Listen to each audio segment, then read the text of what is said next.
Hello, this is a guy who likes fanfiction and is too lazy to read, so here is An Eagle Among Lions in audio form. Check the description for the links to the author. Chapter 83, Perdition of the Eagle and Lion.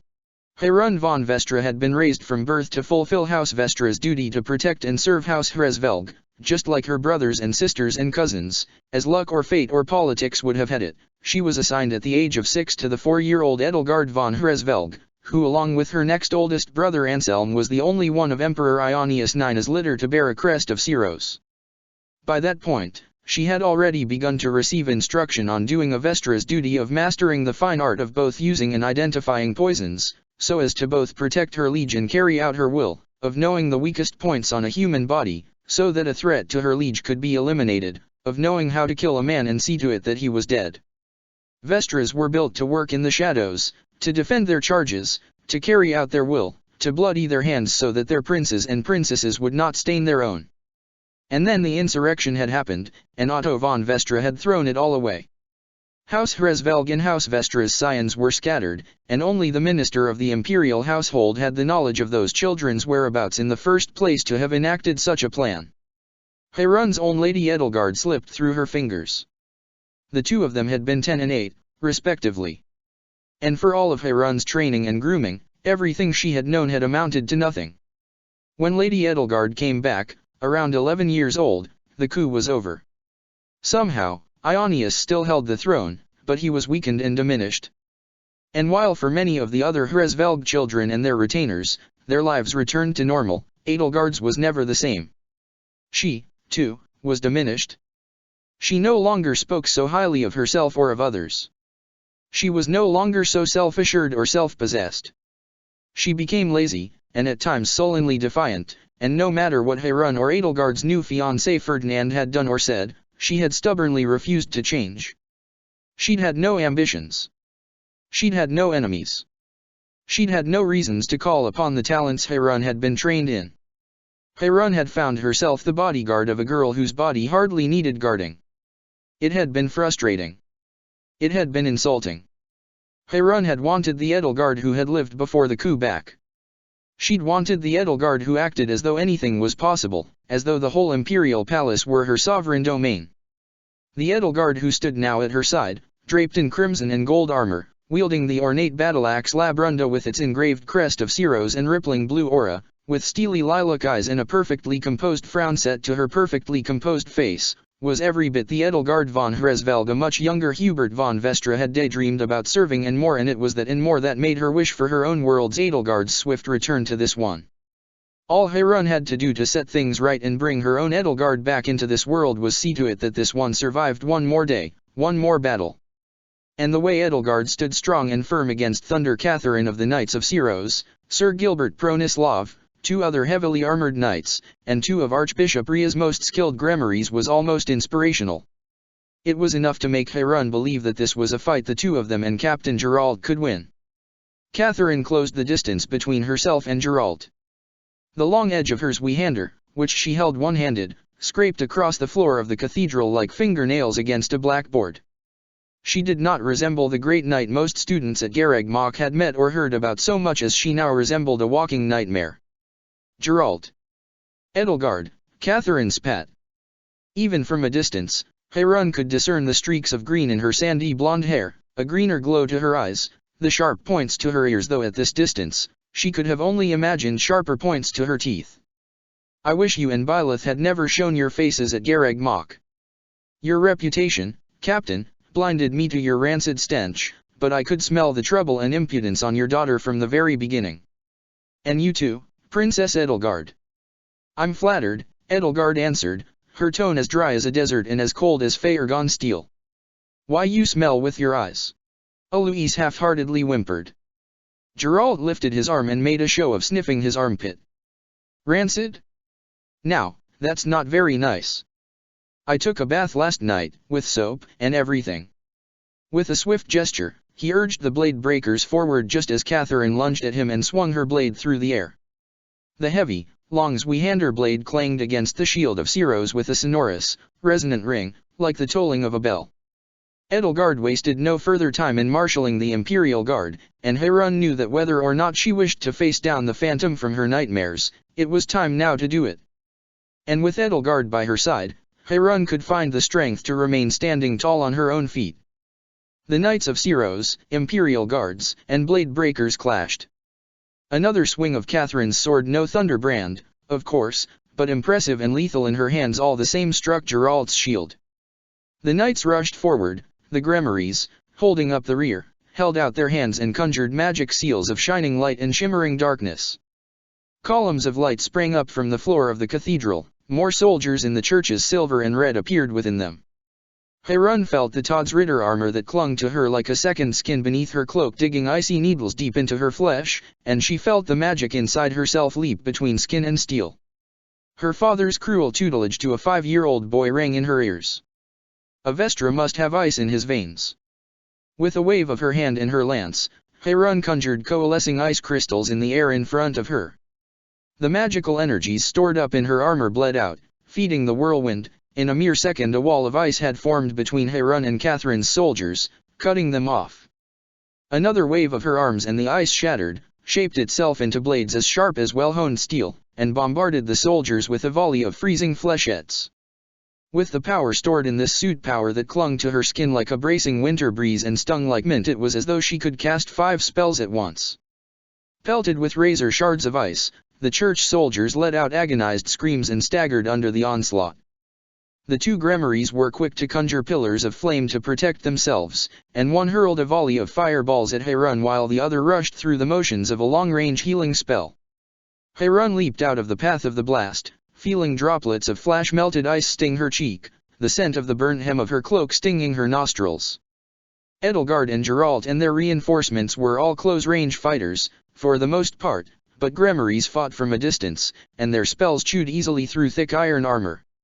One fireball struck one of the heavily armored guards at Edelgard's side and he screamed out, boiled alive within his suit as the metal conducted all of the spell's searing heat.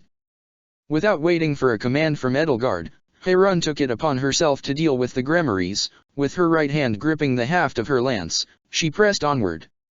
The other world's Edelgard's philosophy in combat was, all things being equal, one of ruthless pragmatism.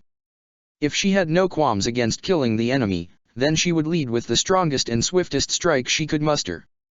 The soldier who staggered backward and collapsed in 2 neat pieces on the floor under the blade of Labrunda was a testament to that.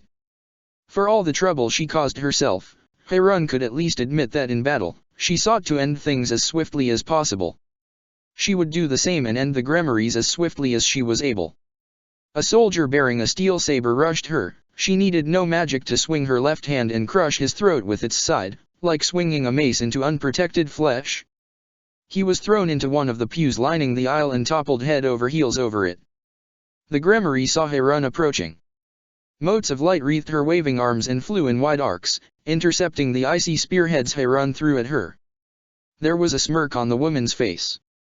She was young, and her confidence, it seemed, was well earned. The training to become a Grimoire to attain such perfect mastery over both faith and reason was intense, and while the class certification was offered at the Officers' Academy, nobody accomplished it within a single year of study. This woman had to be a prodigy. But she was too young to have seen much real battle. Overconfident. There was a contempt for those who stood against the church that colored her movements, as though she could not fathom that anybody who stood against Ria's might could truly be a threat. Behind them both, Catherine continued a single-handed assault on Geralt and Edelgard. "You betrayed Lady Ria," she snarled. "You betrayed the church. You betrayed your own salvation. You hurt her. I trusted you. She trusted you. And you hurt her like nobody has ever hurt her before." Each wave of invective followed another one-handed swing of her blade. Splinters flew from the pews flanking her like volleys of arrows as the long Zweihänder cut into it. "You think so?" Geralt grunted, showered in the sparks that cascaded down his lance's blade as the Zweihänder ground against it. "What about all the people she's hurt, huh? Over the last 1,000 years? What about the lives she made and then destroyed? Do they not matter?" Heirun felt her left hand throb, stained with blood already, as she wreathed her lance in a flurry of magic ice and parried the swirling motes of an Nosferatu spell, every weaving step bringing her closer to the Gremory. Gremories were masters of magic, but against a sword or lance, they were nigh defenseless. That was why they avoided the front lines and stuck to the back rows, where the long range of their spells could do incredible damage from afar. She ducked behind a pew to avoid a blast of resonant white magic that tore through the air overhead, then vaulted over the wooden back and hit the floor running. "Lady Rhea is everything," Catherine shouted out. "She is all in this world that matters, and you threw her aside. You threw aside the foundation of the Church of Fodlan." "A rotten foundation," Edelgard retorted, parrying the Zweihänder with a swing of her axe, "must be torn down, lest the building above it collapse." Heron smirked. She had to admit that in her years of exile, she'd grown to miss this Edelgard's rhetoric, and a part of her hoped that the habit had rubbed off on her Edelgard over the past year. 8 years Heron had lived as a commoner, and her fortunes had ebbed and flowed like the tides. She had known some modest comforts here and there, but she had also known the lives commoners had to live in the slums of great cities, in poor towns. She had learned every possible grievance a commoner could have against the indifference or outright malice of noblemen and noblewomen, often firsthand. Local parishes here and there had provided some support, sanctuary, and succor to her in her travels, but there was no goddess in the central church of Syros, and no goddess enabling the nobility in its deeds. Edelgard understood it all. She understood as though she'd lived it herself. It was not just her body and her life Heron had to defend, but her radical ideals as well. And Heron was certain that Hubert, in the other world, believed the same and had the same ironclad devotion to her and to all she fought for. Fire and lightning grazed her side, she could feel the crackling heat penetrate her flesh even through the armor. Stymied, she fell back and nearly fell into the path of Gilbert's warhammer. The old knight, as broad as a barn and just as red, bore a stern and solemn look upon his stony face. "You and your heretic friends are the ones tearing down this house of Fodlan," Catherine shot back. Another strike of Gilbert's warhammer cracked the tile floor where, a second ago, Heron had been standing. "Young woman," he intoned, "you should never have defied the goddess." "Young?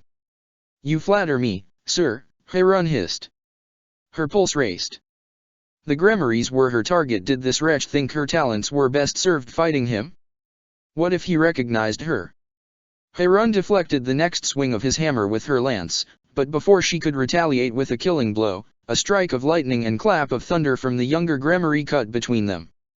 She smelled the stench of burning hair and realized it was her own. The Todd's Ritter armor prickled her flesh. Heron's mind raced. Call upon the remains of all its stockpiled magic, or conserve it here and save it for Catherine. She made her decision. As for the goddess, she snarled, nothing you wretches do can be called her will. Open your ears to Lady Edelgard. Gilbert scoffed. My ears are deaf to traitors and heretics. Even if your own daughter were among them. He hesitated for only a moment. Especially, he admitted, my D. Encircled with an aura of emerald light, Heron poured her magic into a swirling tempest of ice around the blade of her lance that froze solid into a single glowing spearhead. The exertion burned her flesh like cold fire. Gilbert pulled back, and the lance's strike glanced off his thick and heavy armor. And then his mouth gaped open, the empty space within hardening to a crystalline blue-white, his eyes, wide, gazed onward, unseeing. The air in his lungs, like the air around Heron's lance, had frozen solid.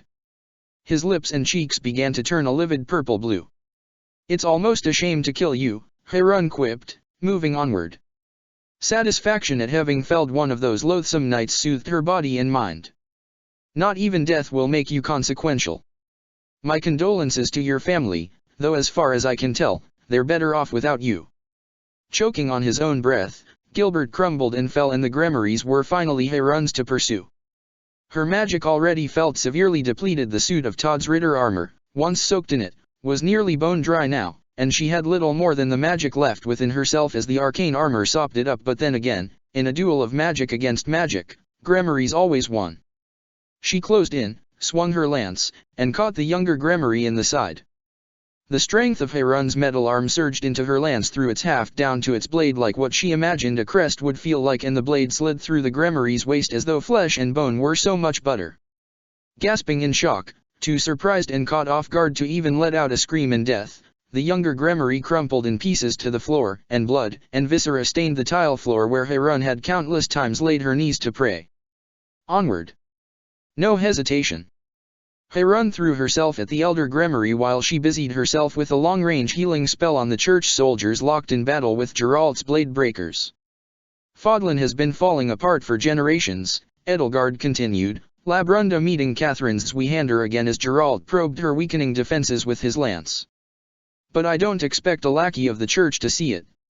At the last second, the elder Gremory channeled her white magic into a barrier and raised it against Heron's lance. It shattered under the blow, but it gave the Gremory precious seconds to retreat further. You think you've kept Fodlan stable, but you've merely allowed its faults to fester, like poisonous mold spreading behind its painted walls. Heron pressed onward, showered with smoldering splinters as a lightning strike hit the pew nearest to her and exploded it. She closed in on the elder Gremory. There was no escape from her now. The grotesque inequality, the injustices of the system you've held in place, all the church has done, from its high tower of the Church of Ceros, is shove them out of sight and allow people to suffer in the dark. The elder Gremory picked up a discarded battle axe from the floor, wreathed it in magical flame, and pinned Heron's icy lance to the floor. The steel blade, once flash-frozen and now instantly thawed, shattered as the flames met it. Heron cursed her moment of carelessness as she beat a hasty retreat, leaving the ruined lance where it lay as the battle-axe's blazing blade clanged off of her armor and burned her cloak. Her chest stung from the impact, though her armor had shielded her from the worst of it. Farther down the aisle, Catherine struck down two of Geralt's blade breakers with a single blow, showering the altar with splatters of blood and gore. The goddess sees all, knows all, and Rhea is her will, she bellowed, her swings becoming more and more furious and frenzied. Lightning wreathed her blade as one full leathery wing tore itself free of her back. The other was a bloody stump, terminating at the first joint, or the human equivalent of an elbow. Nothing else can steward this land and its people. Nobody but her.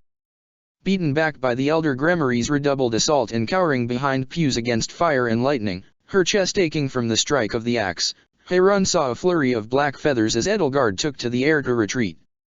She cursed herself. These troublesome Gremorys had not been meant to take her so long. She took a deep, shuddering breath. Fear gripped her heart.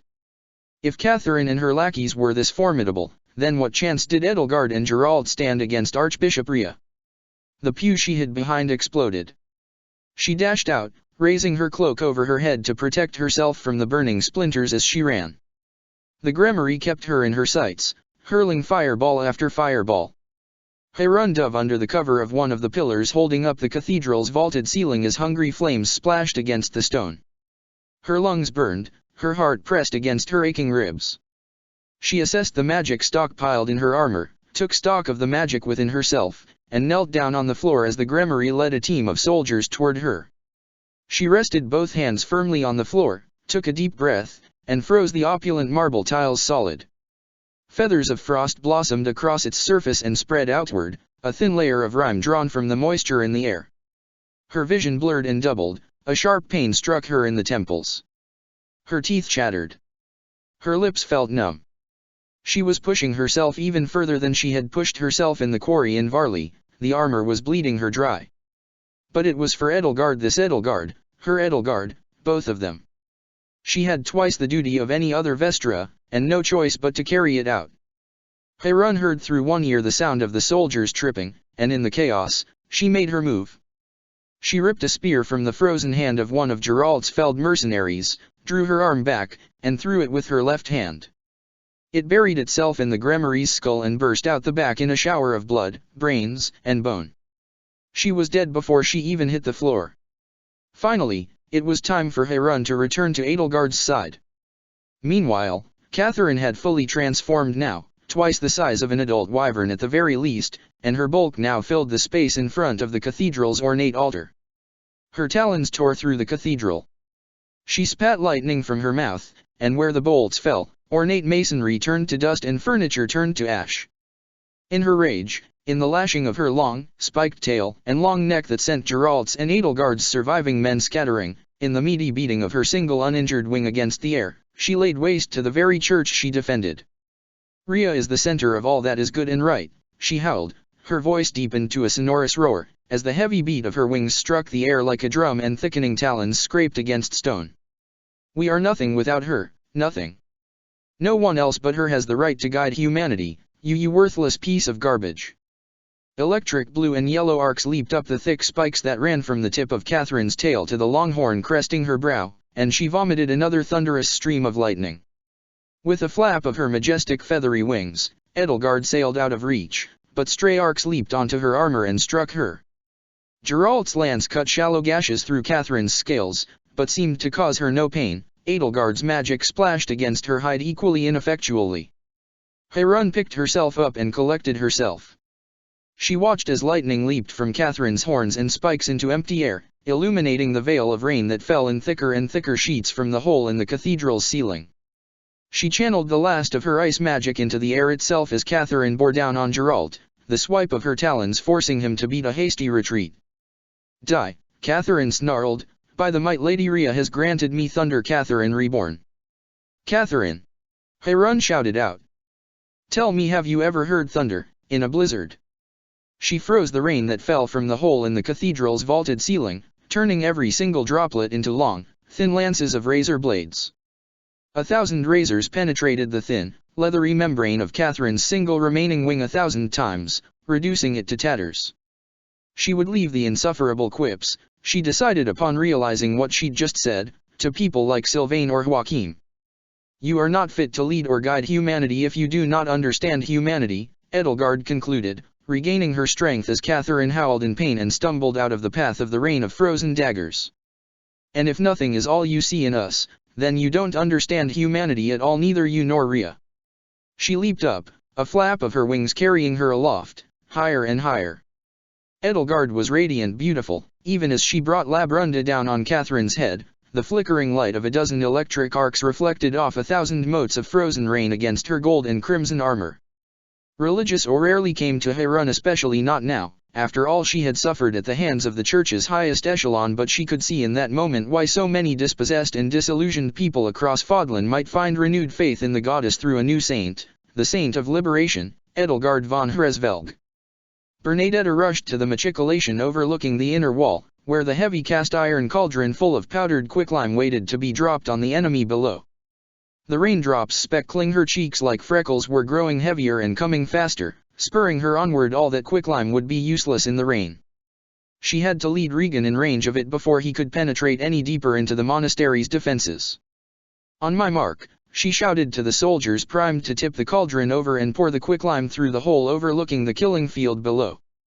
Quicklime, like boiling water or oil in hot sand, was a mainstay of siege defense, a useful tool for creating smoke screens, for stunning the opposing forces. Upon pouring the fine dust, it would engulf the enemy army in a powdery white cloud which, of course, it couldn't do if it was raining. She kept an eye on Regan. The Varley archer's barrage was driving him closer, closer. He didn't have to be directly underneath the murder hole, just close. His horse pranced with the grace that demonstrated his skill and swiftness in mounted archery, and Bernadetta felt a sour note of jealousy mingle with a burning desire to do right by Shamir and repay Regan for that arm she'd lost. Now, she shouted out. The cauldron of quicklime was overturned, and a powdery white fountain poured down and formed a thick, billowing cloud at the base of the wall. Bernadetta watched Regan vanish within it and pumped her fist in the air. Yes, she cried out. We got him. Varley archers, fire. Fire with everything you've got. Quicklime had one advantage over other things that could be poured down a murder hole. When sand or dirt got wet, it became mud, but when quicklime was exposed to liquid or moisture, it turned into a viscous slurry called slaked lime. That slaked lime was the very thing that was forming right now in the eyes of Regan and his men as the quicklime dust billowing around them mingled with their tears and the moisture in their eyes. Bernadetta loosed an arrow from the inexhaustible into the billowing cloud as mounted archers milled aimlessly around it on their blinded horses, and another, while the rest of the Varley archers continued the bombardment. Take that, Regan, she crowed. Bernie's unstoppable. The rain began to fall faster and heavier, quenching the billowing smoke, but it had done its work. Broken revenants, peppered with arrows, lay in the killing fields underneath equally broken horses. And then a beam of light tore through the murder hole with pinpoint accuracy, blowing the overhanging balcony right off the wall and sending it crashing down. The two men with the cauldron cried out as they slipped and fell from the crumbling parapet to join the broken bodies below. There was another lance of light, and a missile shot high up into the air, high above the walls. No, not a missile, Bernadetta realized, but a person.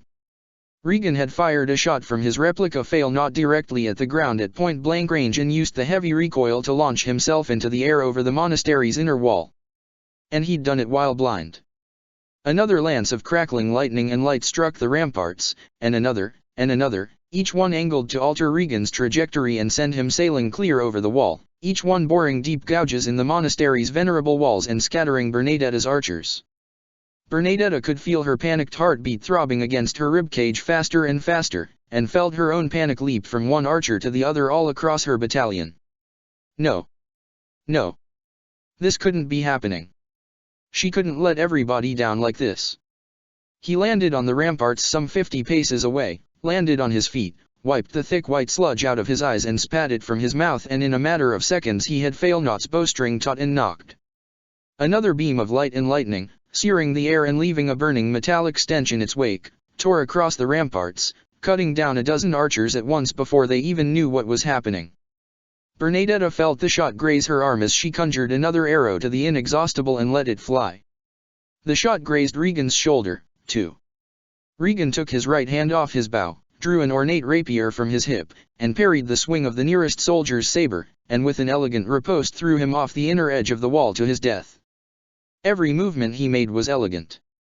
He was exactly as all of Fodlan remembered the 10 elites as legends, all superhuman in their strength, skill, and deeds in ways that nobody was except in storybooks and fairy tales. And he was Bernadetta's enemy. She berated herself and lined up another shot. She couldn't let her fear get the better of her.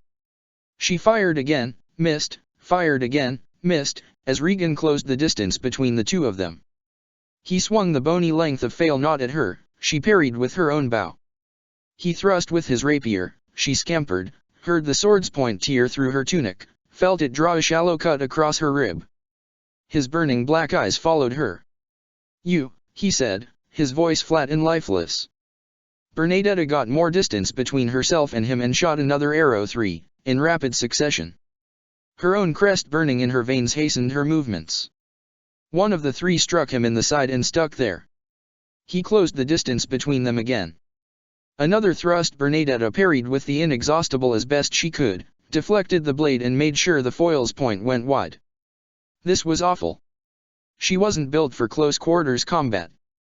She was skilled enough with a lance, and lances usually beat swords, but she didn't have one right now.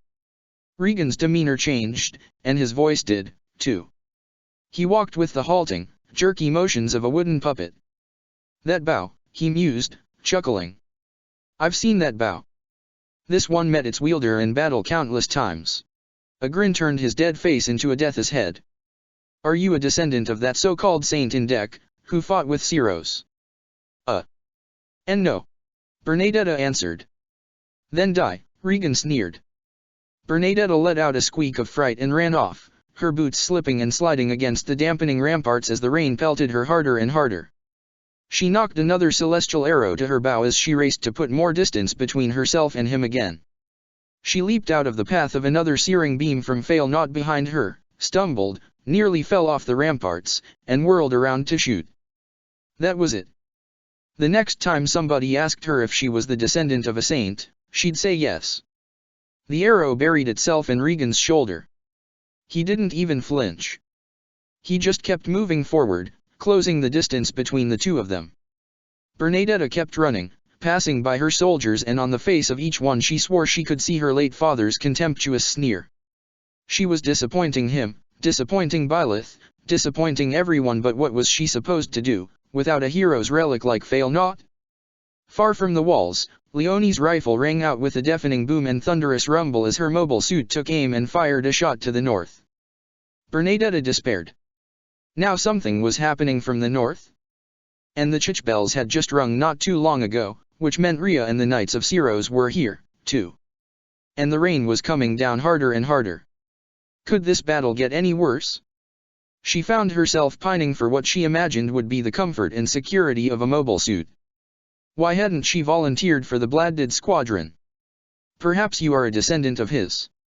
You remind me of him, actually, Regan called out after her, pressing past the soldiers who tried to close ranks behind her. Just a little. He was a coward as well. This one never had the chance to properly kill him. Maybe this little duel of ours is fate.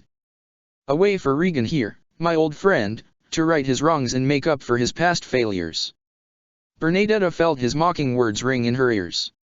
She was like Indek? The saint? Her thoughts strayed for a moment to the immovable, that great old turtle, definitely a Nabatean, though he'd never claimed to be, and most certainly Indek hidden in the mist-cloaked Lake Tutates. Old, moss-covered, enormous Indek. If he could have smiled at the sight of her, he would have. She'd heard it in his voice when she had reached the end of his trial, and in his words proclaiming her worthy of that bow she now held, she'd seen an approving twinkle in his giant turtle eyes. She hadn't tricked him into handing the inexhaustible over, she'd proved herself. If he was good enough to fight Regan, then so was she. She followed a sharp bend in the monastery's wall, hewing close to the ramparts. Cover me. I have a plan, she shouted to the bewildered archers as she squeezed past them. As soon as she was ahead of the corner out of sight, she angled her bow upward and mentally lined up an arc over the corner. Taking into account Regan's speed as he pursued her, he was much slower than her on foot. She could strike him down from afar and hope he couldn't catch the arrow and shoot it back. The soldiers she'd passed shouted out as Regan dueled his way through their barricade, his rapier against their sabers. Bernadetta lined up her shot. Perfect. She fired. Regan didn't shout out or anything, but one of the soldiers called out, "Lady Bernadetta. You hit him." While Regan was still struggling past them, she lined up another shot, and another, and another. "Keep firing, Lady Bernadetta," a soldier cried out. "You're hitting him. You're." A gurgling scream replaced his words, and another scream rang out and faded away as another soldier fell from the ramparts to his death. Regan rounded the corner. Arrows clung to him like pincushions, one in his shoulder, one in his side, one in his thigh, and one protruding from his collar dangerously close to his neck but just a little too close to the shoulder. If the arrows hurt at all, he gave no sign of it. Bernadetta turned tail and ran, her boots skidding against the rain-wetted ramparts. She swung her arms, tried to regain her balance, as another searing beam cut through the air and turned the rain in its wake into steam. Though the shot missed her again, the crackling lightning wrapped around the lance of light arced onto her, stinging her side and burying daggers into her arm and leg and between her ribs. She nearly dropped the inexhaustible, but held fast. Her boots, though, didn't hold fast to the stone tiles and bricks beneath them, and she fell flat on her chest, her teeth digging into her tongue and filling her mouth with the cloying taste of thick, fresh blood as she scraped her chin on the stone. She ignored all that. She was back on her feet in a second. She'd get away from all this, she'd line up a shot that would put Regan down for good eventually, and then, when this was all over, she'd tell Didu how she really felt about him and see Edelgard back to her own world and maybe even go visit Indek again and tell him about this. "Damn you, girl," Regan snarled. "Why can't this wretched puppet hit you?" Another searing beam tore through the air, and another. "Jumpy little bitch." She whirled around, conjured another arrow to the inexhaustible bowstring, and fired. It struck Regan in the heart. "You'll need to do better than that, you little whelp," he snarled, ripping the arrow from his chest. "Do you think you can so easily kill something that's already dead? Why don't I tell you how hard of a time the rest of your friends are having?" "Oh, goddess," Bernadetta mumbled, briefly allowing the portrait of a worst-case scenario to paint itself in her mind's eye for a moment. She rejected it immediately. No. She couldn't let him get to her. Annette and Felix and all the others couldn't possibly be doing a worse job than her. But the inexhaustible wasn't enough to put Regan back into his grave. What else, Bernadetta wondered, could she do? Another distant shot rang out from Leonie's mobile suit, and Bernadetta got an idea. She quickly scanned the layout of the ramparts. There was a guard tower not too far from here, in the opposite direction she'd been running, and there was an alarm bell at its top, and though Regan was blocking her path to it, she could definitely hit it with the inexhaustible's superior range and power. She fired, and fired again, and again, and again, and again, backing away all the while as Regan came her way, trying to fake enough of a tremor in her arms to make herself look like she was panicking, as if she wasn't. Her shots sailed harmlessly over her head, and the bell atop the guard tower rang. It was a small tin bell, nothing like the grand copper bells in the cathedral's bell tower, but its sound carried across the monastery from one tower to the other until the entire eastern wall was ringing. Regan laughed. What a sniveling coward. You can't even shoot straight anymore. Are you going to piss yourself next?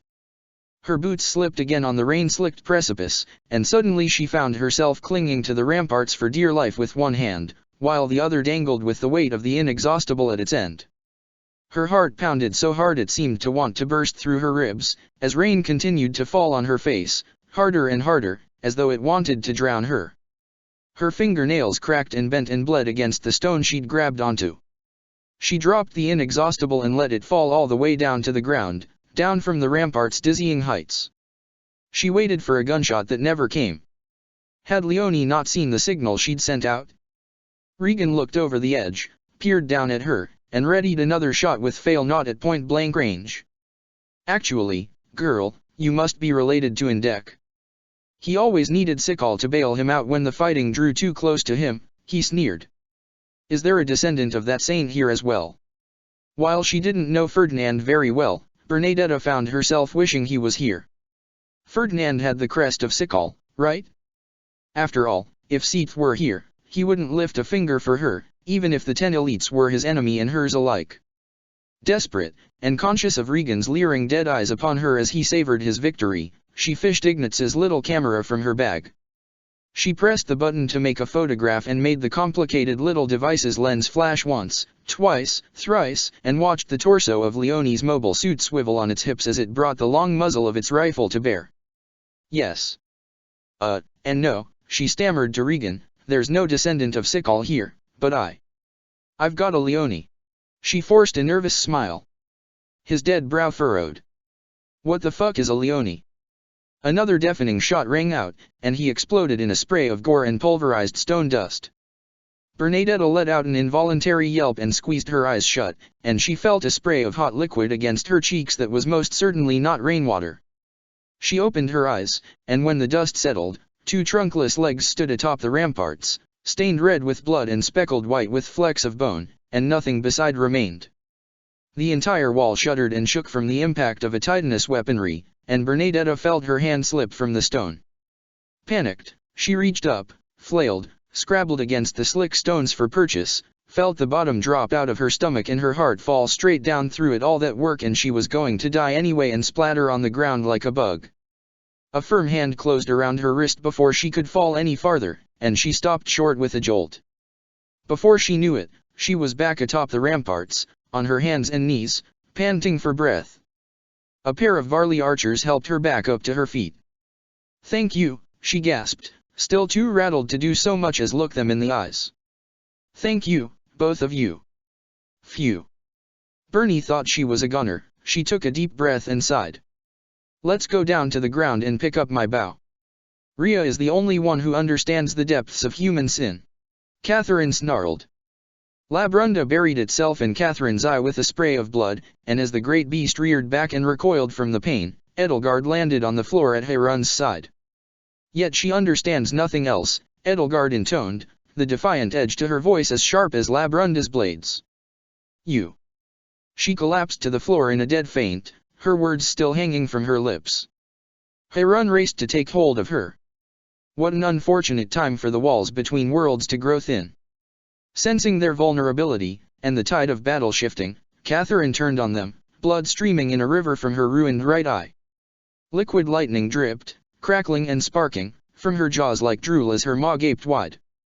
Heron clutched Edelgard tighter, tensed every muscle in her body, and tried to muster up the strength for one last mad dash for survival.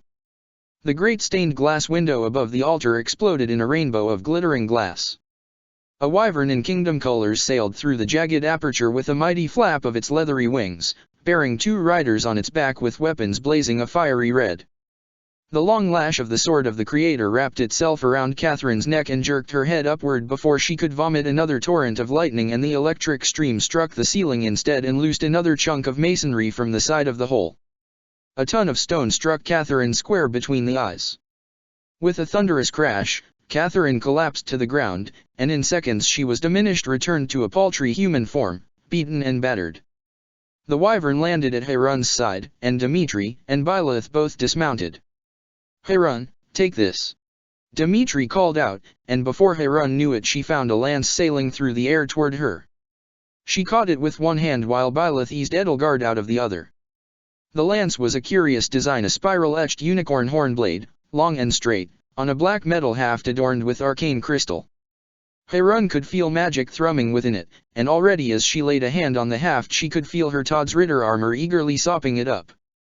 "Our foes have given us some interesting weapons," he told Harun. "That is, I think it's the arrow of Indra. I think it suits you." "I think it shall," Harun told him. "Thank you, Your Majesty." "Do you need healing?" Byleth asked as she tended to Edelgard. "Dad. Do you need healing?" she called out to Geralt. Geralt and Alois rushed to her side, each carrying the other, each stained and splattered with blood, some of it their own. The remaining blade breakers and Imperial Guard flanked them. "I'm fine, kid," Geralt said, wincing. "Just a little sore." Catherine tried to pick herself up, staggering to her feet. Her green-streaked hair was a disheveled, matted, blood-stained mop. Ragged scraps of clothing and armor hung from her otherwise naked body, exposing a map of scars and bruises across her flesh. Talons sprouted from her fingertips and just as swiftly receded. Scales rippled across her skin like ripples in a pond and then subsided. Blood poured from her brow down her nose and dripped off her chin, and stained her right eye and cheek. "Catherine," Dmitri whispered. There was a look of pity in his single eye. "Don't you look at me like that," she weakly spat at him. And then, while her enemies were still reeling, she lunged forward for one frenzied last attack, scooping a lance up in her talons. Harun found herself directly in her sights, parried the lance's swing but felt claws rip through the skin of her left arm. That synthetic skin, a thin layer over metal, ripped away to reveal blood-streaked steel, and though its nerves were deadened and numb compared to the skin on her real hand, it still smarted and stung like a swarm of hornets for a ragged swath of flesh to pull away from metal bones and hydraulic tendons to leave only scraps clinging to the steel skeleton like a ragged, bloody banner.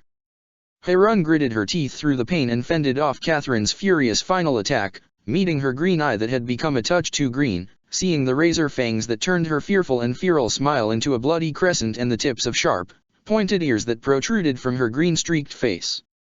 "Lady Rhea understands humans better than any of you can know," Catherine howled, her voice the incoherent roar of a beast. Harun felt the lance graze where her left ear should have been, parting her hair and severing raven locks from her head. "She is the only person in all creation who can truly grant the mercy of the goddess.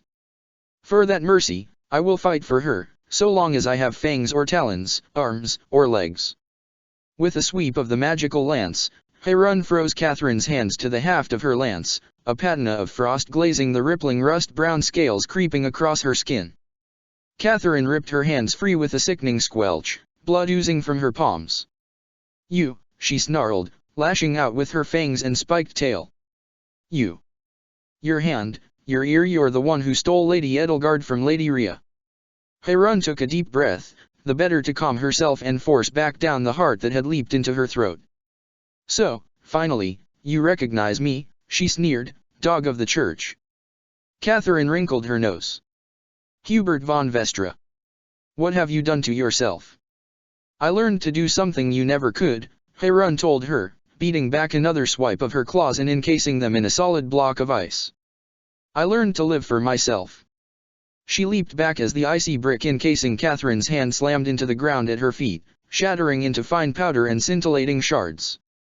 Catherine's cracked lips pulled back, she bared blood-stained teeth. "You think it's so easy? If it hadn't been for her, I..." She staggered backward, unsteady on her feet, as though she were drunk. Harun watched her eye lose its focus for a moment as a dozen myriad injuries took their toll on her. And then, she slumped to her knees, her head bowed, chest heaving, a hand cupped against her ruined right eye. Her breath came out in pained gasps and pants. Edelgard awoke in Byleth's arms, her cheeks turned beet red and she hurriedly extracted herself, picking Labrunda up off the floor where she'd dropped it, muttering a stammered thank you to her professor. She and the others, all 5 of them, leveled their weapons at Catherine: 1 magical lance, 2 blazing heroes' relics, 1 holy axe, and 1 beaten and well-worn spear.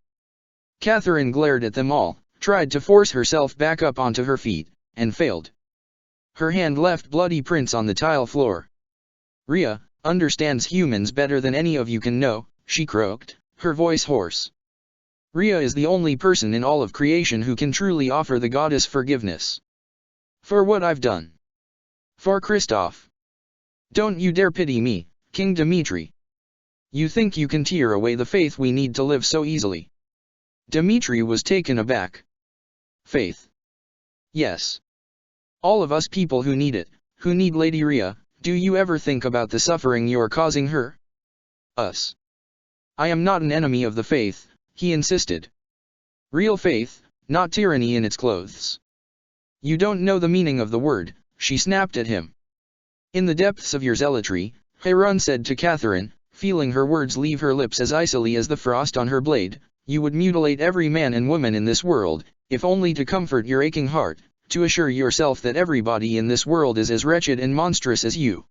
She cradled her skinned hand, the ragged edges of flesh clinging to the metal stinging and smarting. "I, too, pity the creature Rhea has made out of you." Catherine shook her head. "You can't understand Rhea at all, you people, so self-assured, so confident in your own righteousness," she coughed, and let blood fly from her mouth. "You have to understand that there are deeds only she can forgive. Even though I didn't deserve it. I would do anything, just to feel the blessing of her touch again, just to be worthy." Harun clenched her metal fist, feeling the ragged edges of skin scream. This, to her, was what Rhea called forgiveness. "You've spent too much time around Gilbert, I see." "No, Catherine. I refer to the creature you became when Rhea first welcomed you into her arms. She found you when there was a festering wound in your heart," she said, "and rather than heal it, she made you keep it as an eternal reminder of your own sickness, all the better to bind you to her will." She looked over to her liege. "Lady Edelgard, might you say she did the same to all of Fodlan itself?" Edelgard nodded and opened her mouth. She likely would have said more, but the words died on the tip of her tongue when Catherine's eye rolled back and she crumpled to the floor in a broken heap, the gentle rise and fall of her chest the only indication she was alive. Geralt and Eloise both bowed their heads in a somber show of sympathy to their fallen comrade turned enemy. "Kid," the former muttered to the latter, "take her, and try to get her to the infirmary if you can." He motioned to the remaining blade breakers. "Get her some help." "Captain," one of his men protested, "she just—" "A wise decision, Geralt," Edelgard said. "To demonstrate any needless cruelty would only prove her right." "Wouldn't you agree, Professor?" she asked Byleth. Harun found that she was not so kind-hearted.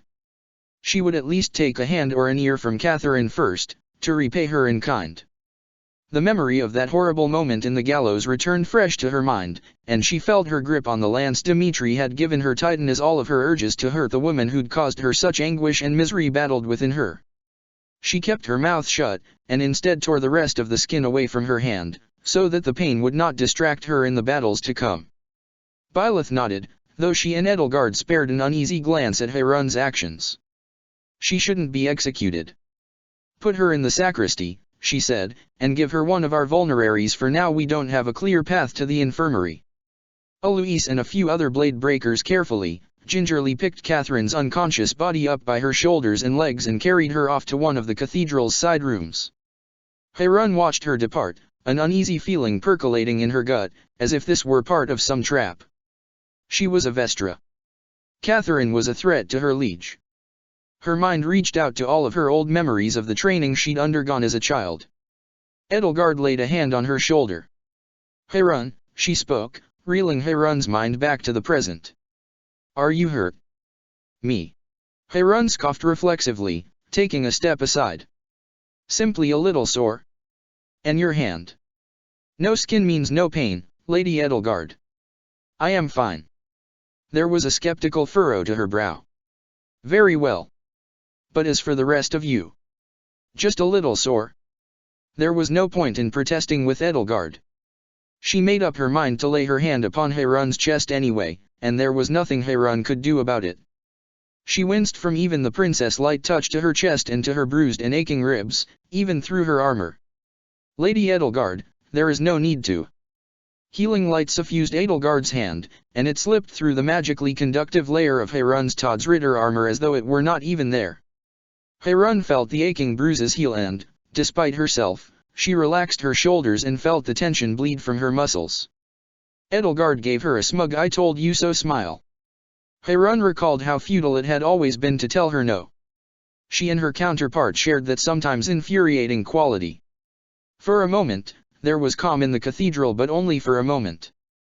No sooner than Eloise and the Blade Breakers had carried Catherine off than a new intruder stepped past the cathedral's ruined portcullis and walked over its threshold with a purposeful trot, her golden armor and white vestments stained with blood, her clenched fists speaking to the aura of barely restrained animal fury that radiated from her. Archbishop Rhea walked down the aisle like a vengeful parody of a bride on her way to the altar. Hephaestus had told Heirun that no prosthetic, no matter how good, would make the phantom pain from her left hand vanish entirely. It would still be there, diminished, lurking in the background of her mind, that nagging feeling that the hand she had lost was still there, and was clenched so tightly into a fist that the fingernails bit into her palms and the knuckles stung and ached from the strain. For 8 years she'd been able to manipulate the metal fingers of her prosthetic with all of the grace and dexterity she'd become accustomed to, and with the synthetic flesh over it, she'd even had some capacity to feel with it. And yet even now, she still felt that agonizingly tight ball of her phantom fist, even though she could feel those metal fingers as well. And when Rhea's eyes met hers, the pain intensified, forced her to clench her jaw, to grind her teeth, and she felt that phantom pain turn white hot. 8 years ago, when she had lost that hand, Rhea had been there. When the Knights of Syros had dragged her from her cell to the gallows, Rhea had been there. When fear had struck her that she would be beheaded by the very church whose goddess she prayed to every night, Rhea had been there, looming over her with those cold emerald eyes and that stern set to her jaw.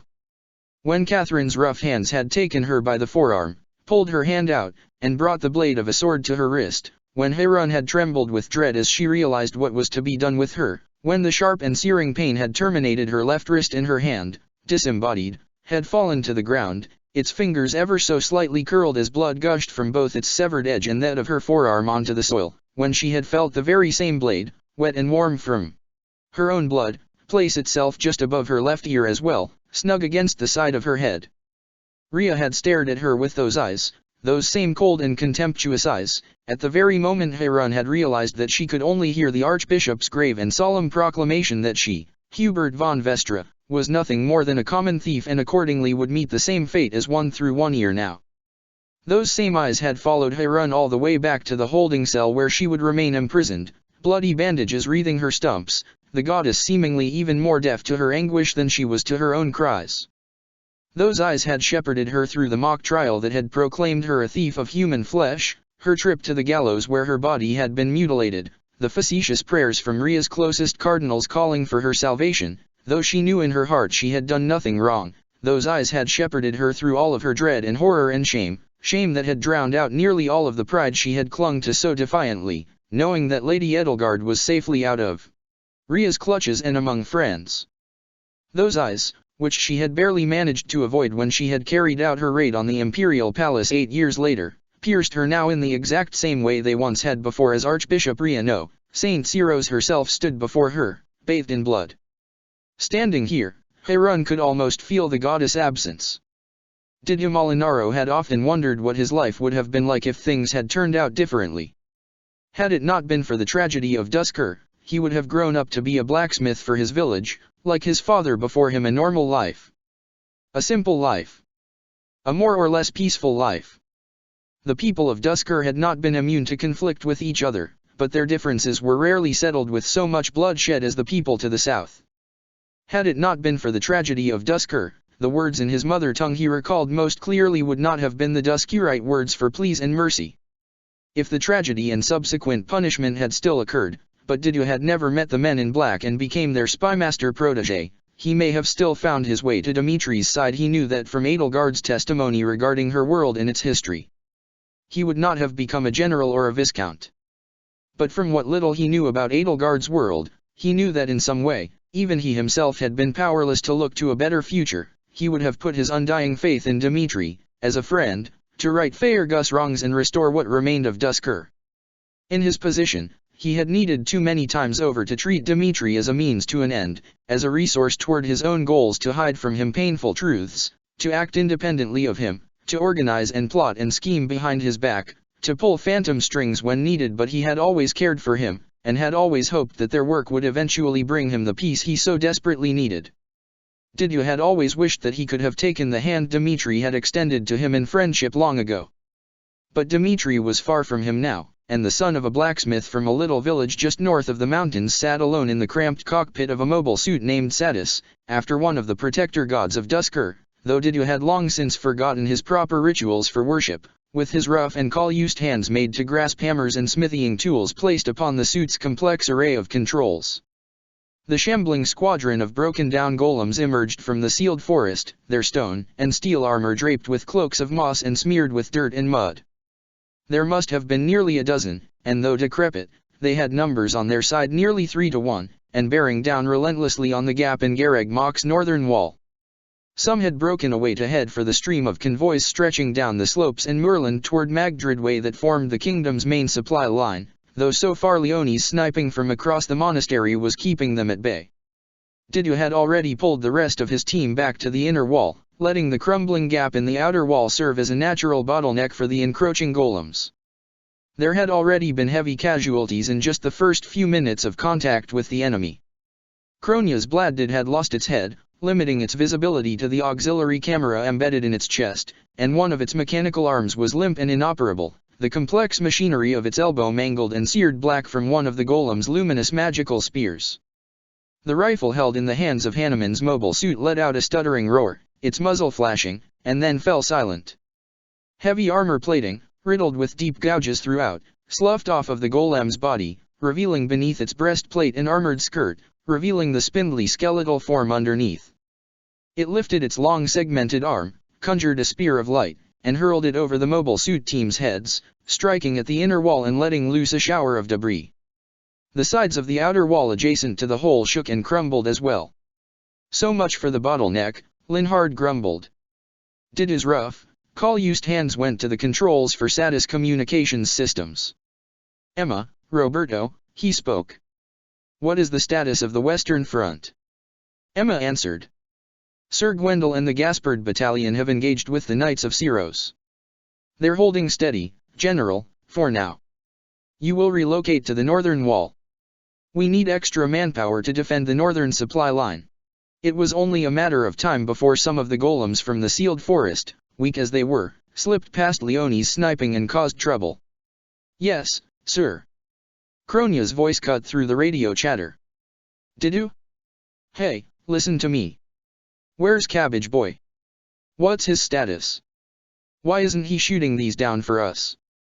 Ignaz's status is of no concern to us at the moment, Didu told her. He kept the emotion from his voice. It was easy enough, he'd had no shortage of practice hiding his true thoughts and feelings, not only as a spy but as a man of Duscur forced to live and work among his people's murderers.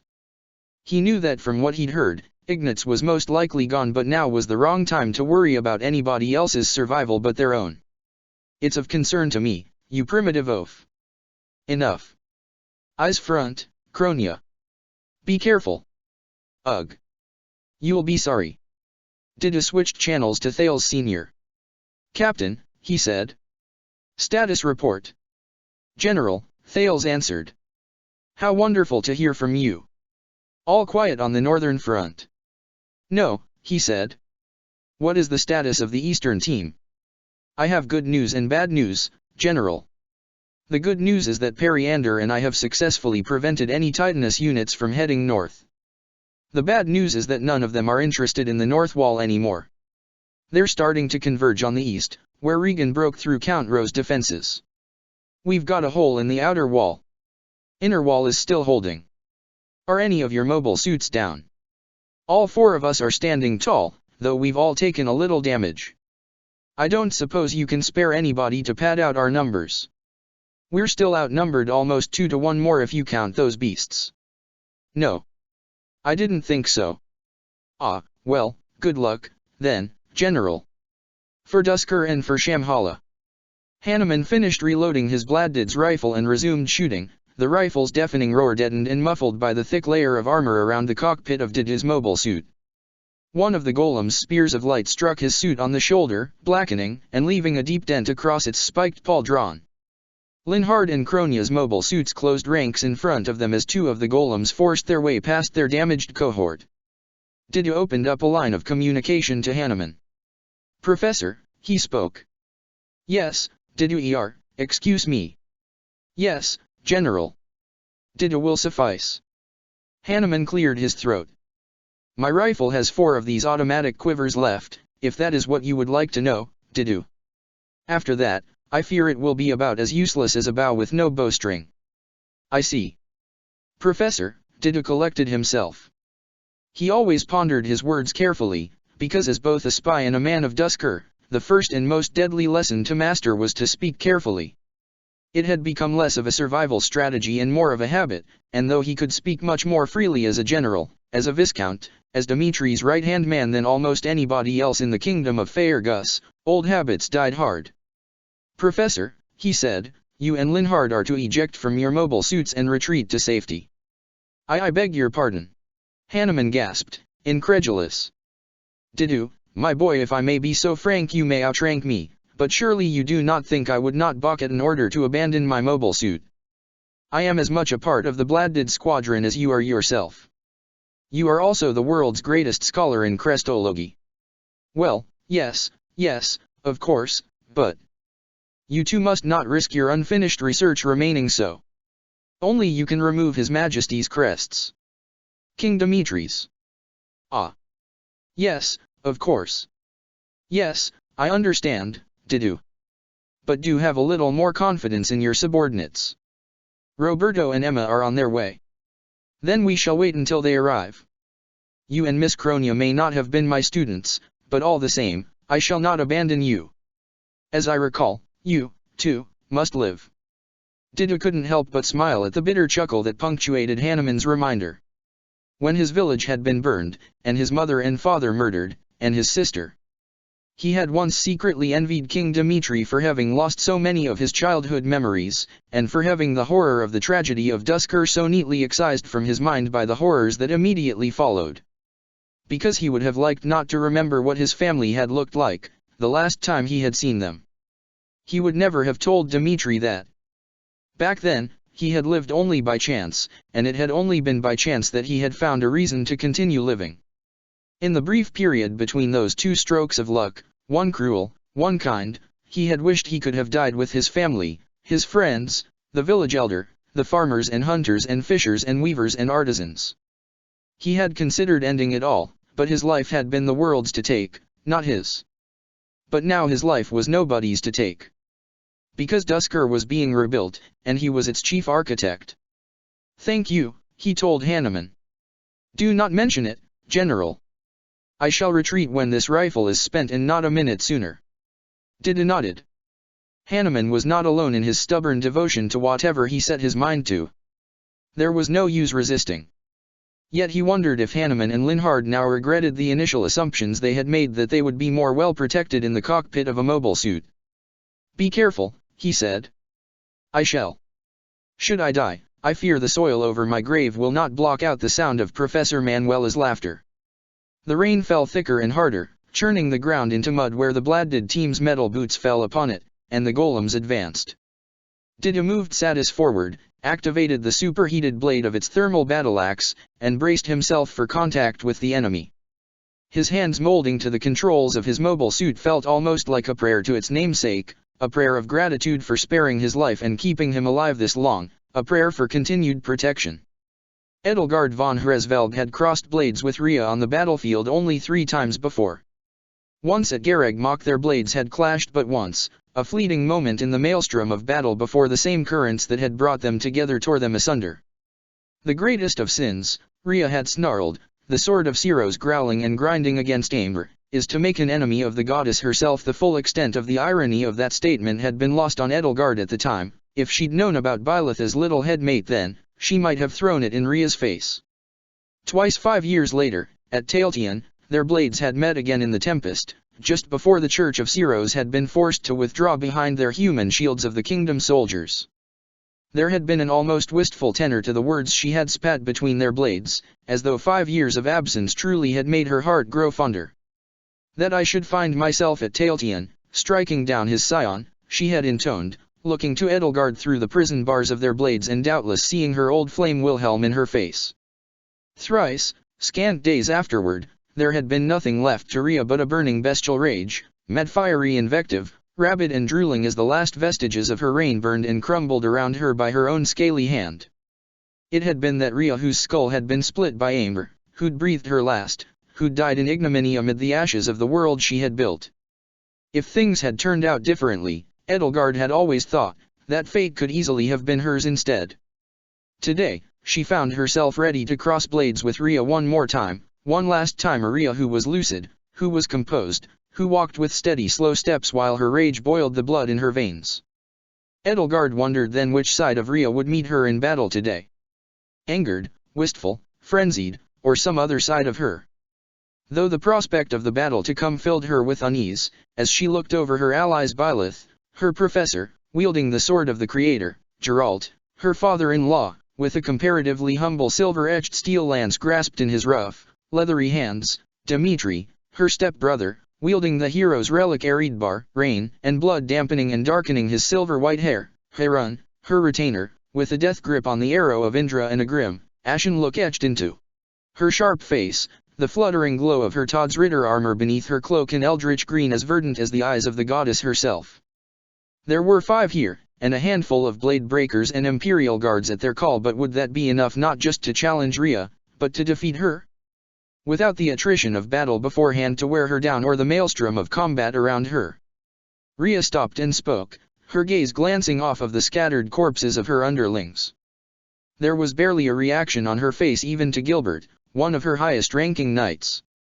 "Where is Catherine?" she asked, and there was a tremor of rage in her voice. "She has been taken prisoner," Dimitri answered. "You would ransom one of my own people. Is that so wrong?" Edelgard asked. She knew full well that they didn't plan on causing any harm to Catherine, but Rhea didn't. "Stand down and call off your forces, Rhea," she said, allowing her implication to hang in the air. Rhea turned her glare upon her next.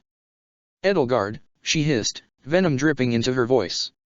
"After everything I did for you, you choose to stand here, beside thieves and murderers and destroyers." "Everything you did for me?" Edelgard scoffed. "You and your cohorts keep telling me that. I'm starting to wonder if you know the difference between 2 and 4. But I digress. Stand down, and Catherine will remain unharmed." "You would not dare," Rhea hissed. "I smelled the scent of Mother herself on you. I could hear her in your voice and see her in your eyes. I listened to her words flow through you, and yet, you reject it. You and the thief both."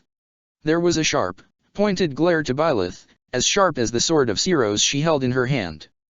"If Her Highness and the Professor have any amount of the goddess essence within them," Harun spoke up, her tone clipped and curt to push back whatever less brave feelings might have been roiling in her heart, "and they both stand against you, Rhea, perhaps you should reconsider your own course." Rhea's glare turned to her next. "Avestra?" she asked, cocking her head curiously. Harun took a step back and brandished the arrow of Indra, magical energy already coursing through the lance's horn blade as she held it in front of herself like a shield. "How you have grown," Rhea mused, "and yet you remain the same." Her eyes roved across the 5 of them in turn.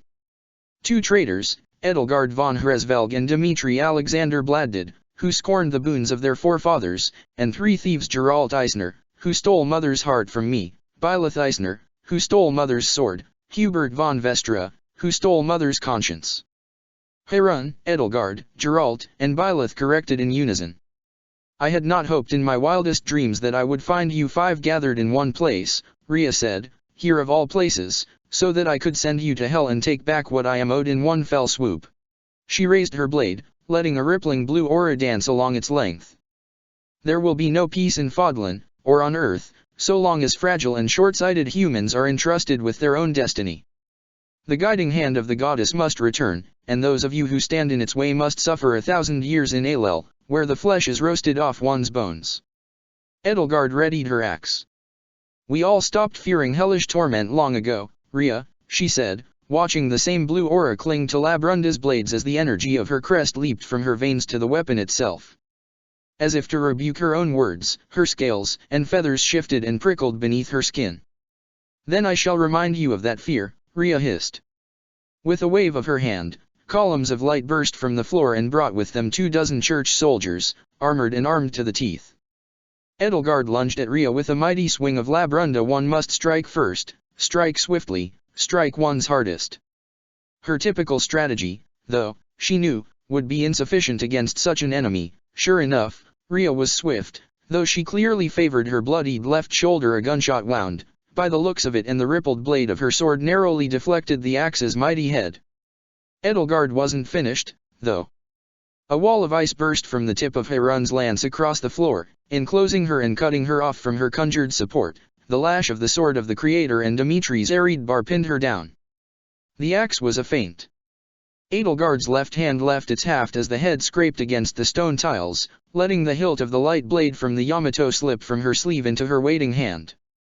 Periander had cautioned her that it would run out of battery soon and its uses would need to be carefully conserved, and so she'd kept it literally up her sleeve all through her fight with Catherine, knowing that this battle was yet to come. The feint worked. Rhea was completely unprepared for this new weapon, and she was already pinned down on all sides. With a crackling snap hiss, a blazing lavender blade shot from the end of the hilt and cut cleanly through her golden breastplate, searing black its polished and blood-stained metal. Rhea leaped back, the smoldering gash in her armor effortlessly created with just the flick of a wrist, revealing a scar of charred skin just over her heart. Geralt had already gotten behind her, and with a sweep of his silver lance. "Hate to do this, boss."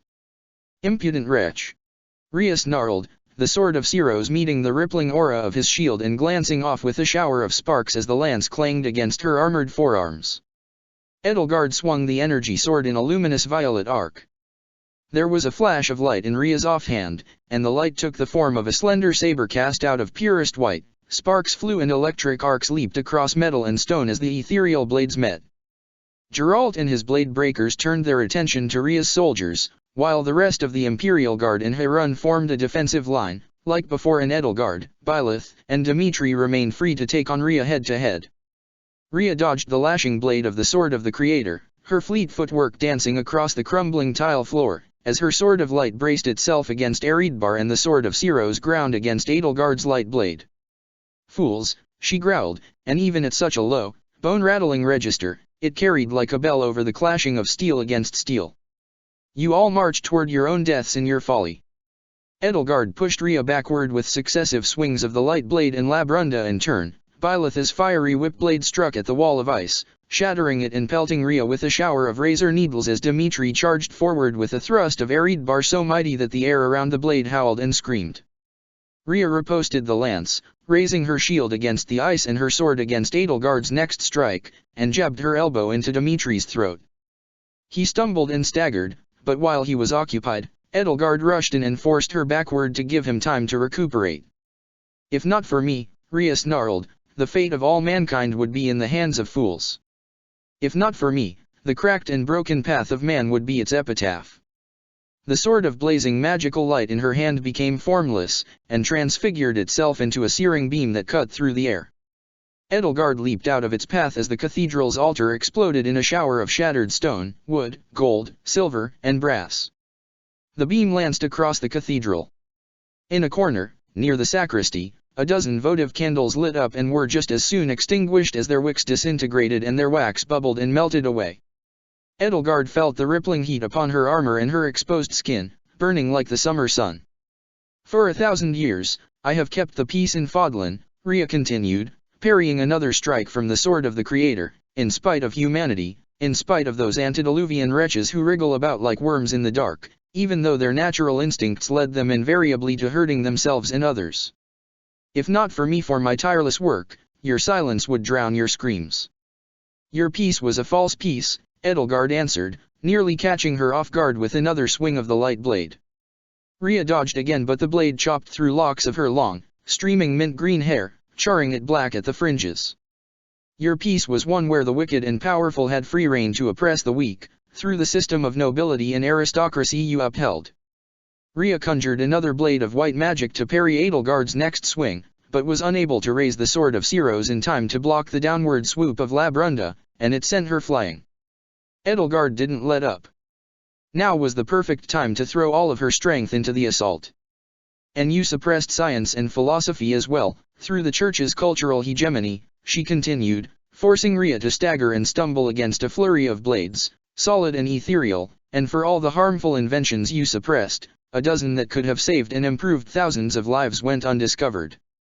The victims of 1,000 years of your peace outnumber the dead of a few scant years of war by orders of magnitude. Rhea summoned a burst of strength, and with a guttural roar and a wild swipe of her arm to match its ferocity, she managed to rip the light blade's hilt from Edelgard's hand and send it flying. You and your allies are simply trying to rationalize your own monstrous misdeeds, she shot back, and in the fury of her counter-attack Edelgard felt the stinging tip of the Sword of Ceros trace a bloody scratch across her cheek. Edelgard parried the next swing of the blade with Labrunda, and dodged another wild blast of searing white magic. In the chaos of their duel, though, Rhea drove her heel into her stomach once, twice, thrice, and buried her knuckles in her jaw. Fools who do not accept their own sins, Rhea shouted out, thrusting her sword at her, two-handed, are undeserving of salvation. Edelgard could tell as soon as her body began moving that she couldn't get Labrunda up in time to block or riposte this strike, nor could she move out of its path in time. The whole world seemed to freeze around her. And then the whip blade of the Sword of the Creator struck Rhea's wrist and tore the sword from her hand as it extended past the both of them. Then you don't deserve salvation, either, Byleth said, and there was a stoic fury roiling underneath her perfect composure that Edelgard knew well. And a third body joined the deadly dance, sweeping the long blade of the Sword of the Creator of the goddess' own strength channeled into a macabre grotesquerie in fiery arcs across the vast space of the cathedral.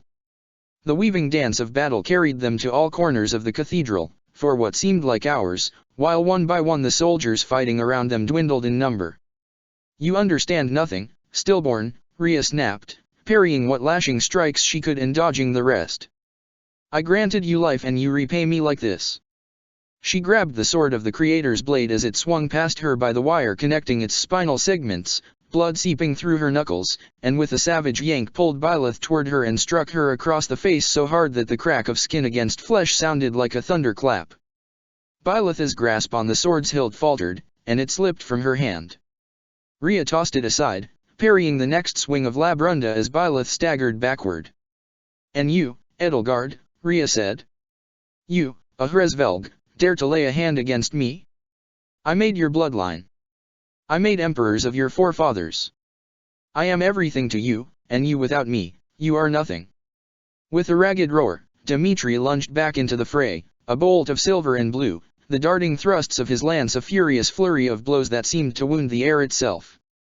One-handed, he let the momentum of his lance carry him forward, and with the other hand he tore one of the remaining pews right off of the floor, lifting it into the air and swinging it downward on top of Rhea. She swatted the pew aside, shattering it into splinters, and nearly tore Eridbar from his hands. And you, Dimitri, mark my words, without my church the kingdom of Faerghus will wither and die, just as humans will wither and die without the goddess light. And you will go down in history as a puppet king who let his people suffer because he could not think for himself. Before she could strike Dimitri down, she leaped back from another wall of ice that tore across the ground between her and her prey, forming a wall with Dimitri and Edelgard on one side and Rhea and Byleth on the other, and with inexplicable coordination with Harun's defense, Geralt rushed in to distract Rhea while Byleth scrambled to pick up the Sword of the Creator. Rhea deflected a strike of Geralt's lance. She barely even needed to look his way to block the sweeping blow. And you, as well, Captain, how could you, who once leaped in front of a sword meant for my own breast, betray me so easily? Things change when you have a child, Geralt grunted. A child who would still be dead if not for me. You are just like every other human, only thinking of yourself. Only thinking of what you can take from others. You are ungrateful to the end. You're the one who wanted to turn my kid into your mother, he shot back. And I don't want to be your grandpa, Rhea. Dimitri raced to Edelgard's side. Are you all right? He asked, offering her a hand to help her to her feet. She waved his hand aside. I was about to ask you the same, she gasped, catching her breath and picking herself back up. Let's not keep our professor waiting. They steadied themselves, gathered up their strength and their wits, and steeled themselves for battle. And then Edelgard, Emperor of Adrestia, and Dimitri, King of Faerghus, rushed into battle side by side. Sylvain José Gautier had always wanted to burn down the whole Demcrest aristocracy. He just hadn't known it yet. When your problem was a problem you had with the whole world, the easiest thing you could do was reduce it to just one thing you had the power to change, no matter how small or how stupid or how petty. And Sylvain, with his crest and his privilege as the scion of a noble house, had power over women. Because he could do nothing about his dastard of a father, or about the disgusting things Miquelon would do to him before he got kicked out of Castle Gautier and exiled to the wastelands, or about the whole shitty system, he had chosen to make life as hard as hell for all the vapid little noble women who saw him as a meal ticket, a way to find a respite from the world's ugliness and cruelty. He'd scorn them and break their hearts as punishment for wanting him. As punishment for wanting to use him. As punishment for wanting to love him. He'd even hurt Ingrid, make her run around being his nanny and cleaning up his messes, simply because he could. He'd been a rotten person, rotten as Miquelon in his own stupid way, because what else could you do when your enemy was the whole rotten world but distract yourself with tiny, petty amusements and grievances? What could you do but spend your entire life making it the problem of every woman you ever met? It had all been to him the equivalent of Miquelon plucking the wings off of flies for sport. And then the Hurricane King had entered his life. And Edelgard, an emissary from a world that had already made the change this one needed. The 1-2 whammy of people who were prepared to take on all that twistedness in the world and burn it all down to ashes so something new and better could grow there. Poor Dimitri probably hadn't thought that far ahead at first, though Didu probably had, but now that he was pointed in that direction, nothing could steer him from his course, and Sylvain, his buddy through thick and thin, was along for the ride. He'd wasted his life being a jackass up until now. Now it was finally time for him to start doing something productive about all those things that made the world such a twisted place. Now it was time for him to start being a good man for once.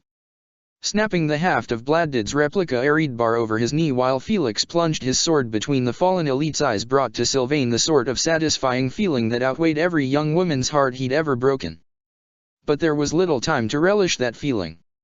He tossed the two halves of the fake relic aside and picked up the Lance of Ruin again, and no sooner had he done so than Bladdid's former battalion, now leaderless, rushed in to fill the void of their duel, meeting Gautier and Frildarius soldiers in a deafening clash of sword, spear, and shield. Sylvain hoisted Felix up onto his horse as he swung the Lance of Ruin through a crowd of encroaching revenants. "Hey, Felix. What do ya say we find Gautier and kick his ass next? Assuming Professor Byleth hasn't already."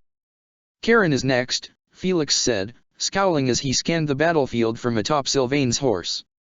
The rain fell faster and harder, and plastered his deep indigo blue-black hair to his brow.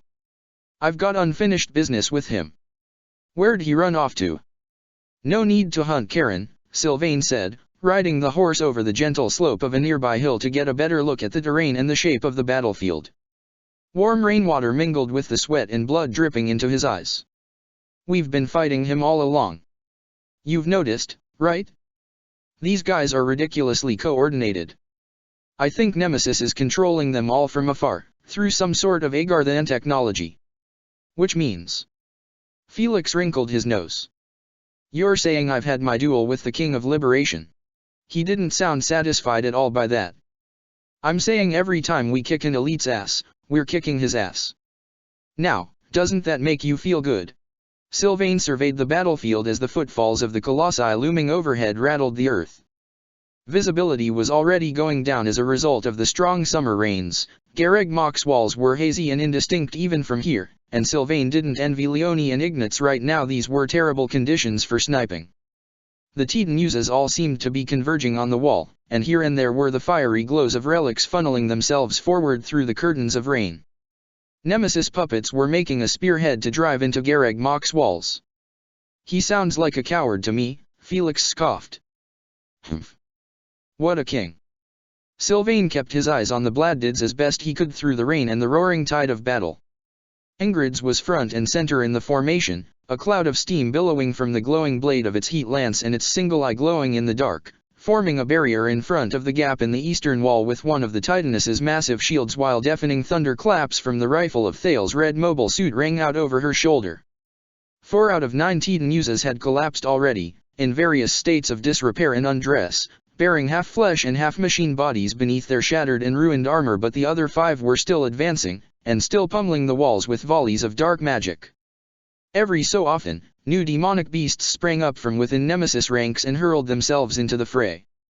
The heavy footfalls from Casper's and Periander's mobile suits made earthquakes that rocked through the outskirts of Garreg Mach as they grappled and cut down the beasts. This battlefield was getting uglier and uglier. First they'd had the sun in their eyes, and now it was pouring rain, as though the goddess herself was spitting on the current occupiers of Garreg Mach. And what was worse, the church bells had rung, which mean Edelgard was likely way too busy right now to provide any tactical advice from her little setup in the cathedral, and Byleth and Dimitri, for their decided on strategy, had flown the coop to make sure Rhea couldn't turn the whole monastery into her own personal aerial galleon. "We need to get all of the relic wielders to the walls," he said, gritting his teeth through the waves of enemies whose exploding bodies sent reverberations through his lance and up his arm. "Men, we've got to concentrate our forces and disrupt that spearhead," he shouted out to the Gautier and Frildarius forces following along in his wake. He mustered a devil-may-care grin, more for his own sake than anybody else's. His father would have given his left nut to be here in his stead, if Dimitri would have allowed it, and if Sylvain were being honest, he wasn't certain if he could do a better job than the current Margrave Gautier could. "Come on. Let's cut through." As a demonic beast stepped into his path, he thought to himself, as he often found himself doing, that perhaps somewhere down the line he had irrevocably fucked up his life. But, he thought, better to die trying to unfuck it than to die with nothing left to fuck. Legend had it that Saint Cyros could cut through entire armies by herself, with a single blade. Legends exaggerated. Edelgard had never seen Rhea in either world take on the might of 1,000 men single-handedly. But against 5 skilled and well-armed fighters, she made any duel into a war of attrition. In one world, it had taken the entire Black Eagle strike force and the might of the Imperial army behind it to drive Rhea from Garreg Mach, in another, White Fang and the combined might of the kingdom and half the empire. Likewise, Edelgard had needed the might of an army behind her to whittle down the Immaculate One in Fhirdiad to the point where she and Byleth could have mustered one final killing blow, and the battle had taken all night and ended only with the breaking dawn over the ash-reddened sky. 5 against 1, when the one was Rhea, was a slog. Already it seemed to have gone on for hours, while stormy as the lashing rains and crackling lightning and howling winds that struck and buffeted and battered the cathedral's roof. With no sun to gauge the passage of time, no growing shadows to watch, no regular tolls of the bells to ring in the hours, the frenetic monotony of ringing steel and straining muscle seemed infinite and indefinite. Rhea's strength and stamina was second to none, and though Edelgard knew she must have been pushing herself harder than she'd ever pushed herself in these past 1,000 years, she also knew that it wouldn't matter how swiftly Rhea burned herself out if her enemies were snuffed out first. The 6-way duel crossed the length and breadth of the cathedral, tearing through what remained of the once sacred place in a winding, wandering path. The sword of the Creator's whip-like blade cut swaths of destruction through masonry and statuary that had survived nearly a millennia, Eredbar ripped apart ornate tiling that had taken years to lay by hand, Labrunda and the arrow of Indra landed purposeful, surgical, forceful yet measured strikes and shattered glass and twisted wrought iron in their wakes, but Rhea, too, shouldered no small part of the blame. She tore herself out of the sacristy, giving Edelgard and the others only a moment's reprise, with the sword of Cyros sheathed at her hip and the entire statue of Saint Sical held in her arms like a giant mace. In the split second before Rhea brought the statue of her old friend crashing down on them, Edelgard could imagine that Sitha's look of stern disapproval adorning his idol was directed squarely at the saint who had chosen to desecrate his image. Byleth leaped in front of Edelgard and Dimitri, and with a lash of her sword sent its extended whip blade off in fiery loops and whirls, cutting through the gilded visage of idolatry, slicing it into pieces as easily as it would cut through a human body. The segments of Sitha's idol crashed to the floor, the thunderous cacophony echoing through the ruined cathedral. Rhea had already tossed aside the chunk of the statue's plinth she'd been carrying it by. Hidden behind the falling debris of her advisor, she lunged forward and drew her sword once more, catching Byleth in the side and ripping through her flesh with her rippled blade. Byleth let out a sharp outcry and drew back, clutching her side as blood spurted onto the floor, her escape aided by a wall of ice raised with the sweep of Harun's arrow of Indra. Undeterred, Rhea cut through and shattered the icy barrier. Harun froze the very air itself around her into a cocoon of frigid spikes, and with a wave of her hand, a snap of her metal fingers, and a flash of her armor, she rained them down upon her from all angles. Rhea tore her way through the downpour, ice shattering against her sword, and Edelgard rushed in front of Harun with Labrunda bared to intercept. Heal Byleth, she directed her, just before her blade ground against Rhea's. Rhea's strikes were furious, but surgical despite her frenzied demeanor. It was all Edelgard could do to defend for the moment while the others stepped back to catch their breath and get their second wind. That was the ebb and flow of the battle, 5 fighters, stepping in and stepping aside in a carefully coordinated dance, carrying each other's burdens so none would fatally falter before their foe. It was only possible because of all the battles they'd fought by each other's sides, everything they had learned about and from each other over the past year.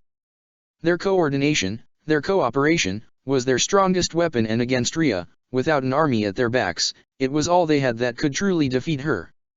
No passage of time has yet cured humanity of its folly, Rhea spoke, venom in her voice, as her blade struck again and again against Edelgard's axe and glanced off her armor. Humanity will always be swallowed up in the darkness it creates for itself, and that is why we Nabateans, why Mother must shepherd them. In her absence, the duty falls upon me to see to it that Fodlan's sheep do not turn into wolves. Geralt muscled in, barely managing to deflect a blow from Rhea's sword that fell just a hair too swiftly for Edelgard to parry it. "That's funny, Rhea," he said. "You've got to know how lousy with wolves Fodlan is, don't you? And your people alone deserve that throne, to stand above humanity." Edelgard asked her, thankful for Geralt's intervention as she mounted her counter-attack. She managed to push Rhea back, get distance between the two of them, and conjure up a spearhead of dark magic to throw her way. As guardians? As protectors? As natural rulers? Be honest, Rhea, with us and with yourself. Rhea didn't answer. She summoned a barrier to block the magical assault and hurled a wave of white light in response. Edelgard and Geralt dodged, but a few Imperial guards locked in battle with church soldiers were struck by the blast and instantly torn asunder. Before Rhea could mount another magical attack, Dimitri closed in on her with a flurry of forceful thrusts of his lance, putting her back on the defensive. "This is simply about punishing humanity, isn't it?" he snapped. "Isn't it, Rhea? About retribution and revenge?" That prompted a response from Rhea, a lash of her tongue alongside the swing of her blade. "In the entire world, who besides myself," she snarled, "has the right to cast judgment upon all of you? For what I have suffered, I alone have the right to judge humanity. I can understand your anger. You cannot even begin. But how long?" he shot back as Edelgard threw herself back into the fray to defend his blind spot. "Must the people of Fodlan suffer for 1,000-year-old sin? Why do they have to suffer for Nemesis crimes even today? Why can we not put the bloody past behind us and look to the future?" Rhea managed to parry Edelgard's axe with her sword, and with a sweep of her leg deflected Eredbar. "The future, the past, to humanity, there is no difference," she retorted. "I've seen the machines you've unleashed upon this world. Those things Mother meant to erase from this land 2,000 years ago, the things humanity used to poison their own world." Her counterattack was furious. Despite Edelgard's best efforts to defend Dimitri's blind spot, Rhea managed to deflect Labrunda again, duck underneath a wave of fire, and aim a sweeping kick to the side of his head, and it was sheer luck that he managed to avoid it. "You are walking the same path as them. You've learned nothing in 2,000 years, in 5,000 years, in 10,000 years you've learned nothing.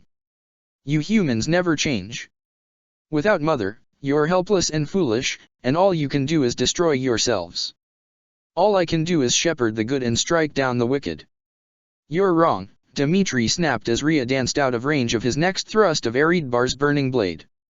"Human wisdom," Edelgard retorted, struggling to pin Rhea down, "can overcome our problems." "Can they? Do you believe that? Then grant all those ignorant people in the world your so-called wisdom at this very moment." Rhea shot back. "Can you do such a thing, Edelgard, saint of liberation? Can you? You speak of shepherding and guarding, but the Church of Ceros has only exacerbated people's problems. With a furious and inarticulate snarl but no response, Rhea retreated. Talons tore through her fingertips, growing into disproportionately enormous draconic forepaws. They dug into the floor tiles, and with a mighty roar she tore a massive chunk of the entire floor out, lifted it up with rippling and scaly muscles, and hurled it at Edelgard, Dimitri, and Geralt. A mighty blow from Eredbar shattered the incoming wall of stone into dust and pebbles, but Edelgard knew to expect more from Rhea. When she tore through the cloud of dust like a silver bullet, Edelgard was well prepared to dodge Rhea's blow.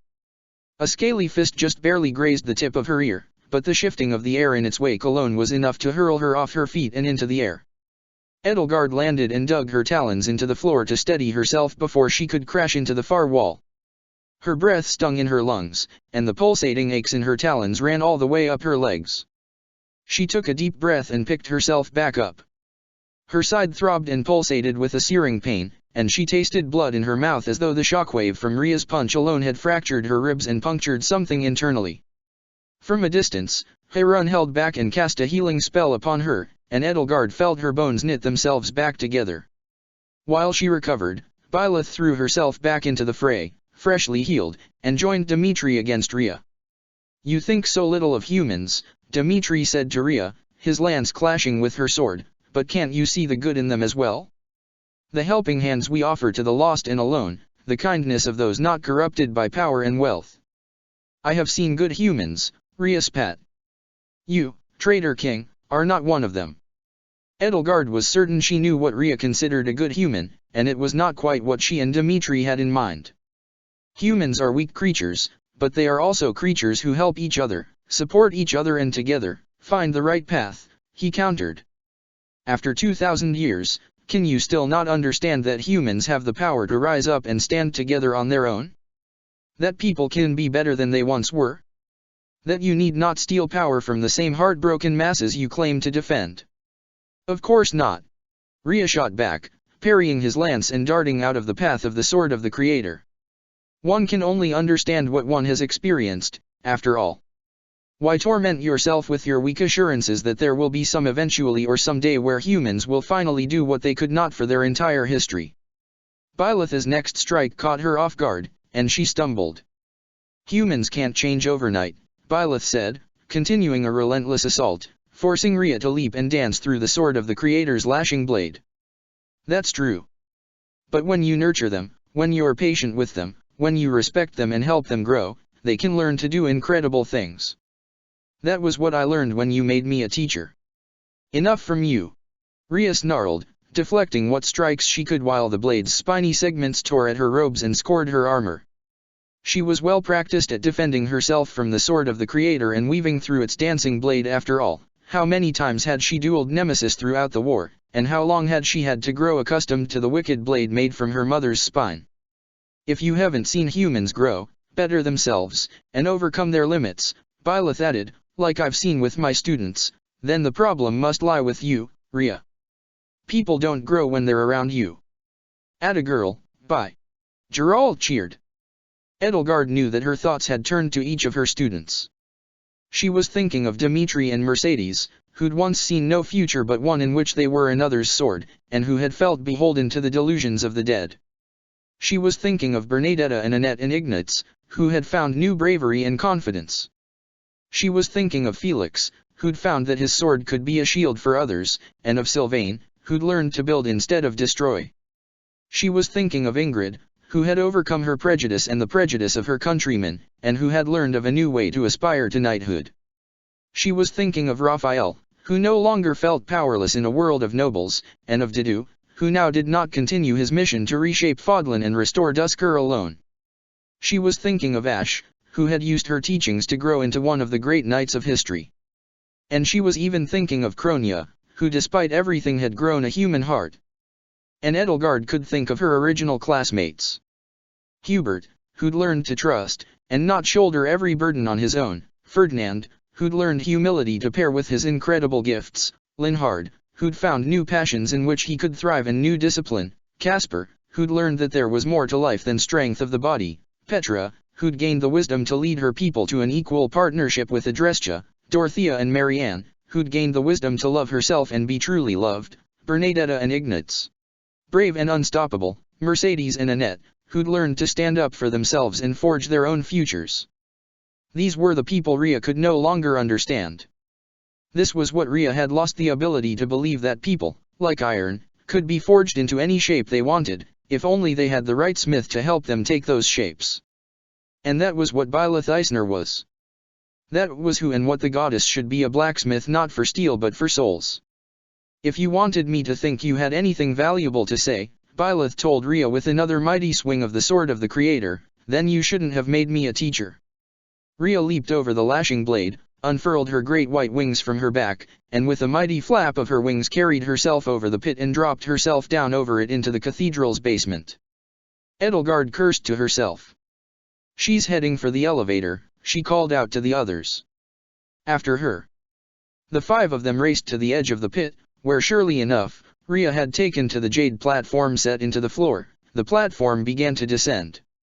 Rhea stared up at them with a hateful, determined glare. She wasn't one to claim victory prematurely. She knew that her pursuers would follow her, and she knew that she would slaughter them sooner or later. Edelgard spread her wings, and she, Dimitri, Byleth, Harun, and Geralt all leaped into the pit and onto the elevator platform after Rhea. It was all hands to the eastern walls as the remaining elites tried to breach them, and 4 of those hands belonged to the King of Grappling, Balthus von Albrecht, and his vassal the Duke of Grappling, Raphael Kirsten. All things considered, Raphael had done pretty well since the accident. Probably not an accident, but he didn't like to think about that had taken his mom and dad away.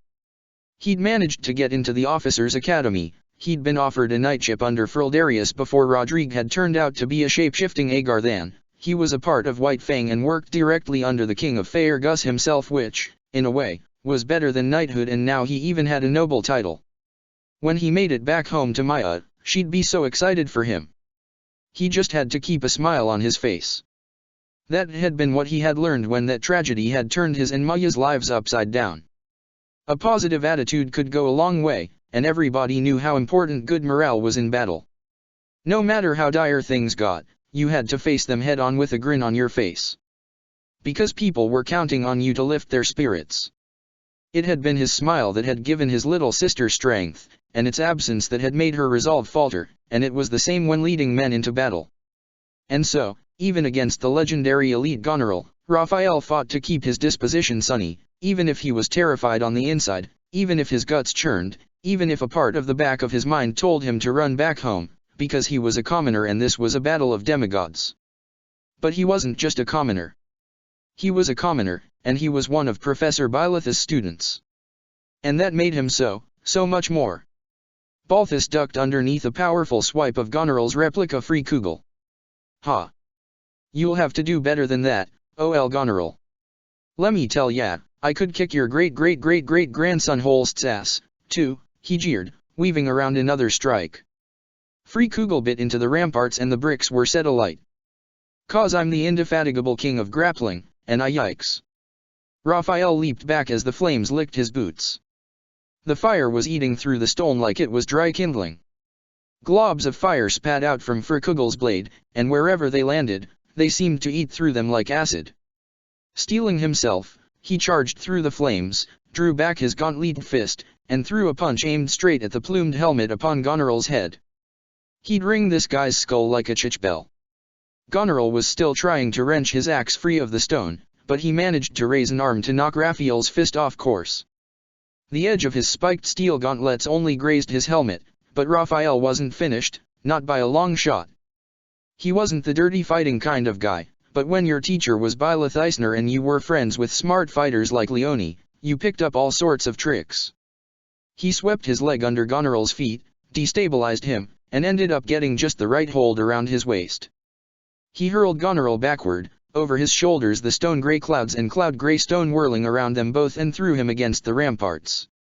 Nice one! Balthus crowed. Goneril crashed into the parapet, stone shattering underneath him. The wall's old stones creaked and groaned and sloughed away, and if he'd waited a second longer to get back up and step away, he'd have fallen down with them. Balthus put himself between Goneril and the discarded relic, wiping a trickle of blood from his split lip. Ha! Let's see how tough you are without your relic, you old geezer. Man to man, fist to fist. Let's go. Goneril dusted himself off. Impudent commoners, he sneered. Weak fools who choose to stand against those who are stronger must learn their lesson. The strong rule, the weak serve. Balthus smirked. Oh, I'm not a commoner, Gramps.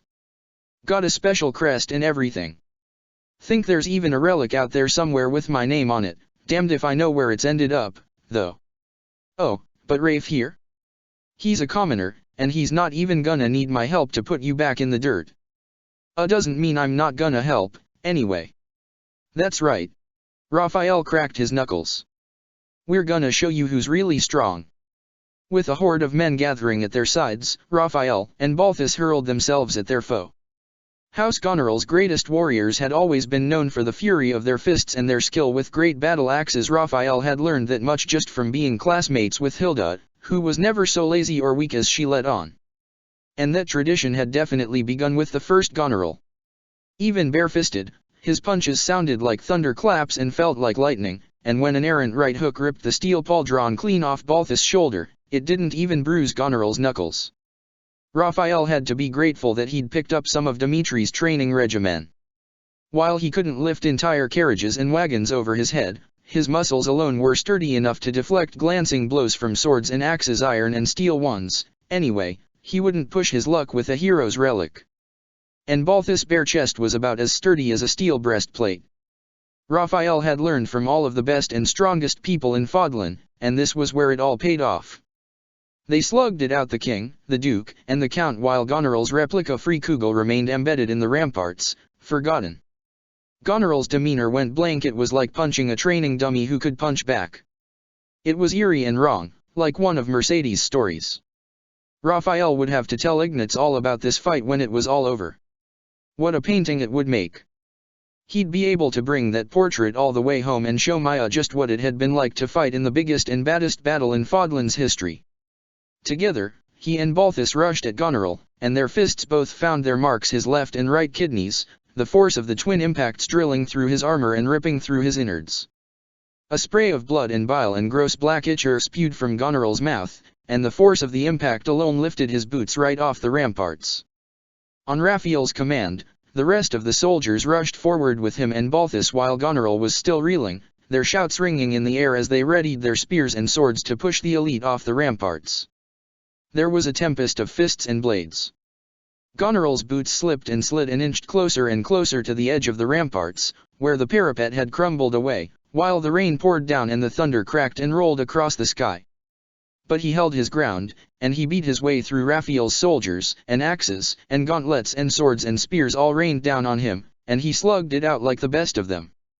But his boots kept slipping, and every good punch Raphael and Balthus got in brought him closer and closer to the edge of the wall, to the killing fields where falling arrows mingled with the rain.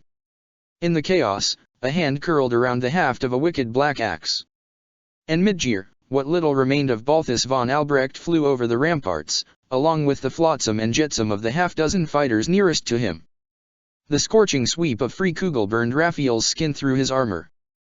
But he gritted his teeth and pressed on anyway, and through it all, he forced the smile to never leave his face, so that none of the quavering and terrified men under his command would know his fear. Raphael had eventually figured out that the late Count Gloucester had orchestrated his parents' deaths as part of his constant pissing match with Duke Regan. Collateral damage, nothing more. But even before that, he had known his parents' killers had names and faces, and he had known on some unconscious level that it had all happened because his parents had gotten caught up in the affairs of nobles. And he had known that no matter how much he raged, he was a commoner, and he was impotent as one might be to scream out against the will of the goddess herself. He could no more avenge his parents or get justice for their deaths than an ant could stop the rain from washing it off its hill and carrying it away. In a battle of nobles who wielded the power of the 10 elites, commoners were all swept away and brushed aside, and the survivors were left to pick up all the little broken pieces. Like Raphael and his little sister. Like all the brave soldiers fighting at his side who were reduced to bloody smears with one swing of Goneril's fake Freekugel, the ones who'd never stood a chance. But King Dimitri, Professor Byleth, Viscount Dedu, and Princess Edelgard were changing everything. They were upending the old order. Now commoners could go toe-to-toe with nobles and win. That was the future they were fighting for. Why Raphael was fighting on their side. He had to win to prove them right. Carried by the force of his bellowing roar, his fist slammed into Goneril's face with all the might of his entire body and more, all the way up his arm to his shoulder, all the way down his back to his hips, all the way down his legs to the tips of his toes. 2 Raphaels, 3, 4 could not have summoned such strength. The force of the impact crumpled Goneril's nose like a wad of paper, the gauntlet's hard edges cut into his skin and fractured his cheekbones, and the spikes over Raphael's knuckles dug into his eyes and gouged them out. Blood spurted from the elite's ears, as though Raphael's mightiest battlecry alone had made his eardrums burst. Goneril's axe fell like the heavy rain, still caught in a dead man's grip, still carried by its forward momentum even after the light in his eyes turned to rivers of blood and his brain turned into porridge. Even though Raphael's jaw was so tightly clenched that he thought his teeth might shatter in his mouth like beads of glass, to the very end his smile never faded from his face. On the long elevator ride down to the Holy Tomb, the tenor of battle shifted. In such close quarters, there was no room for bantering or bickering over the clash of blades. In close quarters, elbows became as sharp as jabbing spearheads and fists and feet like bludgeoning maces and armor-piercing warhammers. Errant blades gouged furrows and craters in the smooth jade walls of the tunnels. Knuckles cracked and claws scraped against armor. Rhea was a master of brawling, and the elevator platform, a scant 24 feet in diameter, was an arena in which there was no respite from her fury. Nor did she have any respite from the combined forces of 5 fighters hell-bent on stopping her.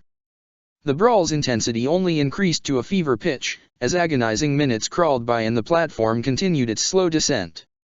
The tide of battle shifted constantly, yet at no moment did it feel as though Rhea or her opponents had the upper hand. As they fought, Edelgard felt a familiar, unsettling prick cling over her spine, and the phantom sensation of feathers sprouting from her back and her scalp. Suthi's corpse was drawing nearer, and its mindless slumber felt more fraught by the second. Scales rippled across Ciro's blood and sweat-drenched muscles, her eyes narrowed into hateful reptilian slits. At last, the elevator platform cleared the ceiling of the cavern, revealing the vast expanse of the Holy Tomb as it continued its descent. Rhea broke away from the others, spread her wings wide, and hurled herself off of the platform as soon as she had clearance, gliding above the inert and statuesque golems gathered at the base of the elevator shaft. The time to fight had passed now. For Rhea, it was once again time to flee, for if she reached the other end of the tomb and the corridor leading to the bridge, everything would come to an end.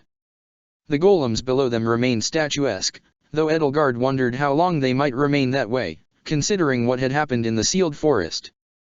Still, though, she had more pressing concerns.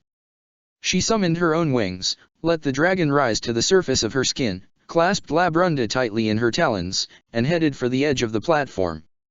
"Professor Byleth, Harun," she said, "I'll need long-range support from the 2 of you."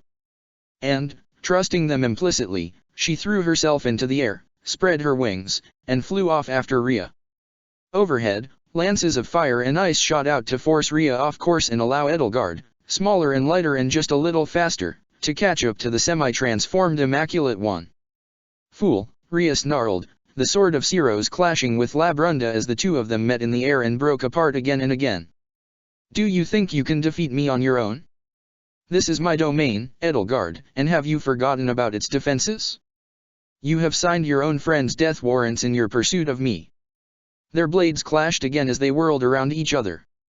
The rippling blue auras of the 2 holy weapons, 2 weapons blessed by Ciro's herself and endowed with the power of her crest boneless hero's relics, Periander and Thales, had joked, wavered and deformed with each impact, spitting out sparks and arcs of cobalt lightning whenever the sibling blades met. The Holy Tomb swirled around Edelgard, but she kept her eyes forward and focused on Rhea. "Now, my army of phantoms, my golems," Rhea called out, "descend upon the elevator platform. Destroy those who dare raise their blades against the goddess." Nothing happened. In Rhea's shock, Edelgard managed to gain the upper hand, rising with a mighty flap of her wings and striking at her with a mighty uppercut swing of her axe before she could dodge or defend. Labrunda's blade struck against her scaly hide. "Disabling your booby traps was one of the first things I did when we seized control of Gareg Mach," Edelgard lied. "What?" Rhea gasped, struggling to right herself as she lost altitude. The 2 of them crossed over the massive chasm beneath them where Suthi's corpse slept, and she shuddered and shivered as though a chill wind had blown through her very soul. Edelgard felt it as well. But how? You were sloppy, Rhea, when you abandoned this place, Edelgard continued. You didn't think that another Nabatean with a major crest of Ceros would be able to access this place, or the control room you're heading for. We will not let you reach it. You will never draw your trump card. Another beam of searing cold from Heron's lance shot out from the descending platform, striking Rhea's wing. A patina of frost crept over it, freezing it in place and causing her to lose her balance in midair.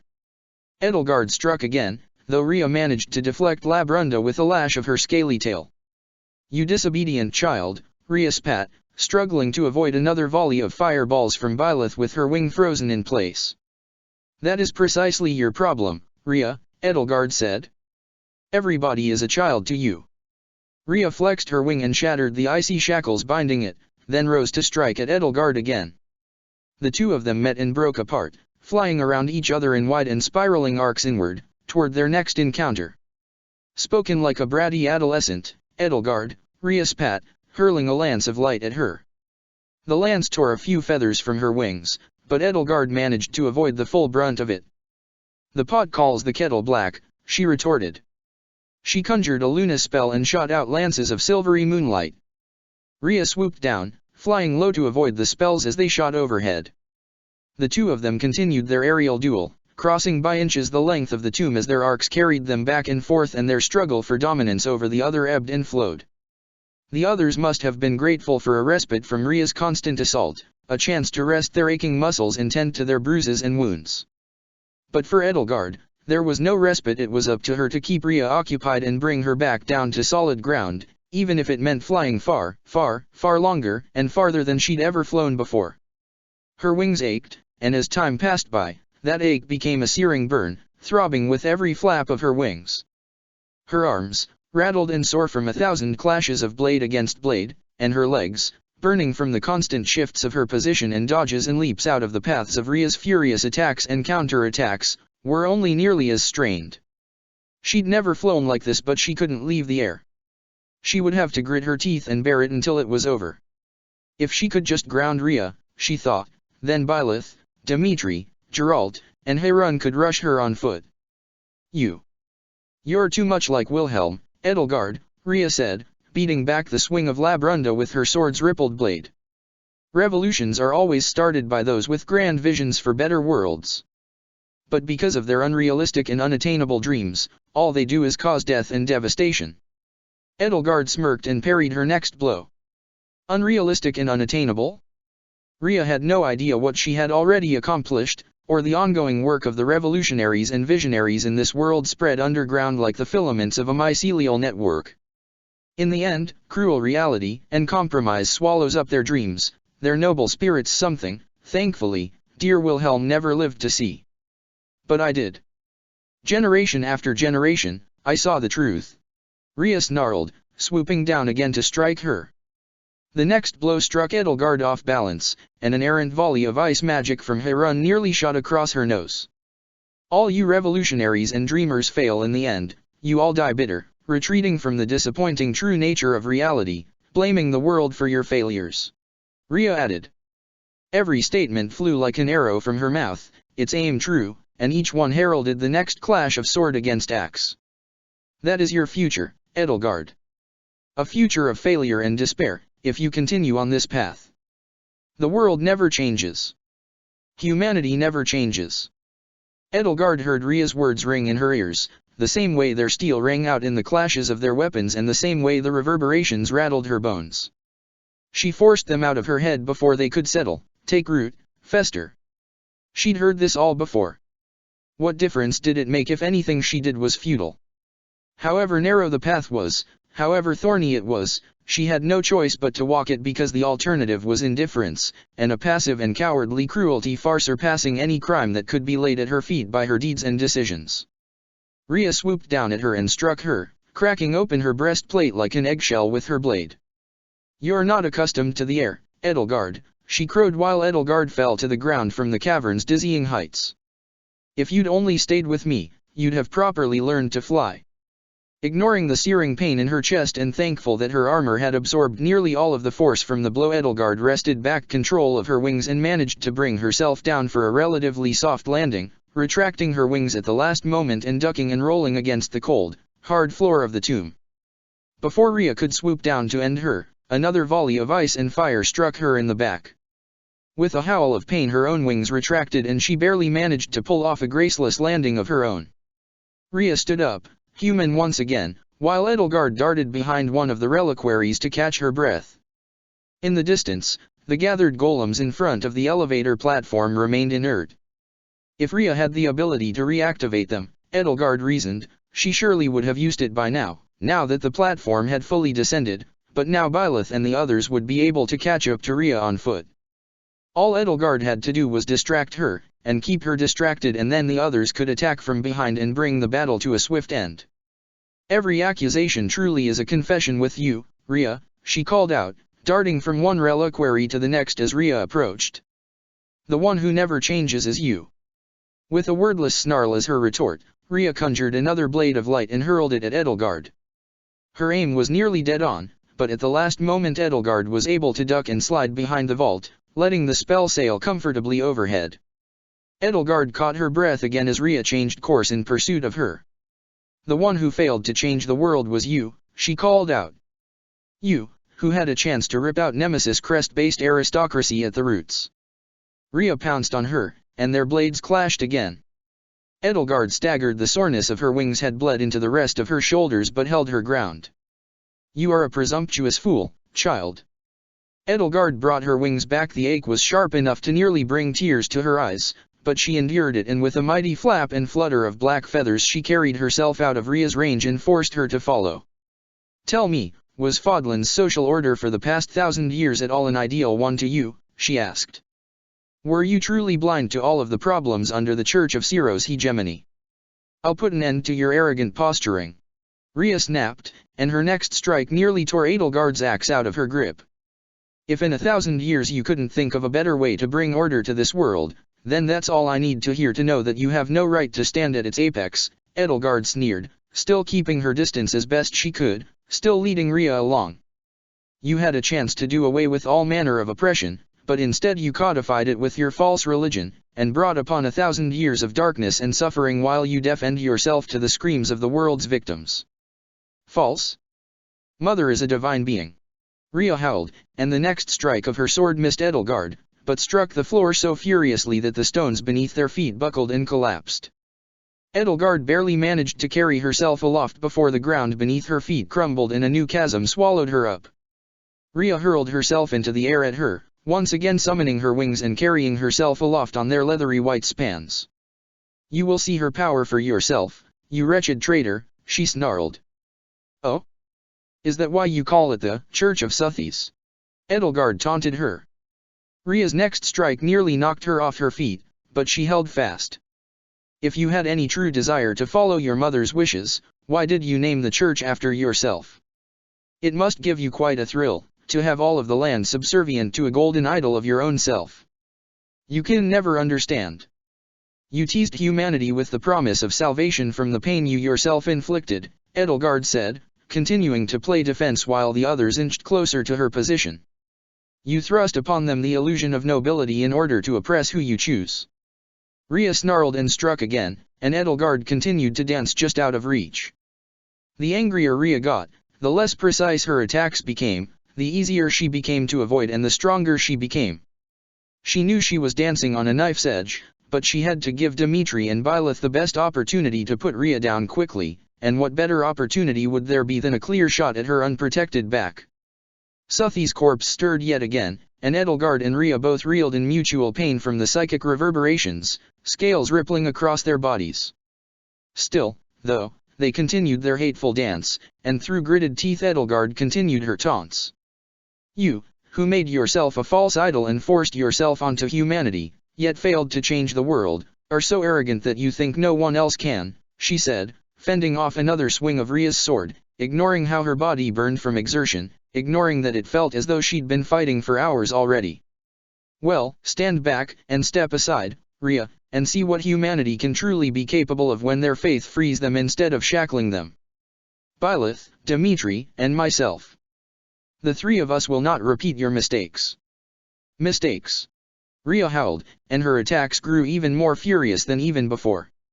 White magic wreathed her sword, but it sparked and crackled and burned like white-hot flames and roiled like boiling water, unfocused and unrestrained. You try ruling the world, you brat. See how easy it is to maintain your oh-so-lofty principles. No. I care too much about this land to see it burn in your hands and those of your foolish friends. She knocked Labrunda out of Edelgard's hand with such force that Edelgard felt the calluses on her palm, well honed over the past year, tear open and pop like blisters. A lash of Rhea's tail caught her in the stomach, knocked her off her feet, and sent her flying into one of the far reliquaries on the other side of the aisle. Edelgard remembered flying through the air, then nothing, and then her eyes snapping open to find Rhea's emerald green glare cold and reptilian filling her line of sight. Rhea had her pinned by the throat to the reliquary, against the cold stone.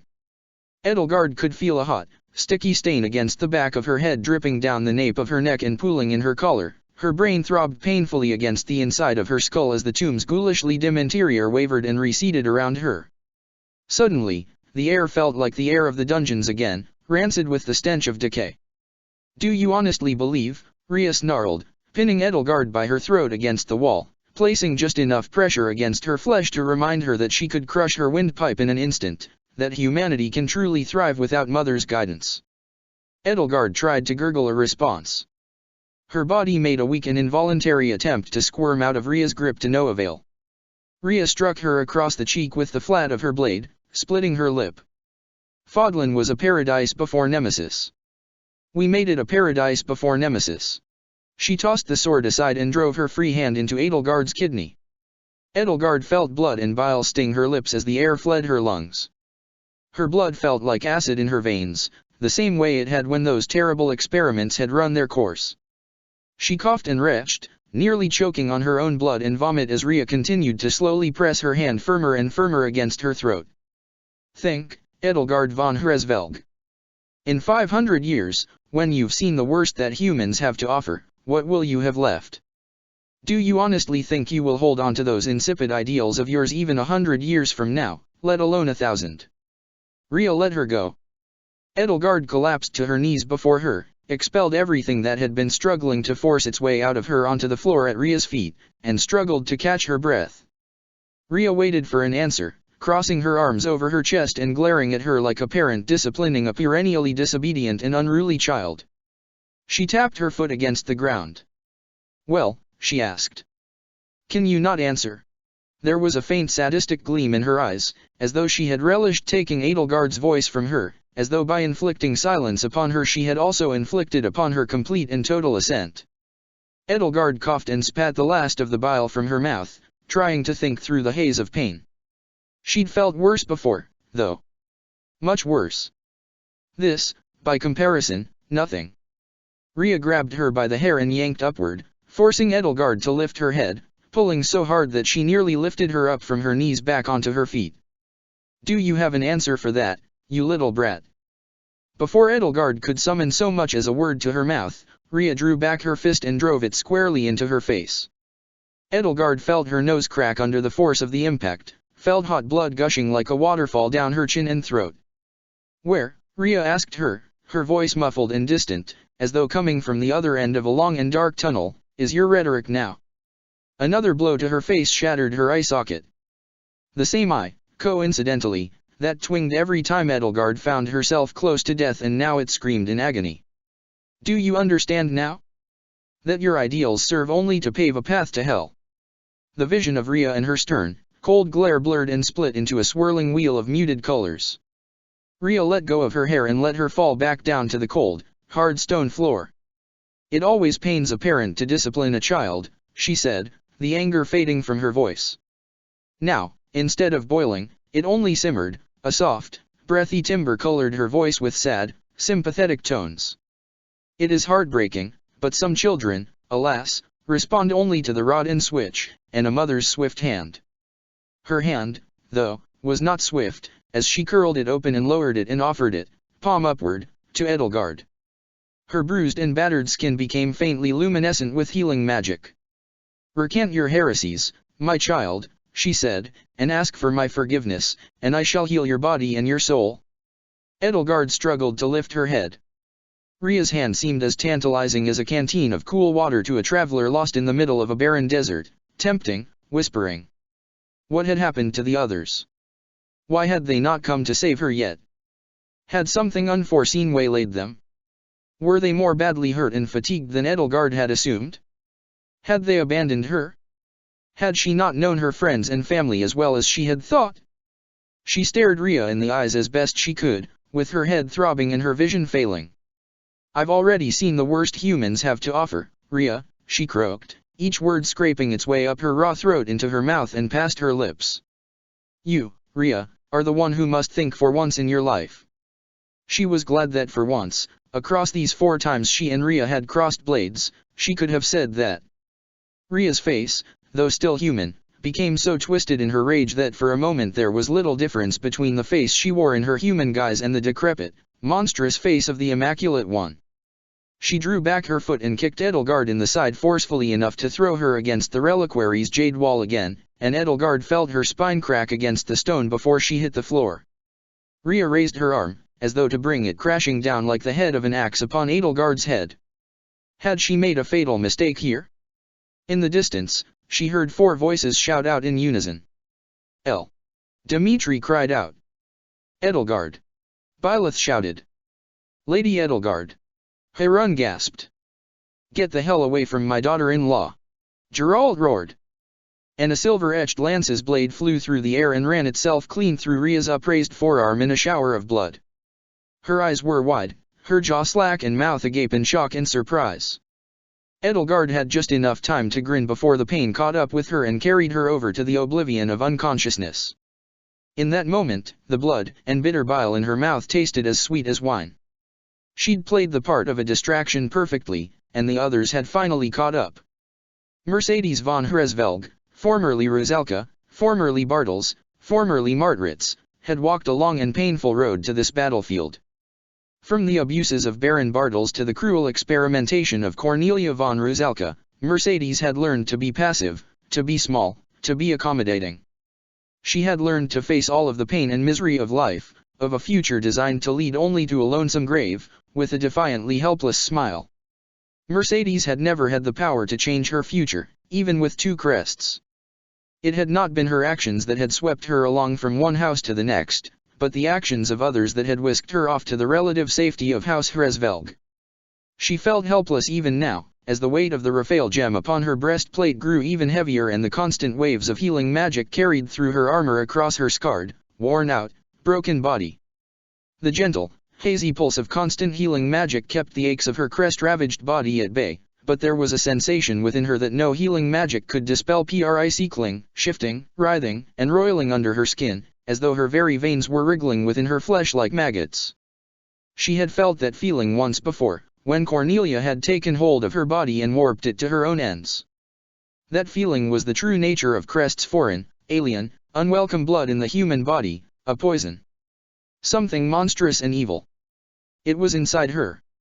And it was going to force itself out of her sooner or later, and there was nothing, absolutely nothing she could do about it, just as there had been nothing she could do about the fall of House Martritz, or about her mother and Emil's decision to flee House Bartels, or the 3 of them falling into Cornelia's clutches, or about surviving the Crest experiments, or becoming the Death Knight, or winding up as the adopted stepdaughter of the Adrestian Emperor. Mercedes had long since learned to accept her fate, to live, to die, to hurt, to cause hurt, to leave her friends, to see them again and make herself comfortable where she could. That was all most people could ever do.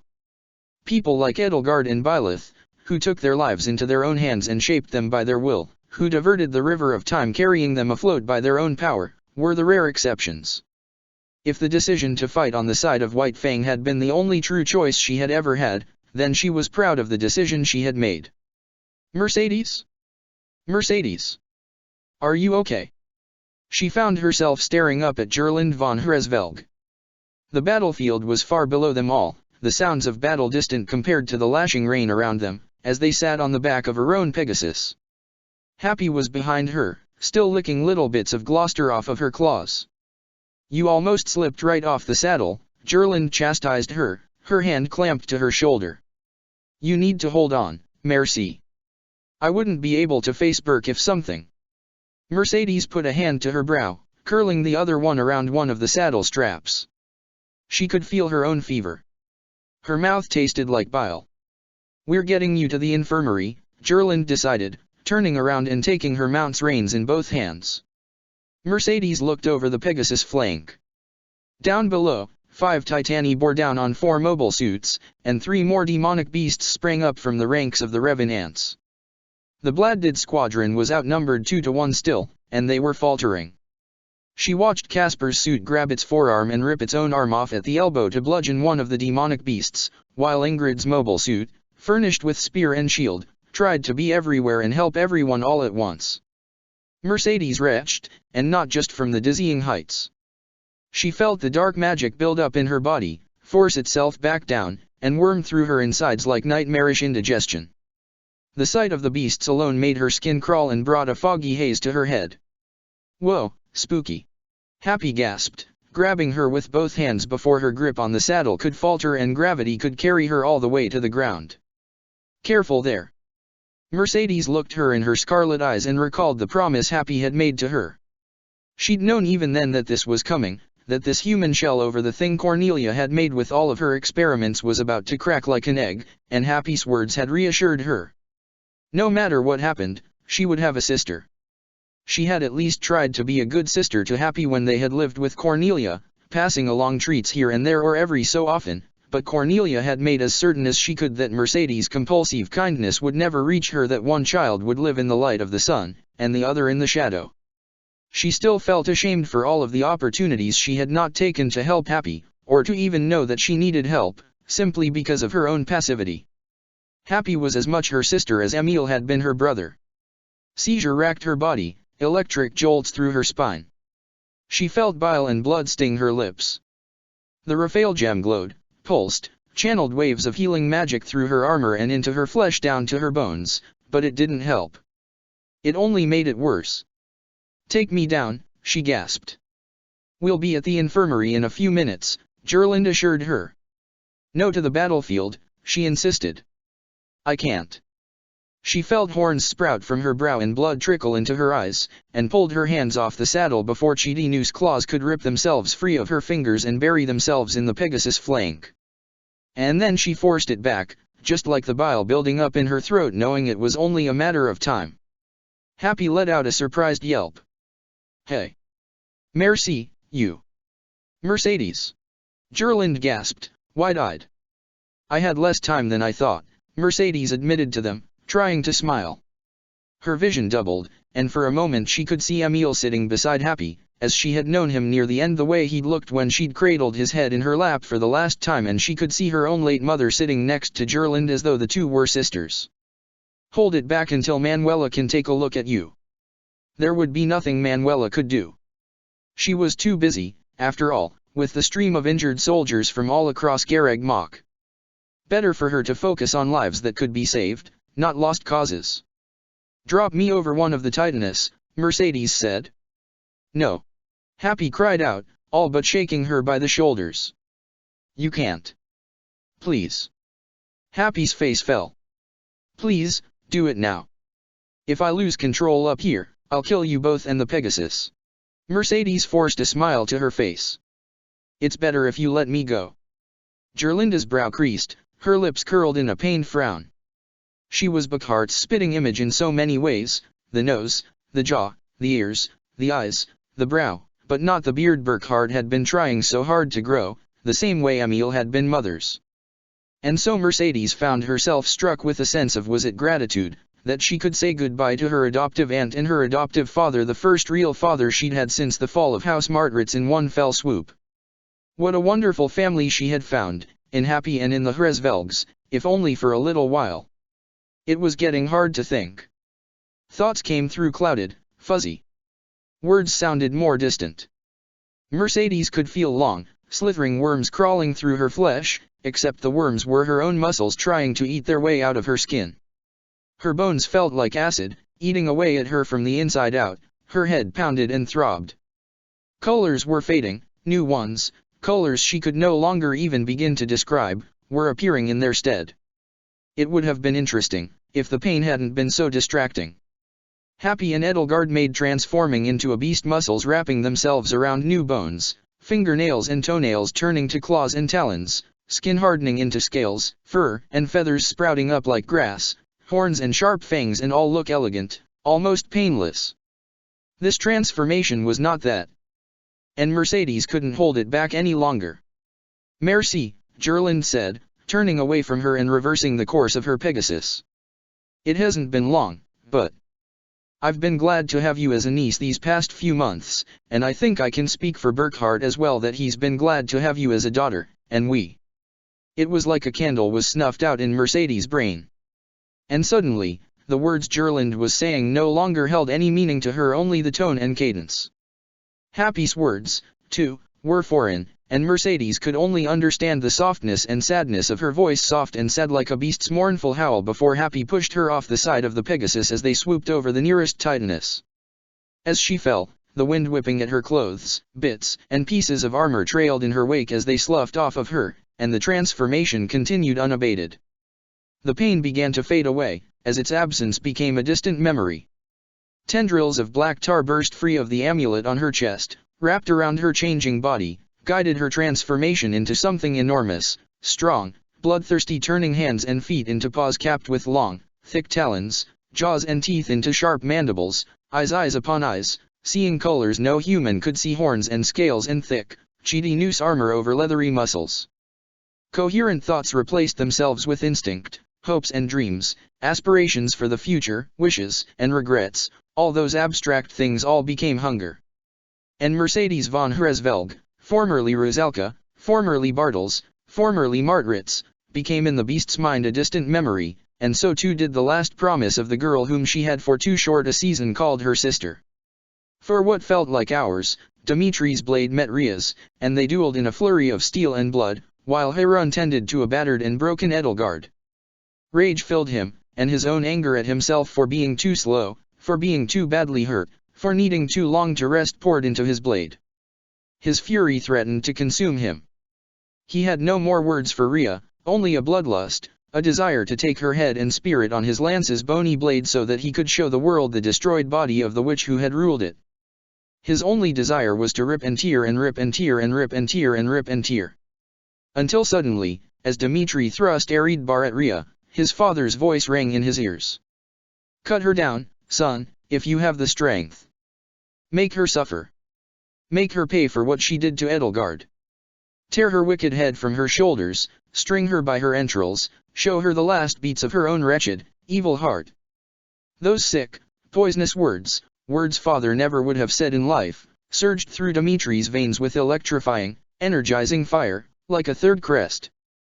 Yet somehow, they had the opposite effect as the delusion intended. It was like the ringing of a small silver bell, something bright and clear and pure that cleared his head, at least for a moment, and in that moment a transcendent awareness overtook him. It might have been a gift from the goddess, whatever form she still existed in. He forced aside the nagging of his phantom parents, his phantom pain. He couldn't allow the boar to overtake him.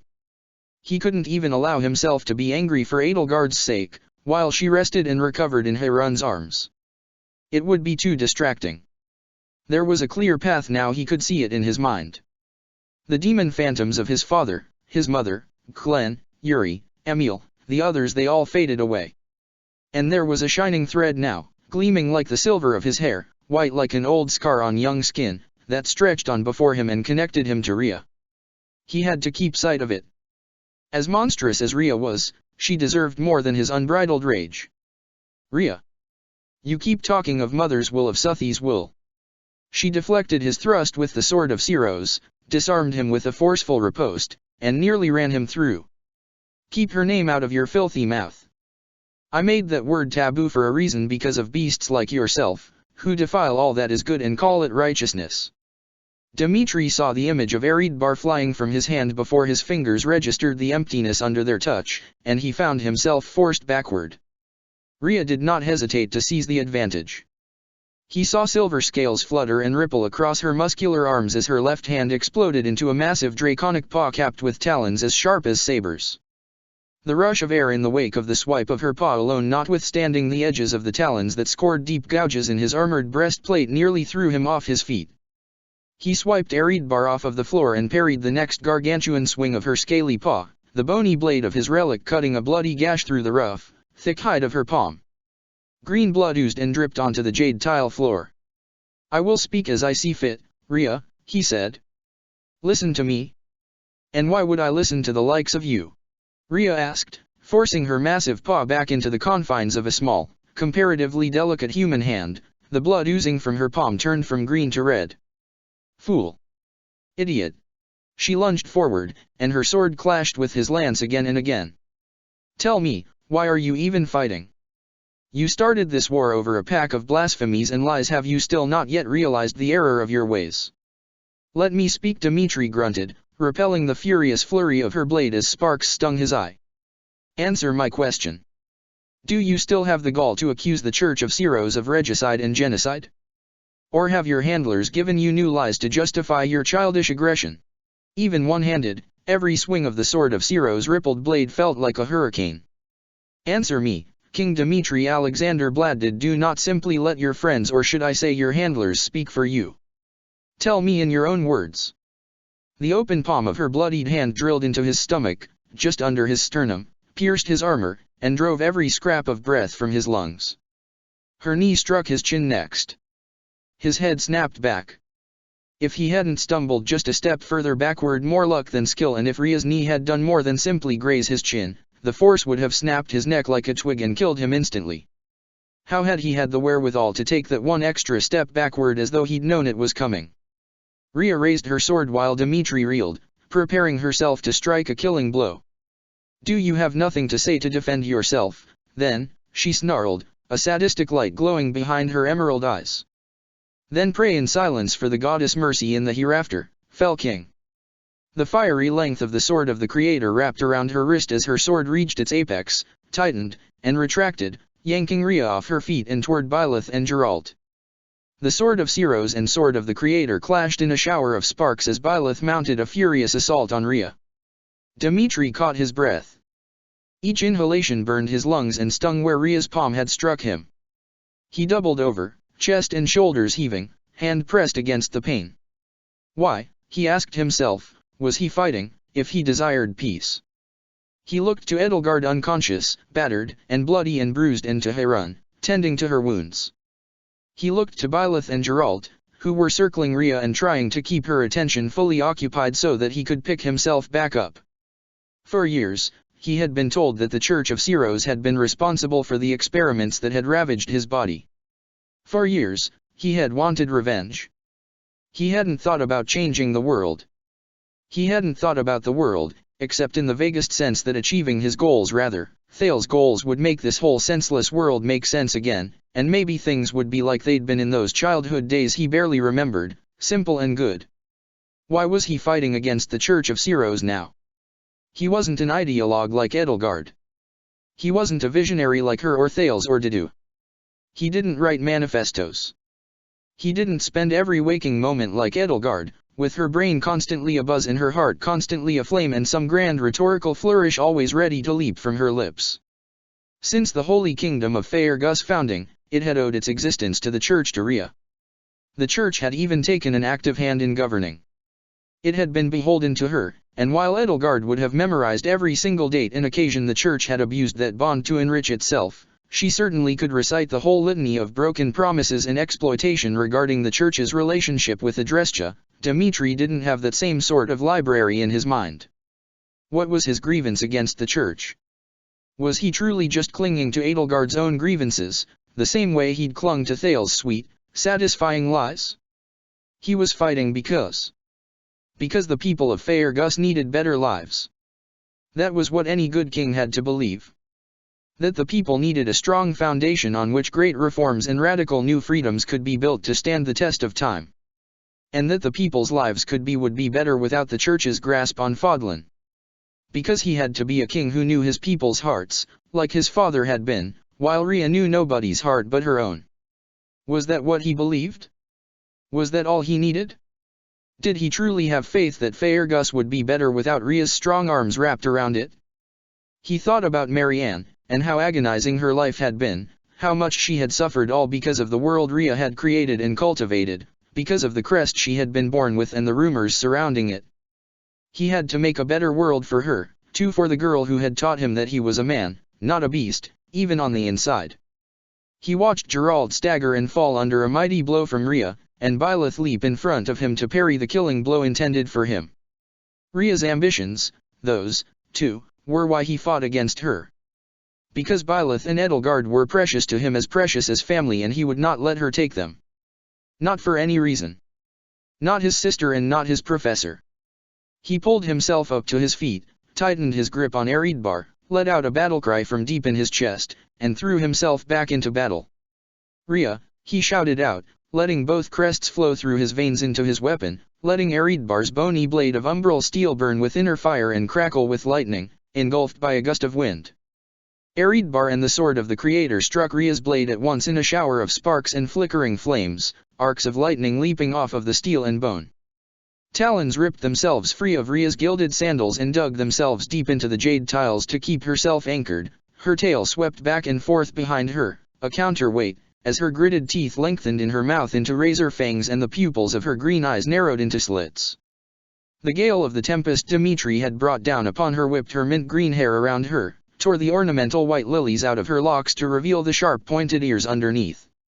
He felt the howling of the delusional dead and damned swirl around him with the tempest winds, felt the rising waters of his own bloodlust, of the boar, lap at his ankles, then his knees, then his waist, the riptide strong enough to drag him underneath if he did not stand firm against it. The black haze to his left grew darker, and the world turned red and deep inside of him, all that the boar was screamed at him to let it run wild. He pushed it all back, though if he let that part of himself out, he would never be able to say what he yearned to say. "You keep speaking of Suthi's will," Dimitri said, "but what do you truly know of it?"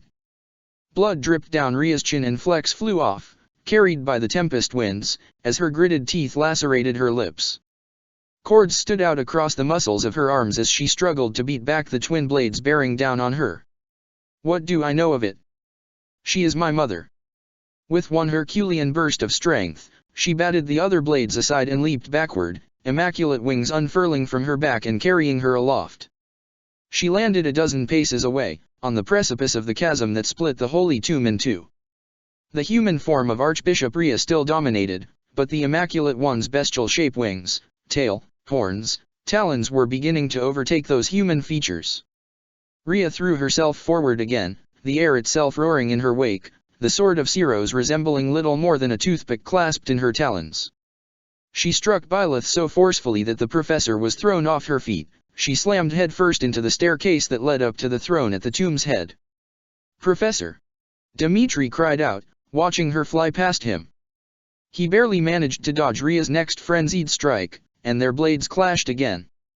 "You know nothing," she snarled. "You and your professor, you cannot know anything about Mother. You can never know her desires for this world." Dimitri parried her next strike and spared a glance at Byleth. She would pick herself back up any minute now, wouldn't she? He had to keep his faith that she would be all right. He always kept his faith in her. Because she had always rewarded it, the faith he placed in her, from the moment they had first met.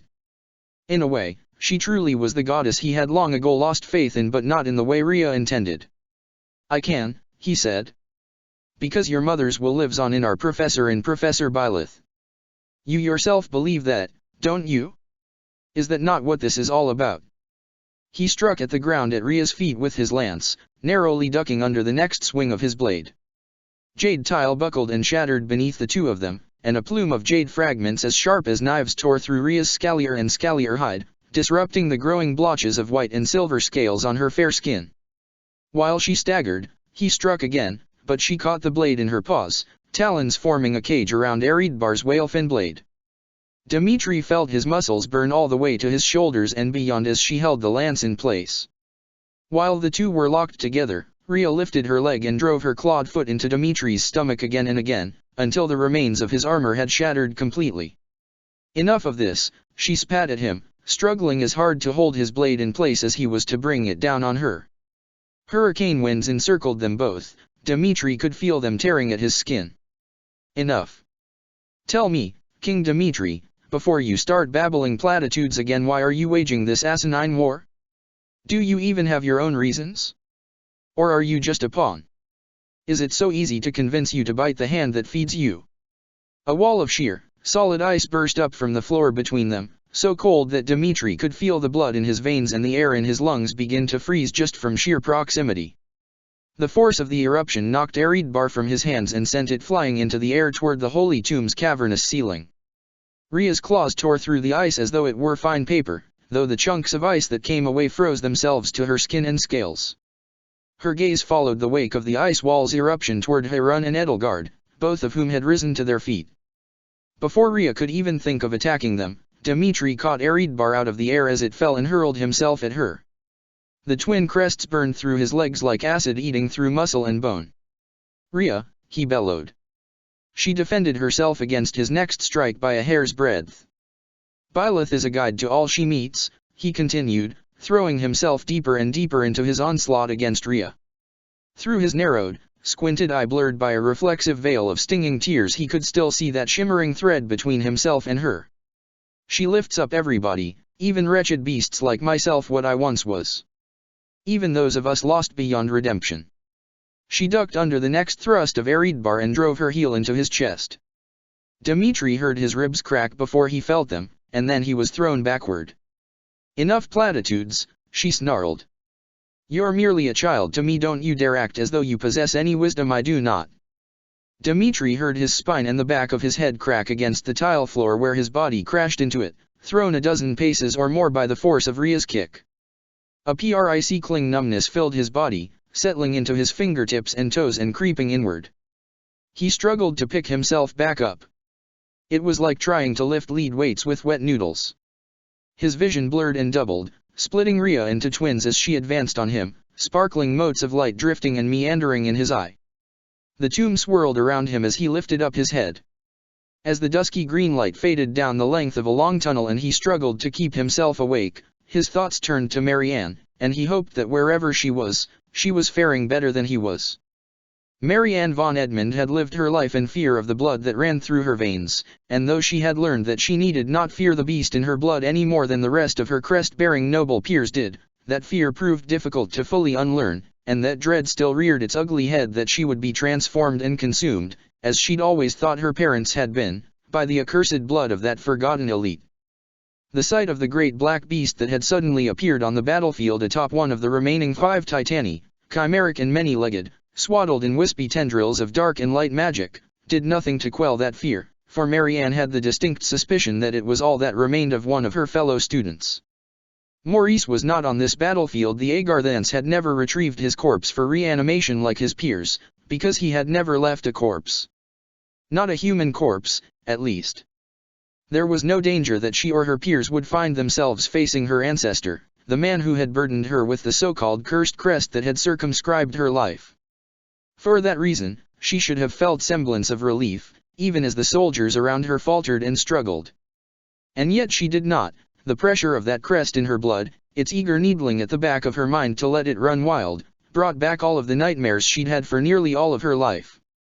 She gritted her teeth and pushed it all back. She tightened her grip on her sword and on Dort's reins.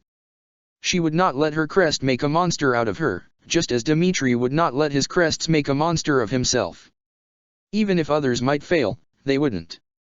Fall back, she shouted out to her men and to Hilda's Valkyries. A revenant's spear rattled against her sword. Hilda hung off of her shoulder, barely even able to swing free Kugel anymore. The revenant's forces were relentless, and they never tired, though humans did. And Marianne, like everybody else, was only human. They managed to beat a hasty retreat, mingled blue and red kingdom and empire soldiers with the remains of the Valkyries clad in gold and goneril pink to the command outpost behind the defensive line, past the crumbling outer wall. The ground trembled and air quivered as thunder cracked and fire roared and giants stamped their feet upon the ground. This was a battle the likes of which Fodlan had never seen. And Marianne, fatigued, weary, weak, could only hope she survived it. Hundreds by now, perhaps thousands, had already seen that hope dashed before their eyes. All of Whitefang had known that, given the circumstances and the reinforcements available, this would be an uphill battle. Marianne had worried that the slope would be too steep for her to stand on, and as her chest ached and lungs burned with every breath, she felt that worry return to her anew. She dismounted from Dort and helped Hilda down, half carrying her off the horse. Blood reddened her rose-pink hair and poured down her brow, mingling with the heavy rainwater. Her eyes were glazed and she struggled to stand steadily on her feet. She'd managed to take down Daphne what had felt like hours ago, and even force Gautier to retreat after a long, sustained battle of attrition against his battalion, but one lucky parting shot had cracked across the side of her head. All signs pointed toward her having a concussion. Marianne carried her to one of the tents set up behind the fortifications and laid her down, propping up her head and shoulders. Hilda tried to turn to face her. Mud stained her pretty clothes even in the middle of battle. She made her armor pretty.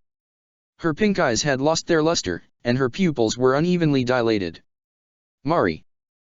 Please, don't try to talk or move your head," Marianne told her. She cast a healing spell to staunch the flow of blood and, with the magical energy wreathing her hand, she laid it on the wound. It was a bad one, it might scar, even with a healing spell. A scar, from just above her left ear to her brow, right along her hairline. Hilda, she thought, would make it work. She knew how to make anything pretty. Even right now, with her sodden hair plastered to her head and her fair skin bruised and scraped and bloody, she managed to look gorgeous. Hilda's chest slowly rose and fell in time with her breath. "Did I get him?" she croaked. "Daphne is down. You almost got Gautier." "I'm sorry." Marianne ripped a length of cloth from her sleeve. With all this mud and rain, the hem of her robe was filthy, wishing she had something cleaner, and conjured a chunk of ice that she could wrap up. Meltwater immediately began to trickle down her wrist as she bound the ice in the cloth and pressed it gently to Hilda's brow, hoping to lessen the swelling. "Oh, what a pain," Hilda groaned. "My head hurts." "You'll need to stop thinking for a bit, or you'll hurt yourself." "Oh, I'm great at that," she said, mustering a weak smile. In spite of herself, Marianne smiled, too. "I'm sorry I couldn't be of more help." "It's all right." Hilda closed her eyes, and her white-knuckle death grip loosened on Free Kugel. The relic, stained with mud and blood and speckled with bits of viscera, slipped from her hand to the floor. Overhead, the rain drummed relentlessly on the canvas tent, and the wind whipped at it. "I want to go home." "How many elites do we have left?" she murmured. Marianne sighed and shook her head. "I don't know." She looked around for the base captain and called him over. "Excuse me? Do we know how many elites are left, Captain?" The captain thought for a moment and counted on his fingers, his lips moving slowly. "Let's see, Gautier, Karen, and, well, I think Goneril's been taken down. But no confirmation yet, ma'am." He took a deep breath and wiped his rain-slicked brow. Marianne sighed. That was a relief. It sounded as though, despite everything, the monastery's defenses were making real progress. But what of Nemesis himself? Was he still in the back of his army, observing through the eyes of his men? If White Fang and the combined forces of the Empire and Kingdom were already stretched this thin, then could they hold fast against Nemesis, or would he easily cut his way through them? She shook her head and rebuked herself. She couldn't give in to despair. Dimitri, Byleth, Edelgard, none of them would allow that. They would keep fighting as though victory were still possible, no matter what. A roaring explosion and the screams of dying men rang out in the distance, and then another one rang out, louder and nearer. The ground rumbled yet again, and one of the Goneril Valkyries raced into the tent. "Lady Marianne. Is Lady Hilda all right?" she asked, ripping the helmet from her head and letting rainwater drip from her sodden blonde hair. "It's okay. It's just a concussion." What's the matter?" "Gautier's coming back. On foot, but," she sighed and shook her head. "I don't know if we can repel him without a relic, ma'am." Marianne caught a glimpse of another one of the Valkyries running to the front lines with the black replica Lewin Daphne had lost gripped tightly in her hands, and from the look on her face she was probably praying desperately to the goddess that a mere replica would not do to a crestless warrior what a true relic would. She found her eyes traveling down to Free Kugel, resting at Hilda's side. A person with the wrong crest could wield the wrong relic, at least for a little while, with less risk that what had happened to Miquelon Gautier last year would happen to them. Even for a little while, just for a day, just for an afternoon, could she pick up that relic and use it in Hilda's stead? Would she be able to retain her own humanity? Or would it claim her, as she had always feared her crest would? Another explosion rocked the camp, the screams drew closer, and a gout of fire spilled over the barricades. Lady Goneril, the Valkyrie said, racing forward and scooping Free Kugel up off the ground, "I beg your forgiveness." Hilda's eyes snapped open. Wait, what?" she shrieked, sitting bolt upright. "Hey, you can't. You're going to get yourself." Marianne held her down. "Stop. You can't exert yourself, Hilda." In any other circumstance, she might have laughed as she forced Hilda back down to the ground.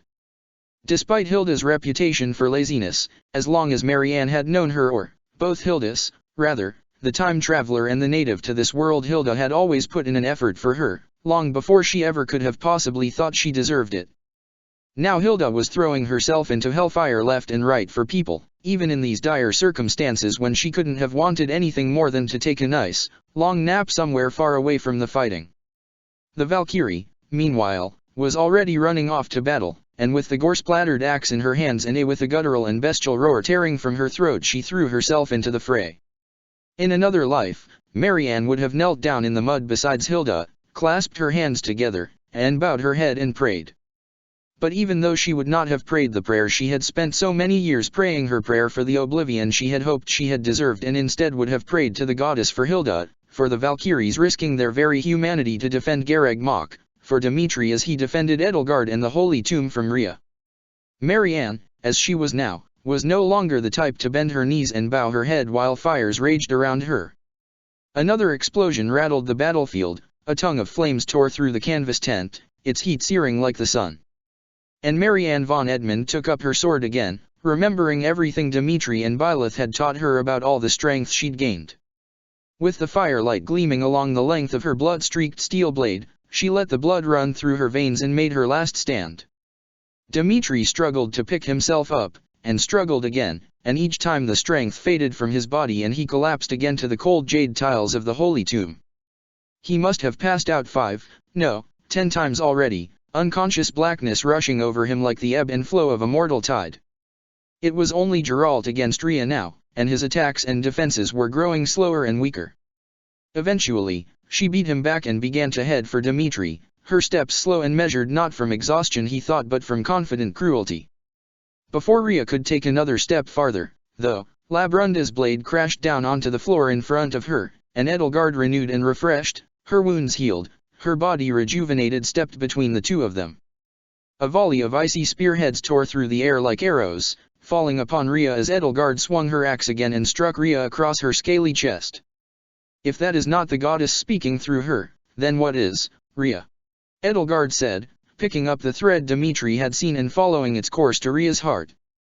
"She guides us all to make our own choices, to walk our own paths. If the goddess will works through Professor Byleth, then her will is everything you have always stood against, Rhea. She wants humans to grow. Even if you believe they cannot." "Silence, fool." Rhea parried her next strike, then swatted her aside. "Your professor is nothing but a failure I will put right." "Failure?" Geralt barreled into her, beaten and battered and bloody, the furious strike of his lance so forceful that it nearly ripped her sword from her hands. Never had Dimitri seen or heard him so furious as he was now. "That's my daughter, you bitch. Don't you see? You, Rhea," Edelgard told her with a swing of Labrunda, "are the one who has committed the greatest of sins. You have made yourself an enemy of the goddess herself by standing against our professor." Dimitri smiled. That was right. She knew it. But, there was something only he could tell Rhea, something only he understood from his own experience. Something Edelgard didn't understand but he did. Rhea was just like him, right down to her core. But could he lift himself back up? His head smacked against the cold stone floor again. He was spent. His right arm and both legs were nearly fractured, the muscles were torn and frayed, the veins had burst and shattered, spilling purplish pools of blood and rapidly forming blisters on his skin. His ribs were cracked, it hurt to breathe. And yet he could still feel both of his crests burning within him, struggling to animate his weary, broken limbs and push them forward. They were fighting to make him fight. And they were losing. Edelgard and Geralt continued to fight against Rhea, but they, too, were at the limits of their bodies. This duel had been going on, it seemed, for what felt like hours, days even, and even though both bore the same crest as Rhea, the same strength, neither of them could keep up indefinitely. Rhea swatted them both aside. "You dare call me an enemy of the goddess," she growled. "Of my own mother? I shall use your bodies to craft a new perfect vessel, and then you will all realize how wrong you truly are. And you will all see your confidence for the ignorance it is." Dmitri found himself, somehow, back on his feet. He looked down at himself and saw blood blisters and lesions on his scarred flesh shrink and fade away, and felt the sharp throbbing of fractures in his limbs and ribs dull as motes of soft amber, and green lights danced around him. The same lights had taken hold of Edelgard and Geralt as well. Dmitri followed them to their source and saw a brilliant green light in the shape of a woman, arms outstretched. Heirun, channeling not reason but faith now through the conductive plates of her Todsritter armor. Rhea's gaze fixed itself on her. "Heirun von Vestra," she growled, her lips pulling her mouth in a feral scowl. "Heirun," Geralt corrected out of habit. "I must commend your loyalty," she sneered, lunging at Heirun, "misplaced as it is. Still, you'll die for it all the same." Before she could reach her, though, she had to parry another strike of Edelgard's axe, and Geralt's lance. Tongues of fire leaped through the air, spiraling around Edelgard and cutting burning arcs through the air with each swing of her weapon. Rhea parried with her sword, her talons, growing more and more bestial by the second, but she was back on the defensive now. Blood streamed down her snout, stained the scaly hide, struggling to burst free of her white vestments and golden armor. Geralt's lance shattered mid-thrust, yet the jagged edge of the blade buried itself in Rhea's injured shoulder, for the first time shattering the defenses of her natural armor.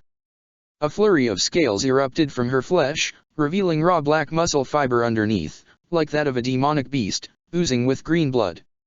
She let out an anguished roar and lashed out with her tail, striking Geralt in the leg with an audible, ringing crunch of bone and flesh and throwing him to the floor. Another strike tore Labrunda from Edelgard's grasp and sent it flying toward the chasm. The glittering axe, still awash in its rippling blue aura, vanished into the chasm's inky black depths, now lost forever. Dmitri made his way to where Eridbar had fallen. Even with Heirun's healing spell surging through his body, knitting together everything broken, exertion was agony. His joints protested every slight movement, his head throbbed as though a knife had been driven into the back of his skull. He was at his absolute limits, as Edelgard was, as Geralt had been, and he just needed to push himself a little further, just a little beyond that. Edelgard unsheathed her talons again, her own body shifting once more to match Rhea's, and the two of them met in a tempest of feathers and scales. Dmitri picked Eridbar up off the floor, grasping it tightly in his broken hands. "Rhea," he shouted out. "You'll hear what I have to say, by hell or high water." Once more, with the crest of flames reduced to embers within his blood, he threw himself into the fray. Eridbar and the sword of Siros met again and again and again, lightning crackling and sparks flying where steel met bone.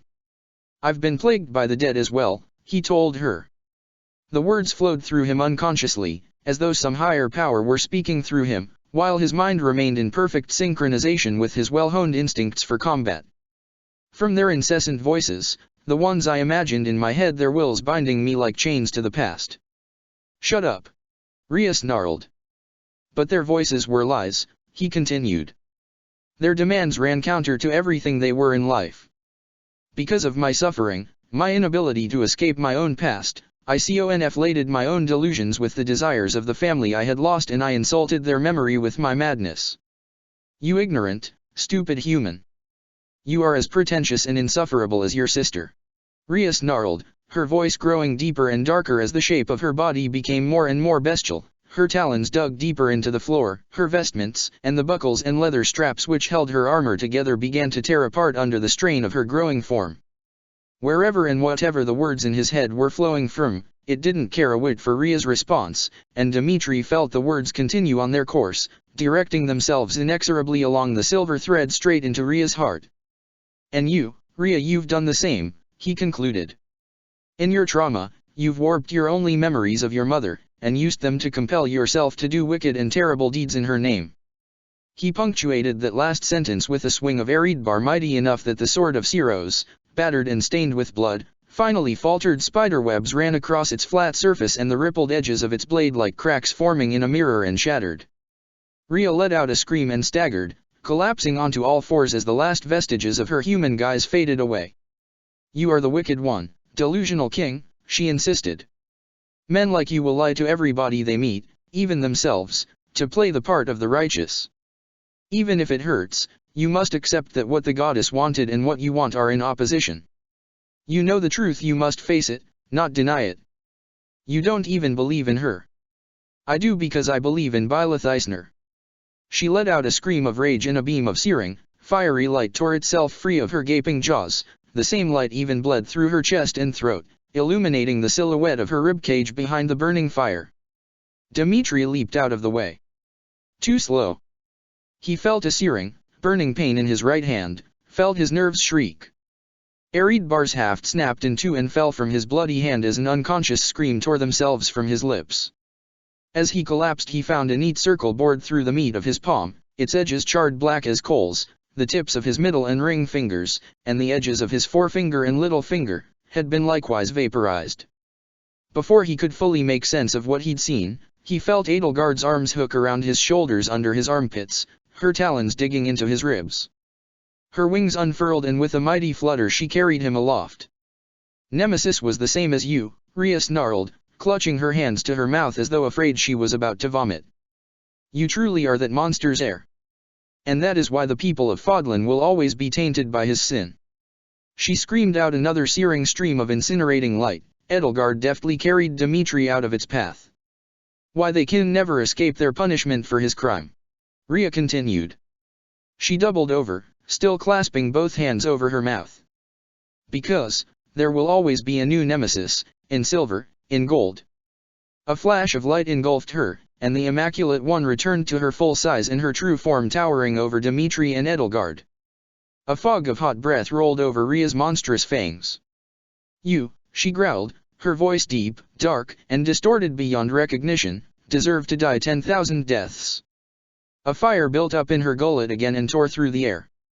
Dimitri, powerless to do anything else, squeezed his eye shut, but the searing light tore through his eyelid nonetheless, and even through his eye patch, leaving a faint impression of blinding light in the corner of his vision that had always been dark. Edelgard swooped through the air, still carrying Dimitri aloft as the beam of incinerating light cut through the air again, burning through the ceiling of the holy tomb, the walls. And then she let out a blood-curdling scream. Dimitri felt the both of them crash into the floor together. He opened his eyes. Edelgard was lying beneath him, still in a semi-bestial state, her hair a crest and long mane of black feathers, her skin clad in an armor of white scales, thick talons sprouting from her fingertips and curling out of her boots. Her left wing was wrapped around herself like a feathery cloak, her plumed tail curled against her chest, but her right wing terminated in a smoldering, charred black stump right where it met her shoulder blade. Dimitri gasped. He couldn't believe what he was seeing. Edelgard was shivering underneath him, her lilac eyes wide and unfocused, staring straight ahead at nothing at all.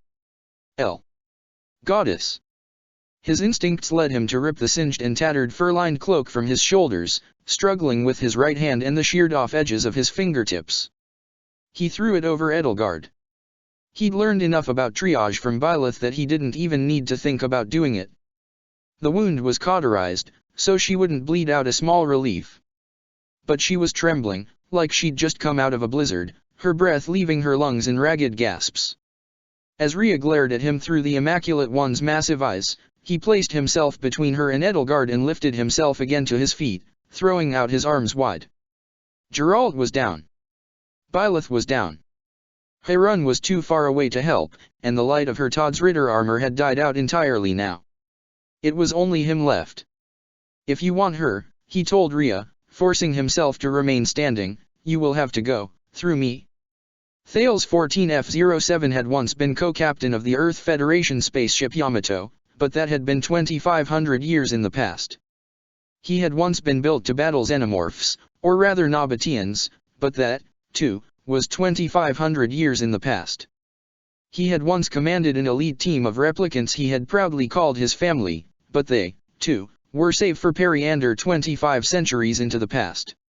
He had once been called Mart by a man who had seen in him the son he'd lost in the war, but that, like everything else in his life, had been 25 centuries ago.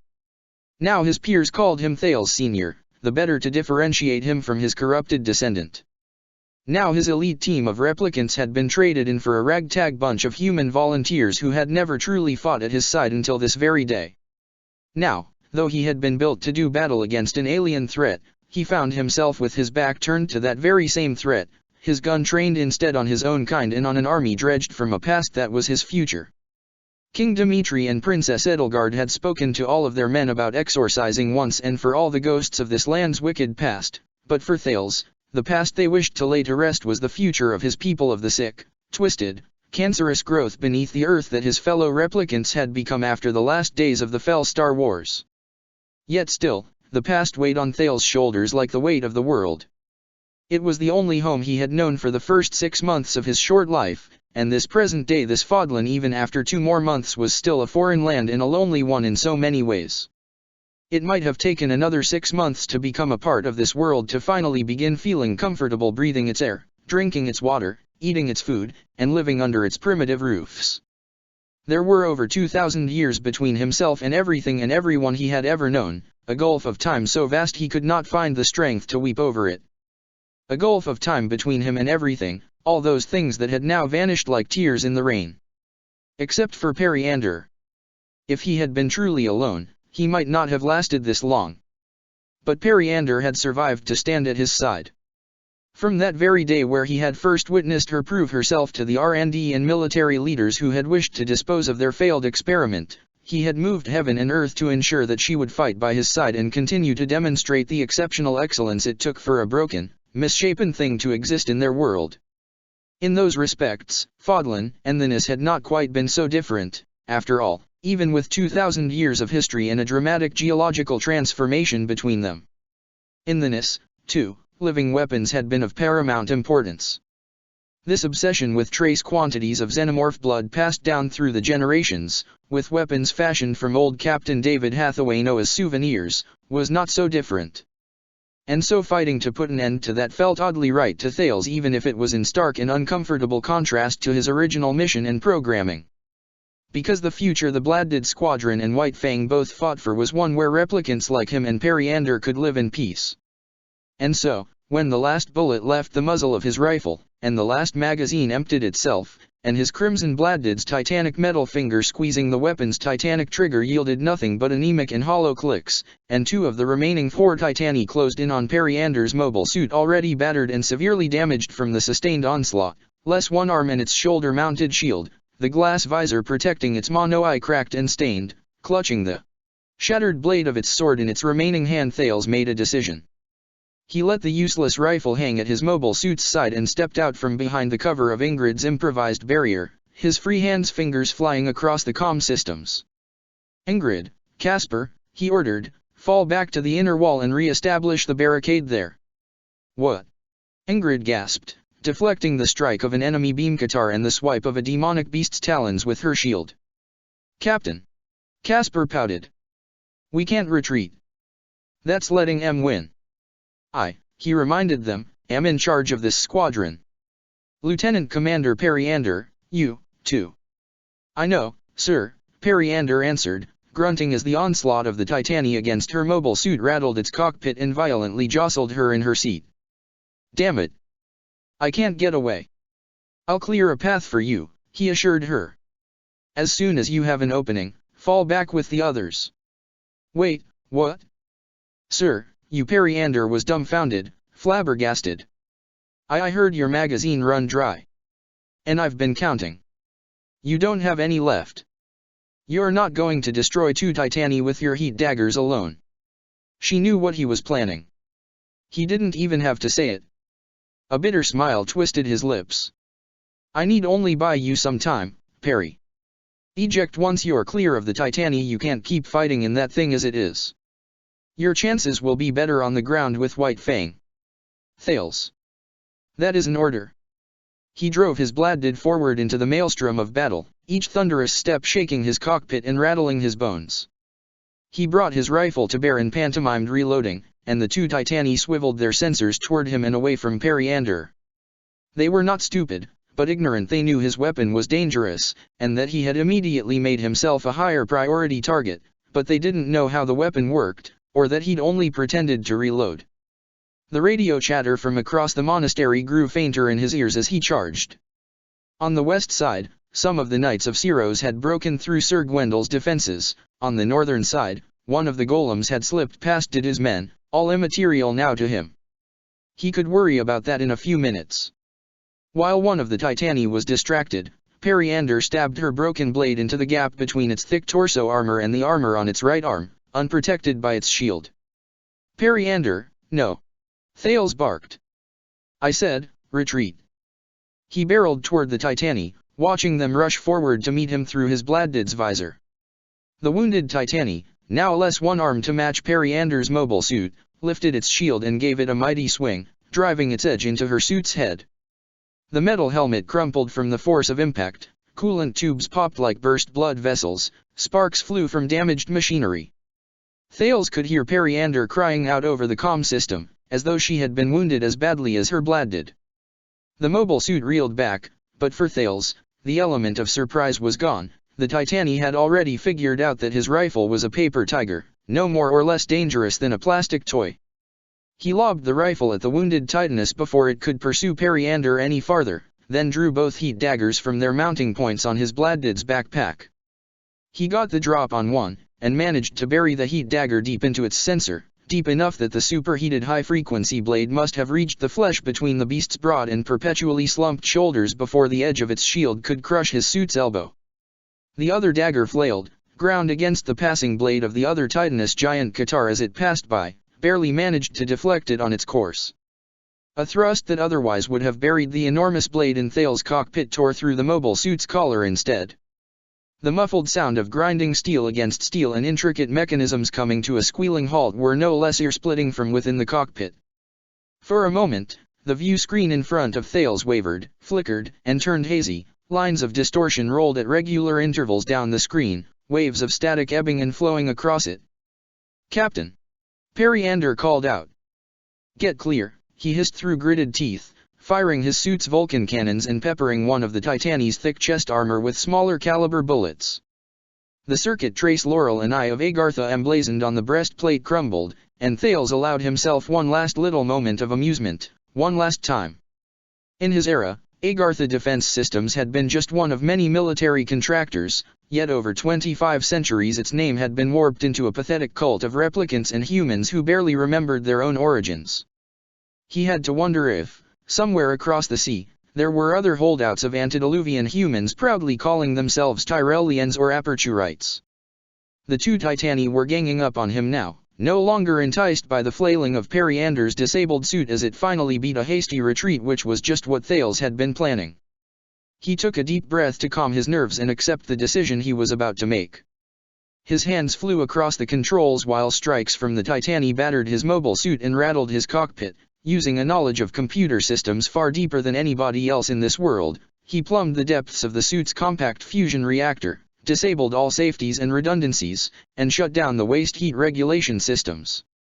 Fusion reactors carried no risk of runaway reactivity or nuclear fallout, but a meltdown and an explosive release of the Bladdid's reserve of deuterium while still in its superheated plasma state would produce an explosion easily capable of heavily damaging the two Titani, if not outright destroying them.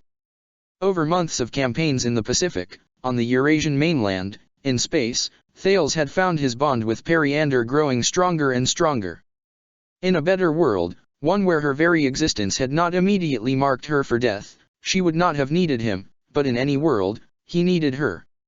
It wasn't fair, he thought, that one of them could live without the other, but the other could not live without the one. But a replicant's life was never fair.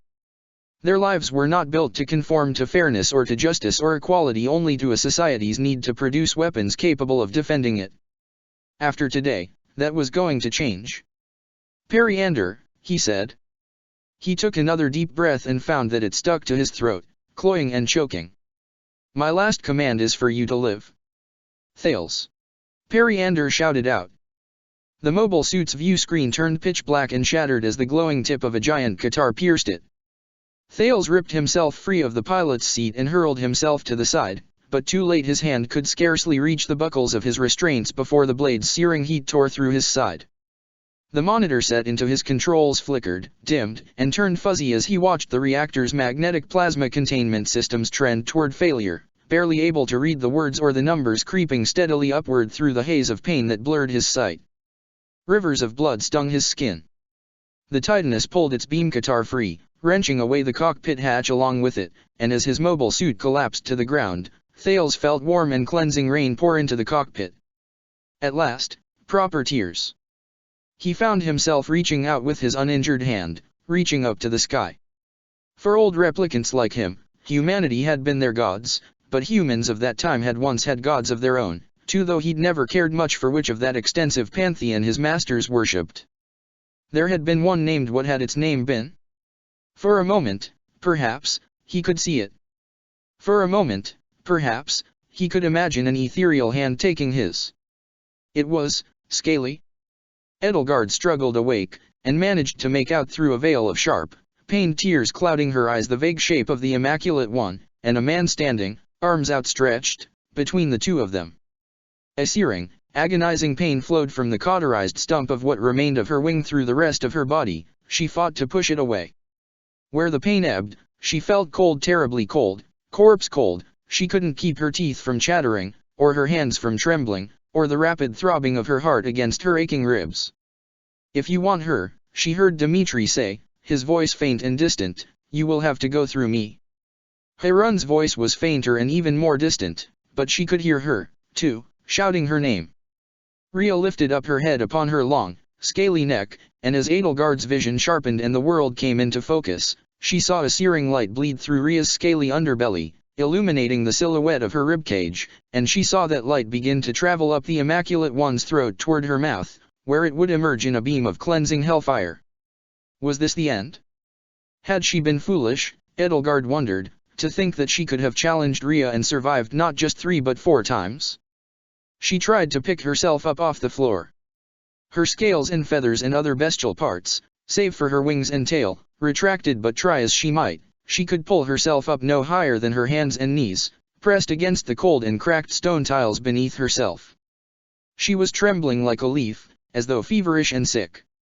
Spots and stars danced before her eyes. She felt as though she were about to vomit.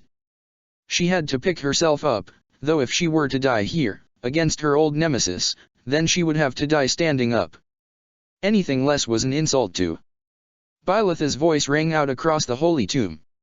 Ceros, she roared, and Edelgard could just barely discern the sharp, stern tones of a disciplinarian in her voice.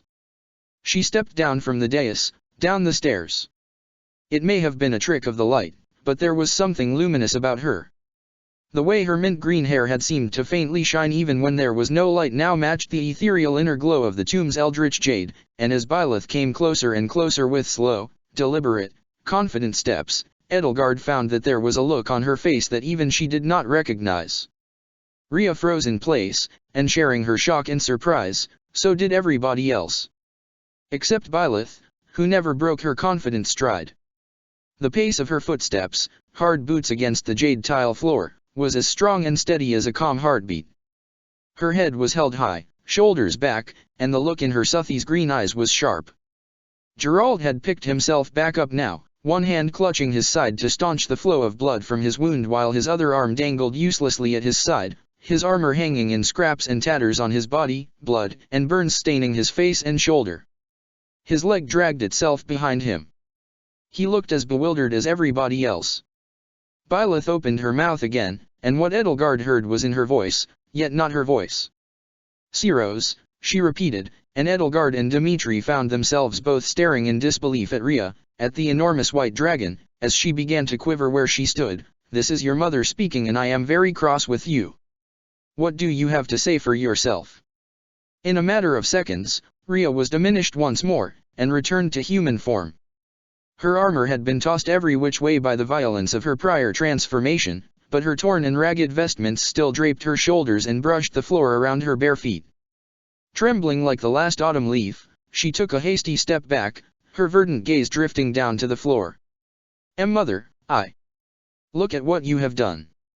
All this. Do you believe in your heart, my child, that I would have wanted any of this? Edelgard was flabbergasted. Dmitri and Gerald had no way of knowing, of course, but Byleth's tone stern yet soft, haughty yet compassionate was exactly what she remembered of Suthi's.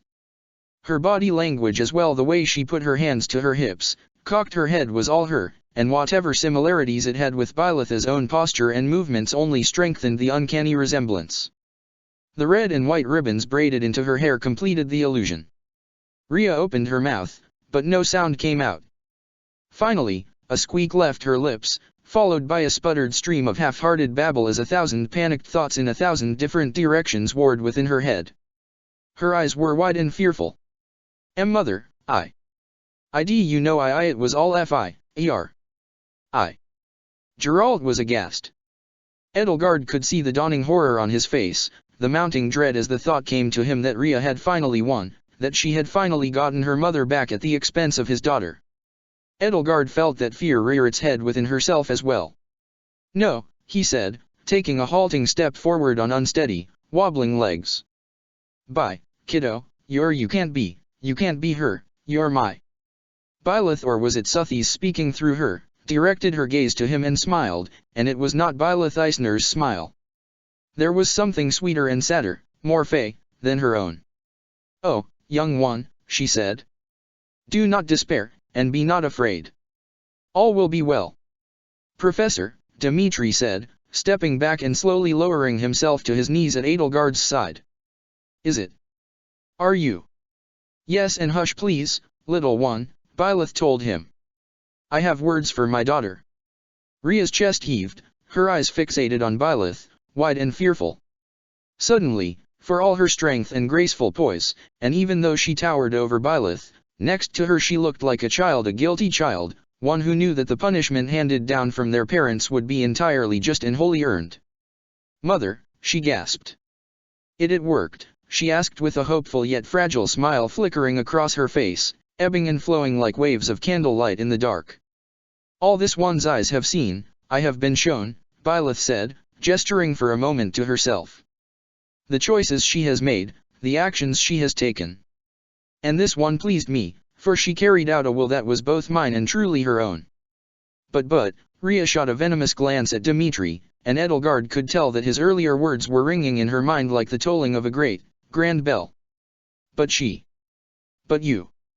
Mother, she is just a thief, a traitor, This one was my friend, Byleth answered, an iron bite seeping into her voice. And through her eyes I saw the world you wrought in my absence. Siros, how could you have thought I would be happy, having my best friend's life and mine traded for my own? Edelgard could never have imagined that she would see Rhea drop to her knees so swiftly, her blood-stained vestments pooling around her feet. Mother, she choked out her words, swallowing a lump in her throat. Everything I did, I only tried to keep the peace you sacrificed yourself for. When you shaped the land anew, and brought life to its plants and animals again, I couldn't let humans ruin it again. We, all of your children, not simply myself, Mother. Please understand. We made ourselves stewards of humans, shepherds of men, just as you asked. We cared for them, we kept them safe, and if you'd known how they repaid us. I know, Byleth said, nodding. I know, little one. I was never fit to carry on your work alone, Rhea admitted. I never was. I knew that. When I was all alone, when Indek and Makul abandoned me, and Sikal went to tend to Sethleen, I did my best, but I knew it was never good enough. I watched all of my failures compound over the centuries, knowing that if only you were here. Byleth cocked her head. And is that why you so badly wished to bring me back? Edelgard watched Rhea's chest heave, her shoulders quake, and sobs spill from her mouth as fresh tears streamed down her cheeks, as the realization no doubt came to her mind that everything she had been told about herself had been true. She had half a mind to think she must have been dreaming. How could this sight playing out before her eyes possibly be real? You were supposed to wake up. Rhea sobbed. We were all waiting for you. But Nemesis, that thief, that monster, stole you from us. For all her previous poise, she sounded now heartbreakingly similar to a spoiled child.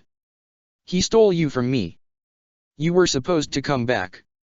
Rhea bowed her head and averted her gaze from her mother's face, and Byleth knelt down in front of her and placed a hand on her cheek. "Oh, little one," she said. "My dear child. I am so sorry for leaving you."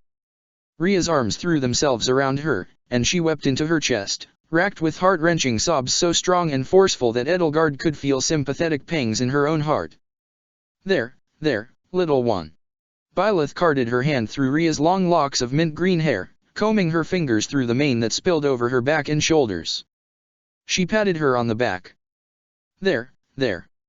Soon enough, Rhea's weeping subsided, and Byleth let go of her and let her slump to the floor, fast asleep. In all of a minute, Rhea had been transformed entirely from an avenging Valkyrie and Titan of Fury to a slumbering child, transfigured as though by a miracle of the goddess. Though her vision was failing again, her body racked with pain, Edelgard tried to meet Byleth's eyes, and tried to discern whether they belonged to the teacher or to the deity whose mind, they both had thought, no longer existed in this world. Could it be, Edelgard asked herself, that Suthies had somehow returned without so much as a tremor from the corpse lurking beneath their feet and was at this very moment working through her professor? Annette Fantine Dominic stumbled and staggered, but kept her footing as she deflected the mighty swing of a sword with Crusher's hammerhead. Her back was to the wall in every sense of the word. She and Count Berglis had taken down La Mine long ago, but now the two of them had parted ways, and the elite bearing down on her was Karen, the mortal savant. Annette had done a lot of sparring with Felix and knew the basic forms and styles mortal savants used in battle, but that could only go so far in reading and reacting to his furious attacks. And she'd never fought Thunderbrand before, she'd never had the bad fortune to go up against Catherine. A fighter with Felix's style and Thunder, Catherine's signature weapon. What a horrible mismatch for her and Crusher. It was all she could do to defend herself from his relentless onslaught. Her left wrist throbbed, she'd had to use her aura gauntlets to block one of Thunderbrand's sweeping strikes, and it had definitely broken a few bones. If she could have just one moment's respite, she could call upon her war cleric training and channel her healing magic through her own body, but Karen wouldn't let up. Arcs of lightning cut through the air, leaping across the droplets of rain pouring down from the sky with every swing and sweep of the replica relic's blade. Annette felt them dance across her armor and singe her sodden clothes, stinging her skin. She wanted to survey her surroundings for any allies who might be nearby, but couldn't spare even a glance. Was this it? Was this the battlefield she was going to die on? She could only keep up her defense for so long. Karen managed to catch Crusher's haft in one of the prongs lining the edge of Thunderbrand's blades, and with a flick of his wrist he wrenched the weapon from her hand and threw it away. Annette felt cold, wet stone against her back, and conjured a gust of razor-sharp wind to parry the next swing of the wicked replica relic.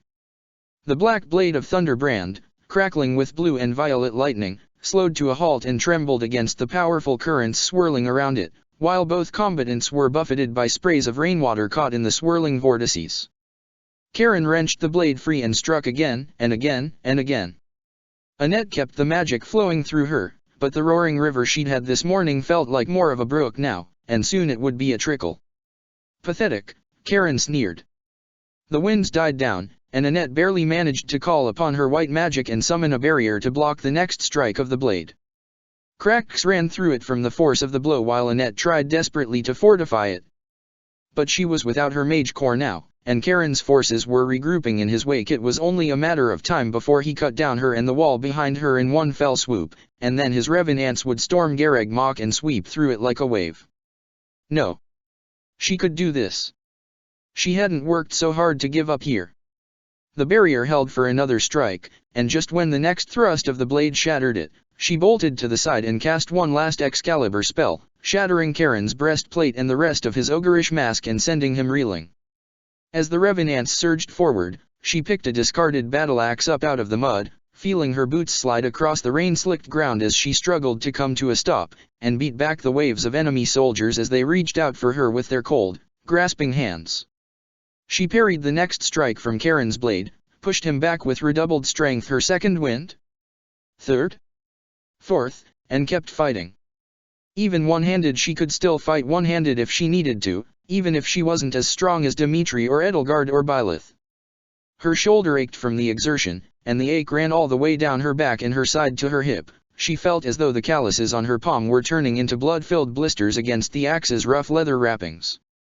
But she kept going, because she had to, because the world was counting on her here to give this battle everything she had and more. Everything she could possibly give and more. She'd push herself until she broke, if she had to, and then she'd keep pushing herself. All her life she'd set herself on fire just so that other people could enjoy its warmth. But this was different. Now she was setting herself on fire to set the world ablaze, to create a new Fodlan where everyone in Faerghus could grow and thrive. She heard the sickening sound of bone snapping and flesh ripping long before she realized whose bone had snapped and whose flesh had ripped, and didn't realize that until the vision of Karen in front of her vanished, replaced with a solid wall of mud. She tried to pick herself back up, her wrist screaming at her, and her leg. She couldn't bear to look at it. She couldn't feel anything beneath her left knee now, and she was terrified that she might start feeling something if she looked. Instead, she raised her face up toward Karen as the rain washed the mud from her cheeks and brow. He raised his blade overhead like an executioner's sword. Annette's breath came out ragged and shallow. Black mist edged out her line of sight. Behind Karen, she thought she could see something, just over the horizon, but it faded away. She tried to pick herself back up. Why couldn't she stand up? She needed to keep fighting at least until someone could come and help her, here on this lonely corner of the battlefield. She wouldn't let him pass no matter who or what he was. And yet, a searing beam of white light tore across the battlefield, cutting between Karen and Annette as Thunderbrand swung downward, the searing waves of heat sending ripples through the air and turning the driving rain into a cloud of steam. Annette felt the heat, scalding, on her face and could see the beam through her eyelids as it glanced against Thunderbrand and nearly tore the blade from Karen's hand. Karen was forced to beat a hasty retreat as another salvo of searing beams of fire cut through the air, driving him farther and farther back as flames licked at his furred cloak and blackened the remains of his armor. The beams tore through his revenants, setting them alight like dry kindling. Spots dancing before them, Annette's dazzled eyes followed the beams to their source and saw a black horse galloping toward her, its rider wielding a blazing lance.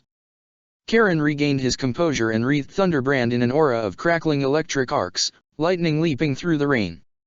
Sylvain drew nearer, but even from this distance Annette could see the glow of his armor dye.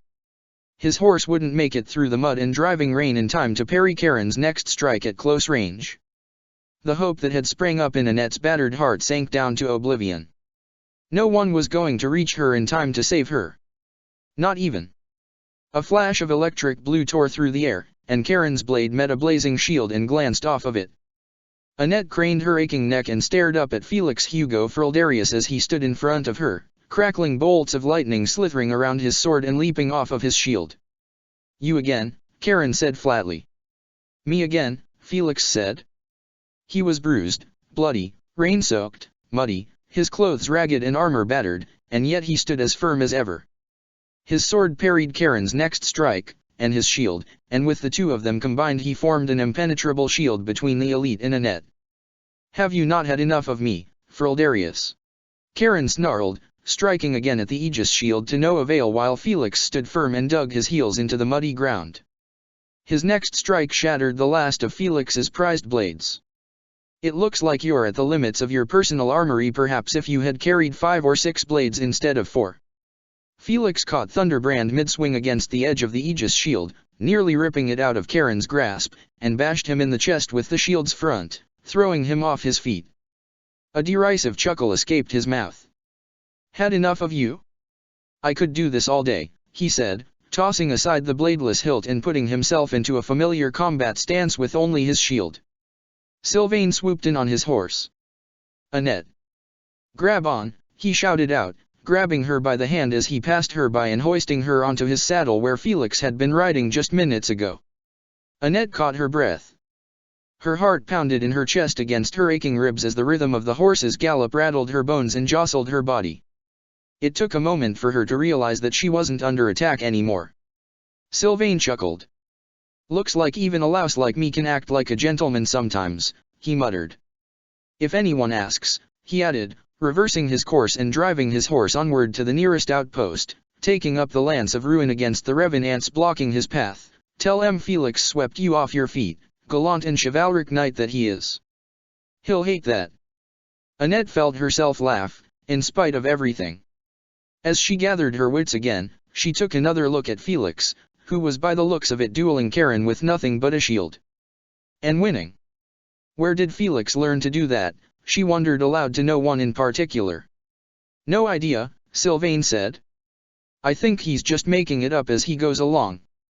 She sighed relieved, happy, perhaps a few other things. That Felix. He'd found his own way to be a Frildarius, because of course he had.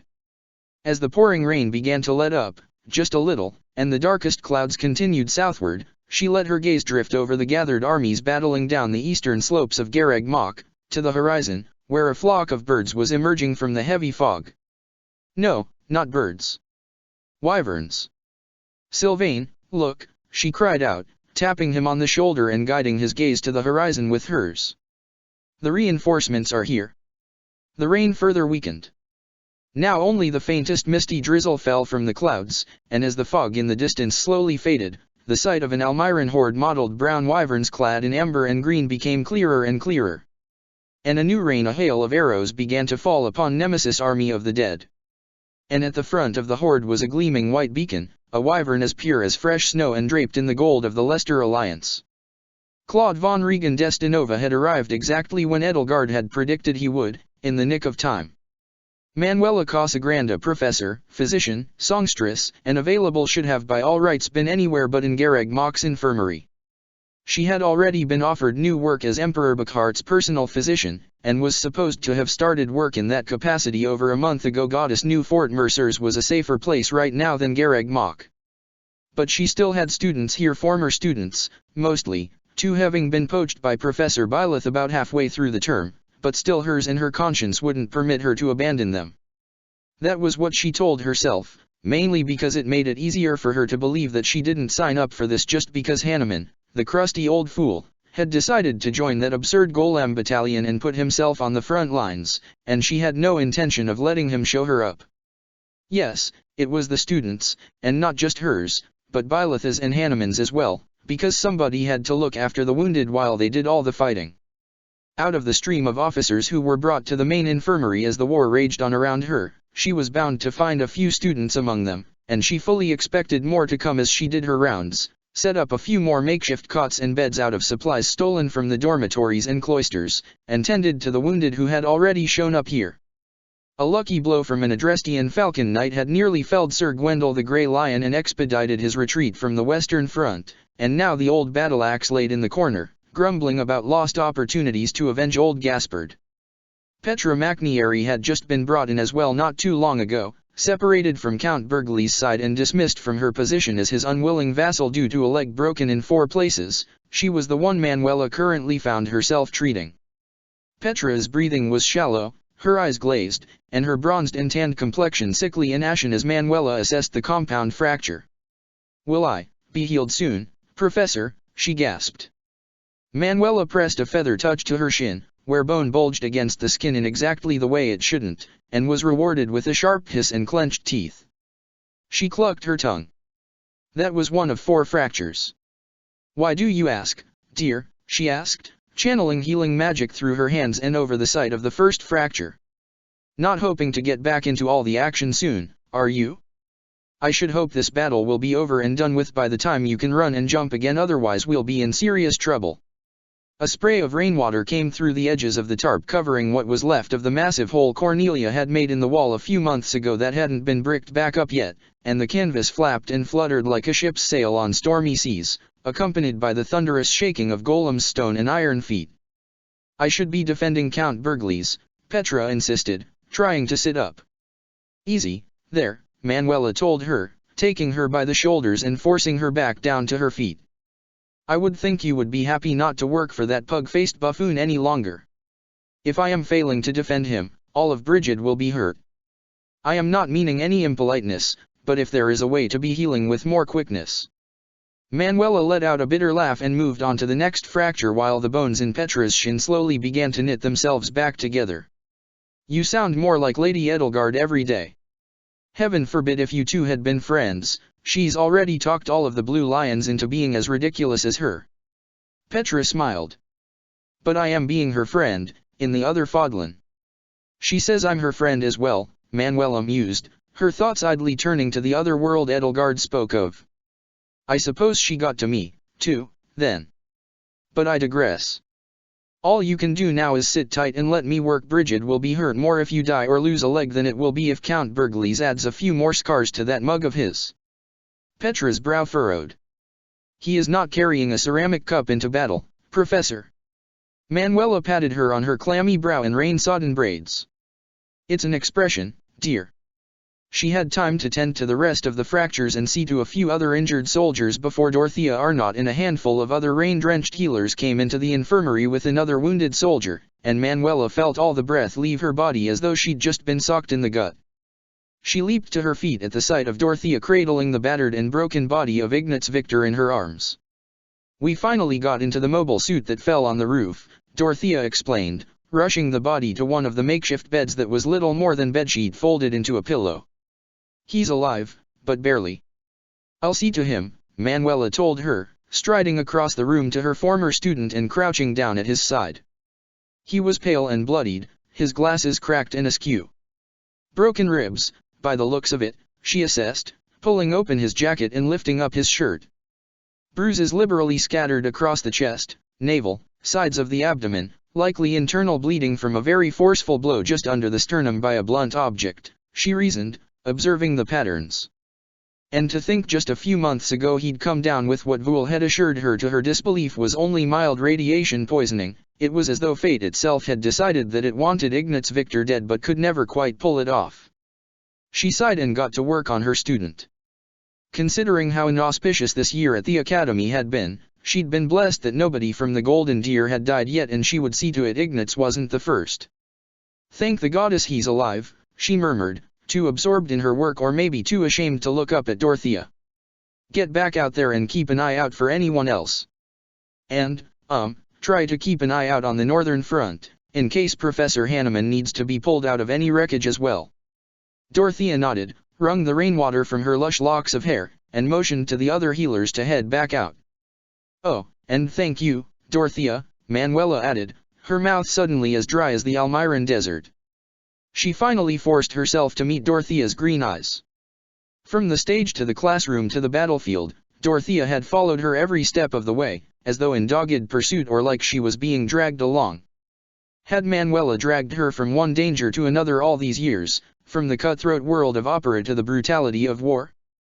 If it was better than languishing on the streets of Inver, then. Thank you, Professor, she replied, and she and the other healers left. Manuela sighed. The next time she had the chance to open up a bottle of sherry, she would savor every drop of it.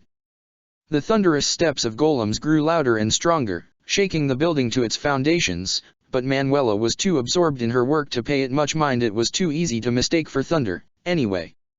What did get her attention somehow was the sound of the canvas tarp tearing away from the wall and fluttering away in the stormy winds, and when she looked up and over her shoulder at the gaping hole in the wall she saw the impassive metal face of one of Ria's golems staring back at her. Rainwater trickled down its facade.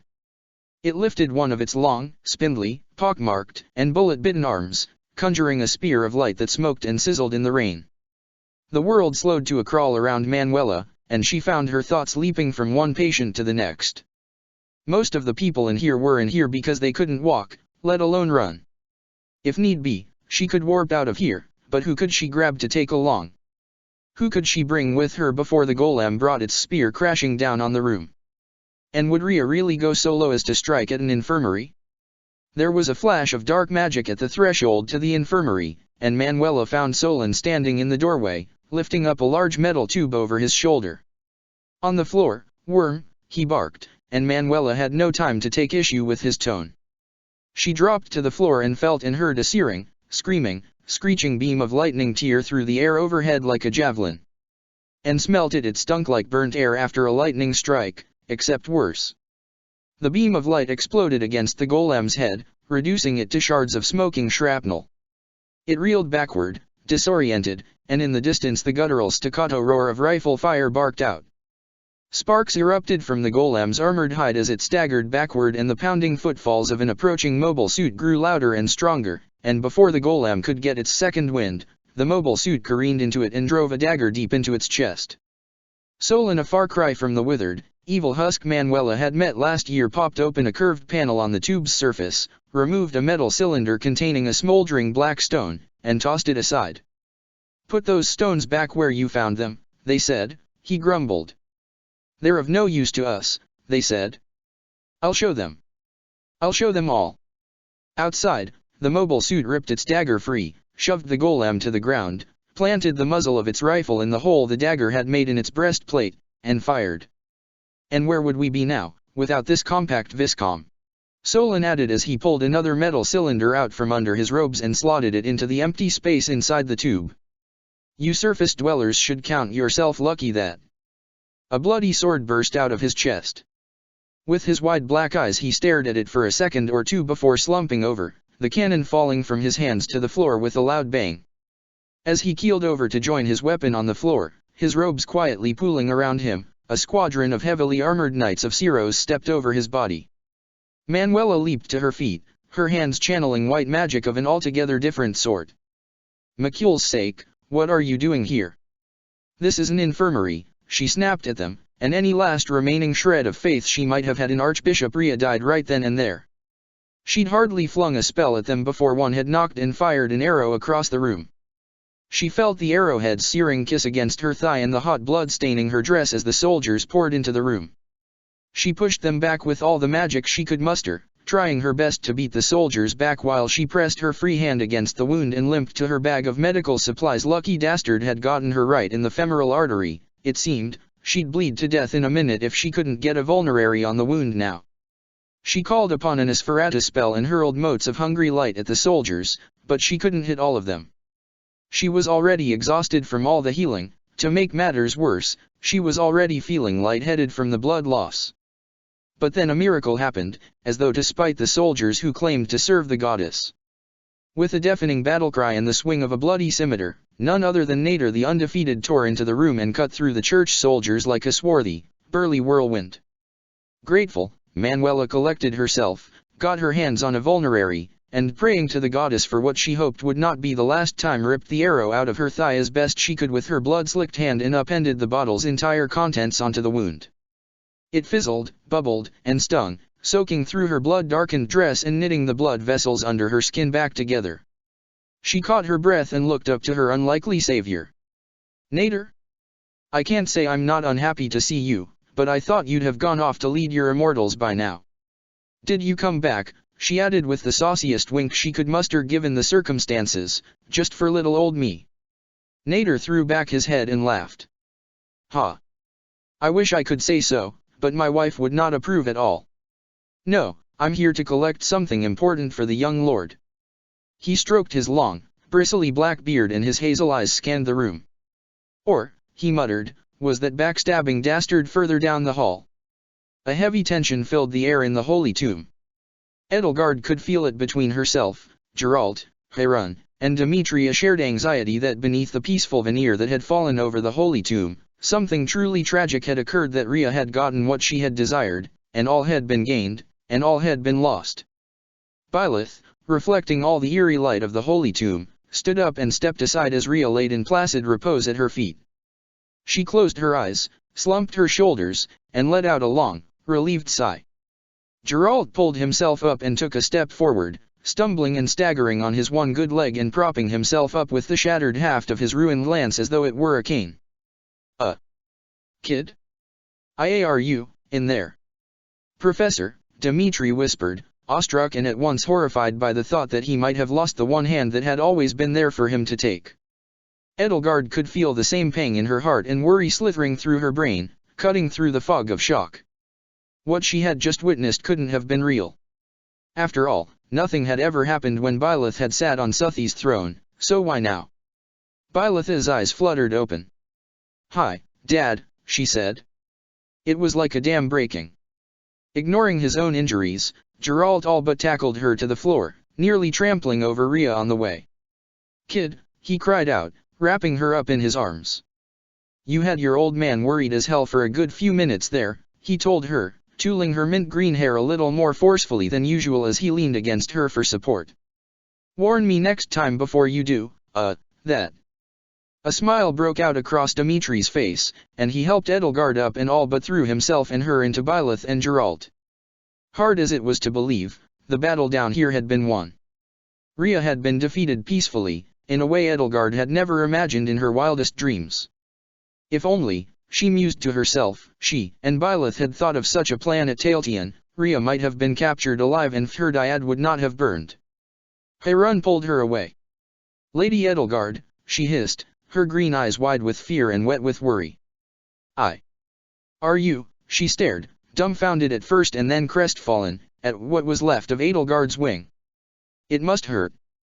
I'm fine, she assured her, though the burn hurt so badly that she had to squeak the words through gritted teeth, and though chills still racked her body strongly enough to make her shudder. Hayrun scowled and clucked her tongue. Lying again, Lady Edelgard? I hope that is one bad habit you did not pass along to your counterpart, she said gruffly, conjuring a few meager wisps of healing magic to her hand and resting it against the charred stump.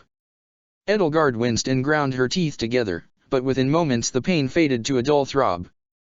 I wonder if Hephaestus can make a wing, Hayrun idly mused, shrugging off her black cloak and draping it gently over Edelgard's shoulders atop Dimitri's cape. Professor, Dimitri said, stepping back with the others as Byleth wriggled herself free of their group hug. I must admit, I shared your father's worry. If we'd lost you after all this, what would I tell everybody else? That was he flashed her a nervous and ever-widening grin, his brow furrowing over his one blue eye, and he nervously cradled his burned and mangled right hand. That was a performance, right? Could have fooled me, Geralt interjected, shooting Byleth a stern glare. What a bold and clever plan to subdue her, though. I would never have expected it to work, Professor. Every time we think we've learned all we can from you, you surprise us with some incredible new strategy. Yes, my teacher, Edelgard chimed in. Despite all the pain, she found herself to be smiling so hard that it hurt her cheeks. She agreed with Dimitri it must have been a trick, and what an incredible trick it was. Your performance was, simply incredible. Have Manuela and Dorothea given you any acting lessons we weren't aware of? A wry, knowing little smile tugged up at the corners of Byleth's lips. That's my girl, Geralt said. He cast a sideways glance at Rhea. How long is she gonna sleep? I don't know, Byleth answered, pursing her lips as she knelt down and gingerly scooped Rhea up in her arms. With how far she's pushed her body, Edelgard said, we shouldn't be surprised if she's fallen into a regenerative coma, though I'd rather not take that chance. We should get her out of here quickly. Her legs gave out underneath her, the massive chamber swirled around her. Hayrun rushed to catch her before she could hit the floor and propped her back up. We shouldn't take the chance that you'll fall into a coma, Lady Edelgard, after everything you've been through these past few hours, Hayrun admonished her. Right, Geralt said, taking up the splintered haft of his lance again to support his weight in lieu of his injured leg. We don't want to get stuck down here, so let's get back to the elevator while Her Majesty's still conscious and Rhea's still unconscious. You got her, Hayrun. Edelgard felt Hayrun's metal arm sweep under the crook of her knees and lift her off her feet. Hayrun offered her a weary, relieved smirk. Comfortable, Lady Edelgard.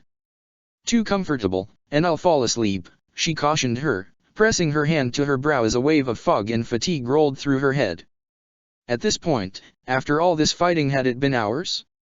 It had seemed to pass by in a blur, yet also had taken an eternity. If her body needed sleep, there was nothing she could do to stop it from taking it, so, yes, the sooner they got back to the elevator, the better. With Edelgard in Hayrun's arms and Rhea in Byleth's, they brought up the rear as Dimitri and Geralt led them along to the elevator platform, slowed by their injuries and their own exhaustion. Both stumbled on occasion, especially when they came to steps or the broken shards of jade tile littering the floor in their path, and Edelgard considered the very real possibility that the two of them, as well, might collapse from sheer exhaustion. Fighting Rhea one-on-one was like fighting an army single-handedly for an entire day. Edelgard had warned them both of that, but warnings could never quite prepare one for the actual experience, however well they were heeded. The road back to the elevator was long and slow-going, and the weary victors of the battle against Rhea had no choice but to take short breaks and rest when they could. Geralt's leg was bad, and it was not his only injury, and if Edelgard were to be frank, she would say that it should not have been physically possible for Dmitri to be standing on his own 2 feet, let alone conscious, with the extent of his own injuries. Harun shouldn't have been carrying anything or anyone, either, and the Todd's Ritter armor plating underneath her cloak and robes was an inert gray at last. After devouring every last drop of magic in her body, she looked tired and withered, her eyes sunken and her complexion a sickly ashen, her skin clammy and nearly as cold as her naked prosthetic hand. Byleth, if anything, was the fittest among them, and even she stumbled and staggered on her feet while she carried Rhea's slumbering body. They rested here and there, where they could, in quiet and somber celebrations of their victory, but more than their victory, simply their own survival.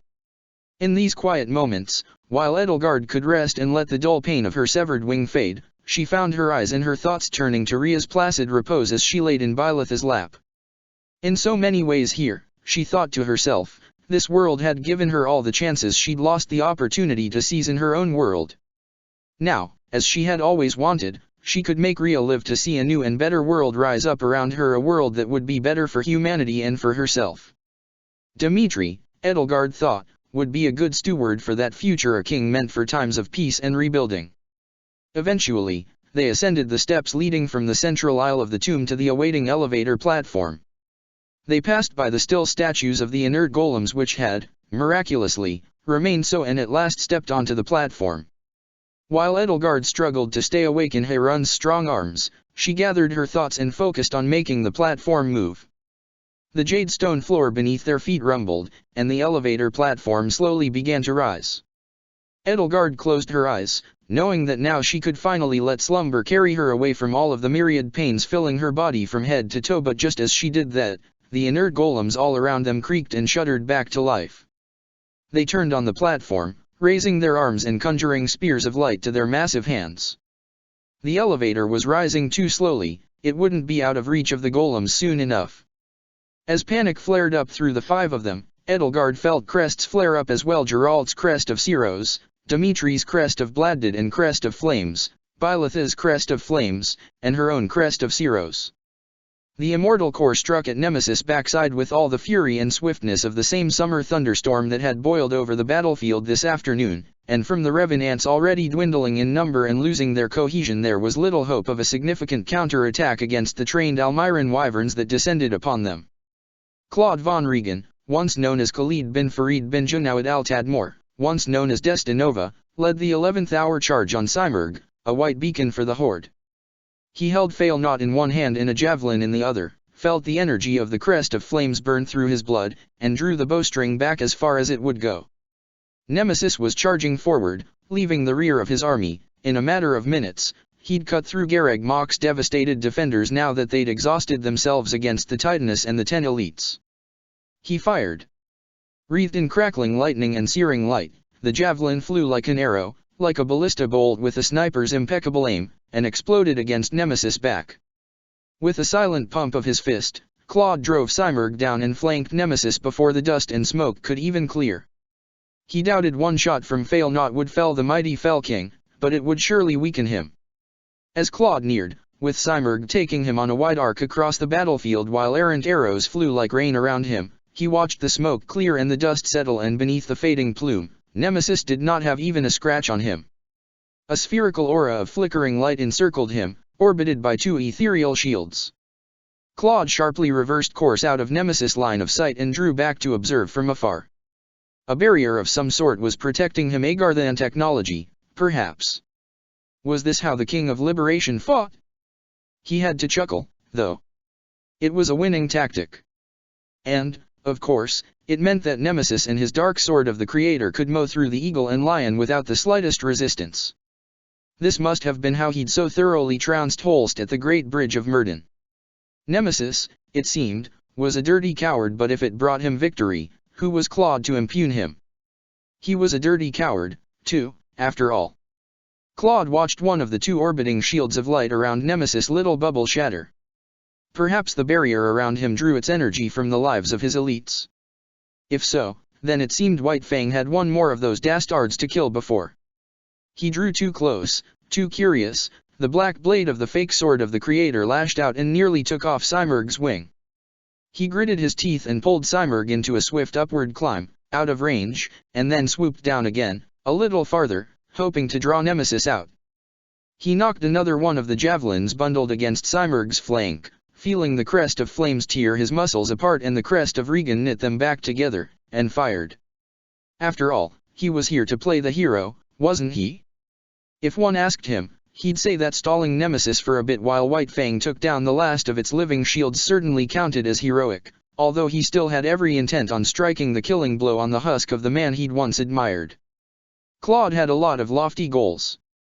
Revenge wasn't one of them, but gods if it wasn't a satisfying one. And if your revenge could make the world into a better place, or at least stop it from getting worse, then why not indulge? Nobody needed to know why you chose to commit a heroic deed, after all, just that you did it. The only motives that mattered were the ones the people saw. And what everybody would see today was Nemesis, King of Liberation, last scourge of Fodlan, dead at his feet, with an army of foreigners behind him. Propaganda like that couldn't be made up. And after today, all of Fodlan would change exactly as he'd wanted it to on that fateful morning where Rhea had breathed her last in the ruins of the Imperial Palace. And he would be the architect of the world that had been stolen from him. Nemesis beat him back again and again, forcing Claude to dance just out of reach. Sometimes he let the edge of the sword of the Creator get just a little too close, just so Nemesis could think he might have a shot. Every time Nemesis tried to advance, Claude was there to annoy and distract him, and with every swoop closer to the Fell King he could hear disdainful laughter turn to aggravated shouts. Nemesis was getting impatient. His barrier wouldn't hold for much longer, and unless he was expecting his last lieutenant to sweep through all of White Fang unscathed, he knew it. At last, the last shield shattered, and the barrier flickered and disappeared. At the same moment, Claude swooped in closer, came deathly close to the next lash of the replica sword of the Creator's extended whip blade, and threw himself off of Simurgh with the best fake death scream he could muster.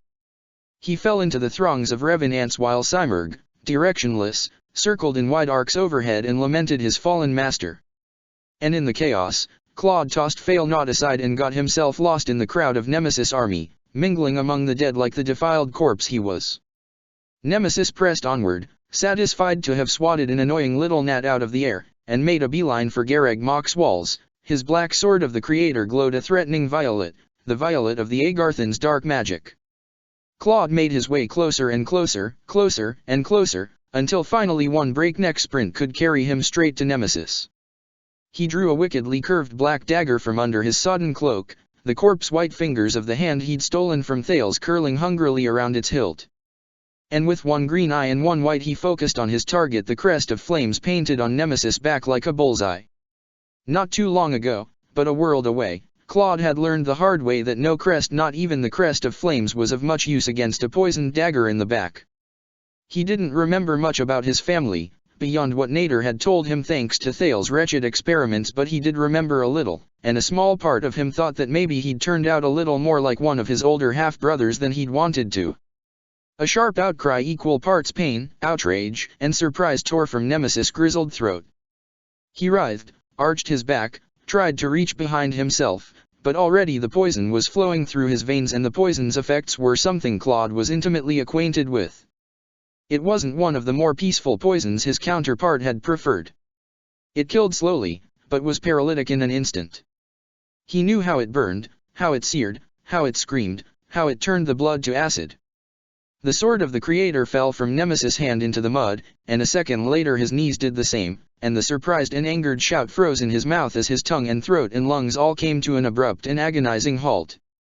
Around him, the Revenant army fell into chaos without the guiding hand of his mind. His strength, his crest, could not save him. Yet even so, while Claude poured the crest of flames through his blade and drove the poison-coated metal deeper into Nemesis' spine, Nemesis summoned his own crest of flames power as though it could spit the poison out of his veins. It couldn't. Claude knew that for a fact. But as the twin crests blazed and burned all day, Ellie had worried about her counterpart in her own world, and about the battle shaking Garreg Mach to its foundations. Here and there, throughout the morning, the other Edelgard and Hilda had visited and solicited some advice or support here and there from Byleth and the Black Eagle strike force, but from noon onward, there had been almost no word from them about the course of the battle, no way to know whether things were going well or poorly. It was all Ellie could do, simply to pace in her study and watch the sun descend from its zenith, too nervous even to indulge in afternoon tea. If the other Edelgard or the other Hilda died, then neither she nor her Hilda would ever return, and they, too, would swiftly vanish from this world the same way the clod of their world had vanished from theirs, and that was such a macabre prospect that Ellie couldn't help but keep dwelling on it. Her pacing eventually took her from her study to the hallways to the foyer. She'd gotten much more fond of walking after all the months spent in a wheelchair, on crutches, or with a cane in her hand, and that was when it happened. Something she had thought, or rather hoped, would never happen again. She stormed into the parlor, clutching her head. It was no surprise that she found Byleth lying on the sofa with her palms pressed to her brow, her teeth gritted and jaw clenched. "Edie, what is it? What's wrong?" Dorothea asked, leaping from her seat so quickly that her teacup and saucer fell from her lap and shattered on the floor, forgotten, and guiding her to the nearest chair. Her eyes flitted from Ellie to Byleth, and she knew then that their two headaches stemmed from the same source. "Get Hanneman and Linhard," Ellie gasped, spitting the words through gritted teeth. It felt like her head was caught in a vice, and not just hers. She could feel the other Edelgard's horns on her head, and her tail lashing behind her, and her wings. No, for some reason, just the one, and the faint green light of the holy tomb kept bleeding through the fancy painted palace walls. She could barely even think straight. She could just think enough to know that this had happened to her once before, except it had been so much worse that time. There must have still been some little trace bits of the crest of flames in her body and Byleth's, because just like last time, those little trace bits were responding to the awakening of that corpse beneath Garreg Mach. The holy corpse of the goddess Suthes herself. Chapter 84, Thrice Upon a Time. Edelgard von Hresvelg woke up to moonbeams streaming over her face through the billowing silk curtains of her bedchamber, and found herself lying in a four-poster bed, staring up at the silk canopy and listening to the distant chirps of crickets fluttering through the open window. She found herself ensconced in light, airy bedsheets, sinking softly into the plush mattress and pillow lying underneath her body. The air in the room, despite the occasional fluttering of the curtains, was still and a little muggy, the air of a calm midsummer night. Bleary, groggy, head pounding, Edelgard lifted herself into a sitting position. She felt oddly light, unencumbered by the weight of age and lingering scars of battle. She'd expected to feel horrible, nearly debilitating soreness in her shoulders, throbbing knife-like aches down her side and between her legs, fiery fatigue in her legs, all the remnants of a battle to the death against. She closed her eyes and probed her foggy mind. Who had she been fighting? Her memories of the past day slipped through her head like sand in a sieve, slipping out more and more the tighter she tried to grasp them. But then, Rhea. At Garreg Mach. There it was, starting to come back to her. Rhea, in the cathedral and in the holy tomb. Edelgard had fought her, and Dimitri, Byleth, Harun, and Gerald had all been at her side.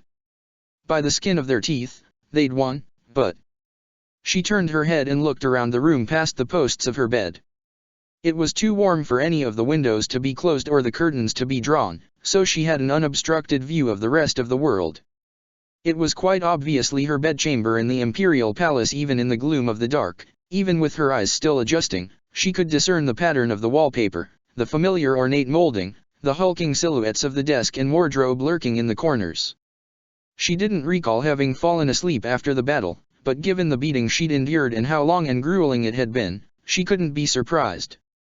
There were a lot of pains and aches that should have been plaguing her now, soreness that settled deep into the flesh near the bones once the feverish fervor of combat had fully taken leave of her, just like the aftermath of every battle. She didn't feel any of them. She especially would have expected to feel hell around her left shoulder, considering that Rhea had amputated that wing. Wings. Horns, talons, tail, snout, feathers, scales. She should have been able to feel all of those things under the surface of her skin, waiting to breach the surface of her body and spring forth. She couldn't. She felt her heart leap into her chest, though, and a dreadful chill run down her spine. Nothing added up here. Given the current political situation, she couldn't be in Inver unless she was somehow in her own Inver. Was she? Had Byleth turned back time and sent her home again? It would explain why she couldn't feel any dragon bits writhing or squirming beneath her, as they tended to do when she felt agitated or uncomfortable. She must have been back in her world, at least temporarily. That would explain everything. Edelgard rubbed the sleep from her eyes and cracked apart her parched and dry lips that had cleaved together in her sleep. "Ellie," she whispered, tentatively, furtively. And then, reflexively, her hands flew to her mouth in shock because the voice that had come out of it was not hers. Her voice, unfamiliar to her ears, hung in the air as the sound faded. There was no response. She pulled her hands away from her mouth, held them in front of herself, and looked down at them, trying to scrutinize them through the night's veil of darkness.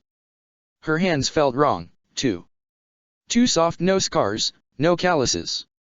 And the shape, they didn't feel like her hands at all. Her tongue probed the inside of her mouth. One of her teeth, one to the left of her two front teeth, was loose, and wiggled unsteadily against the tip of her tongue. Something was very, very wrong here. Her heart still pounding, she pulled her bedsheets aside and slipped out of bed, feeling the lush rug beneath the solace of her feet. She looked around the room, and though it was still quite dark, lit only by the light of the full moon outside in faint and dim silvery blue tones, she found herself struck even more by the sense that everything here was wrong. Familiar, yet not. Everything seemed. She shook her head. She had to get a better look before she could start leaping to ridiculous conclusions. And to get a better look, she needed light. With a snap of her fingers, she reached deep inside herself for the magic she'd honed into both a weapon and a tool. There was nothing there. She snapped her fingers again. Squeezed her eyes shut and concentrated harder. Even in her own world, she could at least conjure a spark if she tried. But no, this time, absolutely nothing. She tried faith magic, calling white light to her palm, or a healing spell. Dark magic. Summon a little facsimile of the full moon's cold light to the palm of her hand. Nothing. Nothing. Nothing. She could feel the walls of the room closing in on her. Suddenly, the bedchamber had seemed so much bigger than she remembered it, and now it was smaller, and shrinking by the second. She could feel her breath hitch in her throat. Was this another world? A third, no, fourth world. Now that she thought about it, she did feel exactly the way she had at the very moment she had woken up in Ellie's world. But how could it have happened? The last thing she remembered was a wall of fog came up to meet her probing mind. What was going on? She hadn't had this much trouble with her memory when she'd woken up in Ellie's world. She'd recalled the entire wedding night with perfect clarity, and that had made it all the more bitter. What if, unbeknownst to her, somebody had gone to Research Facility Epsilon and manipulated the device there again to send her to yet another timeline? Was she trapped in yet another world by yet another unseen hand? Would it take her another year to? She took a deep breath, hugged her arms to her chest, and shoved that thought aside. Her short, stubby fingernails dug little crescents into her biceps. Even her arms felt wrong under the sleeves of her nightgown, too soft, too pliant. She took another deep breath to try and loosen the vice-like feeling around her heart and pressing against her lungs. It helped, but only a little. The bedchambers still felt paradoxically oversized and yet small enough to trigger her claustrophobia. But she couldn't afford a panic attack right now, not when Byleth needed. Needed what? She held her hands to her brow and brushed aside her hair. She followed the trail of her memory. Byleth needed. Byleth needed. She didn't know what Byleth needed, but what Edelgard needed was light. She couldn't figure out what was going on here so long as she was fumbling in the dark like this. She would deal with one problem ahead of the other. Edelgard felt her way to the bedside table, where she could see the shape of a half-melted candle. If she didn't have magic here for whatever reason, she told herself, not necessarily because she'd been dumped yet again into a new timeline with no other resources save for her head, then surely there would be a fire striker in here. She couldn't find one. What she did find, though, was a hand mirror, though it was too dark for her to make out anything on its surface save for the faint reflective sheen of moonlight dancing in her eyes. Frustrated, she snapped her fingers again, forcing herself to make a spark, a flicker of light, anything. A spark. It leaped through the air, just for an instant, gleaming ember for but a fraction of a second before fading. Invigorated, she took up the candle in her other hand and tried to conjure more sparks. Her hands trembled. Eventually, another spark came, and it caught on the candle's wick and began to grow. The light grew, ebbing and flowing against the darkness, casting the familiar yet strange shapes of the bedroom in starker relief and filling in the details under their shadowy silhouettes. Finally, Edelgard could see her room clearly. It was, without a doubt, her bedchamber, and it was, without a doubt, bigger than she remembered. She set the candle back down on the bedside table, reached for the hand mirror, and looked into it. What she saw explained everything that had contributed to the strange, unfamiliar way her body and the world around herself felt. She recoiled in shock, as she had once done nearly a year ago, at the sight of herself in the mirror. She let it slip from her hand and fall to the floor. In that brief moment before it had fallen, she had seen neither a silver-haired emperor hardened by years of battle nor a brown-haired young woman, but rather a child. A child who, from the softness and roundness of her face, could not have been more than 8 years old. Her legs gave out beneath her, and she fell to her knees. The walls seemed to close in tighter on her now, the ceiling descending upon her. A vice squeezed her heart in her chest, as though it meant to crush it to a bloody pulp. She tried to breathe in, breathe out, but all she could muster was a shallow, shuddering gasp. She had been so close to coming home, one battle left to fight, and that would be it, and now. Tears stung her eyes. She whimpered, sniffled, and wiped them away on her sleeve, but new ones sprang up to replace them. She felt them roll down her cheeks and over her lips, warm and salty like the briny sea spray at Inver's beaches.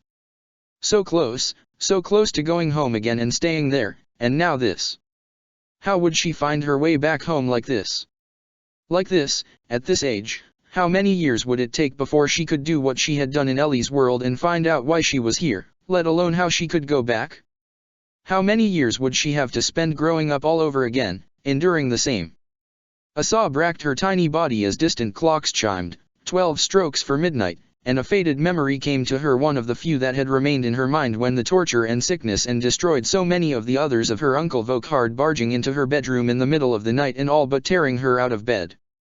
This was the night that the insurrection of the Seven began. This was the night that Lord Arundel spirited her away from the palace and set out for Faerghus. This was the first step on the path that led either to her own past, or to Ellie's, and trapped in this exact point in space and time, it would be 3 more years before she figured out which was which. The sheer shock, a rush of fear-stoked fire lighting up her brain, jolted her from her tears. She shot up to her feet. Her mind raced. Hubert. Hubert had to be nearby, likely somewhere down the hall, if she recalled correctly. She would find him and explain to him what was going to happen. Perhaps the two of them could flee the palace together before Arundel came and set history on a radically different course. She may have been 8 years old, but she was still Edelgard von Hresvelg, and she would not let this new development stop her. She would keep moving forward, no matter how little she had, no matter how far it was to her destination, even if that destination seemed to leap miles ahead of her whenever she felt as though it was nearly in reach. What else was she supposed to do? Wallow in her despair like a child? Poor choice of words, she thought. She swallowed her heart and pushed it back down into her chest where it belonged, sniffled, wiped her tears away on her sleeve again, and made for the bedroom door. Her tiny hand curled around the doorknob, since when had doorknobs been so big, and she opened the door. It opened with a hellish shriek of a creak, like the door to a dungeon. Like the door, Edelgard thought, feeling her earlier rush of bravado and determination drain out of her little body in an instant, of the hellish place in which she and her siblings had been imprisoned. The familiar hallway outside her bedchamber was gone. Instead, the door to her room opened directly into the cramped, cold, dank corridors of the Imperial Palace's dungeon. She let out a scream and slammed the door shut, stumbling backward, her heart leaping into her throat to choke out her breaths.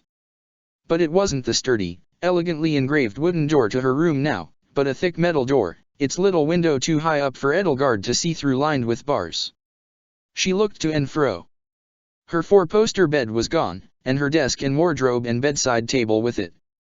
There were no billowing curtains, there was no summer heat, the air, though thick and still, was cold, and the odor it carried was the faint and musty stench of 1,000 lives that had rotted away in the cells that now surrounded her.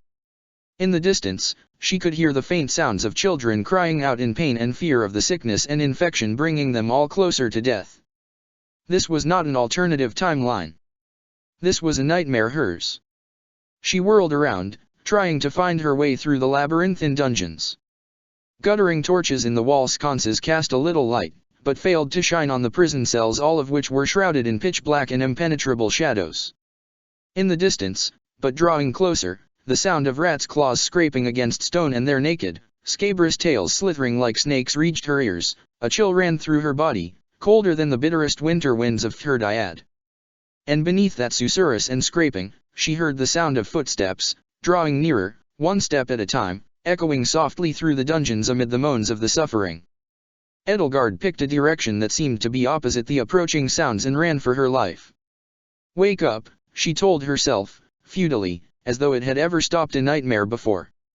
"Wake up, wake up, wake up." She tripped over something and fell to the floor, scraping her knee against the cold, rough stone. It stung like a hornet's sting, piercing and sharp and throbbing, and it felt far, far too real to be a mere nightmare. She could feel the nightmare, the memories her waking mind never felt with such clarity, catch up to her and swarm all over her like a horde of locusts. She could feel rats' teeth nibbling all over her flesh and their tails slithering over her feet and their claws pricking her scalp. She could feel the chafed and rubbed raw flesh of her wrists and ankles burn against cold, sharp, rough iron shackles. She could feel the pain of her flesh being cut down to the bone and her sternum cracked open, and she could hear all of the screams and moans of her brothers and sisters, their wailing pleas to the goddess and whimpered prayers to her saints, the incoherent feverish babbling of the sickest and nearest to death among them, the buzzing of carrion flies, the stench of blood and decay. It was enough to make her scream with all her heart, all her throat, but as her scream rang out through the air, she caught the glint of something bright and gold out of the corner of her eye, gleaming against the firelight. It was the thing she'd tripped over just now, a metal medallion, something like a stylized flame and star, with a ragged and dirty salmon-pink tassel hanging from it. Its shape and the way it gleamed was immediately recognizable. She'd seen it before on Byleth's clothes. This was the ornament she wore as a brooch upon her chest. "Byleth!" Edelgard called out, her tiny voice ringing out through the vast labyrinth. "Am I teacher? Professor?" There was no response, save for the distant sounds of torture and suffering and the footsteps that grew closer and closer, and scraping sounds like iron across stone that stung her ears. They were coming. With renewed desperation she tore herself from the floor and sprinted with all her might. The footsteps grew closer and faster and heavier, as though whoever had been walking were now running after her. She gulped down painful lungfuls of air as quickly as she could, clutching Byleth's medallion like a talisman, and threw herself down the twisting corridors, turning here, weaving there, as the walls closed in and the ceiling dropped down until she could have sworn the stones were brushing the top of her head. The darkness only grew darker, the footsteps grew louder, she could almost feel rats nipping at her bare toes. She squeezed her eyes shut, and felt the cool kiss of brisk mountain air on her face. The sounds of the dungeon were gone. Instead, she heard the distant hoot of an owl. The scent of pine needles filled the air. And it was cold, much colder than the summer night in Inver she had just run away from, the breeze much brisker and lighter than the fetid air of the dungeons. In an instant, summer had given way to autumn, and the wind bit through her thin nightgown like 1,000 needles. Edelgard opened her eyes and found herself standing in the middle of a twisting mountain road flanked by pine trees on one side and a sheer rock wall on the other. The sky was no longer midnight black, but painted in deepening violet hues with speckles of faint starry pinpricks, and the sun had nearly vanished behind the woods stretching on to the northeast. On the other end of the cloud-streaked sky, the moon was rising high, silvery, and full, but there was something strange about its appearance that she couldn't quite put her finger on.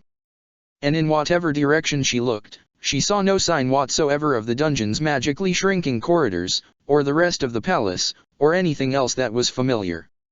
Her sigh of relief was interrupted by a gust of cold mountain air that blew right through her, ruffling her thin nightgown, perfect for summer, but not for wherever and whenever here was, and chilling her to the bone. Her teeth chattered so hard she nearly bit off her own tongue.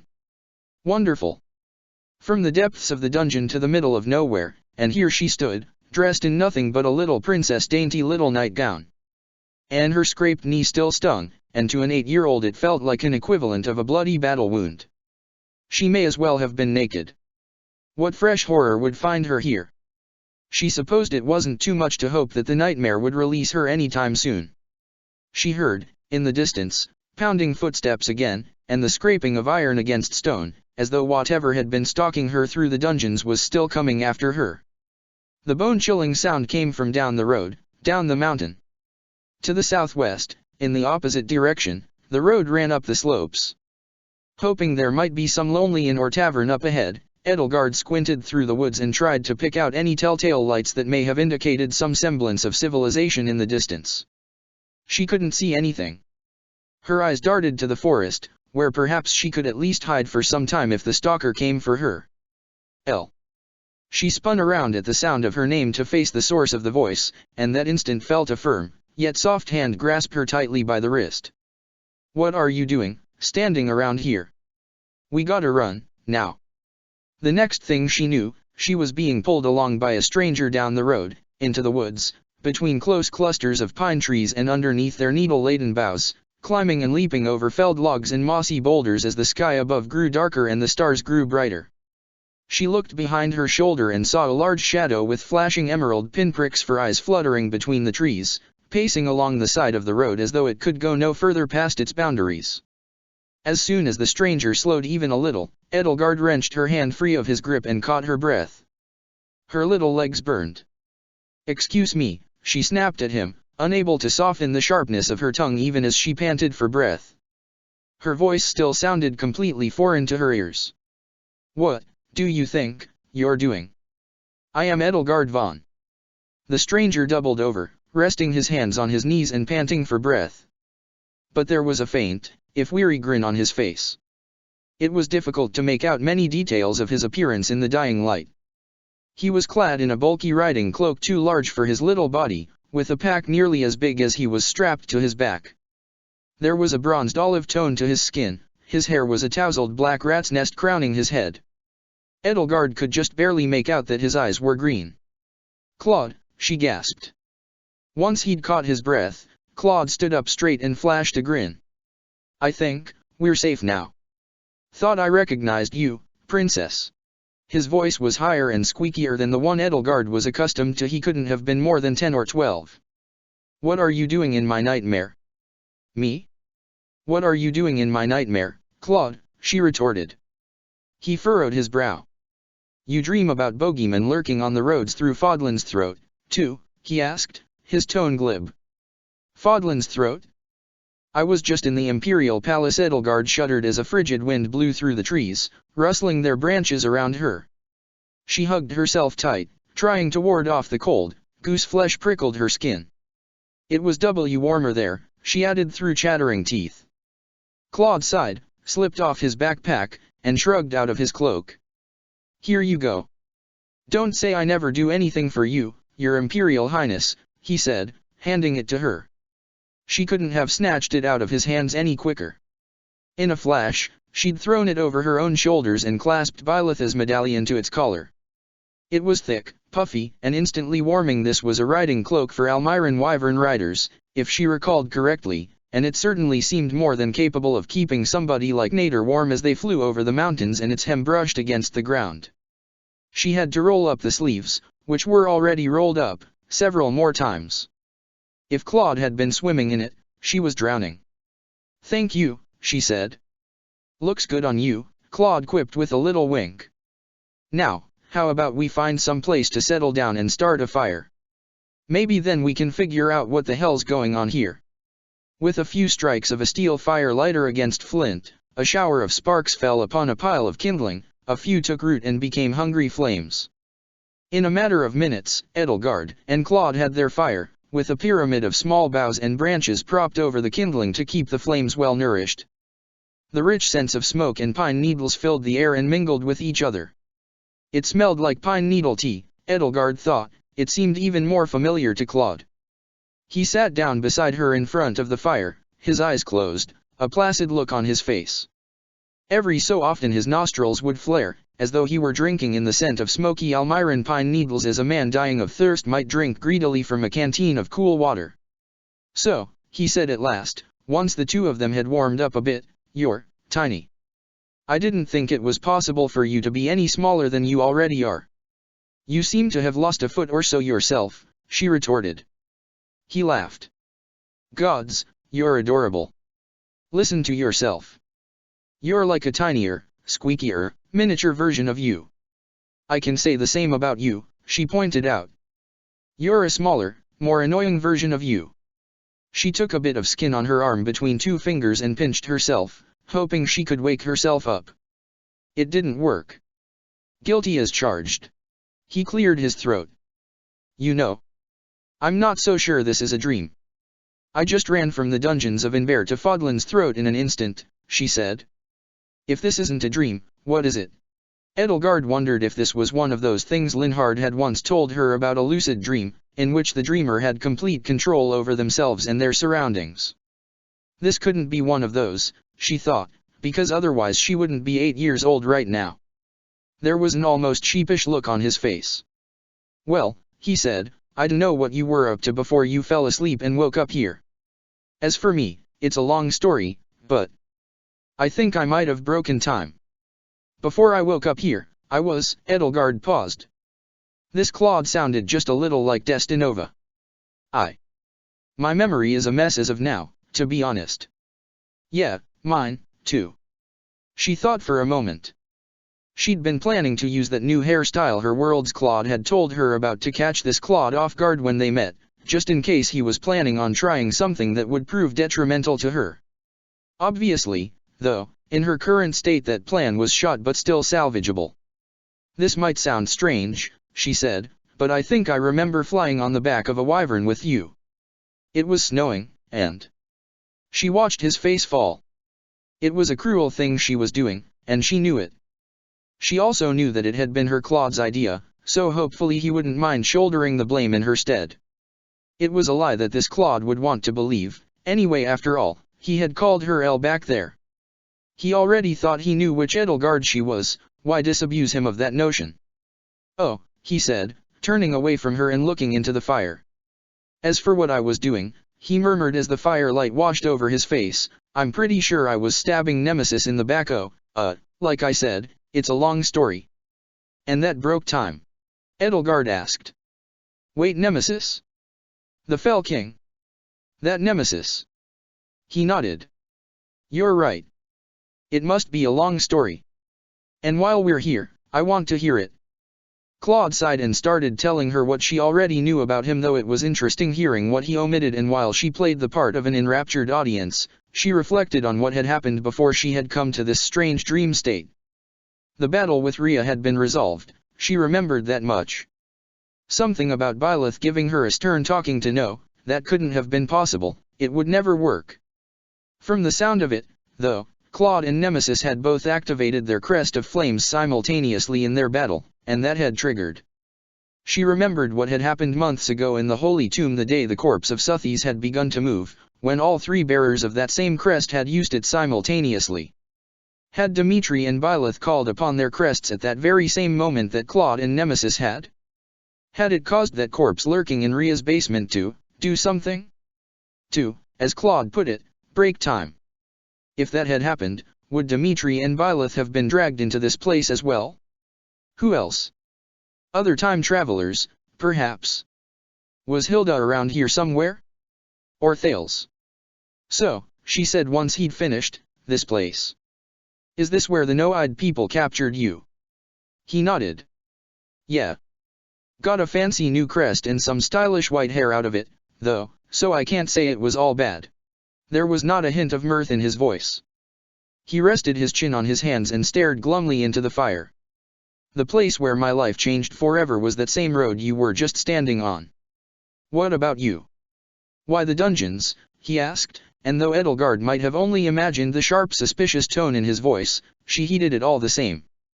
Why, she asked herself, had she mentioned dungeons?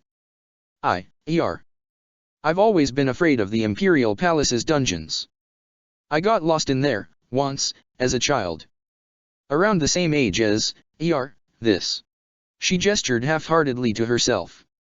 But before I was in there, I was in my bedroom on the night Uncle Vokhard came to take me away from Adrestia. That night, my life changed forever. The days that changed our lives, Claude continued to stare into the fire, but now there was a more inquisitive gleam in his eyes.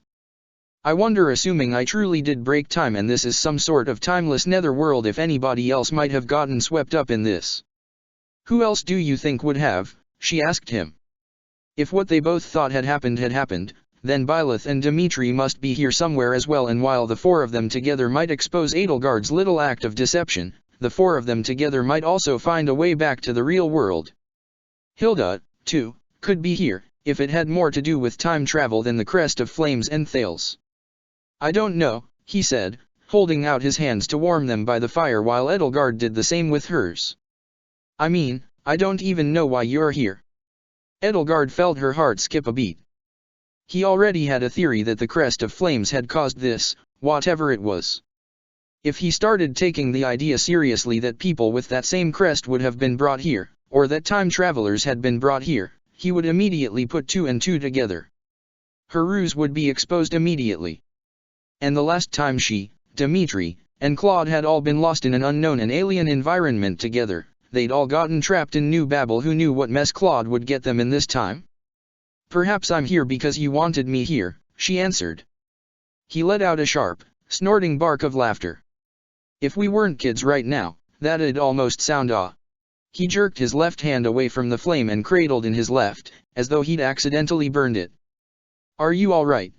Edelgard asked him, leaning over to get a better look at his hand in case he'd hurt himself.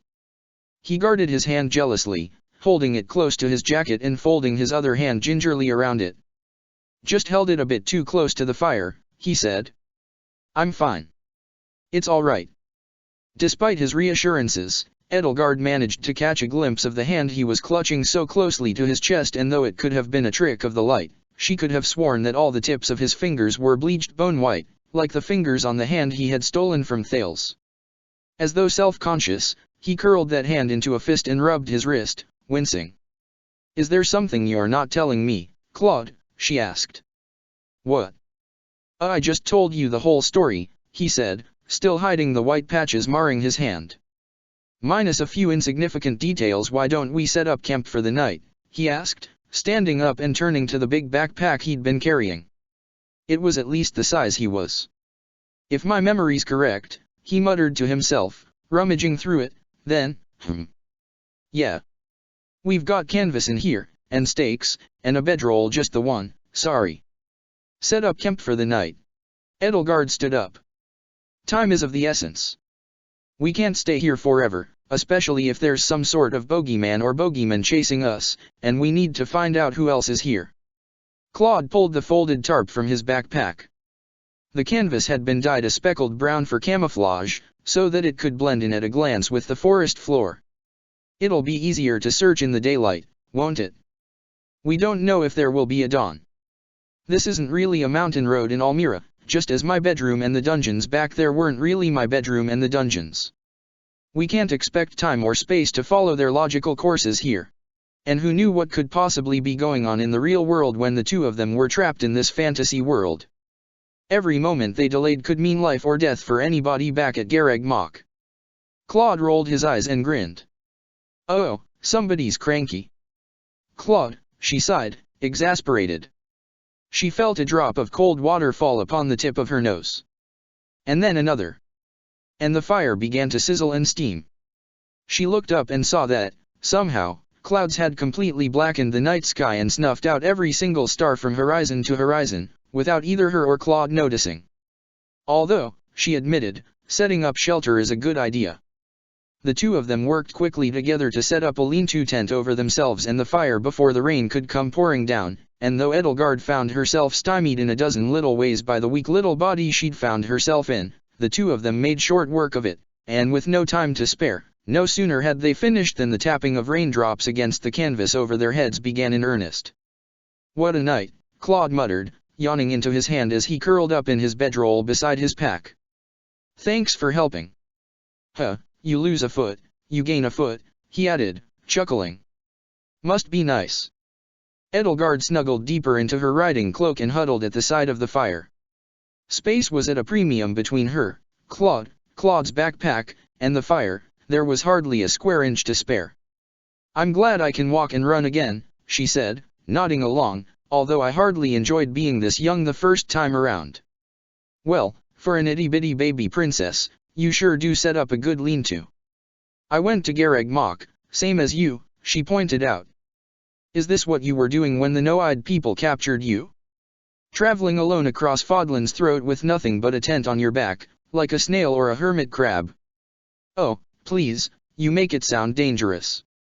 I've known how to camp out since I was about your age. It's an important tradition in Almira, to live out on your own for a couple days on the steppes or in the mountains before you reach your 10th year. I can see why they don't have pampered princesses doing it in Adrestia, though. It sounded to her like an ingenious way to dispose of unwanted children to her. Claude, just because I look like a child right now, she reminded him, is no reason to treat me like one. For a moment, she found herself thinking about Suthies, and wondered just how frustrated she might have been to exist as a wise and ageless conscience in the form of a little girl. But you look so cute when you're upset. It makes me want to pinch your rosy little cheeks. Stop. He closed his eyes as the smoke from the fire wafted into his face. For a while, he was silent, letting the tapping of rain overhead and the crackling of the fire fill the silence. I was gonna go to Fodlan's Locket, pass myself off as part of a merchant company, and sneak into Regan territory with them, he mumbled sleepily. Then, I was gonna find my grandpa, and, he yawned again. You didn't like living in Almira, she asked. I did, but I don't remember. I don't remember a lot of things. I'm not even totally sure why I ran away. Nader told me it was because one of my older half-brothers bullied me too much, but I always thought he was just teasing me. He yawned again. You know, when the Noais showed up here, I mistook them for Fodlani merchants and figured I'd hitch a ride with them over the mountains, whether they liked it or not. Then they clapped me in irons and I realized they were flesh merchants. Then they dragged me underground and I realized they were so much worse. I'm sorry, Edelgard said, stifling her own yawn. She closed her eyes, too. The drumming of rainwater had an almost hypnotic pacifying effect, and though she hadn't been awake for long, she already felt tired again. It's all right. What they did to me back then wasn't so bad, really. You know, in this other world that I ended up in, the one where I fought Nemesis, the Noais picked Dimitri instead of me. My step-brother. The very same. The white hair makes him even more radiant in the sun. You can't look directly at him without blinding yourself, that's how white he is, he snickered. You and him actually get along. Go figure. And there's another world I haven't been to it yet where it was, it was you. Me, she asked, not entirely sure how she felt about that yet. Yeah. White hair. Horrible scars. 2 crests. Embroiled Fodlan in war. Hard to imagine, huh? I imagine I was doing much more than writing. She tried to recall what her Claude had told her about his excursions into the world of Destinova. Had he mentioned the titles of any of her counterparts' manifestos? A vindication of the rights of crested women and crestless men. Yeah, he said. That version of you never believed the pen was mightier than the sword. I'm not sure if I believed it at the end, considering where my pen led me. She cracked open her eyes and tried to read Claude's face. He'd gone stony. Yeah, he said. How do you feel about those two? She asked him. The other Dimitri, the other Edelgard. Well, Dimitri is, he's Dimitri. There's not much else to him. Edelgard is, well, she's pretty amazing. Oh. Don't let the flattery go to your head. Those two are both doing great things, honestly, I'm kinda jealous. It's amazing what you two can accomplish when Thales isn't playing with a stacked deck and knows every card in your hand. Edelgard could only imagine. Sometimes it had felt as though Thales had known every card in her hand, to continue with the analogy, but she'd still been able to hold on to every little advantage she'd clawed out and grant herself the leverage she needed to turn the tables on her would-be owners. He did it to Edelgard first, you know. Got his ass kicked so hard he left the whole timeline behind. Took what he learned and did it on Dimitri. Poor D would have been doomed if Edelgard hadn't chased after Thales to the other world. And then Thales took everything he learned from his 2 failed attempts, and he went to my world. And everything burned. There was a harder note to his voice, an angered quaver to his tone. The other me didn't follow him into your world, she asked. He shook his head. She couldn't quite explain why her heart leaped so suddenly into her throat. I'm sure you must resent her. One could say she was responsible for what happened to the both of us in our world. She'd said that as part of her disguise, but the words stung her lips as they rolled from her tongue. She glumly played with Bylitha's medallion in her hands and watched the firelight wash across its metal surface. Wasn't she responsible, if she could have done in Destinova's world what she had done in Ellie's? Was she to blame for a decision that she hadn't yet made, but would have no choice in the future but to make? Was his world her sin to bear? Hey, don't cry, Claude stammered. I'm not crying, Edelgard said, sniffling, and wiping her eyes on her sleeve again. Damn this tiny body and its lack of emotional regulation. It's just so sad. He reached out and patted her on the shoulder.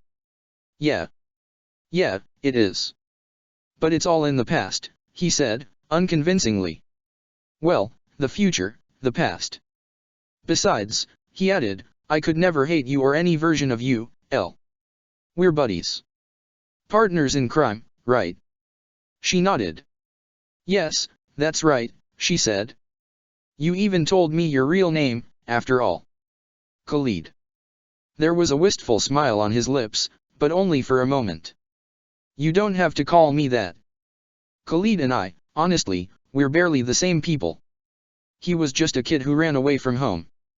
I probably have more in common with one of my brothers now than I did with him. I wish I'd had a chance, the way the other Dimitri and the other you did. If Thales hadn't known every single move I was going to make before I made it, if he hadn't undermined every alliance I had, his voice cracked, and suddenly he sounded every bit like the child he currently appeared to be. It's just not fair. It wasn't. He was absolutely right. If Claude had been given the same blank slate Edelgard had, or if somebody like her had been able to help him the way she had helped Dimitri, he could have been as radiant as the sun in his own way. She wiped her eyes. Guess it's a pretty heavy story, he said, to tell a little girl. No, she said. Her voice came out as more of a croak than she meant it to. I'm fine. It's nothing. Really. I'm simply sorry about what happened to you. It's awful, and worse than you or anyone else deserve. She cleared her throat as best she could. Maybe there's some other world out there, she reassured him, where you had all the chances they did, and everything worked out. What would you have done? Well, you'd have been at my side every step of the way. Teach, too. Together, we'd be unstoppable. We'd take that united Fodlan the No-Eyes wanted, disempower the church, free the people. He let out a weak laugh. I was thinking of giving it to you. Giving what to me? Fodlan. All of it. Yeah. I'd go back to Almira to take up the throne, and you'd be Queen of Fodlan. We'd rule both countries together. I can't imagine my siblings would be happy about that. Well, mine wouldn't be happy about me becoming king either, so we'd have that in common. Together, we'd go way beyond, destroying the irrational power structures that shackle Fodlan. I'd no idea your ambitions were so expansive, Edelgard said. Now that I know the truth, I suppose it makes sense. You had the weight of two worlds on your shoulders all along. You like them. I do. I'd have been grateful if my own ambitions could have been fulfilled at the end of your path of conquest. Conquest? Nah. Call it liberation, Claude said with a cocksure grin that managed to look even smarmier on a 12-year-old's face. But it was a smile full of warmth as well as simple, happy warmth born of the relief of no longer needing to hold such weighty secrets so closely to his chest. He smiled, and Edelgard wondered how long he'd spent in his world agonizing over how she would accept the truth of his heritage, and recalled her world's Claude telling her how deeply honesty and integrity were baked into Almiran spirituality, and how inadequate and ashamed he must have felt a poisonous, deceitful creature writhing in the dark instead of standing in the light. She knew that shame as well. She was feeling it, in fact, right now. But she had to make good use of her deception. Do you have any plans for the other Edelgard? She asked. Claude looked nonplussed, but just enough that it seemed a little forced. He looked at the fire again.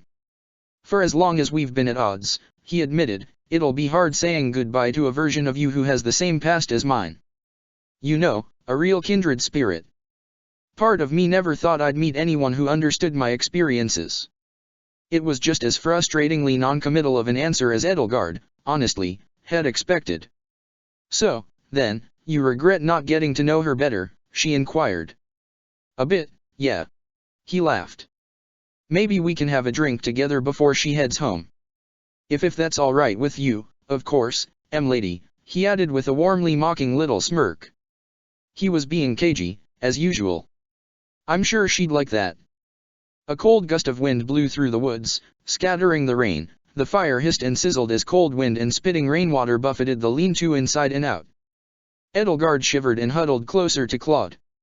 The storm would pass, she told herself, and the sun would rise, and she and Claude would figure out what they were doing here and how they could leave. But for now, she just had to focus on staying warm through the night. What are you going to do now? She asked Claude. Huh? You can't go back to your world, can you? The one you had these grand plans for. Nah. My old body's a corpse. Nothing to go back to. So, you're stuck in this other one. What are you going to do? Well, I've got a few loose ends to tie up, nothing major, not a big deal, then I guess it's back to the plan. I've killed Nemesis, and that's pretty cool. I think I've got what it takes to be king of Almira now. Then I'll break down the borders between our countries. Eventually, I hope that one day we'll all know each other so well that there'll hardly be a difference between Fodlan and Almira. We'll all just be one people, living in harmony, not caring whether our skin is a different color or we worship different gods or eat different food. I'm the one who can make that a reality. And if I can't make it happen in our world, I'll take any other world I can get. I ought to have known all along you had much grander plans than tearing down the Church of Ceros. She yawned, shivered again from another gust of air, and wrapped the old riding cloak tighter around herself, curling up her knees against her chest so that she could keep her feet out of the cold. Warmth from the fire bled through the layers of the cloak. How's the cloak holding up? Claude asked her. Honestly, I'd prefer a bedroll. That's my half-brother Shahid's flying cloak, you know. So you'd better not disrespect it, or he'd be furious. Was he the one who bullied you? That's what Nader said. Well, he was the one who did the most bullying. So you stole his cloak and ran away from home. That's what Nader said. He said I should have seen the look on his face when he realized who'd taken it. Claude cackled. I guess I showed him, huh? She laughed along with him. Every time she spoke with Claude, it was as though she figured out some new commonality between the two of them. It was no wonder he and her counterpart had become such close allies. It was nice to get to know this Claude, too, even if she'd had to lie a little to do it. Sure, he'd trapped her and Dimitri in an alien world with no apparent escape before, and logically she should expect the same now, but the more the night dragged on and the more tired she felt, the harder it was to focus on that. As the fire crackled and its heat bled through her cloak and enveloped her, she closed her eyes. What the fuck? Her eyes snapped open as a squeaky expletive in Claude's squeaky prepubescent voice hung in the air. It was light now, birds were chirping, the little campfire was long since extinguished, and the sun was shining over a thick layer of snow blanketing the forest floor. The boughs of the towering pine trees all around them were laden with snow, as though the middle of winter had come and gone in an instant. Edelgard had to squint just to look at the glittering fields of freshly fallen snow. Claude stared out at the snowy tableau with wide green eyes, dumbstruck. His mouth hung agape. I didn't do it, he said. The snow crunched under Claude's boots as he trudged through the wintry woods, carrying his home on his back. Edelgard, who was still barefoot, had no choice but to let him carry her as the two of them searched for a road. The environment around them had completely changed. It was an entirely different forest in an entirely different part of the world, the Almiran firs replaced with an altogether different array of pine trees. The air, though still, was frigid now, and even Claude, who was dressed far more appropriately for the weather and terrain than Edelgard, shivered from time to time. The sun beat down on the two of them, but provided little warmth. Their breath left their mouths in puffy clouds of steam. Well, at least you're lighter than the last time I carried you, Claude said. Then again, I'm lighter than the last time I carried you, too, so, he looked around. Whose nightmare do you think we're in now? Somebody whose nightmares aren't too much unlike yours, I suppose, Edelgard answered. Claude chuckled. Say something serious. Excuse me. You know, something adult and sophisticated. I wanna hear it in your squeaky little 8-year-old voice. How about, oh. Remember the opening line of your manifesto? How about that? Edelgard sighed. She supposed she knew now from first-hand experience why, in her world, Lysithea had been so eager to leave the golden deer for the black eagles. Her stomach growled. Ah, somebody's hungry, he said. No wonder you're grumpy. Claude, if you don't knock this off at once. She felt something stir inside herself other than her stomach, something with scales and feathers. And at least one wing. She stole a glance at Claude's right arm, which was holding her up by the crook of her knees, and noticed that the white discoloration that had previously been on the tips of his fingers had now spread all the way down to his knuckles. His right eye was losing its color, too. He didn't seem to be paying it any mind anymore. What was going on? Did these two strange occurrences have any relation to each other, or to the strange place they found themselves in? Whatever was causing it, if she started manifesting dragon bits it would blow her cover and at best would lead to an incredibly awkward situation. And she dearly hoped that if that happened, when it happened, it would be while Claude wasn't cradling her in his arms. And, ideally, when she wasn't tiny and utterly defenseless and clad in a nightgown that was not appropriate for winter. I'm hungry, too, Claude admitted. Guess that's one way we can know we're not dreaming. Hey, if we find a dry spot under a big enough tree, I can let you down, and we can have breakfast. There's plenty of jerky in my supplies we can share, supposing it won't break your little baby princess teeth. Claude, another word, and I swear I'll punch you in the nose and steal your boots for yourself, she said, although, considering she was apparently still well into the process of losing her baby teeth, she did have to admit that something that tough might be difficult or painful to eat. She pressed her tongue against the one wobbly tooth in her mouth until it just barely started to hurt. He laughed. They're way too big for you, Your Highness. But say something else threatening. It's adorable. Claude, please. I was dead yesterday, and now I'm extremely small. Surely you can understand how that might affect my mentality. I'm glad you're enjoying seeing me again, though. The childish smile on his childish face faded. And then a young boy's distant blood-curdling scream, no, not a scream of terror, but of horror, and a wail of inconsolable anguish tore through the air, disturbing a dozen birds from their perch and knocking dusty clouds of powder snow off of the boughs they'd been sitting on. Follow that scream, Edelgard said, thinking of the shadow she'd seen flitting through the trees on the side of the road. Claude ran in the exact opposite direction of the scream. What are you doing? She snapped at him. I said, follow that scream. Rule 1 of survival, L, he retorted. You hear someone screaming, you run in the opposite direction. What if they need our help? What if they can tell us if there's anybody else nearby? We can't just wander in the woods forever, we're already going in circles. She elbowed him in the chest until he dropped her, then bolted in the direction of the scream. The cold snow blanketing the ground burned against her feet. The scream rang out again, and this time it was lower, longer, more of a moan, like the melancholy howl of a lonesome wolf. But it was a human's voice, a boy's voice, and as Edelgard dashed through the forest, her tiny legs pumping, her tiny lungs swelling, her tiny chest heaving, she found herself with a very good idea of where and when she and Claude had ended up now. Wait. Claude called out after her, swiftly gaining on her with his longer and more well-honed legs. Edelgard had to admit that in any world, she hadn't exactly been the most athletic 8-year-old. Edelgard. You can't just, you're gonna freeze your feet off. Hey. Edelgard dashed for a break in the trees, slipping through them into a clearing up ahead. A clearing that was actually a well-worn path through the alpine woods, the barren dirt lightly grazed with snow and marked with fresh wheel tracks and hoof prints.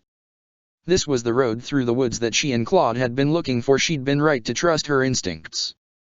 She found a boy kneeling in the middle of the road, no older, or at least no younger, than Claude in his current state, his straw gold hair long and reaching to his shoulders. His fine clothes were ragged and torn, his face and hands speckled and stained with blood, and in his arms he desperately clutched and hugged close to his little chest the body of an adult man dressed in noble finery and a silk and fur cape who appeared to be missing his head. The boy had wailed and moaned and sobbed until he could do no more, and now his mouth simply gaped open in a silent, agonized scream. Further down the road, blocking the path, were the smoldering remains of the burnt-out husk of a royal carriage, the half-burnt banners of House Bladded and the kingdom of Faerghus fluttering flaxidly, half-heartedly in the air. The dead bodies of 4 horses and twice as many knights were strewn about the wreckage, and trails of blood led into the woods and stained the white snow. This was Dimitri's nightmare, and the day that had changed his life irrevocably, the day of the tragedy of Duscur. Before Edelgard could take a step farther, Claude's hands clamped down on her shoulders. "Oh, great," he said, not even trying to hide the contempt in his voice. "He's here, too. Let's get going before he sees us and tries to stab you in the gut again, all right." She reminded herself that if she were pretending to be the Edelgard from Destinova's world, then she probably should have been more averse to the presence of the man who'd been responsible for killing her in that world, even if he were just a boy here. But Dimitri had already seen her, his eyes wide and his blood-spattered face ashen at the sight of her, and he lifted himself up from the headless corpse of his father and all but threw himself at her. He grabbed her by the wrists. He squeaked, his voice that of a young boy choked with tears and drowned in blood. "Why you see can't he be here? They're gonna come and take me away, and if they find you here." Edelgard had already begun to wrest herself free of his grip when he pushed her away, and at the same time Claude put himself between her and Dimitri to force her apart. She ended up falling flat on her bottom into the snowdrift. "You keep your hands off the little princess here, all right?" Claude berated Dimitri with the most grown-up voice he could muster. Dimitri was entirely taken aback. "Claude? The one. The only. Didn't think we'd meet again like this, to be honest." "Neither of you can be here," Dimitri said, panicked and wild-eyed with tears streaming down his cheeks, and with his little 12-year-old hands, pristine and unscarred, he tried to shove Claude back into the woods. "You can't. It's me they want. But if they find you here, you both know what will happen." You. Edelgard picked herself up out of the snowdrift, trying to dust the snow caked on the back of her riding cloak. This Dimitri was, quite obviously, not the same one who'd served as Claude's rival in the other world, but the one she'd spent nearly a year with Dimitri, before the Crest experiments. In a flash, Claude had a stubby little hidden dagger pointed at Dimitri's throat. "You just back off, all right, little prince. This one's not yours." "What?" Dimitri stepped away from the dagger, utterly befuddled, though underneath his soft young face there was a colder, older anger simmering. "Do you remember? We were fighting Rhea," and he looked up and down the trail, his long blonde hair whipping around his shoulders. His thoughts were pointing in 1,000 directions at once. I don't remember which direction they'll come from, but I'm, not your world's Edelgard," Edelgard said, trying to feign ignorance. There was something familiar about that dagger, she thought, though she couldn't put her finger on it. "Put that knife away," she told Claude. "This obviously isn't our Dimitri." Dimitri's face fell. For the first time, Edelgard could see with older eyes the face of the boy she had once called friend during her last miserable year in Fhirdiad. Time and trauma had robbed her of the finer details of those soft cheeks, those wide blue eyes. Like so many of her other memories of Elle's life, they'd been locked away behind a barrier of pain and suffering, and to reach through them was to wade through sights and sounds and stenches horrific enough to make one scream until one had no breath left to scream with. He was missing one tooth, one of the sharper ones on the bottom, and it lent a subtle whistling lisp to his voice. This was the face of the boy she'd taught to dance, blood-stained as it was, and she was finally seeing it with perfect clarity. He slumped to his knees and began to cry. Edelgard glared at Claude until he stowed the dagger back underneath his jacket. "You must be the double-crest Dimitri, right?" he asked, still glowering with all the resentment he could paint his 12-year-old face with. Dimitri wiped away his tears. Why yes, and you," he added, a sour look of his own matching Claude's, "can only be Destinova." "But are you really?" Edelgard, though she really didn't want to, carefully sidled behind Claude as though reflexively wary around Dimitri. "She's not yours," Claude insisted. "But look at us two boys fighting over a girl. That's not very princely of us."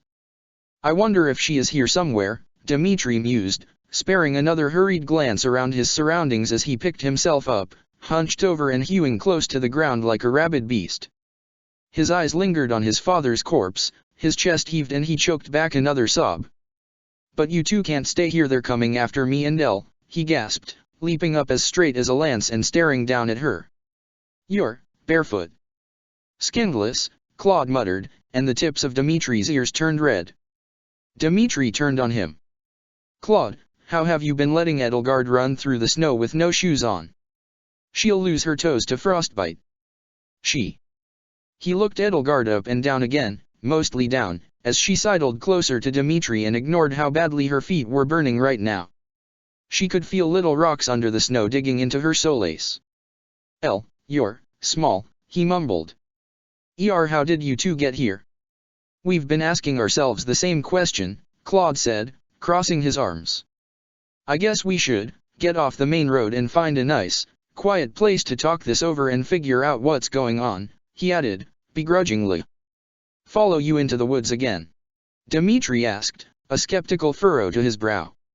His tongue absent-mindedly probed the gap between his teeth. Claude shrugged. "Do you want the bogeyman to come for you or not? It's your funeral, Her Highness, and I'll be on our way." "No, hold on." Dimitri turned his back to them and trudged over to his father's body to gingerly unclasp the cape from around his collar.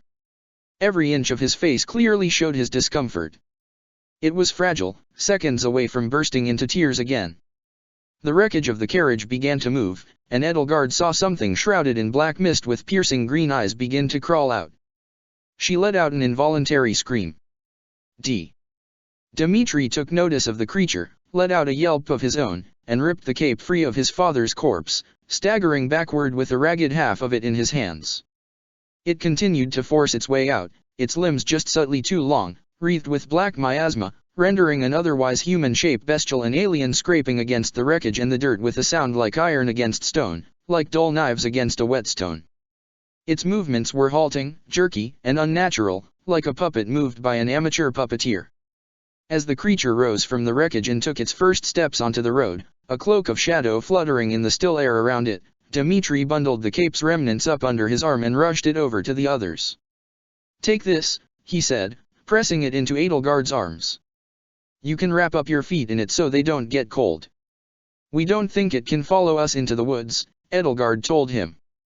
The shadow creature lifted its head like a bloodhound, as though catching its prey's scent. "Come with us. Unless you're scared to go into the woods with me again," Claude said. Dimitri's big blue eyes darted from the creature to the woods. I could maybe hold it off for a moment and help you escape." "Oh, come on," Edelgard groaned, grabbing him by the arm. "This way." The three of them darted into the woods, off the trail that wound through the mountainous slopes, and the shadow creature leaped and bounded after them.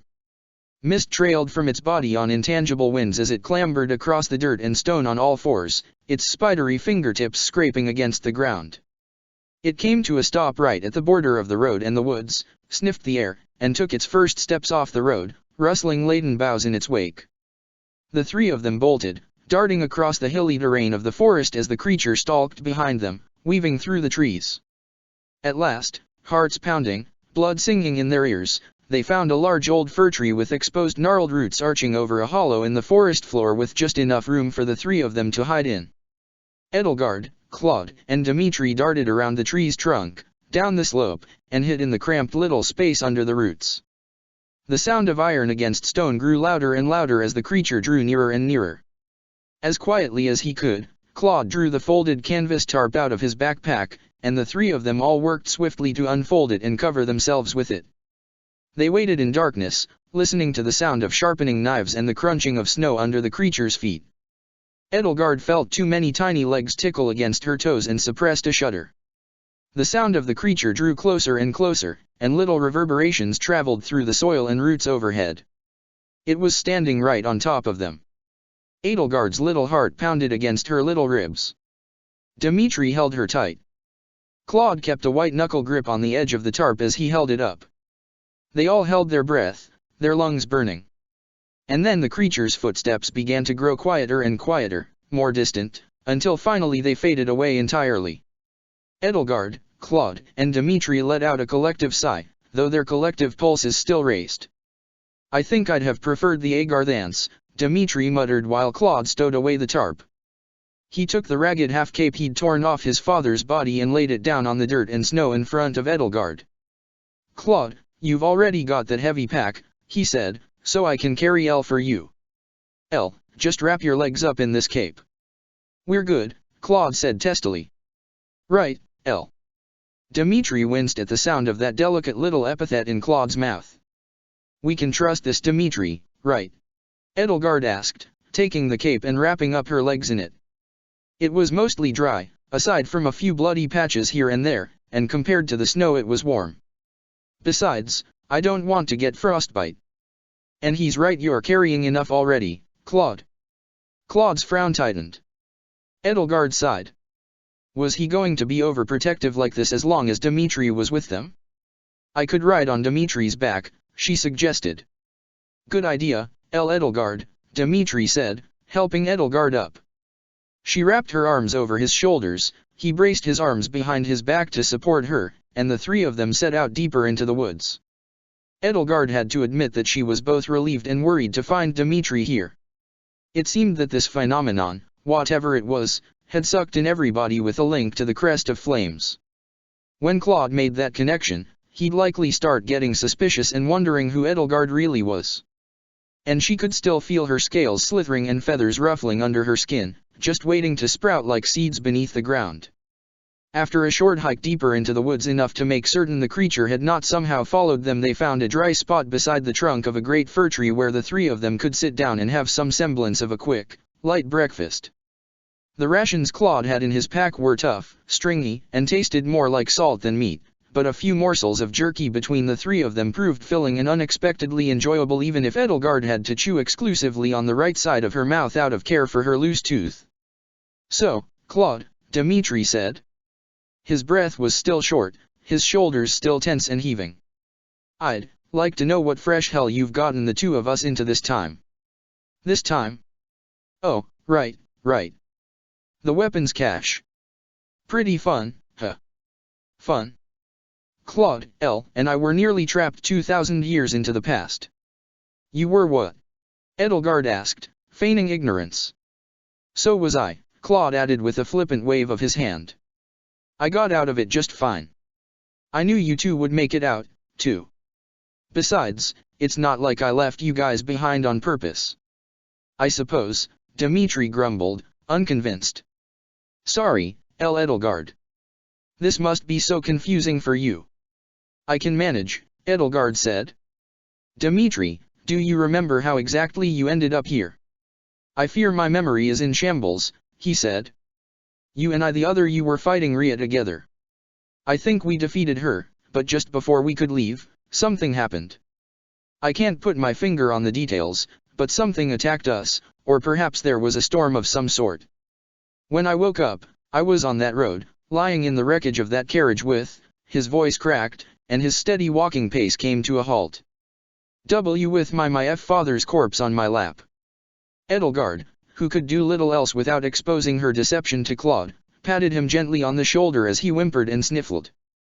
The scent of smoke and blood clung to his hair, even what wasn't stained with blood or speckled with dirt. He really had worn his hair quite long as a child. It was no wonder he'd occasionally been mistaken for a young girl. There, she said. He took a deep, shuddering breath and wiped away the tears brimming in his eyes. "Thank you," he croaked. I'm sorry, I feel so small." Edelgard knew he wasn't merely referring to his decreased stature, and she figured she understood his feelings quite well. "Join the club," Claude grumbled. "Elle, the one I knew well, not quite, was with me down in the Holy Tomb," Dimitri added, and he began to follow in Claude's wake again. "I wonder, perhaps she is here somewhere as well, dwelling in one of her nightmares." "She might be. Then we should find her." "Claude," Edelgard said. "You said something about Nemesis." Dimitri's back straightened, and his proverbial ears perked up at the sound of that name. "Nemesis? So you came to our aid, after all. I guess I have to thank you." "Right, yeah," Claude said, warily keeping a close eye on both her and Dimitri. "We activated our crests at the same time, and I remember. I was calling upon the Crest of Flames, too, just before I woke up here," Dimitri replied. And Professor Byleth, as well, that means she must be here somewhere, too. A brighter tone seeped into his voice. If anybody can help us find a way out. Teach? I guess Teach would be here, Claude mused, if this were all about the crest of flames. Although that doesn't exactly explain why my Edelgard is here. Edelgard nervously sucked air through her gritted teeth, and berated herself for unconsciously doing such a suspicious thing as soon as she realized she'd done it. Was he starting to suspect her? Dimitri all but leaped to his feet. We must find her, he said, sounding as courageous as he could muster, given the frightened tremolo to his voice. But where could she be? I'd hardly expect her to find her here at the tragedy of Duscur. He looked all around the forest. I thought I'd never see these mountains again, he muttered, his voice softening and growing lower and hoarser. Edelgard ran a finger across the contours of Byleth's medallion.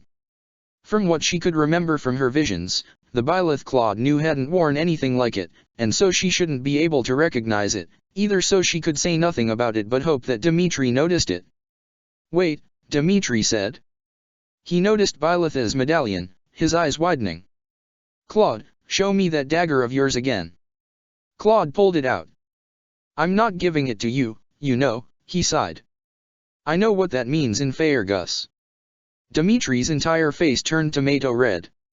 As if you ain't Corregibno. Claude, do you not recognize that? Edelgard did. She must have been too panicked to notice before, but it was the very same dagger Byleth always kept sheathed at her hip. Is this medallion the professor's as well? Edelgard asked, feigning ignorance. Yes. You two, you both have something that belongs to her, Dimitri said. One in each nightmare, Edelgard mused. That means there must be something of hers here as well. Yes. And maybe if we find it, it will lead us all to her. But, how in blazes do we get from one nightmare to the other? Edelgard stroked her chin thoughtfully. Claude snickered at her, and then pretended he hadn't and started cutting a piece of exceptionally tough jerky in half with Byleth's dagger. Claude, she asked him, where did you find that dagger? Did you always have it? He glanced up at her. This? No, actually, I found it on the ground just outside our tent while you were sleeping. Just before we somehow woke up in the mountains between Duscur and Faerghus, she asked. He nodded. Yeah, actually. It was shortly after I picked up this medallion, Edelgard noted, that I found myself in Fodlan's throat instead of in Bear. Perhaps finding the professor's lost items is what triggers these, otherwise inexplicable changes of scenery. Good thinking, Dimitri said, nodding emphatically. We ought to get moving, he added, with a nervous sideways glance in the direction of the road. Yeah, let's make our time here short, Claude said, slinging his backpack back over his shoulder and lifting himself up in turn, slipping the dagger back into his jacket. Something of Teach's is in these woods, and we've got to find it. With no further ado, Edelgard climbed back onto Dimitri's back, and the three of them continued onward into the forest to the west, letting the rising sun warm their backs as its beams filtered through the snow-caked pine and fir boughs crowding the mountainside. The ground grew steeper and steeper, and Edelgard could feel Dimitri's breathing grow heavier in kind. While she spent most of her time looking around for anything that might belong to Byleth, occasionally she looked up at the sky beyond the canopy of pines, where she could still catch a faint glimpse of the moon as it sank below the horizon. There was something strange about it, though she couldn't quite put her finger on it. Something about its face. She couldn't make out the familiar rabbit or face that everyone could see in the patterns of bright and dark spots adorning that silvery disk, even though she'd seen it thousands of times before. There was another shape there, something that looked as though it had been faintly engraved on the moon's surface, but just too faintly for her to make out with the sunlight drowning it out. Dimitri stumbled over his feet and muttered a minced oath under his breath. You okay there, little prince? Claude called out from ahead of them as he scouted out the area. Hey, it could be worse. Dimitri gingerly stepped over the root he'd just stubbed his toe on. How, pray tell, could it be worse? We could have all been turned into rats. The air, laden with Claude's bad joke, draped itself heavily over Dimitri and Edelgard. They both shuddered, the faint currents of the wind around them both suddenly colder and more piercing. What's the matter, afraid of rats? Claude asked, his own wrinkled nose reflecting his own distaste for his own hypothetical scenario. I thought you had those two pet fancy rats, Wilhelm and Lycian. Well, I wouldn't want to be one of them, cute as they are, Edelgard retorted, feeling exposed and vulnerable. Yes, we should thank our lucky stars we aren't rats right now. The three of them moved onward, silent for a while, and all the while Claude just pretended he hadn't made that joke. Not having any problems keeping up, are you, Dimitri? He added long after the silence had grown uncomfortable. Short puffs of white clouds billowed from Dimitri's mouth with every deep breath. With you? This is nothing. Shortly before I turned 12, less than half a year before the tragedy of Dusker, actually Gustav dragged me to the nearest mountain in the middle of the night and set me loose on its slopes with one of his other pupils. We were told not to return until we had caught a deer. He took a deep breath. So, yes. I've no problem with hiking, despite my size. And I could carry 3 or even 4 Edelgards if I needed to. All right, Claude said, and Edelgard could hear him rolling his eyes even with his back turned. Just wanted to make sure. I could hear you huffing and puffing from all the way up here. Goaded onward, Dimitri picked up his pace until he and Claude were neck and neck. I find myself surprised that a twig such as yourself can keep such a lively pace. The Amirans must be a hardy people. Well, I don't know if they're as tough as Faergons. Did your mother ever drag you behind your horse if you misbehaved? What? Claude, that's no. Neither my mother nor my stepmother would ever do such a horrible, barbaric thing to me. Barbaric? Claude bristled. You're one to talk about barbaric. Remind me, what's gonna happen to Dido because of this tragedy of yours? Don't you dare. Dimitri snapped, his hackles rising. Don't you dare talk about that as though you... Stop. Edelgard snapped at both of them. Enough. If you want me to tell you which of you two are acting like barbarians right now, it's both of you. Can you two please start acting like adults again? Claude looked up at her with innocent round eyes, one of which had turned almost entirely an opaque white like a marble, as though he were a cat trying to elicit sympathy. I'm sorry, Dimitri said, sighing and slumping his shoulders, eyes forward, as he trudged onward through the snow. No matter how little you are, I suppose you shall always be my big sister. Claude's nose wrinkled and his lip curled, as though he'd just smelled an offensive odor. What is it? Dimitri asked him. Dimitri, don't, Edelgard hissed in his ear. Claude, you have been a good ally to us in many ways, despite your cryptic and enigmatic behavior, he continued, and in spite of all the messes you have gotten us in and the headaches you have caused us. I just have to ask why you seem to so intensely dislike me.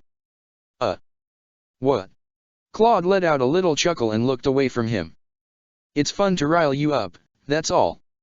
You make it too easy, you know. I am not that stupid. If it is some animus you had toward my counterpart from your world, all I can do is apologize.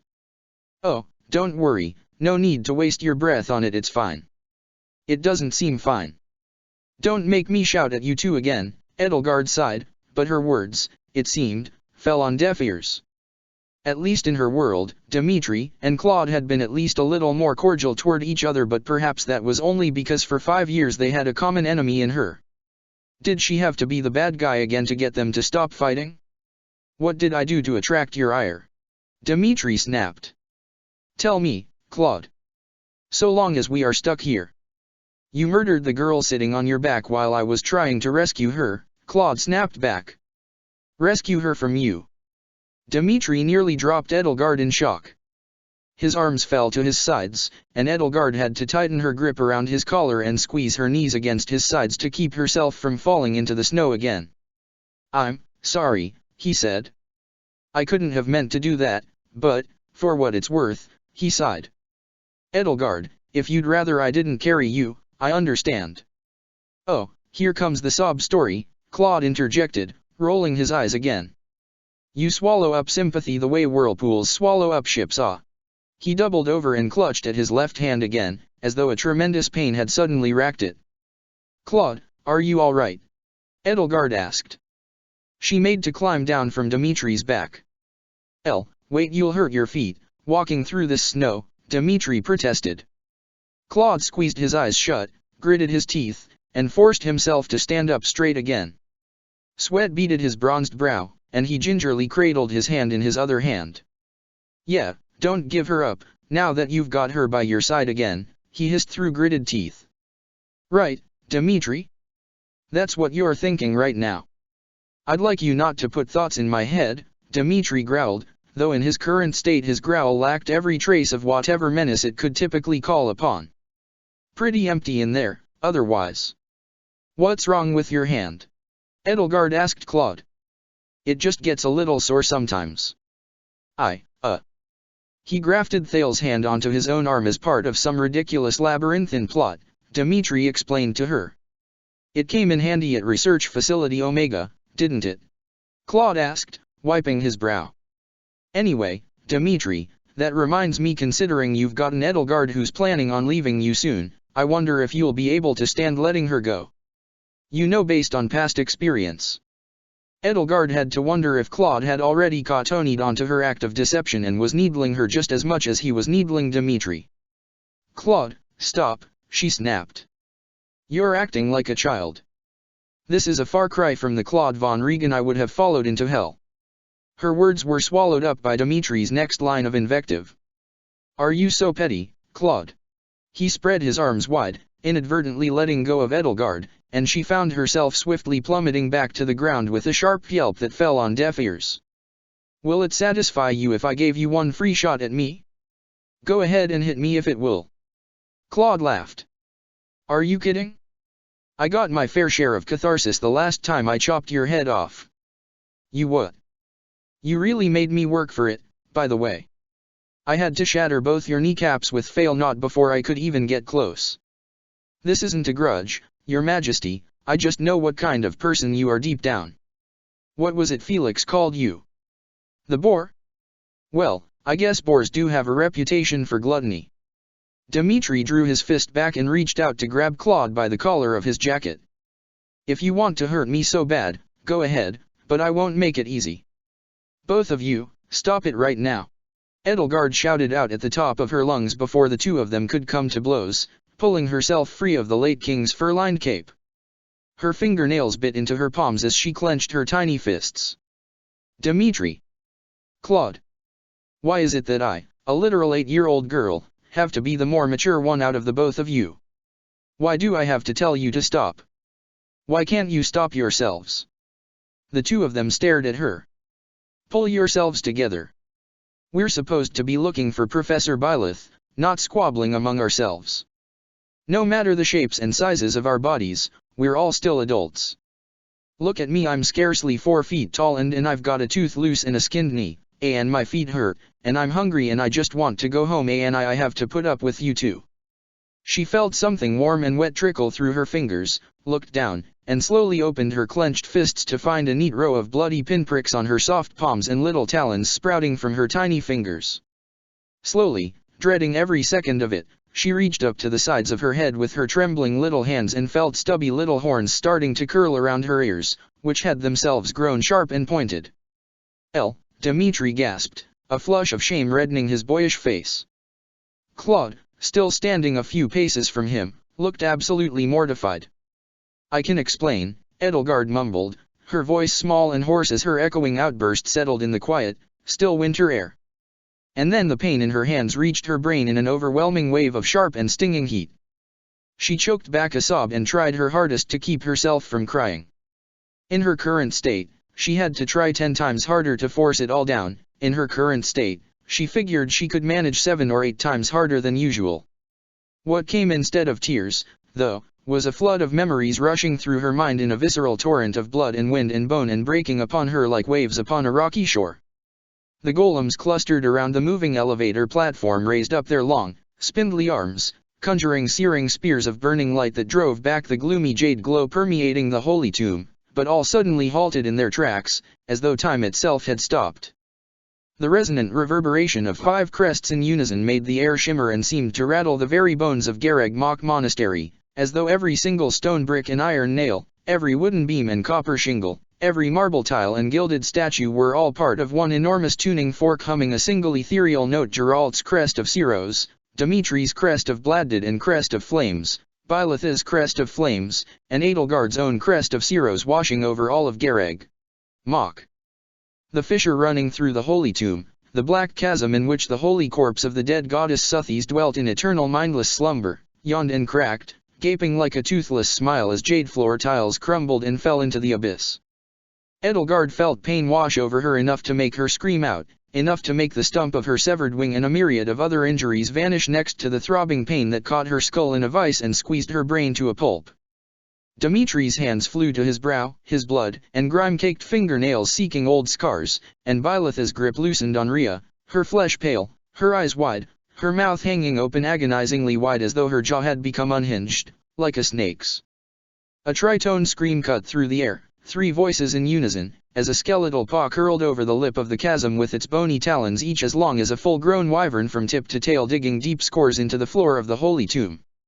And another paw curled around the edge of that inky black abyss, and Edelgard saw an infinity of stars within as Suthis' remains breached the blackness, its cavernous skull rising from the inky depths awash in eldritch green light. Its jaw yawned with countless fangs, its eye sockets sparkled with countless glittering and burning eyes as the skull rose to meet the holy tomb's intruder's eyes on the end of a long neck. 6 pairs of long, curving horns swept back from its bony brow, 6 pairs of wings sprouted from its bony back, its spiny ribs curved in front of a bony plate in which 2 circular holes were set. Edelgard felt a yearning, a craving, an unconscious desire radiate in menacing waves from the great skeletal beast as it rose up, a cavernous emptiness that demanded to be filled at all costs. This was not the Suthis she had known, perhaps not even the Suthis Rhea had known. Rhea fell from Byleth's arms to the floor of the platform, which had halted in its tracks as the entire holy tomb shook and shuddered. The sword of the Creator ripped itself from Byleth's hip and sailed through the air. Geralt reached out and tried to grab it, stumbling on his bad leg, but his fingertips barely grazed it before it was gone. As it tumbled through the air it changed, growing, and warping into something more befitting the massive skeleton's scale. The segments of the blade ripped themselves free of the wire binding them and grew into the same thick vertebral segments that comprised Suthis' long neck, caught up in a whirlwind around the skeleton before slotting into place. The sword and the Creator were now one. Byleth's chest heaved, thrust outward as though her heart were caught on an invisible fishing line, and she was torn off the platform. In an instant, her boots had left the floor, her head snapped back, her arms and legs went limp, she began to ascend toward the corpse. Geralt grabbed her by the ankle just before she could drift out of his reach, his weathered hands tightening around her boot. "Kiddo!" "No," he cried out. "Hang on." He himself began to rise, carried aloft by the same inexorable force lifting his daughter. The heels of his boots left the floor, then the toes. Dimitri curled his right arm against Geralt's waist and tried to anchor him to the platform, his mutilated hand pressed to his side and oozing blood from its blackened burns. With his left hand, his lance forgotten, he reached out and took a fistful of the hem of Byleth's jacket. Edelgard reached out and grabbed Geralt with her left hand and Byleth with her right, her bloody fingers sliding across Geralt's and hooking into her professor's bootstraps. Harun grabbed onto Edelgard and Geralt both, hooking the cold fingers of her mechanical hand into Edelgard's belt. Pulling Byleth back down to the ground, as the corpse continued to rise above them and lift its body further out of the pit, felt akin to moving a mountain. The burning of every muscle in Edelgard's body began to overwhelm the pounding in her head. Stars danced before her eyes, flickering visions of other worlds drifting through the jade-tinged mist. The corpse rose higher and higher, the force pulling Byleth upward grew stronger and stronger until Edelgard felt the bones in her knuckles begin to crack, pop, and pull apart.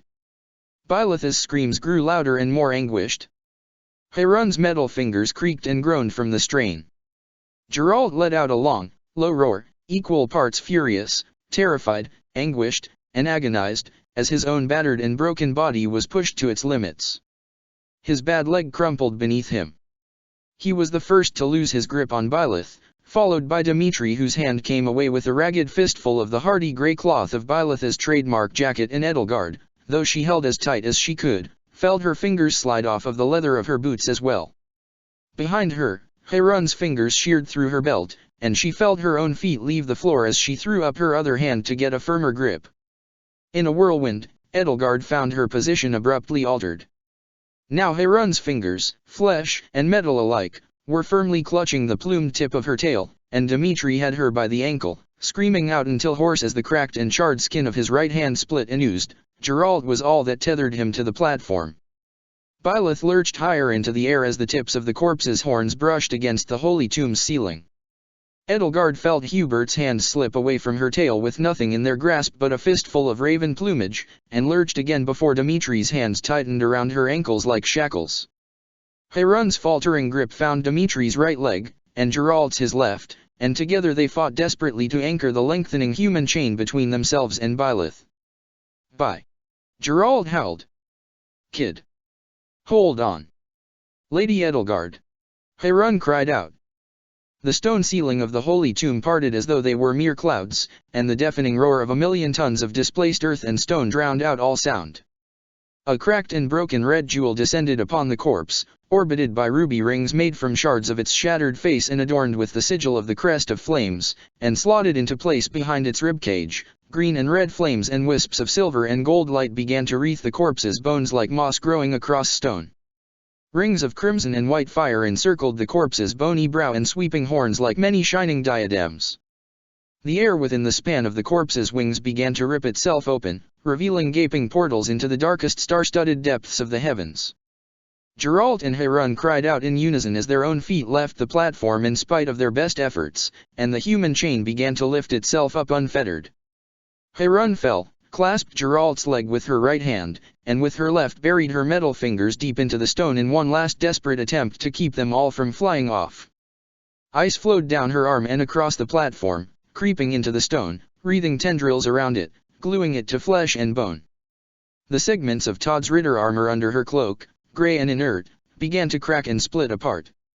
The sky poured into the tomb as rubble from the cathedral directly over the corpse's head fell into the fissure in the earth. The entire chasm that separated the cathedral from the rest of Garreg Mach had opened up, and as the clouds parted and an iris opened in the heavens, the sunlight poured in. Edelgard felt her ribs crack, as though the force pulling Byleth away from her were about to rip her in two. "Don't let go, El!" Dmitri screamed out at her.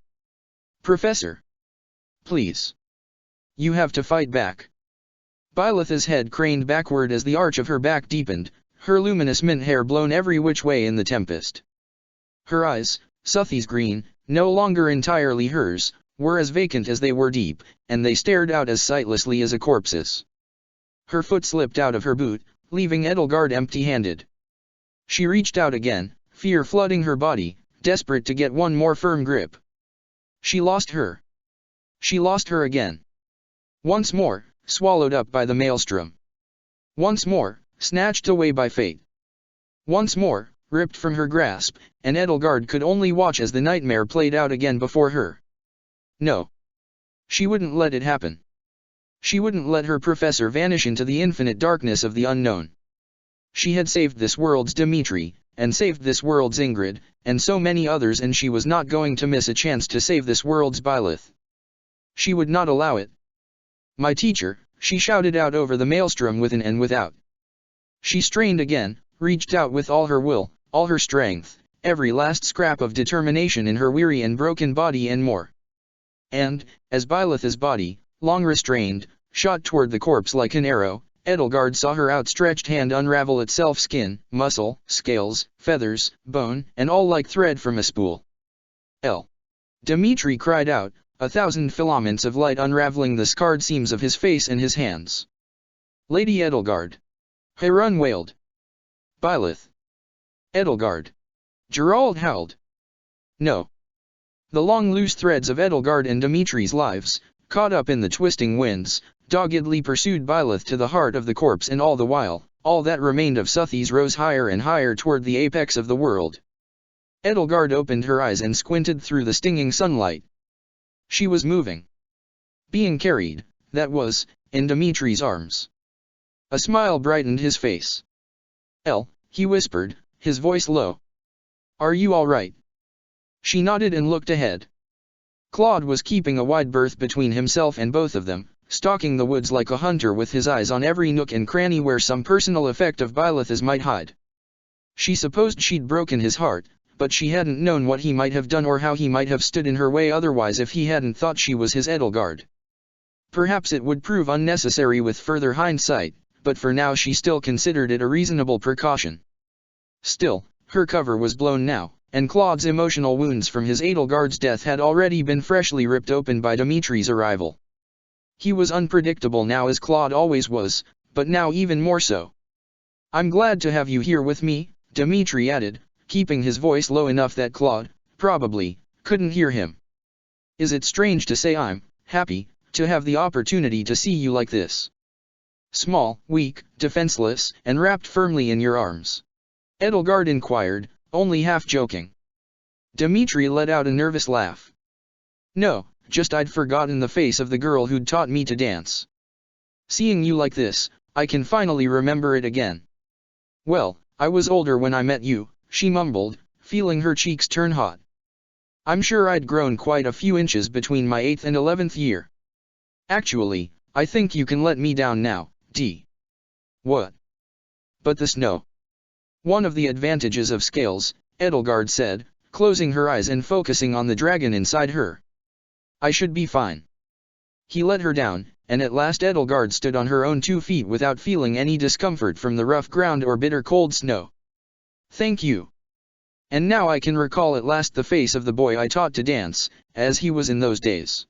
She sighed and watched his smile turn brighter, his cheeks turn redder, and his shoulders slump under the weight of his flustered embarrassment. "Dark clouds do have silver linings, I suppose." "Yes," Dimitri mumbled, shifting his gaze away from her.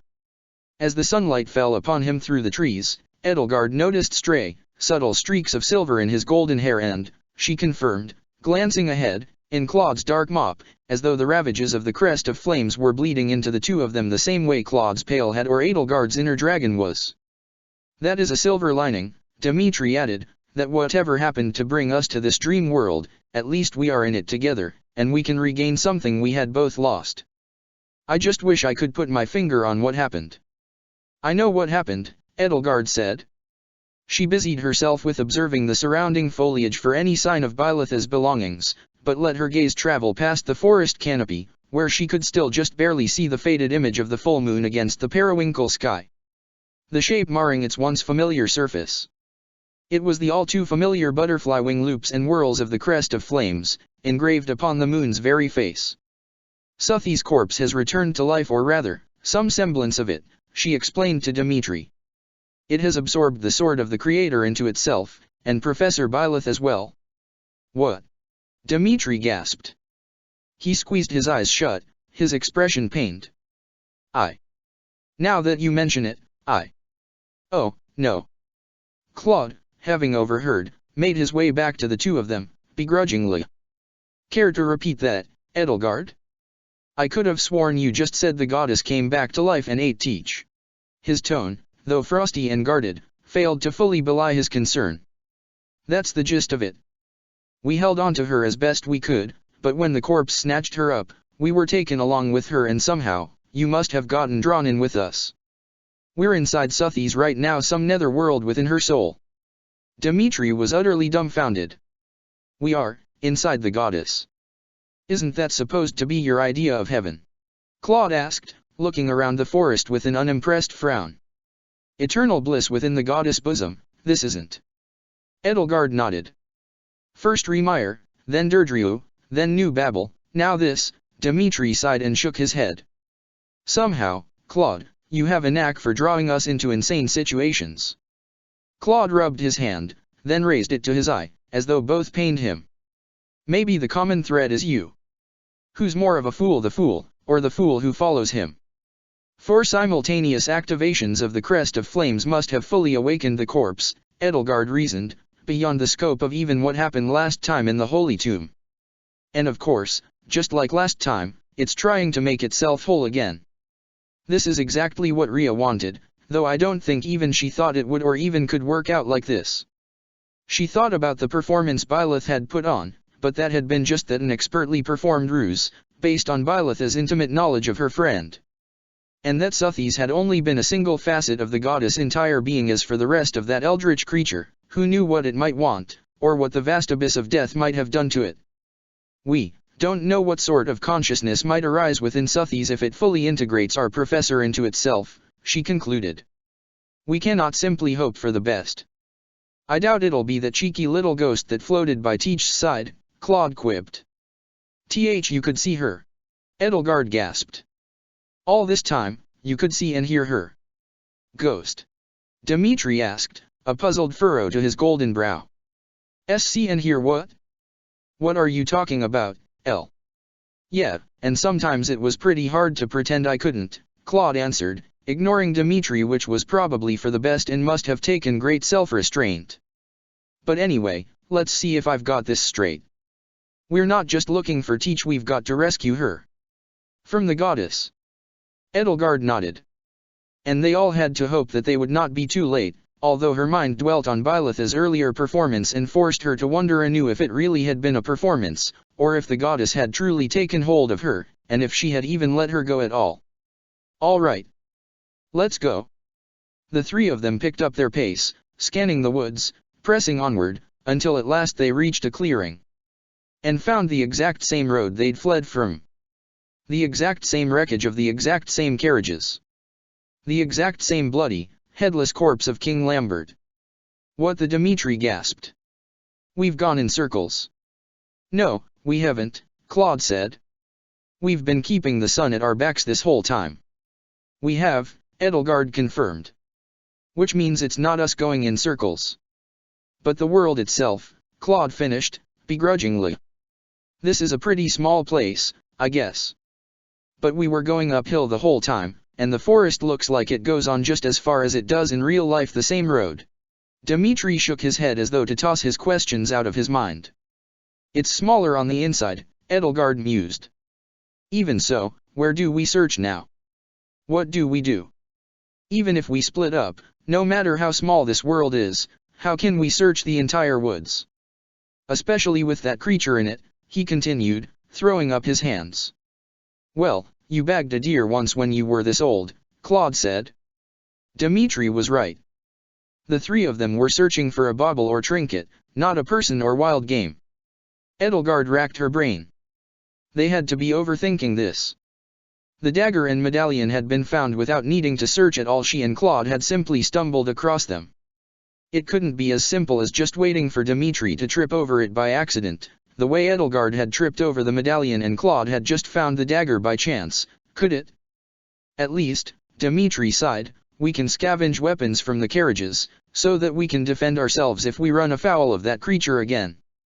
They likely would run afoul of that creature again, Edelgard thought, especially if they left the concealing safety of the forest.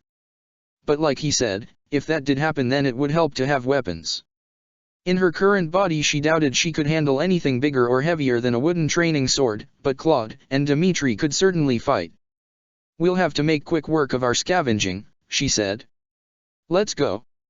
The three of them hurried to the burned wreckage, to the loose cluster of bloodied, burned corpses strewn around it, and did their best to arm themselves.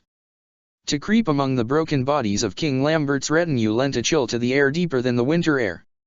Dimitri shivered like a leaf in the wind and squeezed his eyes shut, mumbling soft and wavering apologies to the dead under his breath. Even Edelgard felt more deeply and queasily unnerved amid this carnage than she might have otherwise been. She felt sick to her stomach. They picked silently over the dead like the guiltiest murder of crows, none of them speaking so much as a sound into the world lest they unduly disturb the air. To speak felt as though it would change the tenor of the atmosphere from profane to grotesque. Dimitri scavenged a spear from one of the fallen knights, and clawed a bow and mostly depleted quiver of arrows. Edelgard, wishing somebody had an axe around, went for a sword and found it heavier in her hands than she was used to, not to mention far larger, exactly as she'd expected. It would serve as nothing more than a hindrance. Sadly, an axe would surely present the same dilemma. She had to resort to drawing a dagger from the back of one of the dead knights. The blood stank on its blade and made her want to retch. She wiped it on the knight's tabard to clean it. Her hands clasped the dagger unsteadily, like they had held a weapon for the very first time, and perhaps it was. There were no well-worn calluses to help hold the leather-bound hilt in a tight grip. The weapon felt as though it would leap from her hands at the slightest provocation.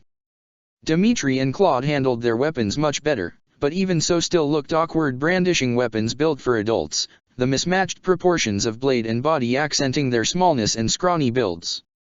Dimitri fumbled a little with his spear, and Edelgard could tell that he was trying to will 6 years of muscle memory into a much weaker body. It was a situation she understood well from her own experiences. "Be careful," she cautioned him and Claude both. Her words, though utilitarian, felt bitterly offensive in the air.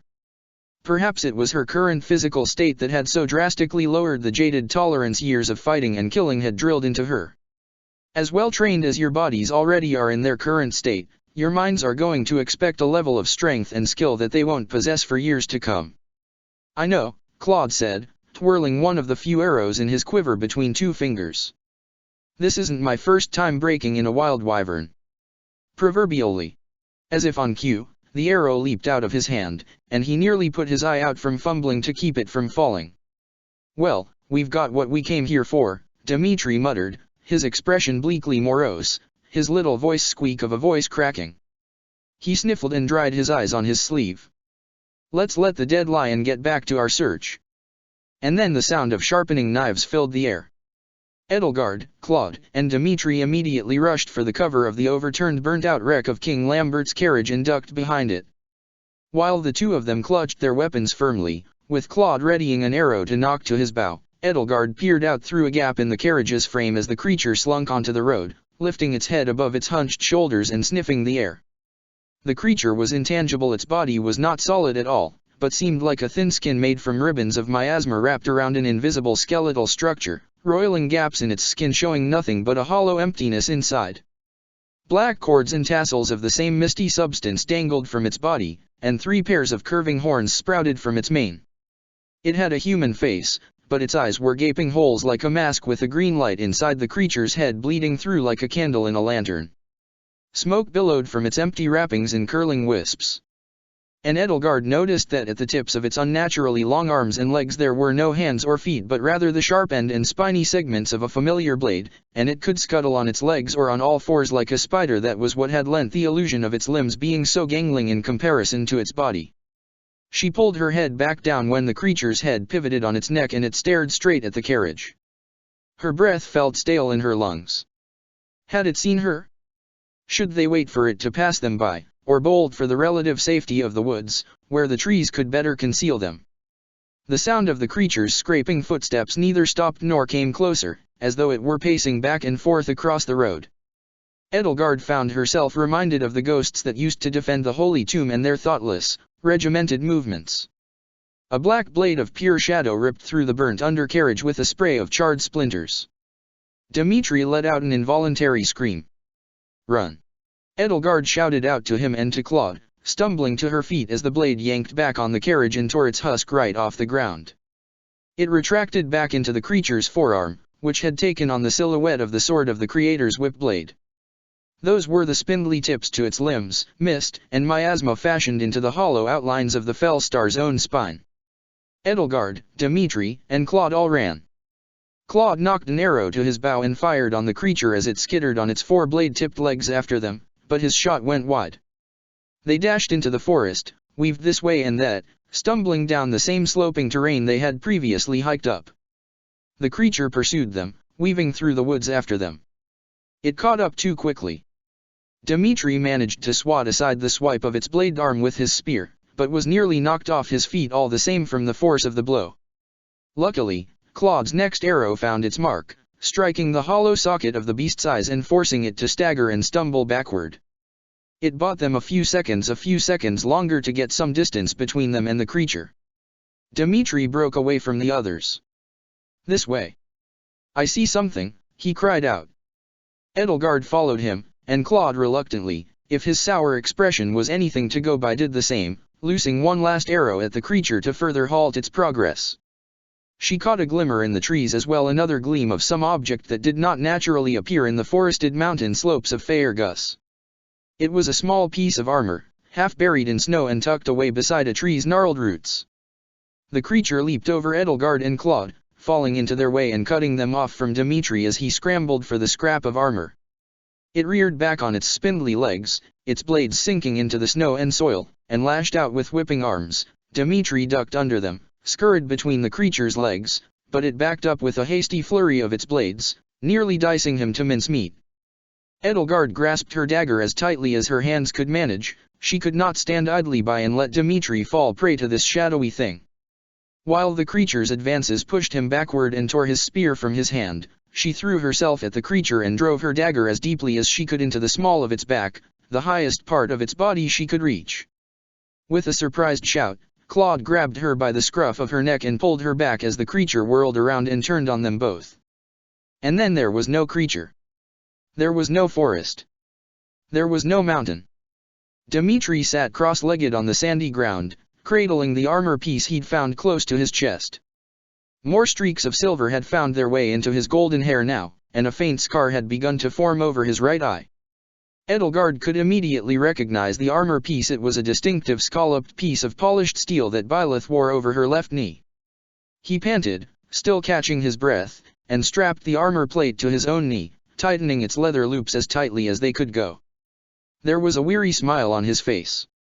"We're fortunate," he gasped. "I saw this when I did. I'm already starting to lose sight in my right eye again." Edelgard looked around to get a sense of where she was, still clutching her dagger. They were in the frozen desert to Fodlan's north. Here, the sands stretched on in all directions, but the air was arid and cold. The flora was sparse, and there was little in the way of places to hide if the creature found its way to them again. In the distance was what looked like a small village, but it was evening again now, the sky painted in pinks and purples as the sun set in the west, and there were no signs of lights in any of the windows. The moon was full and vivid in the sky, the crest of flames on its face clearer now than ever before. "All right," Claude muttered, joining her in surveying the land. "Whose bad day have we ended up in this time?" "This." Dmitri rose to his feet, staggering uneasily. Edelgard reached out and helped him steady himself. "This is Sreng, by the looks of it. We must be north of Gautier territory."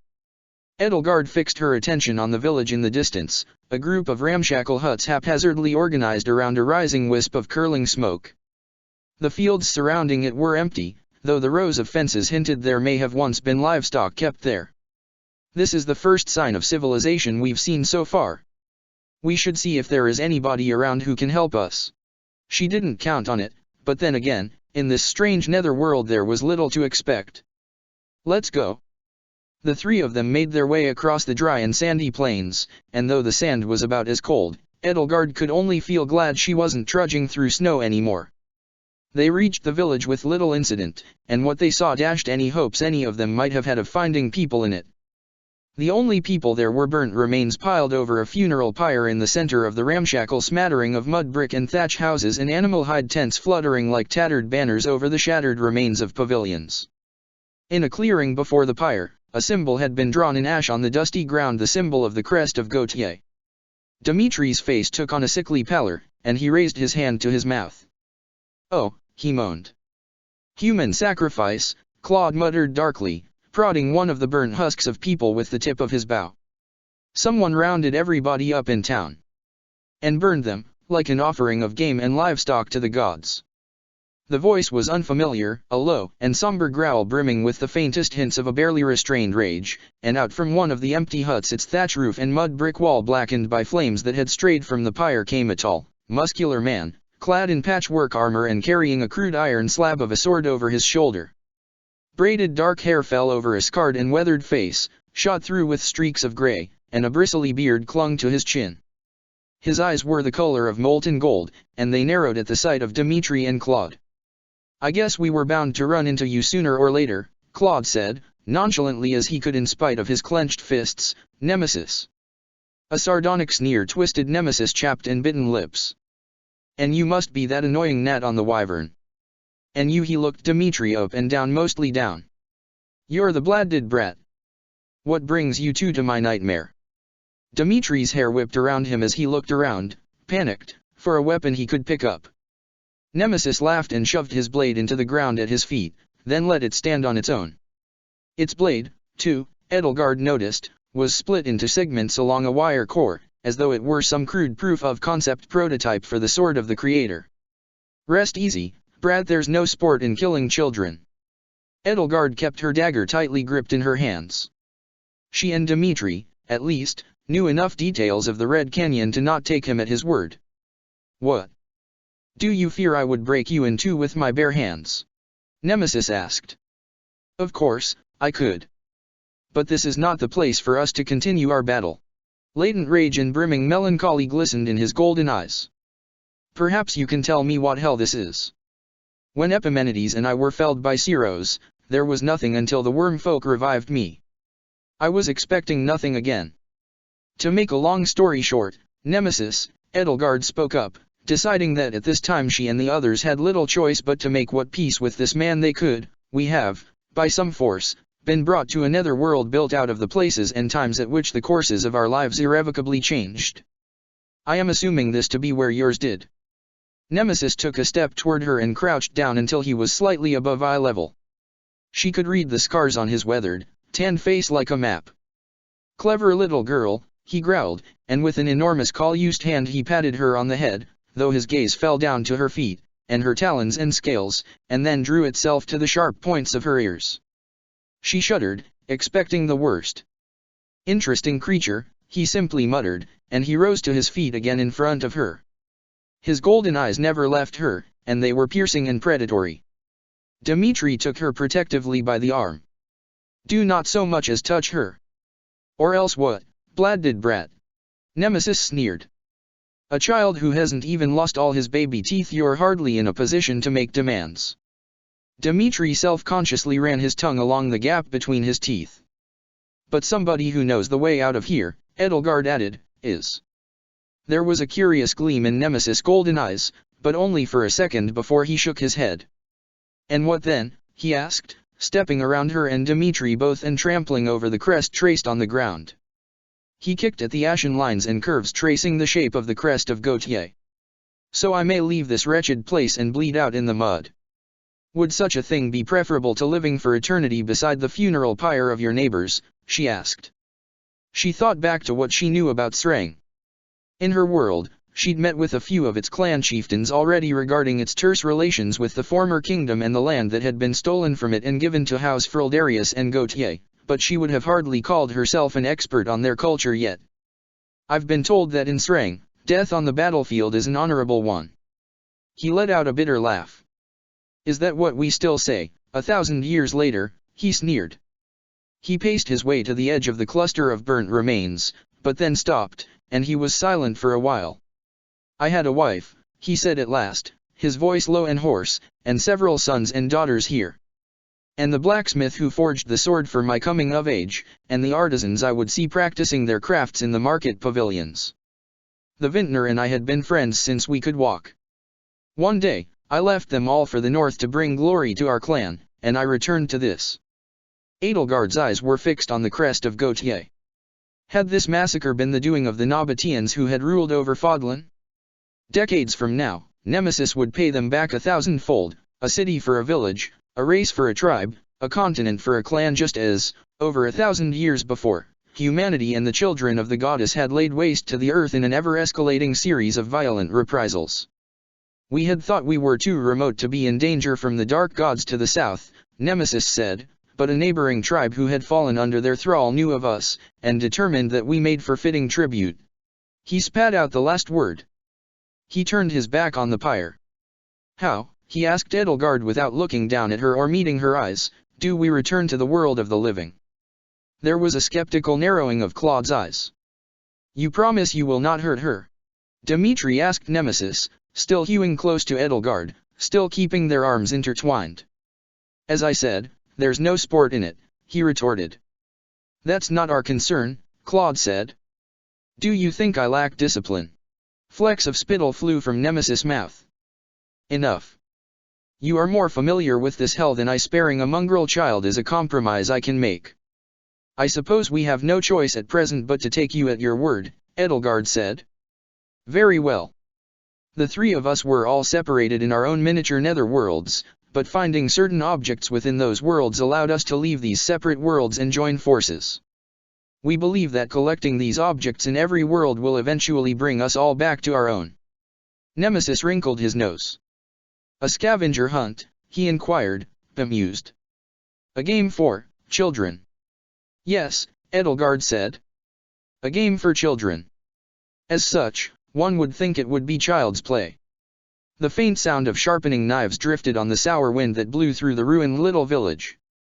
Oh, but the monster with blades where its hands and feet ought to be, Claude said, does complicate things a bit. Maybe you can run interference while we search these houses, tough guy. Nemesis wrinkled his nose. You stab me in the back, you little brat, and have the gall to give me orders, he sneered at him. Hey, you're the muscle around here, not me, he said, and without further ado he turned tail and bolted into the little hut Nemesis had previously trudged out of. Edelgard sighed. I'm finished apologizing for him, she told Nemesis, and she and Dimitri took off after Claude, and all the while the sound of knives drew closer and closer. If we all work together, we can all make it out of here. Thank you for lending us your blade. The two of them rushed into the little hut after Claude, leaving a bewildered Nemesis outside. There was little to be found inside, which Edelgard hoped would make for a quick search. The belongings of the hut's occupants were strewn about and broken, sheets stripped from the humble bedding and furniture resting in pieces across the floor. There was a dark and sticky-looking stain on the dusty floor near the remains of a broken vase that stank of vinegar. She noticed half of a shattered clay ocarina, painted with lapis lazuli in brilliant blues, resting at her feet. Its holes were made for a child's hand. A shrine had been torn down from the far wall, and Edelgard could only imagine based on her limited experiences in Sreng what jewelry and painted ornaments might have adorned it before the same men who'd swept through this village and slaughtered its inhabitants had ransacked these homes. She wondered if this little building had been Nemesis' home, before he had been Nemesis, back when he had simply been an ordinary Srengish man with an ordinary family and ordinary occupation before he had become one of the most famous and infamous links in the long chain of ever-escalating and trading violence between humanity and the children of Suthes. An ordinary man who became a fighter for humanity's freedom, who became a murderer of children, who became a brutal tyrant over all the land. The seeds of all those things, good and evil, had lain dormant in Nemesis his entire life until the day they had sprouted this very day. This day had set alight a flame that would burn for however many decades Nemesis had fought impotently against the gods who had taken his family from him before the Agarthans had found him and made him their champion.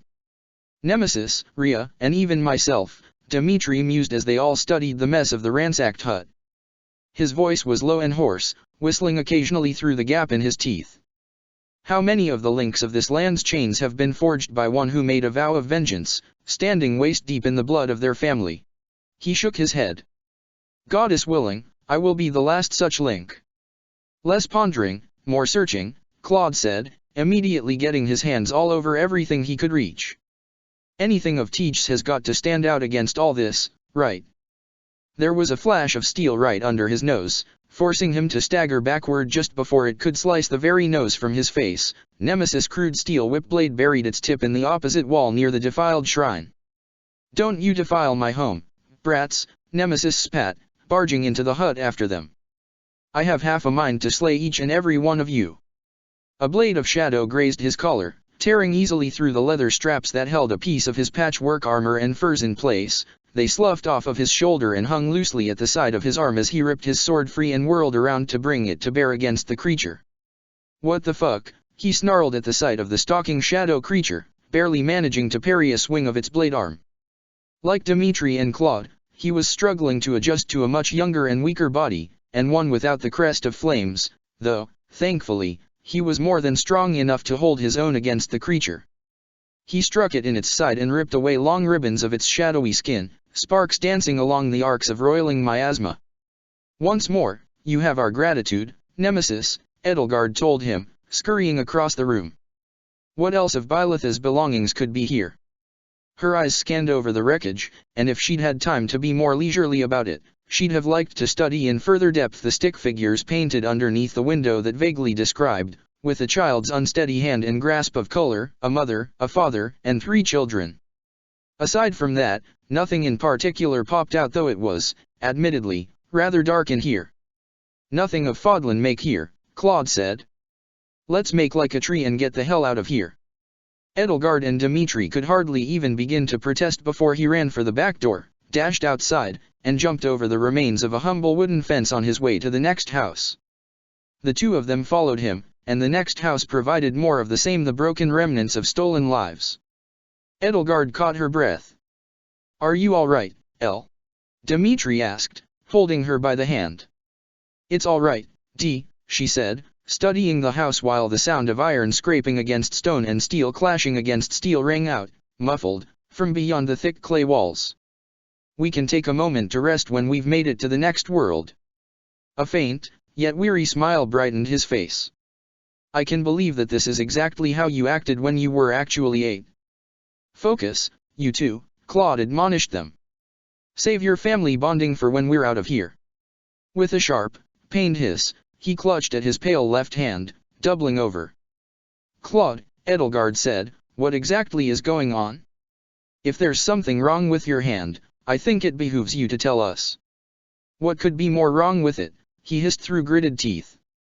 "I stole it from the decrepit evil mole person who ruined my world, that's what's wrong with it.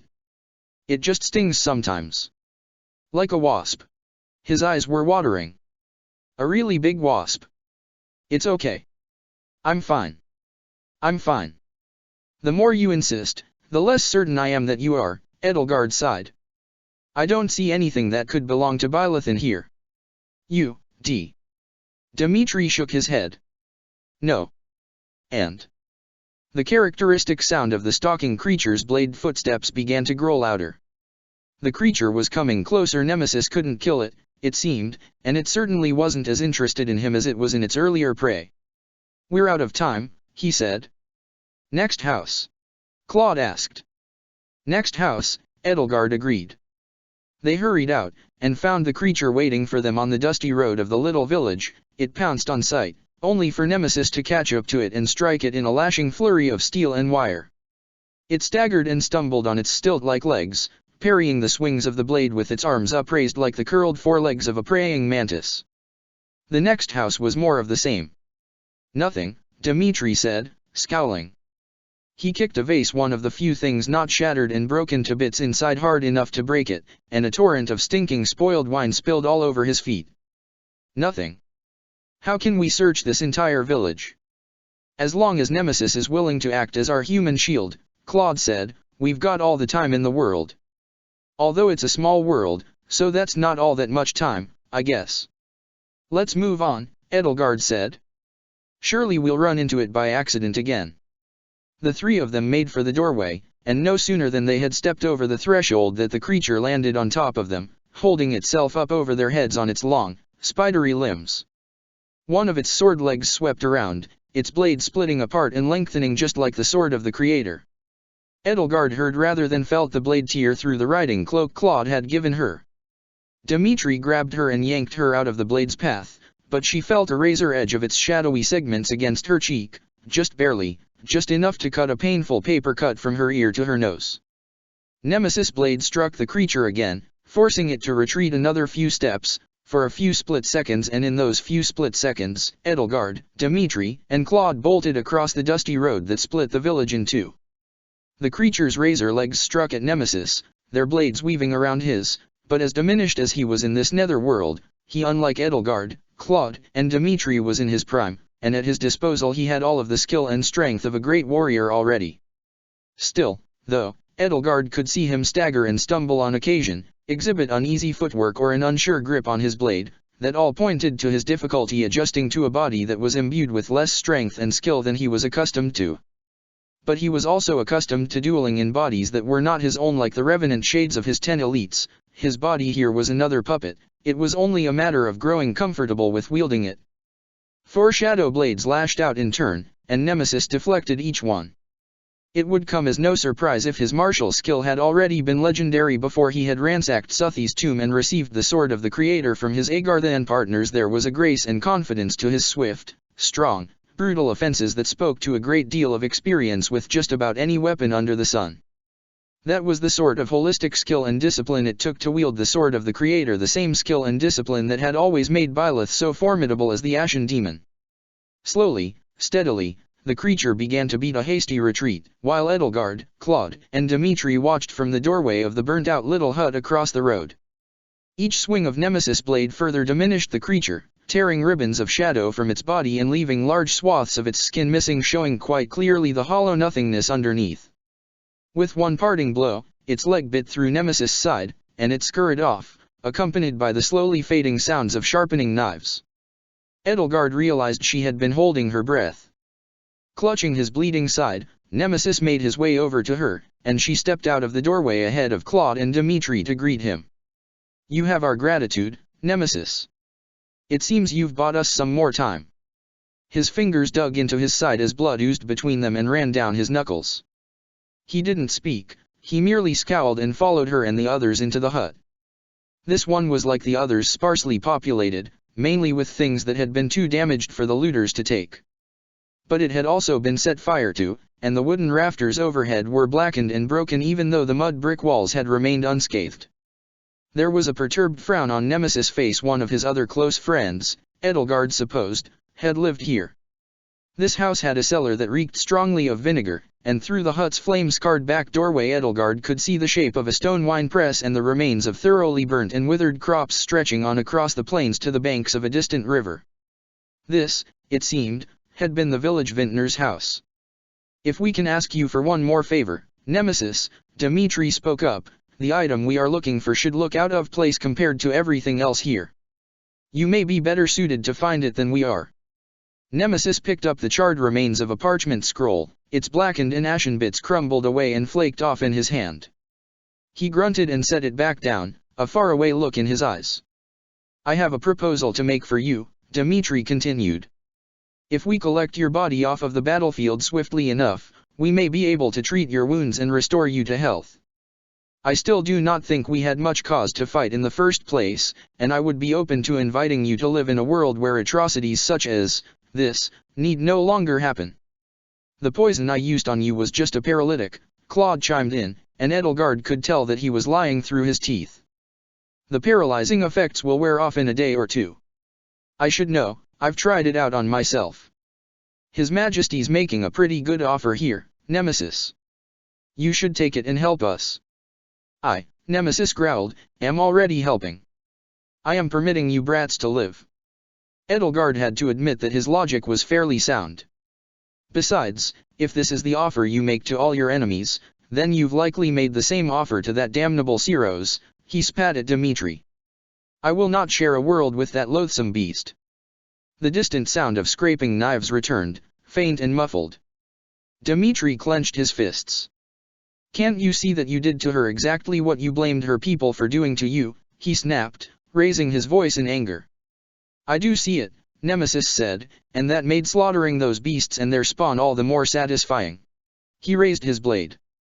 "Sanctimonious little brats.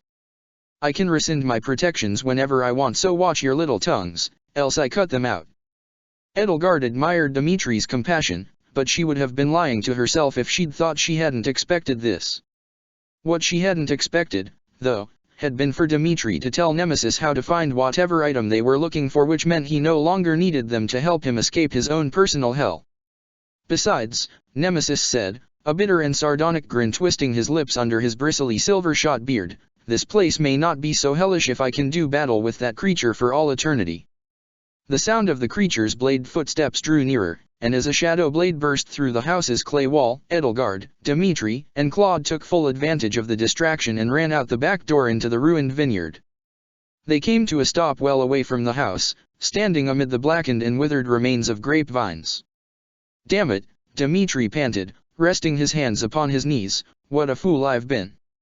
If I hadn't made that offer to him, he wouldn't have turned on us. How could I have felt empathy for Nemesis, of all people?" "Hey, that wasn't where you messed up," Claude reassured him. "It was when you didn't tell him that Ria was dead as a doornail." "But she isn't," Dimitri said. "We took her alive." "You did?" For a moment, Claude actually looked surprised. "Thought for sure you'd have gotten rid of her more permanently. I guess that's just how you operate, though." Dimitri stood up and stepped up to him, a scowl affixed to his face. "What do you mean?" "I think you know what I mean." "Enough of this," Edelgard said. "Let me guess you'd rather spare your enemies than your allies. Is that what you mean, Claude?" "Enough of this. We can't count on Nemesis holding that creature off forever." Claude didn't answer, but stepped away from Dimitri. "We can settle this when we're back in the real world," Dimitri said. He looked around. "Now, we still have most of the village to search, and..." His train of thought came to a dead stop. His eyes were wide and focused on something far into the distance. Edelgard asked, following his gaze, do you see something? She saw it. What is it? Claude asked, joining them. I don't see anything of Teach's. Of course. Hanging from one of the village's broken pavilions and market stalls amid the leather and canvas tarps fluttering like banners of a defeated army was the pelt of a great silver Faergon dire wolf. Wolves of this size only live in Bladdid and Itha, Dimitri said. They don't come this far north. Do you recognize it? It's the cloak I gave to Professor Byleth after Gronderfield. So it is, Edelgard said, her own heart leaping. All those months ago, Dimitri had given the silver cloak to Byleth and a red one to her, and though it had been a long time since it had been cold enough to wear it, she ought not to have forgotten it so easily. Let's go. We've not a moment to lose. The three of them raced across the vineyard. As they ran, the sound of sharpening knives grew louder and louder. The creature had spotted them, broken away from Nemesis, and continued its relentless pursuit. It caught up quickly on its long, spindly legs. At last, Edelgard felt the tips of her fingers brush against the thick fur of the wolf's pelt, just barely. Before a shadowy blade curled around her waist and pulled her away. She hit the dusty, ash and blood-stained ground with enough force to make the world spin and whirl in sickly swirling arcs around herself. As Dimitri screamed out for her, she looked up at the creature as it drew its arm back to skewer her on its blade. And then the world vanished, and the creature with it. But just before it disappeared, Edelgard got all too good of a look on its face. And that face, painted from whirls of shadow, was a death mask of Byleth Eisner. The moon, emblazoned clearly with the crest of flames, was full and bright in the late night sky, and loomed larger than it should have over the alpine woods. Edelgard caught her breath as the tension bled out of her body. The spring mountain air was cool and brisk, but not as sharply frigid as the winter air in Dusker and Srang. You're awake. Are you okay? Dimitri's voice reached her ears, and it sounded different. Lower, deeper, more like the voice she remembered. I'm okay, she said, and her voice, amazingly, came out sounding exactly as she was accustomed to hearing it, no longer the shrill squeak of a child. She patted herself down and found herself wearing her academy uniform, exactly the same one she'd worn in her own world, and when she looked up she saw Claude and Dimitri both as they were at the very beginning of the term at Garag Mach, academy uniforms, and all silver hair and sightless right eyes aside. They were wearing their school uniforms as well, though Dimitri's was adorned with Byleth's silver wolf pelt cloak and the armor plate she wore over one knee, and Claude had Byleth's dagger at his belt. Edelgard checked and felt Byleth's tasseled medallion resting upon her collar. She picked herself up. There was a modest iron axe lying in the grass at her feet. She picked that up as well. What about you two? Your hair, Dimitri blurted out. It's stark white. Edelgard felt a pang of horror, and pulled away a lock of it between her fingers. Sure enough, it was bleached a silvery white, and her heart sank at the sight of it. Well, she said, trying to brush that horror aside, it's better than being a child again. That's an experience I hope to never endure again. She looked around, struck by a pervasive sensation of déjà vu so strong it was nearly nauseating. The woods, the lights of the little village down the road. We're in Remire, Claude explained to her. I guess this is the most important day of Teach's life in all three worlds. Of course, Dimitri said. The day the professor's life changed forever was the day she met us. This is where we'll find her. We'll need to hurry to Remire before that creature catches up to us. The three of them hurried along down the familiar road they'd followed that fateful night when Costus bandits had attacked. And this accounts for everybody who's been sucked into the goddess, Godhole, Claude said, unless we've got any more surprises left to uncover. So once we find Teach, we'll be home free. Let's not count our chickens before they hatch, Edelgard said. What she had seen just as she had been torn from Nemesis Netherworld was gnawing at her mind. We have no idea what to truly expect. Well, whatever it is, Claude said, thumbing through the quiver slung across his belt, at least we're prepared to fight it now. Dimitri nodded and gripped his lance tightly. Yes, hopefully, we can challenge that creature the next time it finds us. After all, we are the Hurricane King, the Flame Emperor, and Destinova, he added with a bitter little smirk that Claude returned in spite of herself. Edelgard nodded. She could feel all of her scars again. This was her own body, as it had been the night Byleth had leaped in front of an axe for her, though she could already feel the faint stirrings of scales and talons underneath that scarred skin as the unique qualities of Ellie's body slowly asserted themselves, just like Dimitri's injured eye and Claude's experimental body grafts. The woods were quiet, save for the sounds of crickets and owls. There was no trace of the distant noise of pursuing bandits, and though there were lights in the windows in the distant village of Remire down the road, there didn't seem to be any sign of movement. Edelgard had to wonder where Nemesis was, if he had followed them here but set off on his own, if he simply had needed to be nearby to be dragged along with them, if by some force of will he had elected not to follow them into this next tier of the goddess multilayered netherworld, or if perhaps the creature had gotten a lucky strike on him and had killed him dead before it had taken off in pursuit of its prey. Claude let out a little groan and rubbed his wrist again, then his eye. Edelgard felt a prickling note of unease crawl up her spine. She slightly slowed her walking pace, dropping behind Dimitri and matching Claude's gait. "Claude," she said in a low voice. "It's all right," he reflexively answered, dismissively waving her away. "It just aches sometimes." "I'd like to apologize to you," she said. He stared at her. "You, what?" "For pretending to be your Edelgard. It was cruel of me." "Oh. Well," he said, looking away, "I was kind of an idiot for making that assumption in the first place. Not one of my proudest logical leaps. All you did was go along with it, and I gotta admit, I'd have done the same." His words were glib, and Edelgard couldn't be even the least bit sure that he meant a word of what he'd said. "Still," he added, stroking his chin thoughtfully, "you knew a few things only she would know. I gotta ask how you did that, Edelgard. Have you been spying on my past? How'd you manage that?" His scrutinizing gaze, with one eye his own and the other Thales's, pierced her like a dagger. "Maybe that's what being personal friends with Fodlan's goddess can do," he said with a shrug before she could answer. "If I hadn't been hiding my true nature, all the questions I'd have asked her. And just think, Thales probably could see her, too, and had to pretend not to. How do you think he felt about that?" "Claude, you're rambling," Edelgard sighed. "The goddess did not avail me with some second sight, though I wished she had. I hope you'll understand if I'd rather keep my method of information gathering to yourself. But, yes, I've seen glimpses of your world, your past." He glanced away from her. "I meant what I said back there, by the fire," she told him. "Every word of it. Perhaps we can still have a drink together before I leave." He gave her a non-committal nod, then rubbed his eye again, wincing. "And about that," Edelgard added. "I can't deny that you having Thales' hand and eye has come in handy, but there is something I want to warn you about. I've had a portion of an Agarthan's body grafted to my own, once, when Cornelia placed her core inside my chest." Her hand unconsciously drifted to her breast where she'd grown accustomed to that thick and gnarled scar over her heart, but of course, beneath her clothes, there were a myriad other scars there that she knew by heart, and that sometimes still ached even when every physician said they ought to have stopped hurting years ago.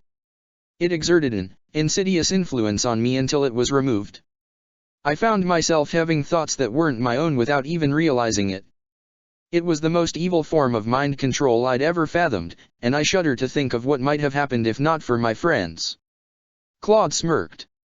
"Do you think Thales is mind controlling me through my hand right now, princess?" he teased her, wriggling his fingers menacingly. "I can't say," she admitted. "It is just his hand and eye, and not his core, so perhaps it's a different situation and I'm worried over nothing. I just mean that you should stay vigilant. Will you chop off my hand and cut out my eye if you think Thales is brainwashing me?" "If I'm certain, then yes," Edelgard said, tightening her grip on her axe. Claude chuckled. "All right, just make sure you're dead certain. I already had to promise a lot to Hephaestus to convince him to graft this hand and eye onto me," he said, squeezing Thales's alabaster hand into a fist, "and I'm not sure what I can do for him to get him to give me one of those nice prosthetic hands like Harun and Kronya have." The three of them continued onward and reached Remire. Its streets were empty, as one might expect at midnight. Everybody was asleep in their beds, or at least should have been. And at the local inn, Byleth would be staying the night with Geralt and the Blade Breakers, awakened by a strange dream at just the right time for the three heads of Garreg Mach's three houses to barge in and request her aid. That was, after all, how it had happened in every world. Geralt's mercenaries had been milling around outside the inn, preparing to depart at the break of dawn to take a job in Faerghus for a minor noble north of Arianrhod. Edelgard, Claude, and Dimitri had asked one for help, and he had rushed inside to rouse Geralt and Byleth, and the rest, as the saying went, had been history. Edelgard had to admit that being here made her feel a deep, sharp nostalgic pang in her heart. This was the day when it had all began, the day that path her life had been put on, which had seemed so immutable, had changed forever. Her knees felt weak. If she met Byleth right here, it would take all her strength to remain standing. They reached the inn and there were no mercenaries. The Blade Breakers aren't here, Dimitri noted, crestfallen. But how? This has to be that very night. And there weren't any bandits on our tail, either, Claude noted. Come to think of it, Dimitri, in your world the only other humans besides us were those corpses, and it was the same for Nemesis. I think Teach must be the only living human in this world. Even the animals we're hearing probably aren't. Those crickets and owls are just illusions. Then Byleth might still be in the inn, Edelgard said, making her way to the front door. Let's go on ahead and search before that creature catches up with us. The three of them fell silent and listened for the sound of knives scraping across whetstones. Hearing nothing, they continued onward and explored the gloomy halls of the village's modest inn, splitting up to check each room. None of the doors were locked, and there wasn't so much as a soul in the entire building, no one to even keep the candles in their wall sconces lit, though they continued merrily blazing away as though nothing was amiss. They regrouped at the entrance, all in lower spirits than they'd been when they had entered. You didn't find her, either, then? Edelgard asked the other two. Dimitri shook his head. There's not a soul here, he sighed, deflated. I don't understand. She should be here, just as we were in our own little worlds. But I did find her jacket. I didn't pick it up, though, in case we all need to be together. Maybe Teach ran off to look for us, Claude suggested. It's possible, right? Yes, Edelgard said. And we know she has to be here somewhere. She rested her hand on the medallion she'd found. Dimitri's own fingers lingered on the hem of Byleth's cloak. Claude tapped his fingertip against the hilt of her dagger. Unless, she continued, she's been with us all along. Dimitri and Claude could only stare at her, bemused. Well, Dimitri said, we have been collecting her belongings, and I suppose she's with us in spirit. What are you talking about? Claude asked. Please don't say the real Teach was the friends we made along the way. I mean that I think Professor Byleth has been following us all along, Edelgard explained to them. A pair of jaws went slack as realization dawned on them. You think, Claude asked, that Teach? That the professor, Dimitri asked, is that creature that's been stalking us? It has her face, Edelgard said. I know that to be true. It must have it for a reason. Why, though, was beyond her. What had Suthies done? Had she truly transfigured Byleth's soul into that frightful creature, that literal ashen demon? For what purpose? To attack and to defend against the invaders in Suthi's own heart? If that is true, Dimitri said, then how could the same goddess that you and Byleth called a friend do such a thing? He spat his words out with righteous indignation dripping from every syllable. The Suthies we knew was only a fraction of the whole, Edelgard mused.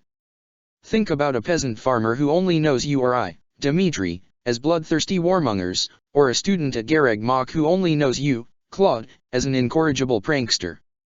Do you think they could even fathom that another side of us exists, especially one that would seem to them to be so contradictory to what they already know?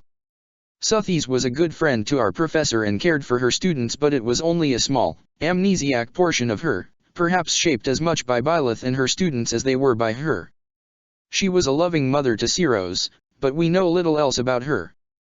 Is it so surprising that the full extent of her consciousness, however fathomable or unfathomable as it might be, could be something we small humans might call evil? Evil, Dimitri stared down at his boots. It wasn't a prospect he relished thinking about, that much was obvious. What will she do, if given life again? We cannot know. But if we can drag our teacher back out, then perhaps we can stop her. Edelgard removed Byleth's medallion from her collar and hefted its weight in her hand. I think, when we next encounter that stalking creature, we should offer up these items to it. Perhaps it has been searching for them, just like us. Claude was slack-jawed and incredulous. What? He hissed. I'll admit, it's a strange idea, but what else can we do? She asked. Let's collect that jacket and see where it takes us, and that creature. The faint sound of sharpening knives drifted through the air, and something dark scraped across the window at the far end of the hall. This was it. With a unified if a little unintuitive in its reasoning purpose, Edelgard and Claude followed Dimitri down the opposite wing of the inn to Byleth's room. Behind them, glass shattered, and the sound of scraping knives grew louder and nearer. Edelgard glanced behind herself and saw the shape of the creature's blade-adorned body melting into the shadows, and amid that roiling mass of shadow she could just make out Byleth's face and the eldritch emerald light Suthi's green, of course bleeding out through cracked eye-holes from within the hollow space underneath. Her more grown body did not react to the frightful sight quite as severely as she had when she'd been 10 years younger, but it sent a violent chill up her spine all the same. The three of them entered Byleth's room. There were a few beds here. She and Geralt must have bunked together with a few other mercenaries, and a single guttering candle burning on a bedside table, illuminating the familiar old grey jacket that hung on the back of a chair. Get ready, Edelgard told Claude and Dimitri. As soon as the creature comes through the door, we'll all throw Byleth's belongings at its feet. Dimitri dutifully unbuckled the scalloped armor plate from his kneecap and bundled it with the wolf pelt cloak. Claude reached for the dagger at his hip, then hesitated. You, sure about this, Edelgard? Trust me, Edelgard said. If I'm wrong, picking up the jacket will transport us to another world, anyway, and that'll give us time to regroup and plan a new strategy. On my mark, Dimitri. Claude sighed and removed the dagger from his belt. All right, princess. I trust you. The door burst open in a shower of splinters. Now! Edelgard shouted out, and she and Claude tossed the medallion and dagger at the creature's feet as it advanced. Dimitri scooped up the jacket with the cloak and armor plate and lobbed it at the creature, and the three items joined the other two. The creature froze in place, its Byleth-shaped death mask looking almost thoughtful in its grave stillness. A chill hung over the room, unusual for the season, like one last vengeful gust of bitter winter wind from the Pegasus moon. Neither Edelgard, nor Dimitri, nor Claude dared breathe. And then the five items lifted themselves into the air, floating in a slow circle around the motionless shadow creature before taking their places. The jacket draped itself over the creature's shoulders, the scalloped armor plate attached itself to its kneecap, and from there a familiar floral pattern began to flow across the roiling shadow. The medallion affixed itself to its collar, clasping the fur cloak together, the dagger affixed itself to the creature's thigh. The shadowy skin of the hollow creature began to boil and lose its shape, held together only by the objects that had found their place around it. A low rumble, quiet and deep, rattled the floor. The candle snuffed itself out, leaving only the light bleeding through the creature's eyes for illumination. Edelgard wondered, was this summoning ritual of sorts truly the key to restoring Byleth? Or had she just made a colossal mistake? The rafters of the ceiling split apart and began to rise into the ceiling, followed by the wood panels that made up the walls, and the glass panes of the windows, the bedsheets, the desk, the chairs, and the mattresses and bedposts themselves all began to rise, and then, one by one, the floorboards started pulling themselves up into the sky. Above, the moon hung, larger than ever before. It seemed to fill half the night sky with its ghostly silver face, and the giant crest of flames engraved on it began to glow with a shimmering, scintillating violet light. The rest of the sky was studded with 1,000 stars, each one 1,000 eyes, and Edelgard could feel every single one of them leering at her. What's happening? Claude asked, his voice quavering, his eyes wide and fearful as he looked around. The rest of the inn was coming undone as well, and everything in the village all drifting lazily upward into the sky as though untethered by gravity. In the distance, even rocks and trees began to rise, as though the entire world was being torn up. And while Edelgard, Dimitri, and Claude remained fixed to the ground, the creature did not, and as emerald light grew brighter and brighter within its hollow body, nearly blinding, it began to lift itself up into the air. Debris and detritus swirled around it. Framed by the unholy violet light of the crest of flames, it began to take a familiar shape. Bone, flesh, muscle, and fats, skin, clothes, hair all congealed out of the shadows. And Byleth Eisner, clad in her characteristic garb and wielding the sword of the Creator, lowered herself to the ground in front of her students. Her hair glowed an ethereal mint green, and her eyes an ethereal emerald, and they were cold as ice. Professor?" Dimitri asked weakly. His grip on his lance slackened just a little. "It's you. We're here to rescue you," he cried out, shocked elation playing in his voice. "Teach," Claude said, tightening his grip on his bow and shifting his position to obscure his other hand reaching for his quiver. "You're a sight for sore eyes. How are you feeling?" Edelgard did not relinquish her grip on her axe. She shared Claude's unease, even if Dimitri was more willing to trust. "My teacher, are you all right?" she asked. Byleth stared at her a chilling glare, one Edelgard had only ever seen in her worst nightmares, and opened her mouth. "SXSSS." The voice rang out from the very center of Edelgard's mind, as though it had been one of her own thoughts, but Dimitri and Claude reacted, surprised, as though they could hear it as well. The words were spoken in a familiar voice, a voice Edelgard alone knew to be that of Sothis herself. But though it was her voice, it was not her speaking, at least, not the Sothis Edelgard and Byleth had known. It was cold, contemptuous, it cut to the bone in a way her voice never could. And beneath that childlike voice was something deep and low, its sonorous undertones bone-rattling. Byleth swung her sword, and before Edelgard even had time to blink, she found the blade grinding against the head of her axe. The force of the blow nearly knocked Edelgard off her feet. Before Byleth could move in for the kill, an arrow zipped across her nose.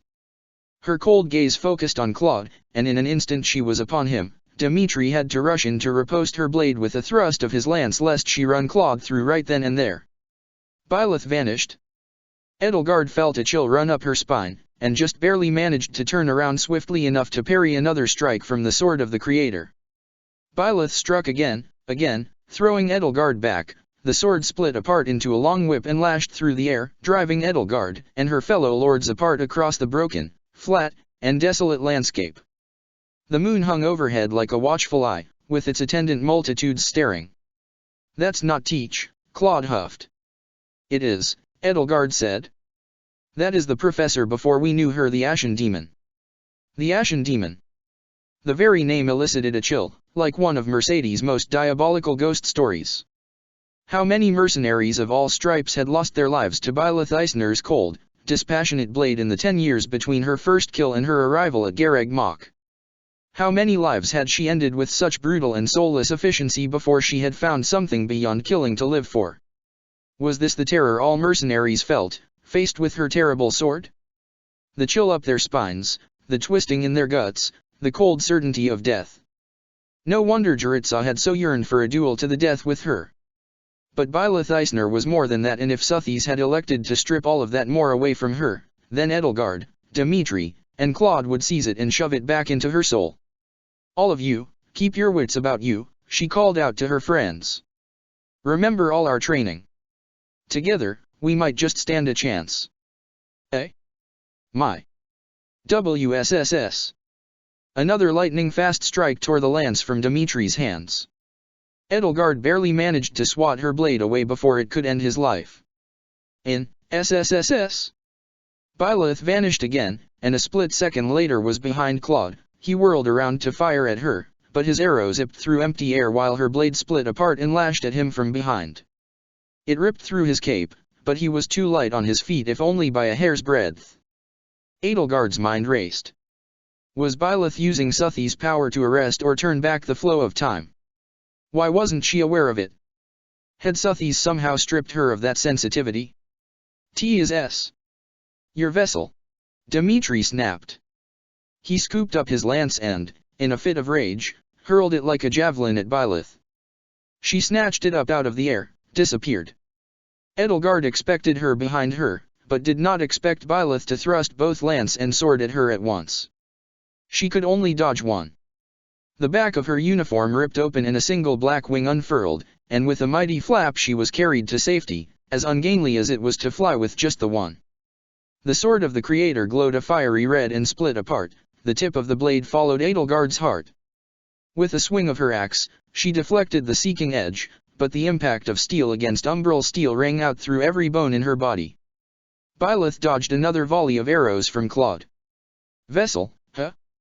Goddess A, I think we've got a much better use for Teach than you, goddess," he quipped.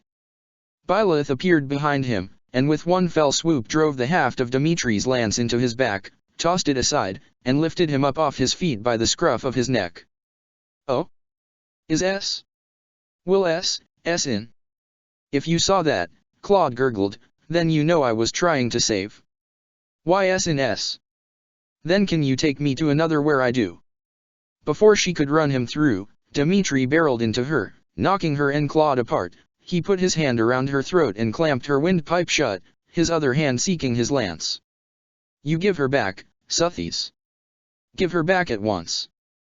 Byleth disappeared and reappeared well out of his grasp, with not even a hair out of place. Edelgard was ready, though, and with a flurry of strikes with her axe drove her onto the defensive. "G? DSS? Why SSI? If it is indeed so tiny," Edelgard retorted, "then surely you can bear to part with it." Her axe met the sword of the Creator again and again. This was unlike sparring with Byleth had ever felt. She could feel a desperation and urgency behind her attacks that she'd never felt before. She'd always considered the possibility, all through her year at Garreg Mach, that she would have to fight Byleth to the death if she chose to fight against the Empire, but when Byleth had made that decision to stand by her, she'd set aside the fear that she and Byleth would never find themselves locked in a duel where one of them might or would die. That day had come. But Edelgard would not lose her resolve if this was the path forward. If she had to beat freedom into her professor, then so be it. Even if this were not her Byleth, she still had all those feelings for the one she knew best that bled into this one. Any Byleth was precious to her, and she would drag her back onto the same path she walked at any cost. The crest of flames and crest of Ceros surged through her blood, burning and boiling. "I'm sorry," she said, "my teacher." At 17, Edelgard had already planned to declare war on the entire world, and she had honed her broken and mutilated body accordingly in the wake of the crest experiments. Dimitri's brute strength had been cultivated since before he could read. Claude's swift reflexes and keen instincts had been made into an art form in and of themselves after years of running and dodging assassins from every direction. And all three, of course, possessed the same crest of flames as Byleth, the very blood of Suthies herself coursing through their veins. Between the three of them Claude's dance across the battlefield, unleashing hails of arrows like a one-man archery battalion, Dimitri's hideous strength, the rage of a boar shaped into a man, fists that could crumple solid steel armor, Edelgard's strength and finesse, the ruthless application of force she put into every swing of her axe. The Ashen Demon's command over time and space provided only a slim lead. The three of them in unison fought, and continued fighting, all the while the meager and barren landscape fell away around them. Stars whirled around like meteors in the sky, leaving long trails as they burned. Soil and rock rose in crumbling chunks into the air to reveal smooth jadestone and arcane machinery. Overhead, the occasional celestial orb drifted by, occluded by the moon, all worlds of their own and sporting barren desert-like surfaces, pastel clouds in rainbows of colors, or patterns of green and blue not unlike the Earth itself, as though this nether world were tracing the fell star's journey from its home to its final resting place. But the fury of battle left no time to observe these strange and bizarre sights. Rather, Edelgard kept her gaze fixed firmly on the enemy. Her teacher. But eventually, as the fighting dragged on and the Ashen Demon continued to hold its own, the tides of battle turned. She, after all, had a hero's relic, the relic, in fact, and her foes had mere iron weapons, well crafted for what they were but still no match for the goddess divine blade itself and its peerless umbral steel. To fight the Ashen Demon was to dance with death, yet Suthies was a different beast. All of Byleth Eisner's cold inefficient brutality, the swiftness of her attacks, the meanness to her movements, she struck with not a single wasted exertion of her muscles, as though her fighting style was a cut of meat with not a scrap of fat or gristle on it was subordinated by Suthies' will. The goddess took all of that strength, speed, and ruthlessness and turned it into a toy. When conditions shifted firmly in her favor, she amused herself at her foes' helplessness, the gaps and gulfs between their power and hers. She landed devastating blows, strength-draining blows, debilitating blows, demoralizing blows, humiliating blows, but never mortal ones. She played with her opponents the way a cat would play with a mouse.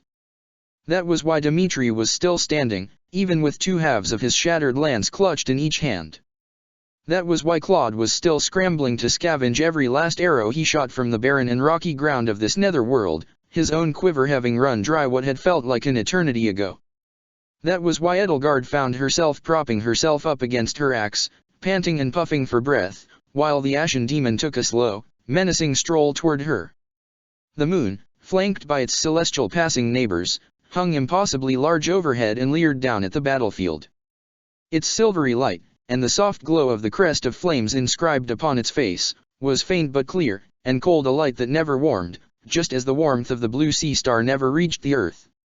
"Ys," Sothis spoke to Edelgard as she struggled to force herself back onto her feet, talons scraping against the smooth jade stone beneath her. Edelgard gritted her teeth. When the Sothis she had known had called her that, it had been a term of endearment. But this Sothis spat it out like a slur. It was wise advice that one should never meet their heroes, lest they be overwhelmed with crushing disappointment. Edelgard laughed. The same, it seemed, held true for gods and goddesses. Hisss. The Ashen Demon swatted Claude's next volley of arrows out of the air with a lash of her burning blade. With a ragged roar, Dmitri threw himself at the Ashen Demon, swinging down both halves of his lance. If the Ashen Demon were a normal foe, he could have shattered her collarbones and more with just that mighty swing. With a lash of her blade, she tore what remained of his weapon from his hands and beat him with the flat of her blade until he crumpled to the ground. D. Edelgard cried out. One of Claude's arrows finally found its mark, dead on in the back of her head. As the arrowhead buried itself in her mint hair, a deafening thunderclap boomed, and a fissure ran its way across the face of the moon, bisecting the crest of flames. The Ashen Demon disappeared and reappeared in front of Claude before he could knock his next arrow, ripped the bow from his hand, shattered it under her grip, and took him by the throat and hurled him into the ground.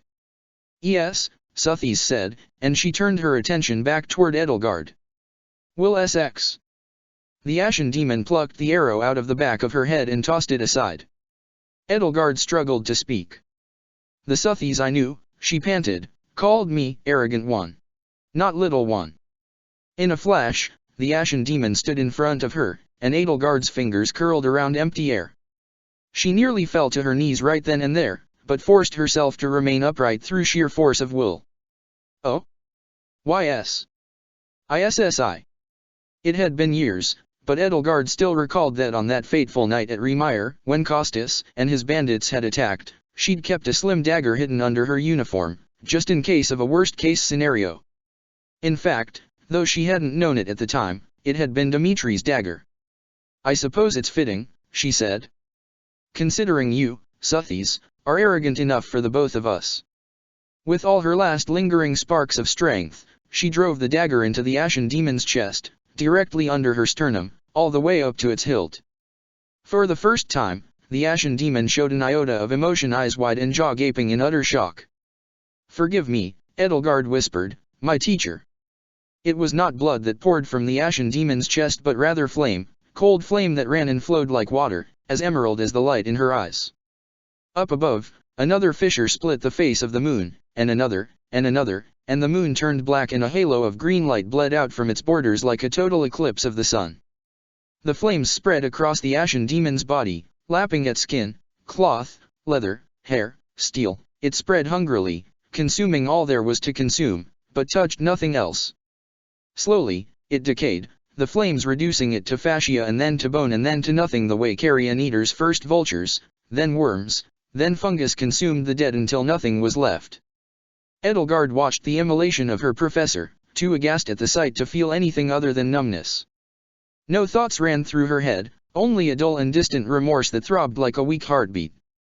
She reached out with trembling hands for Byleth, letting the dagger fall to the ground. The flames were insubstantial against her fingertips, neither hot nor cold, and faded away until she touched them. They left nothing behind, even the sword of the Creator withered and whittled itself away. Edelgard felt her feet rise off the ground, or perhaps the ground was falling away from her, and suddenly, the moon, blacker than the blackest night, encircled by its emerald halo, seemed to be directly in front of her, no larger in its diameter than she was tall. The ground vanished. The sky became blank and featureless, an infinite abyss in all directions. It was like being in space again, but there were no stars here, none of the familiar constellations the people of Fodlan all knew by heart. It was like the bottom of the ocean, the deepest depths of despair. And in those depths, as she found herself staring into the black mirror of the eclipse, 3 words rang out in her head and fell from her lips. 3 words, spat out in anger. "Give her back! Give her back!" she roared, and with all her might she threw herself forward, her feet finding purchase against an intangible floor, her wing furling out against the intangible pressure of the sea. The air poured into her lungs like water, choking her, strangling her. She pressed her hands against the surface of the black mirror and dug in her talons, letting them tear through her gloves and scratch luminous white scores against the glassy surface. An intense pressure rose to meet her, pushing her back, straining every aching muscle in her body. She threw everything she had into it. And yet she found herself at an impasse, and that newfound strength began to drain away. She tried to dig her claws in deeper, tried to cut a crevice into the moon, tried to tear out a hole in its vast abyssal surface. "Dimitri," she cried out, her voice choked and strained by the intensity of the pressure forcing her back. "I need your help. Byleth needs you." She struggled in vain for what felt like an eternity. Time looped back around itself. She felt the same muscles ache the same way again and again, never making any forward movement, as though she were running in place. "This is all I am." Byleth's voice. It rang like a bell. I can hear her. "She's in here. Help. This is where I belong. This world was made for me." No.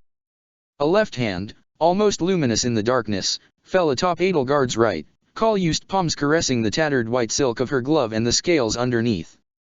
The hand's grip curled around hers, and with renewed strength, both pressed onward against the mirror, while Dimitri pressed his right hand alone against the surface of the eclipsed moon. A faint spiderweb of cracks grew an inch beyond their joined hands. Dimitri looked at her, gave her a weary smile, and focused his attention to the moon. "Professor," he called out. "Professor, that's not true. You were made for the world." The two of them pushed onward together, battling in a united front against the intense pressure that resisted them. Edelgard's talons dug deeper into the moon, and new cracks faint, short, but extant rippled outward from them. Suthi's voice rang in their skulls once more. "TSS." Hearing those words, Edelgard felt a rage deep within herself well up anew and spill out of her. Such was the rhetoric of Thales and his ilk, not the Suthis she had known and called a friend. "Suthis. If this is how you treat a good friend," she called out, hoping to reach the unseen ears of the goddess herself, "then you leave us no choice but to take her from you." "My SS. TSS's. Your vessel is as much a person as you are," Dimitri retorted. "Do you not care for people? I.e. BSSS. Then release Byleth from your grasp.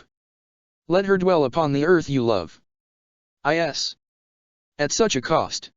Edelgard roared, still struggling against the intense pressure. She felt her knees and shoulders buckle, and each segment of her spine snap and crack one after the other, from the nape of her neck down to the last caudal segment of her tail. "Tell me, where is the Suthis I knew, who believed that all should grow and forge their own path?" I wish to hear in her own words that her dearest companion is nothing to her but a brick in another person's wall. You will not. We swear it. Answer me, Suthis. Is this your will? Is it truly your will? Edelgard recalled the Suthis she had known herself, a nurturing soul, a gentle soul, an at times curmudgeonly soul, but never so callous or cruel. The Suthis she had known was the goddess she had always thought she had been praying to, caring and compassionate to a fault. Like Byleth had once said, Edelgard and the Suthis she had known had not been so different. Why, then, were all the worst demons of Suthi's nature magnified to titans here, and all of the better angels minimized to nothing? Is. That's a dim lie. Dimitri shouted out. The glass shattered. It was a keening, shrieking wail of anguish. Edelgard felt warm blood trickle out of her ears, but she pressed onward, past the inky darkness, and when the glass turned to dust under her scaly palm, she finally saw Byleth, the real Byleth, curled up in a ball far in the distance, as though at the bottom of a deep, deep pit, Her feathered mint green hair danced slowly, languidly, like fronds of seaweed caught in the gentle currents of the deep sea, and she lifted up her head and slowly cast her gaze up at her students. Professor Byleth. Edelgard and Dmitri cried out in unison, struggling further to force their way in. Beneath the glass was a firmament of sorts, thick and viscous yet as intangible as air, and Edelgard could feel it burning against her scales. Wisps of steam curled up from her tattered gloves and the cuffs of her sleeves, and angry red burns and welts began to form on Dmitri's own hands. Professor! Edelgard shouted out. We're here to save you. Come with us. This is where I belong. I am Suthi's heart. No. No, you're not. Dmitri retorted, hissing the words through gritted teeth as his flesh began to burn and peel away from his muscles, flayed away by an invisible whip. Moth-eaten holes grew in his sleeves and traveled up his arms, growing larger by the second and reducing his uniform to tatters. Edelgard could see the same thing happening to her, though her scales were holding up better against the acidic touch of the strange firmament.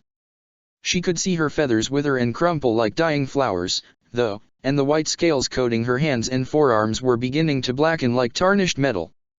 She could feel herself unraveling, like a loose thread from a spool, her very essence being unmade and undone, but she fought it. She fought it with every last bit of strength in her body and mind, calling upon every last hidden bastion within herself. She would not give up. Not here. This isn't the Suthies, you know, Professor, she called out. This thing, whatever it is, it came back wrong. Resurrecting her corpse has warped her. Is. Suthies roared, nearly deafening her own thoughts. The Suthies we knew, anybody would be honored to be her heart. But this. No, my teacher. You deserve more. You deserve. Tears sprang to her eyes, and her next word was an anguished scream as scales began to fall away from her flesh and the acid began to burrow into her bones. Dmitri, at her side, let out an anguished wail. Professor, please. Byleth only stared at them, her emerald eyes wide and plaintive. My teacher. Edelgard screamed out. She could feel the firmament creeping up her arms to her shoulders as she and Dmitri struggled to push through. The burning acid and the pain of exertion became indistinguishable from each other. The two of them alone weren't enough. The two of them alone. A third hand fell upon her left hand, a tanned hand marred with white scars crossing olive skin. The acid set upon it immediately. Claude gritted his teeth and clenched his jaw, and squeezed his eyes shut as his flesh began to burn and peel away, revealing the gleam of blood-streaked white carpal bones beneath. Teach, he shouted out, helping Edelgard push her hand just a few more inches closer. Teach. I never got to properly apologize to you. It's true, I cut out your crest stone. Because I coveted the sword of the Creator. But I also did it because I wanted your heart to start beating again, and maybe I was arrogant the first time. But take our hands, Teach, and I promise you, we'll free you from the goddess curse together. And we'll stand tall in a new world together. The glove does not disobey the hand. Professor, don't listen to her. Dmitri shouted out, choking each word out from the depths of his pain. Nobody is a glove. You are a hand, and you wield your own flesh by your own will, not anybody else's. You taught us both that, so follow your own lesson, and reach out and take ours. Teach. Claude screamed out. Whatever the timeline, whether you're a man or a woman or anything else, I can't live happily in a new world unless it's got you in it. Yes. Suthies boomed. Byleth began to uncurl her body, and slowly lifted one arm. Edelgard pushed harder, and felt 1,000 hands lay themselves upon her own, and another 1,000, and another, as though 1,000 of her and 1,000 of her comrades across all of creation, all the myriad worlds, were lending the three of them their strength. CS. Professor. Dmitri called out, a smile crossing his face even as the acidic ether began to burn at it as well. That's it. Take our hands. All of them. Edelgard could see a long line of infinite variations of him stretching onward behind him, a road trailing off into the abyssal distance. The air grew more acidic. Edelgard could feel it burning inside her lungs, eating away at her body from the inside out. It was like drowning in bile. But in spite of the pain, she felt her other selves spurring her onward, driving her forward. Byleth reached out, 1,000 other Byleths fading into the darkness behind her, with arms outstretched, the distance between her and her students began to magically shrink. Yes. My teacher, yes. Edelgard cried out, choking against the overwhelming pressure and burning air. You're almost there. When humanity stands together, there's no need for gods. As SS. I. Suthi's voice grew deeper and more distorted, slower and slurred. L. Byleth's hands closed around Edelgard's, Dimitri's, and Claude's, and her touch was a bomb stronger than anything that could be found in the most plentiful apothecaries in the wealthiest parts of Fodlan. Her lips moved, and she spoke. A conscience isn't something you take, she said. It's something you grow. My Suthis knew that. Sorry, but you can't have mine. I'm leaving. With one last Herculean burst of strength spread through eagle, lion, and deer, and a single roar of exertion in unison, Edelgard, Dimitri, and Claude wrenched Byleth free of her prison, and in an instant, in a flash of light, there were only 4 of them and nothing else. She fell into their arms, into their shared embrace. Edelgard could have sworn she clung to her the hardest, pressing the comforting warmth of her teacher, her dear friend, in 2 worlds as close to her as she possibly could, close enough that Byleth's hair and skin tickled her raw and worn skin. The black abyss became awash in color, burning pain turned to soothing warmth, and the heady warmth of freedom and victory washed over them all as the students of Byleth Eisner held their teacher close here in the abyss, at the end of the old world and the beginning of the new. Edelgard opened her eyes and took a breath of humid, wet air. Sunlight fell upon her, stinging her eyes. Which world had she fallen into now, she wondered. She took a deep breath and felt all the aches and pain of a recent battle plague her from head to toe. The severed stump of her wing stung and screamed. She looked around and the first thing she saw was Heron lowering herself to her knees before her. Lady Edelgard, she croaked, her voice a hoarser rasp than ever before, her cheeks stained with the glistening rivers of tears that fell from her pale green eyes. Heron, Edelgard took as deep a breath as she could. It hurt to breathe. Where's D? And Professor? She and Heron were at the very edge of the chasm that had separated Garreg Mach from its cathedral, except the cathedral and the hundreds of feet of solid stone that had been underneath it was now gone, and the long bridge that had once crossed the ravine now reached about 1/3 of the way across. Down below, the mist that shrouded the chasm was gone, revealing a gaping and yawning hole in the earth, from which emanated the familiar dusky jade light of the holy tomb. And up above, the great skeletal form of Suthis herself hung in the air, suspended on wings of blackest night and crowned with flames of emerald, white, and green, but the flames were dying, and the tattered black wings like holes cut in the clear periwinkle sky were shrinking by the second. A current of golden dust drifted away from the corpse's bones on the breeze, forming a faint luminous band that stretched across the sky from horizon to horizon. Don't try to stand, Your Highness, Heron cautioned her, a smile lightening her fraught mood, while Edelgard of course pulled herself up to her feet. I'm fine, Heron, Edelgard retorted, and then she promptly collapsed into her arms. What happened? Professor Byleth, D. Claude, have they all reappeared, too? She looked around and spied on the barren shore of the chasm Geralt, Dimitri, and Claude with a few other surviving blade breakers all clustered around a trio of unconscious bodies, and she wasted no further time in half-dragging herself and Heron over to them. There she saw Ria, Catherine, and finally Byleth resting in a shared silent, almost death-like repose. Edelgard could feel her heart skip a beat. The familiar pang of fear struck her that Byleth might sleep for another 5 years, or worse.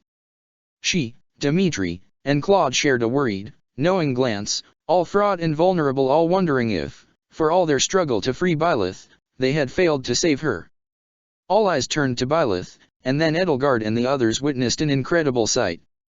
The mint-green coloration slowly faded from Byleth's hair, swallowed up by growing streaks of dark aquamarine. The eerie faint luminescence of Nabatean locks gave way to the dull luster of human tresses.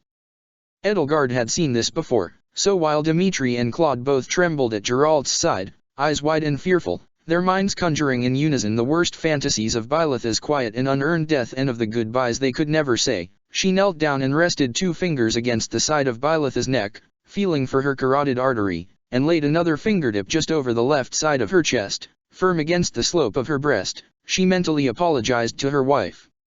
She felt for what seemed an agonizing eternity, just enough for the shadow of a doubt to form in her mind. And then, thump thump. There's a pulse, she announced, relieved. Dmitri dropped to his knees beside her, swept Byleth up in his arm, and laid an ear upon her bosom. Edelgard saw worry become astonishment become relief become elation, and the smile she saw growing upon Dmitri's battered, haggard, and tear-stained face must have been the very same expression she herself had worn when this had happened in her world. Claude remained standing and as aloof as he could be, but Edelgard could see him trying with all his might to stay composed. Her heart, Geralt. Dmitri cried out. Her heart is beating. Listen. Agog, Geralt knelt down beside him, and the two of them together took turns listening to the first beats of a heart that had been still for the past 21 years. Tears welled up in Geralt's eyes, and he let out a laugh equal parts shocked and rapturous. My girl, he sobbed, tears streaming down his weathered face and bristled cheeks, cradling his daughter in his arms. My girl has a heartbeat, he cried out to the heavens above, while the remains of Suthi's grand corpse decayed into dust on the wind above them. Citrai, our girl has a heartbeat.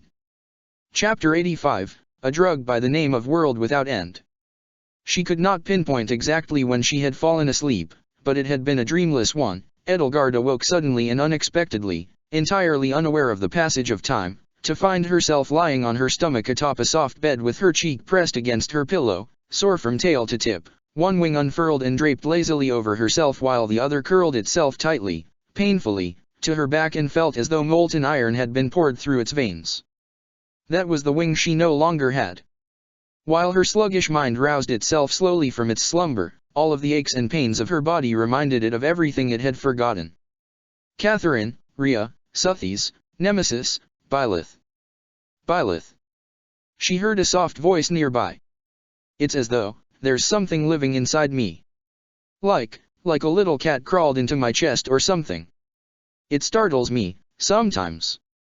Ha. Yeah, I guess it's kinda like that. Hadn't ever thought about it like that. Edelgard cracked open her eyelids, squinting through the dissipating haze of sleep, and caught sight of the blurry, indistinct shapes of Geralt and Byleth, heralded by their faint, low voices. Byleth was in bed, a blur of deep-sea teal hair, and the rusty blur of Geralt was seated at her side. Not bothering you, though, is it? It is, a little bit. It's just not something I'm used to. It feels strange, almost frightening. Well, kiddo, it's nothing to be scared of. You'll get used to it. Sure, you got a late start compared to the rest of us, but before you know it, it'll feel as natural as breathing to have a heartbeat. Heartbeat. Byleth Eisner had a heartbeat. Edelgard smiled to herself, recalling with fondness the first tentative beats of her own Byleth's heart and how, in the days to follow, her Byleth had expressed the same unease toward her for every other human in the world. To have a beating heart in one's chest was normal, but for Byleth it was a new experience altogether to have that quintessential sign of life flowing through her body. It was as though a little beast that couldn't be tamed had taken up residence in the place of the creststone Rhea had long ago placed inside her, and it had taken her a while for her to learn to live in peace with that little beast the same way all humans had learned from birth. The curse of Rhea and Suthi's had passed from Byleth's body. Now she was, in every way, a normal human, and that made her all the more extraordinary. Oh, and by the way, Hanneman took a little sample of your blood while you were asleep. Just ran the tests last night. He said he'd never seen anything like it. Oh. You don't have a crest anymore. What? I was afraid that man's hooping and hollering would wake you up. Yeah, the crest of flames is gone. Well, mostly gone. You'll have to ask him. I can't make heads or tails of all that science talk. Actually, I could go get him right now. That's fine, Dad. Heh, yeah. Some peace and quiet'll do you good right now, eh? Edelgard lifted her head, rubbing her eyes with a tired hand, and as her sight cleared up, Geralt caught sight of her. There was a smile on his haggard face and a twinkle in his tired eyes. Byleth, too, looked weary, but wore a smile that made Edelgard fall in love with her all over again. No, Edelgard reminded herself. Not this Byleth. She had her own. Although, admittedly, she would miss being able to use this world's Byleth's mint green hair and Suthi's emerald eyes to mentally separate her from her wife. Now they looked identical again, and it stirred all of the aching and shameful lovesick feelings in Edelgard's heart just as it once had. "Good morning, Professor, Captain," she mumbled. Geralt chuckled. "And good morning to you, too, kiddo," he said. "Though it's closer to noon right now. Oh, don't roll over onto your back, and don't try to retract your wings and tail yet. Manuela doesn't know what'll happen to your bones if you do." Good advice. Edelgard was becoming more aware by the second of the painful absence of her left wing, which Rhea had severed just below the joint of the shoulder blade. She could still feel it all the way down to the very tip of the wing, along the length of that arm-like limb right down to the tips of its vestigial fingers, and it burned like an omnipresent ache. There were a few broken caudal vertebrae near the end of her tail, as well. She could feel sharp jolts of electric pain shooting through them with every involuntary flick of its feather-plumed tip. The price of battle. Considering the battle she'd fought, Edelgard had to count her blessings she'd survived it all as intact as she was. She lifted herself up onto her hands and knees slowly, carefully, painstakingly, and then rose to her knees, rubbing away the rest of her weariness from her sleep-encrusted eyes. Now that she could take a look around, she saw that the three of them were in one of the knights' barracks, which had been repurposed into an overflow for the infirmary. This room was one for commanding officers, with 2 beds rather than the rows of bunks for lower-ranking soldiers. Sunlight streamed in through the window, showing the battered and war-torn monastery outside. "What have I missed while I was out?" "Not much," Geralt said. "Mainly just everyone picking up the pieces. The battle ended yesterday afternoon when the goddess, exploded out of the ground. Nemesis army just scattered like leaves when that happened, though most of them didn't get very far before their bodies literally fell apart on them. The church surrendered pretty handily, too, and just in the nick of time. So much, Edelgard thought, for Claude's plan to play the hero. Suthi's aborted resurrection had taken the spotlight off of him and the immortal core riding to the rescue quite handily, though, of course, those in the know would know to pay him proper gratitude for his aid. Byleth's hand rested atop her breast, over her heart, savoring its every beat. Edelgard found it hard to take her eyes off of her, even as she tried to pay attention to Geralt. For as battered and weary as she still was, she looked as radiant as a new mother. "How are people taking what happened with the goddess corpse?" Edelgard inquired, forcing herself to pay attention even as her mind drifted. It certainly was an awesome sight.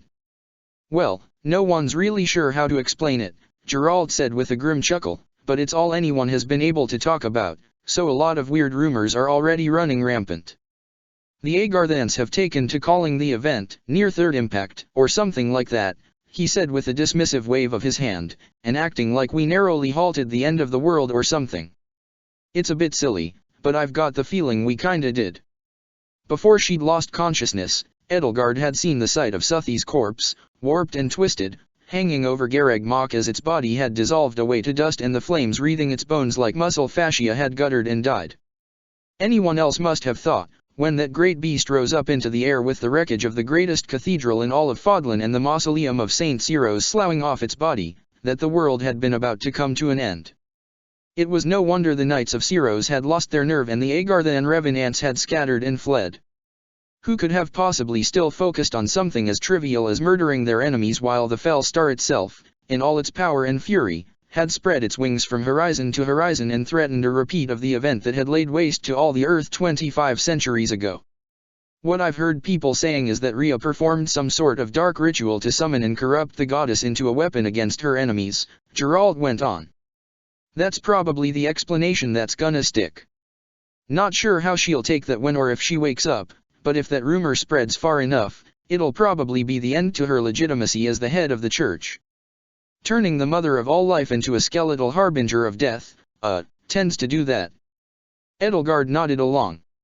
Rhea had always been more politically tenacious than she appeared. She had, after all, held her position for 1,000 years, but she doubted any political or religious authority's career could survive blatantly attempting to end the world unscathed.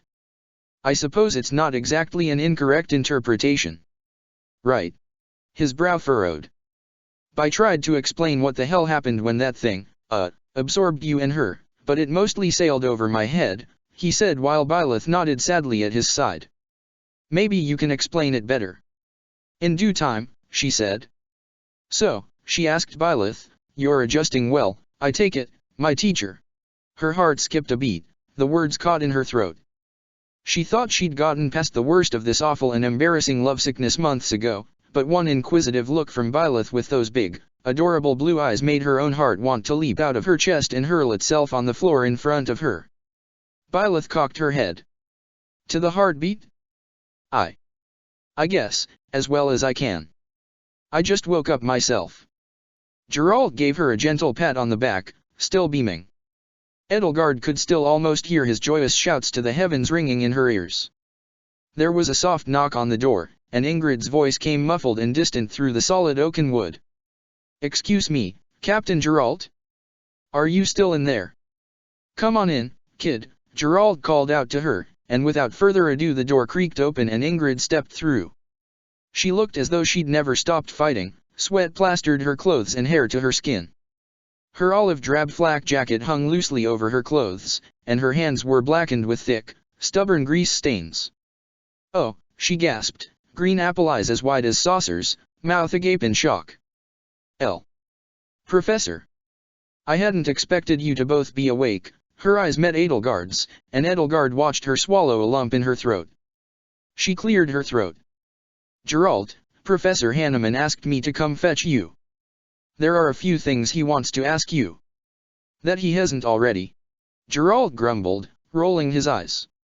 "Oh, all right. You keep an eye on these two for me, then," he told Ingrid, rising from his stool with the help of a cane. His leg, the one Rhea had severely wounded, dragged itself against the floor behind him, keeping his gait slow and unsteady. "You know how my girls here like to find their way into trouble." "Dad," Byleth protested, her cheeks reddening. Edelgard could feel her own face burning. Geralt never missed an opportunity to be a father-in-law. She pulled herself up to help him along, but he waved her off. "Of course," Ingrid said. "You can count on me." Geralt patted her on the shoulder and took his leave.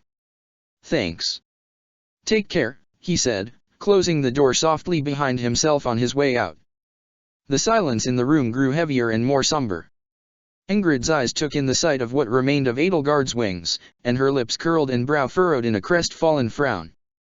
"Oh, she gasped, wringing her grease-stained hands together and letting her thumb-tip trace the faint scars that ran across her fingers. "Your wings. I'm so sorry." She sounded close to tears, and Edelgard could hardly consider herself surprised by it. "Better my wings than an arm or a leg, I suppose," she reassured her. "Should I ever wish to fly again, I can always do so on the back of your Orherun's Pegasus."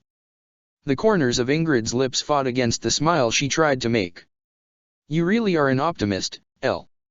And, for another silver lining, I suppose it won't take so long for us to groom you." "Is that a silver lining?"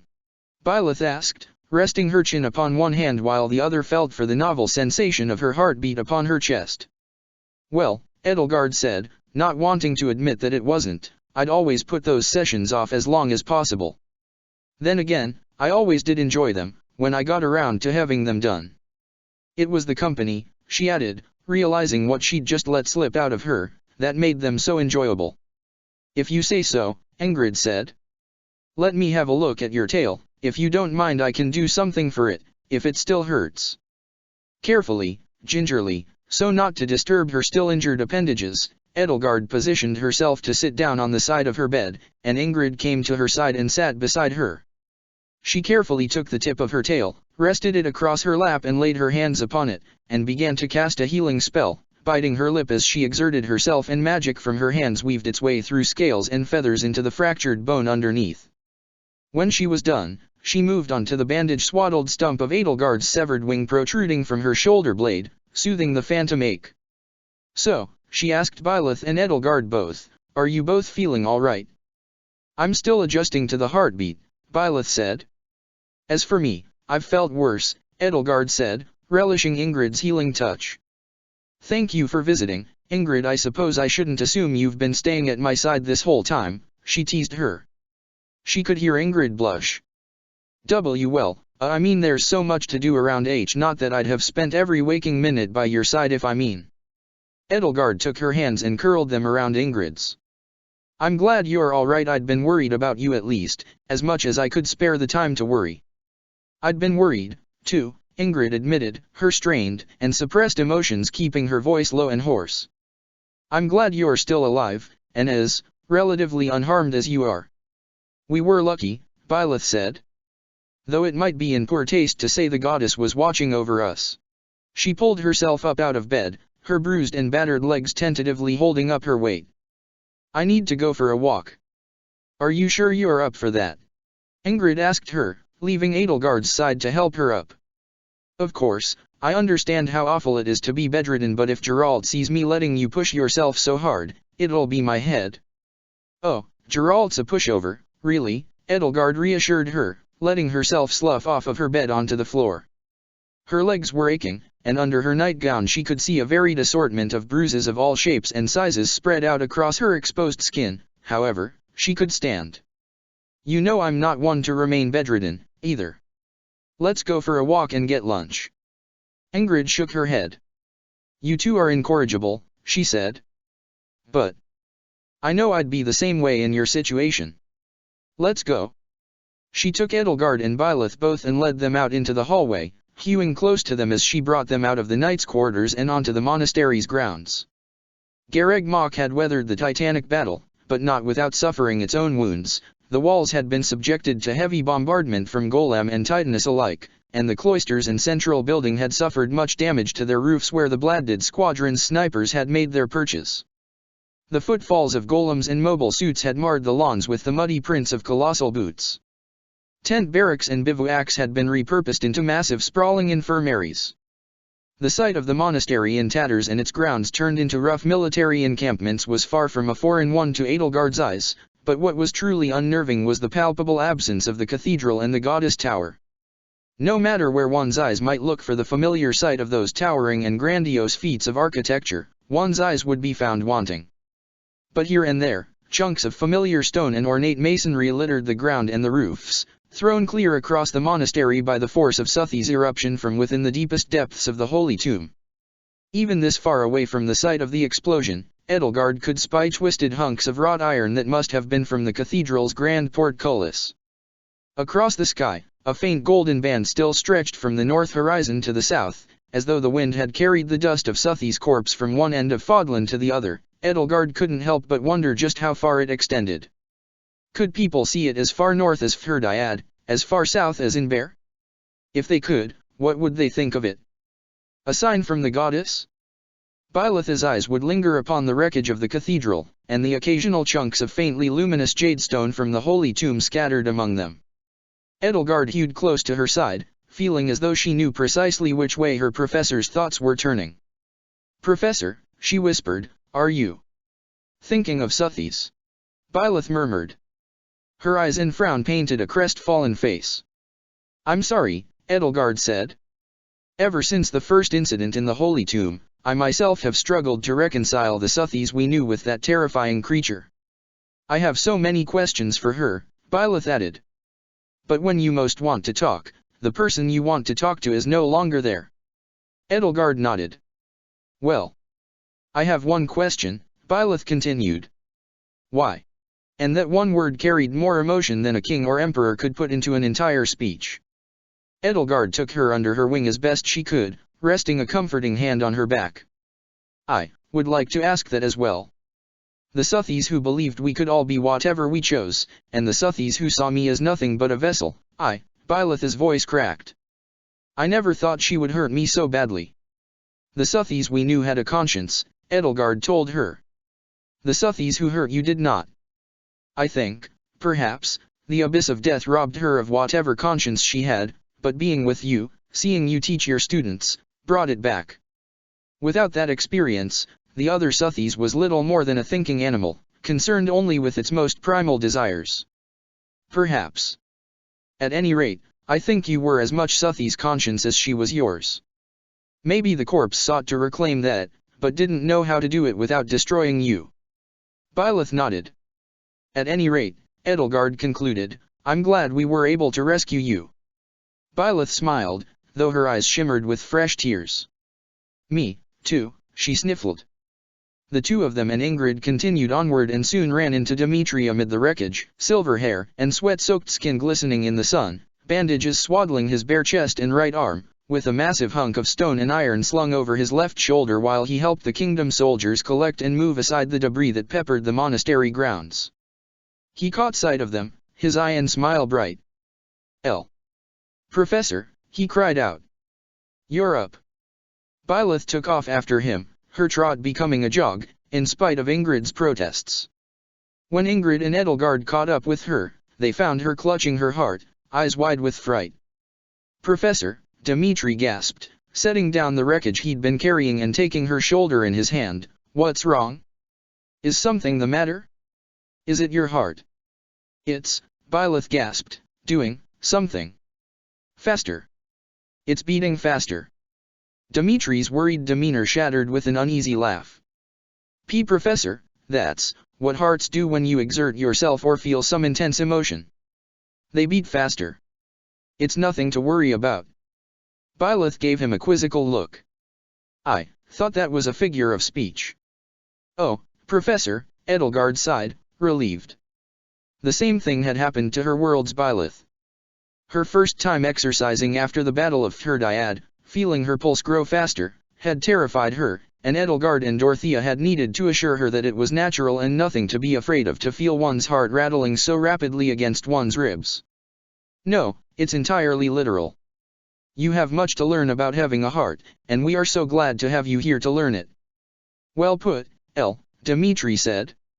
I can't imagine how difficult it must be to adjust to something the rest of us have all taken for granted, Professor, but you have all the time in the world now to do so. Thanks, Byleth said, relaxing. What are you doing up, Dmitri? With your hand like that? He lifted up his right hand, swaddled in a mitten of bandages that hid the enormous hole Ria's fire had burned through it. Edelgard couldn't imagine there was anything that could be done for it besides amputation. Enough bones and tendons had been utterly vaporized that he couldn't so much as bend his fingers anymore. This? Well, it is only one hand, he scoffed, and with my strength, I can do as much with the other as 10 men can do with 20, so, of course, why not help where I can? Edelgard stared him straight in his tired eye. He wore the manic face of a man who had been awake and active far longer than his body would allow. It was amazing he could still stand, let alone carry anything. I suppose I can hardly find fault with that sentiment. You too, Ingrid sighed, frustrated, resting her brow in her hand. Besides, he said, for those who cannot do as much to help as they'd like, those of us who are able-bodied must strive to do what they cannot. His voice had taken on a somber tone. I'm sorry I haven't visited you two sooner. Have either of you been debriefed yet? Byleth shook her head. Dad's been too preoccupied with the hard thing. He nodded along. Of course. I can't imagine he wouldn't be. And, it's so nice to see you again with blue eyes. Well, then, he said, gingerly setting the debris he'd been carrying down on the ground. Ingrid rushed over to help him, lest he overexert himself, and wiping away the dust that had mingled with the sweat on his skin. I suppose I should do the honors of bringing you up to speed. We won the battle, obviously. He joined Edelgard, Ingrid, and Byleth and led them onward, past the lawn in front of the dormitories where Casper's mobile suit, identifiable by the upraised fist symbol painted onto its armor, laid down across the grassy field, attended by a team of Agarthan engineers. A badly damaged arm had been detached from its shoulder, and the engineers, with the aid of plenty of manpower from Count Bergliez, Casper, and a team of Imperial Cavaliers, were placing a decidedly less damaged arm in its place. The loud sounds of strange machinery filled the air and echoed across the monastery's walls. The Bladdid squadron's on the mend, Edelgard noted. The spare parts are being salvaged from other units, I presume. Ingrid nodded. We've only had a few mobile suits that were damaged beyond all repair or lost. They've been taking intact parts like heads or limbs from some of the broken suits to repair the others. Were there casualties? Byleth asked. Ingrid's train of thought came to a halt. Her mouth fell open, but no sound came out. There, she took a deep breath. There were. Lieutenant Apolly was killed when Ria took down his mobile suit. Ignatz was. There was a look of utter dread on Byleth's face. For some reason, Ria only hit him with the flat and pommel of her blade, Ingrid said, much to Byleth's palpable relief and Edelgard's. All of his ribs were broken, but he's still alive, by the skin of his teeth. One of the golem's spears struck Lieutenant Emma's Bladdid clean through the cockpit. All that was left of her was a pile of ground meat. She shuddered inside, and Edelgard had the distinct suspicion, honed by years of receiving baleful debriefings from battlefields both near and distant, that the worst was yet to come. Thales used his suit to draw away 2 of the remaining Titani, Ingrid continued, to cover our and Periander's retreat. It was already too severely damaged for him to do any fighting, so he let the enemy in close, and when they were right on top of him, the suit's reactor exploded. Both of the enemy were annihilated, and his suit along with them. Oh, Byleth muttered softly, crestfallen. She hung her head. Edelgard felt sorrow take her heart in an iron grip, and she found herself taken aback at that moment by the thought that she would truly mourn an Agarthan's death. But then again, Thales had been no ordinary replicant. He had trusted her when no sane or self-interested person would have, and had been nothing but a staunch ally when she and Dimitri had needed one. If there was anything of Thales within Edelgard, as Thales Jr. had sometimes taunted her, then there was something of Edelgard within him as well, and his ancestor was living proof of that. Principled, stubborn, selfless, and self-sacrificing to the end. I can't imagine Periander is taking it well, Edelgard mused. Ingrid looked as away from her as she possibly could. When she realized what he was doing, she left her mobile suit and ran to him. Caspar and I were pulling back, so we couldn't see everything, but I think I saw her trying to pull him out of the cockpit. Maybe they got clear before it exploded, Byleth suggested. I hope so, Ingrid said. Although, you'd think they'd have turned up by now if they did. No one's seen hide or hair of them since. Edelgard would have draped a comforting wing across her shoulders, but unfortunately, Ingrid was sitting on the opposite side to her one remaining wing, and so Edelgard was forced to use her arm. I'm sorry, Ingrid, she said. There was little else worth saying. Ingrid had already watched people she'd considered friends and more sacrifice their lives in pursuit of a noble cause. She'd seen the same chivalric values she herself held dear take from her. No platitudes would soothe her, none such platitudes were needed. Dimitri was silent as well, his own head pensively bowed. He'd heard the news earlier, of course, having woken up sooner. It's a shame, he muttered. So, Ingrid sighed, leading the others past Caspar's suit. That's what became of the Bladdid squadron. Any other notable casualties? Byleth asked, and Edelgard felt a new well of dread open up within her. In regards to officers, Sir Gwendol, Annette, Shamir, and Petra were all heavily injured, but survived, Ingrid continued. A detachment of church soldiers managed to sneak past the walls through hidden passages we hadn't known about. They targeted the infirmary. Solon was killed in the assault, and we nearly lost Professor Manuela as well. Count Rowe was cut down on the Eastern Front. Mercedes is missing. Happy's planning on going out there to search for her. She shivered. And her voice cracked.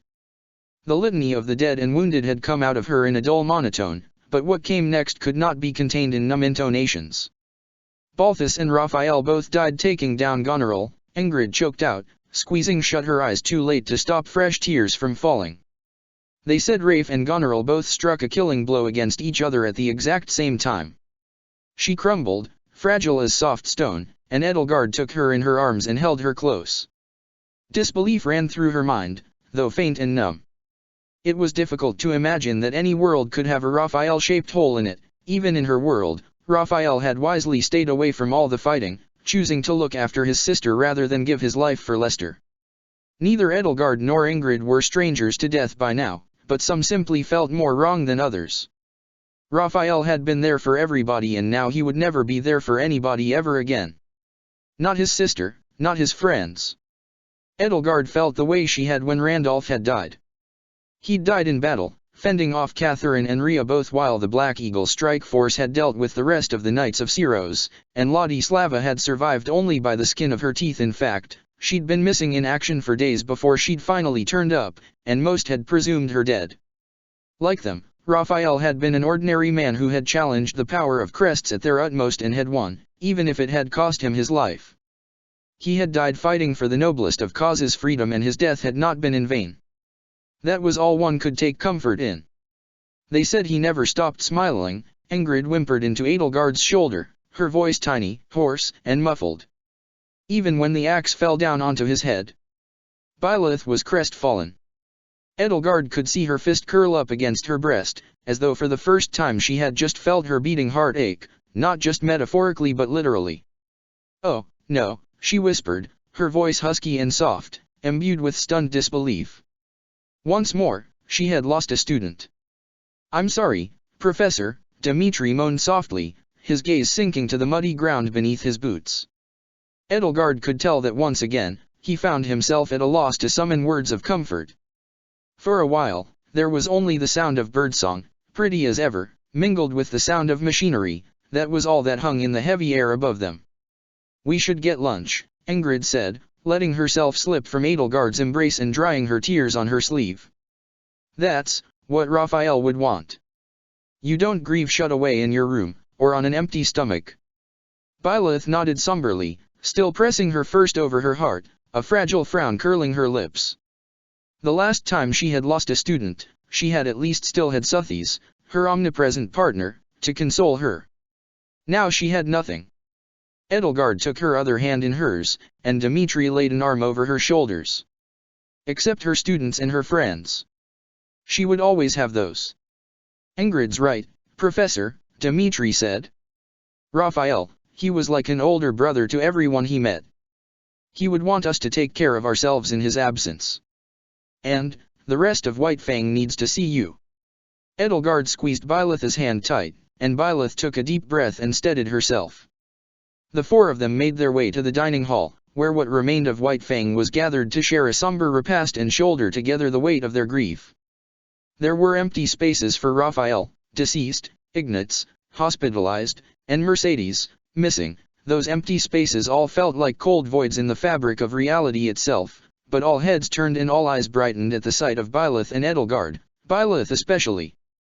Annette was immediately up on her crutches, hobbling as swiftly as she could with her heavily injured left leg dragging behind her. "Professor," she all but squealed. Didu and Felix were swift to restrain her before she could trip and fall. "As you can see," Felix grumbled, "we're all happy to see you, Professor." He shot a pointed glare at Dmitri. "Now tell His Majesty to go back to bed before he breaks something." "You look great, Professor," Bernadetta piped up. "You're much less, ethereal." "By which bookworm means terrifying," Kronia added. "Finally, we're free of the Fellstar's loathsome glare." "Gotta say, Chatterbox," Happy said, "blue suits you a lot more than green. I guess you could say you're a blue lion again." Byleth was swiftly swallowed up by the students she had forged into Faerghus' most elite warriors, and as for Edelgard, she was subsumed by Harun, who leaped at the opportunity to separate herself from the constant doting of her sister and younger cousin, and by Gerland and Happy, who leaped at the opportunity to smother their respective sister and aunt. Edelgard had seen this sight before, though last time, her black eagles had known this joy tempered by the horrific sight of Thyrdiad's burnt-out ruins looming all around them. Though no allies had perished, there had been mass death and suffering that day, beyond even the normal bounds of warfare, and that tearful reunion between teacher and student and the joy over Byleth's restored humanity had been tempered by those circumstances, just as now, on this day, in this world, everybody at the table was focused on Byleth's metamorphosis and her newfound heartbeat, but found their more joyful sentiments tempered heavily by the loss they had endured. The tears they all shed, and Byleth most of all, were those of happiness and sadness alike. Byleth wept like never before the first time she'd wept. Tears of sorrow and misery and guilt, over Ash's death, could not compare to the tears she shed now of grief and of relief, of seeing her students as they were, the living, the dead, the injured, the whole. Midway through the meal, one of Count Ro's bannermen dashed into the dining hall toward White Fang's table. "Your Majesty! Your Highness!" He dropped to one knee so swiftly as he approached Dmitri and Edelgard that he nearly slid across the floor. "I'm sorry to report that I come bearing bad news. May I speak with you for a moment?" Dmitri and Edelgard all shared an uneasy glance with each other, stood up, and followed the bannerman out into the hall where they could converse in private. "What is it?" Edelgard asked him once they were well out of earshot of anybody else. She brushed the grief she felt aside. It seemed that once more the world did not seem keen on granting them the time to mourn a friend's death, let alone celebrate one's life, before throwing some new troubling development at them. "It's Thales, ma'am," the bannerman said, and she immediately knew which one he was talking about. "Junior, not senior. We're still searching Abyss, but we're running out of hiding places. There's no sign of him anywhere in the monastery." Edelgard felt a bottomless black pit open up in her stomach. "He's missing." "What?" Dmitri hissed through clenched teeth. There was a gleam of fear in his eye. He glanced down at his hand, and Edelgard knew that he was cursing that horrible wound unless or until he could get a prosthetic of some kind from Hephaestus. His fighting days were entirely over. If Thales Jr. remained a threat, then he could do nothing about it. He can't have just gotten up and walked away. Could the Liberationists or the Church have warped him out? "We're already investigating those possibilities, Your Majesty," the bannerman said. "There is another, though. We've learned from Professor Manuela that the last she saw of General Nader, he mentioned that he was searching for a backstabbing dastard." He must have been referring to Thales, Edelgard surmised. Claude still had plans for that man's broken and mutilated lump of a body, and she had an inkling of what that plan might have entailed. A chill ran up her spine. There was one more old enemy who remained on this chessboard, stubborn as a mule, refusing to let this game end. "Where's Claude?" "Nobody's seen him since last night, Your Majesty," the bannerman answered. "Even the captain of the Immortal Corps doesn't know where he and Nader have gone off to." Dmitri sighed and shook his head. "Leave it to him to vanish without a word. He's reliable in that respect, I suppose." But where could they be headed? Edelgard didn't need to think. "Research Facility Omega," she answered. "He's going to seize the Time Gate and take control of Research Facility Epsilon for himself." "Professor, we need to get Ingrid, Harun, and Hilda and anyone in White Fang who's still able-bodied needs to come with us." It was time to settle things with Claude and with Thales once and for all, and to firmly seize control of the mysterious device in Facility Epsilon which had set all these fantastic events in motion. The barren, poisoned land over Research Facility Omega stretched on before them as Edelgard, Hilda, Harun, and Ingrid flew on their Pegasi down the northern slopes of the Okama Mountains, two to a Pegasus. The flight had only been a scant few days, enough for the four of them to recover some strength that would have to be enough for whatever would lie in wait for them. Though he'd only gotten a scant head start of less than a day at best, Claude could have prepared just about anything if he did not wish to be followed, or if he did. Edelgard's wings and tail had healed enough that she could keep them retracted with only minor discomfort, and she'd managed to recover the light blade from the wreckage of the cathedral to use in battle, if it came to that. Harun had refreshed and replenished Todd's Ritter armor and the arrow of Indra. Hilda, of course, had free Kugel. Ingrid had the black replica Lewin that had been taken from Daphne, insisting that her fingers were more than well reattached enough for her to wield it. The four of them, they hoped, would be more than capable of challenging whatever Claude threw at them, aches and pains and fatigue aside, and in their wake, a selection of White Fang followed on horseback to lend support, if needed. "Remember, Ingrid said, leading Artemis downward toward the abandoned village with Hilda, "you're here to talk some sense into Claude, not to fight. Leave that to us." Edelgard's grip on the light blade's inert hilt tightened. She would, of course, leave the fighting to her friends if she could afford to, but she was more than prepared to pull her own weight here, as always. And it seemed that she might need to, she thought, as she caught sight of a few fluttering pinpricks rising up from the woods near the edge of the ghost town and the fluttering and flapping wings of distant birds. No, too large to be birds, too small to be demonic beasts. Wyverns, heading on an interception course toward them. And the closer they came, the clearer the colors of their armor became amber and green, the colors of Almira's flying cavalry. They were flying out from the entrance to the tunnel that led to the underground reservoir that houses Research Facility Omega, making it quite clear that Claude had already seized it for himself. "Incoming Wyverns," she called out to the others. "It seems Destinova has prepared a welcome party for us. We'll need to go around them. There's no time to let them get in our way." Hilda groaned and gripped free Kugel tightly in her hands. "Why," she moaned, "does he have to make things so difficult?" "He is a Claude, after all," Ingrid said. She held her lance forward in a steadfast iron grip, looking every part the brave and bold Falcon Knight Edelgard had once struck down in battle over Arianrod. "From what I've heard from both of you, him being difficult seems like a constant in every world."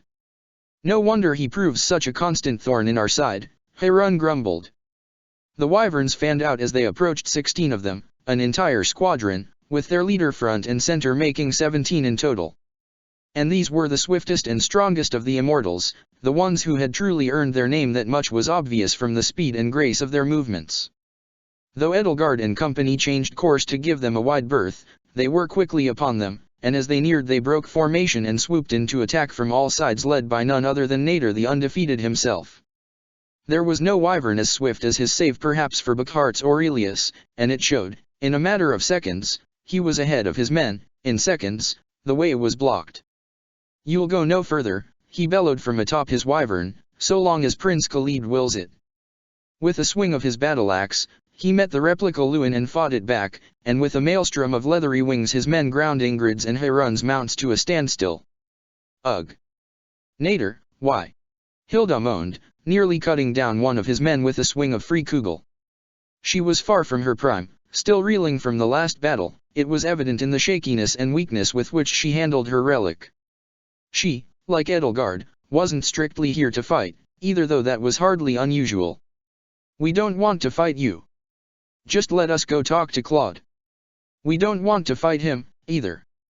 "I'm afraid I cannot allow that," Nader retorted, and he and his wyvern danced out of the path of Ingrid's Lewin and Harun's arrow of Indra.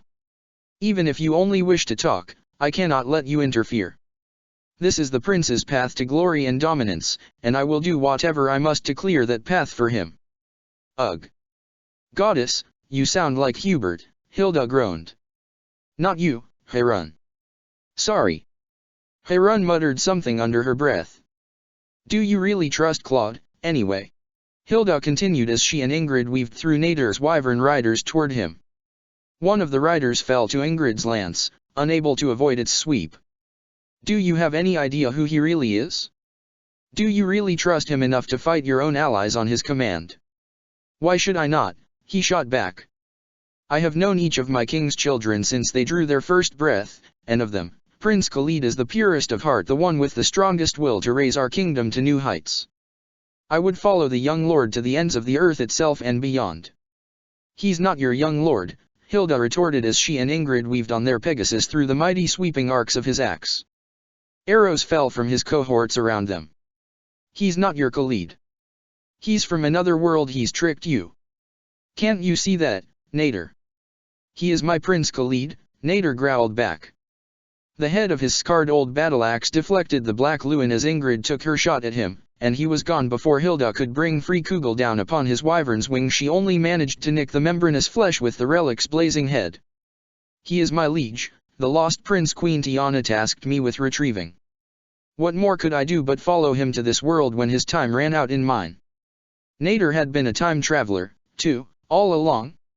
No wonder he and Destinova had been so well coordinated, why he had been so loyal to so suspicious a liege. Edelgard cursed herself for not having considered the possibility sooner.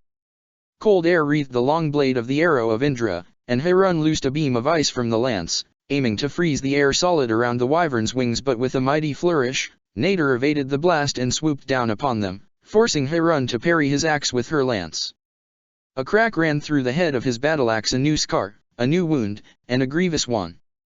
It was a well-hewn and ornately forged weapon, but against the arsenal Edelgard and her allies possessed, it was insufficient. It wouldn't last long. "Nader!" Edelgard called out, as she and Harun weaved around the swooping dances of Nader's soldiers.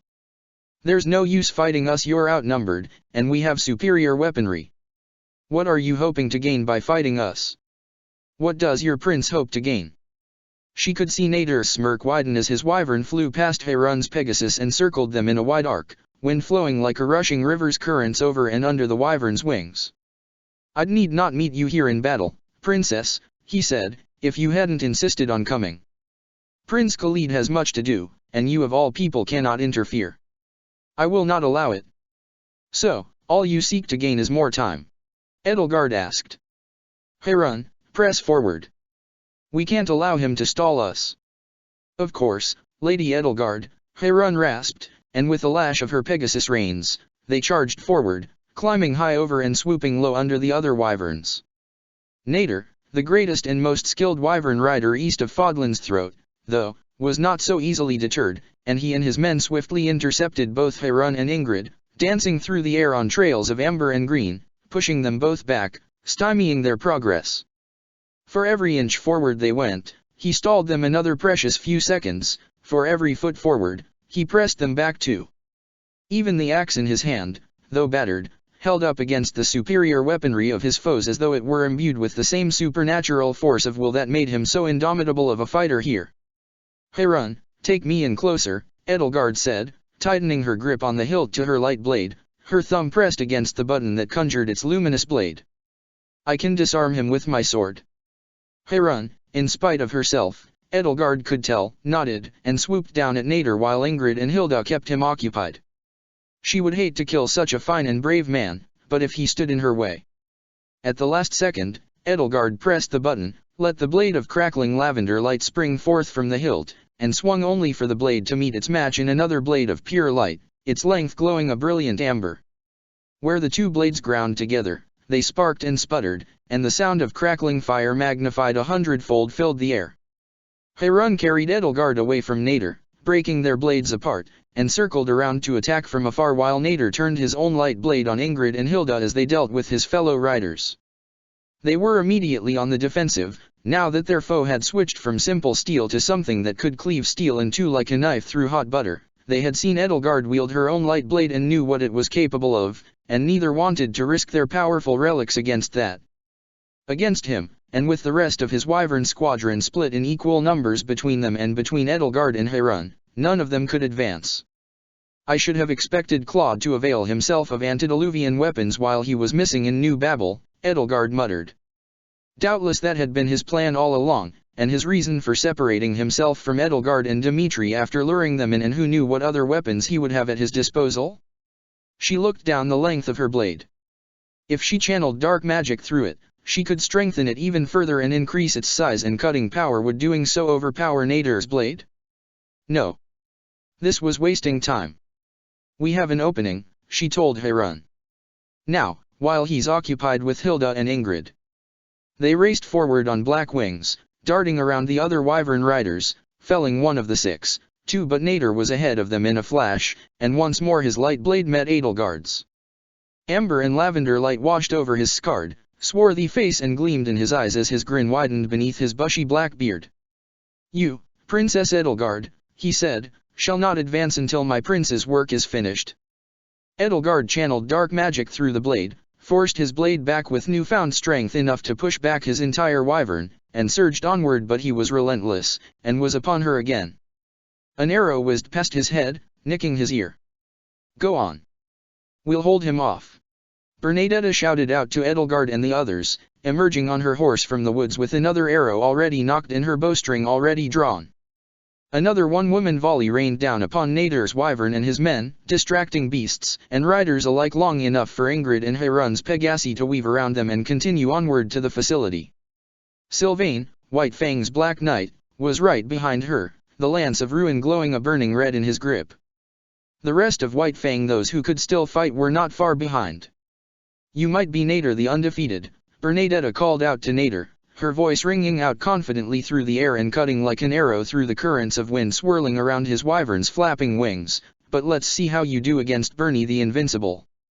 With the hail of arrows from the Inexhaustible providing cover, Edelgard, Harun, Hilda, and Ingrid broke past the aerial blockade and flew onward, over the alpine canopy that stretched out below them, and continued onward to Research Facility Omega. They descended, their mounts' hooves grazing the bristly tops of the pines, until they came to the hole in the ground that led into the reservoir. They landed the Pegasi within, dismounted, and prepared for what might await them at the other end of the tunnel. Hilda stretched her arms, cracked her neck, and let out an aggravated and aggrieved sigh.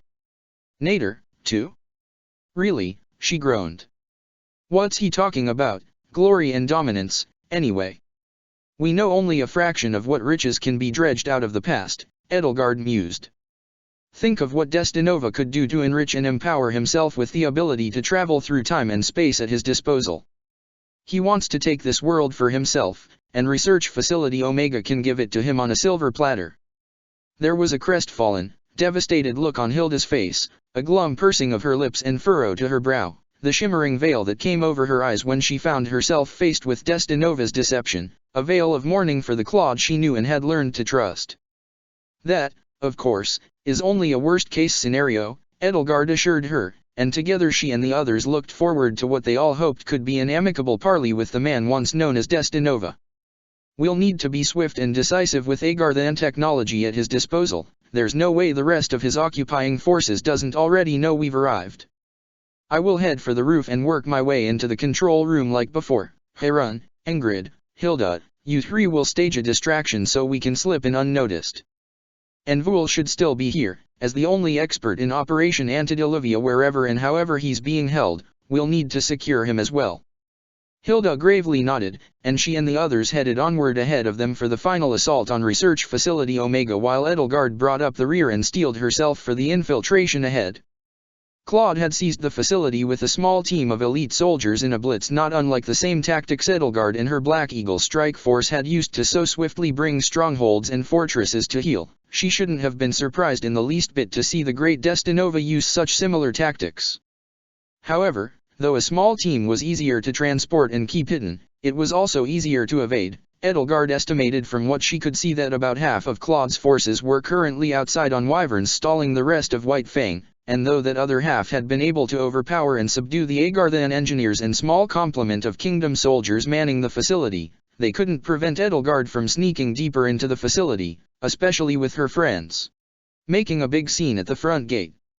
It was too easy for Edelgard to cross the roof and find herself at the door leading to the control room. While the clamor of combat rang out in the distance, she drew her light blade, dug its luminous edge into the door, and cut her way through.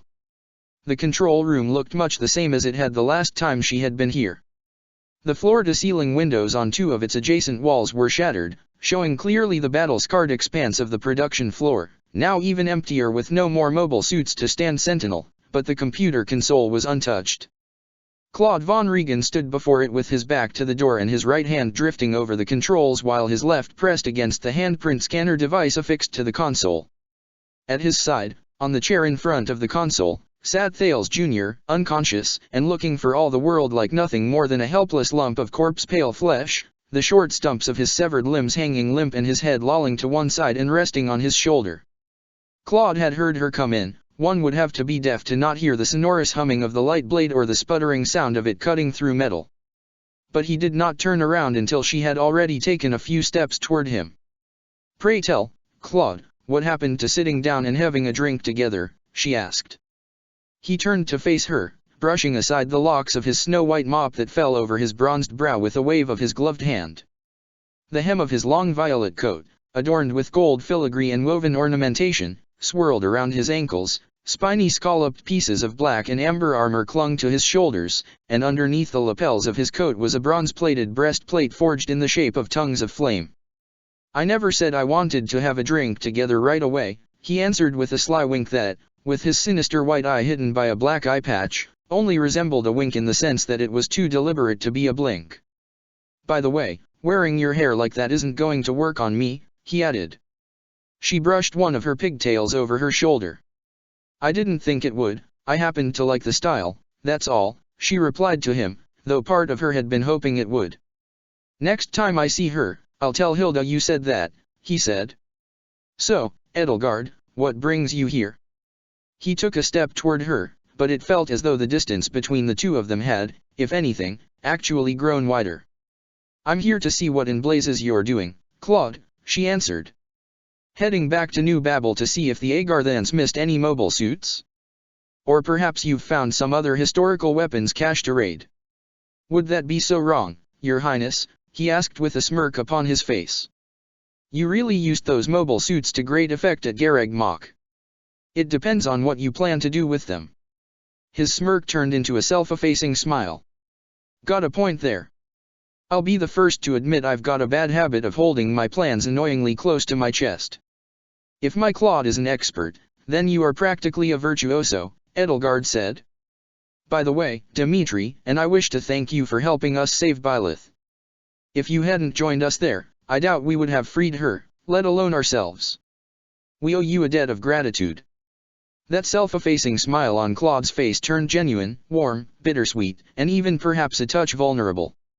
You're welcome, he said, as smarmily as he could muster.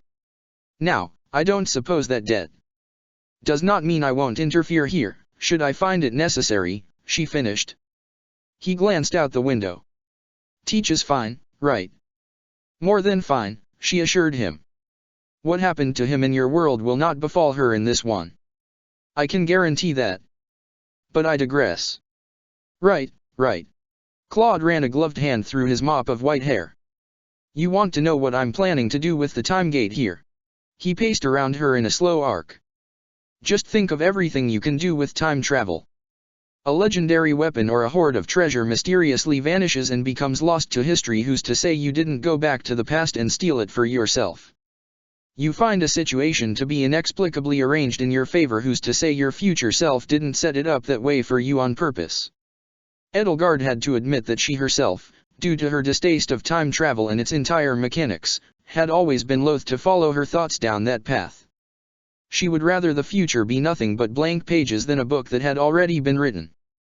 True, time loops could be easily weaponized, but if she traveled too far down that road it would tarnish and whittle away at her most deeply held beliefs, and those were all that set her apart from a common tyrant. There was a power here too great to wield.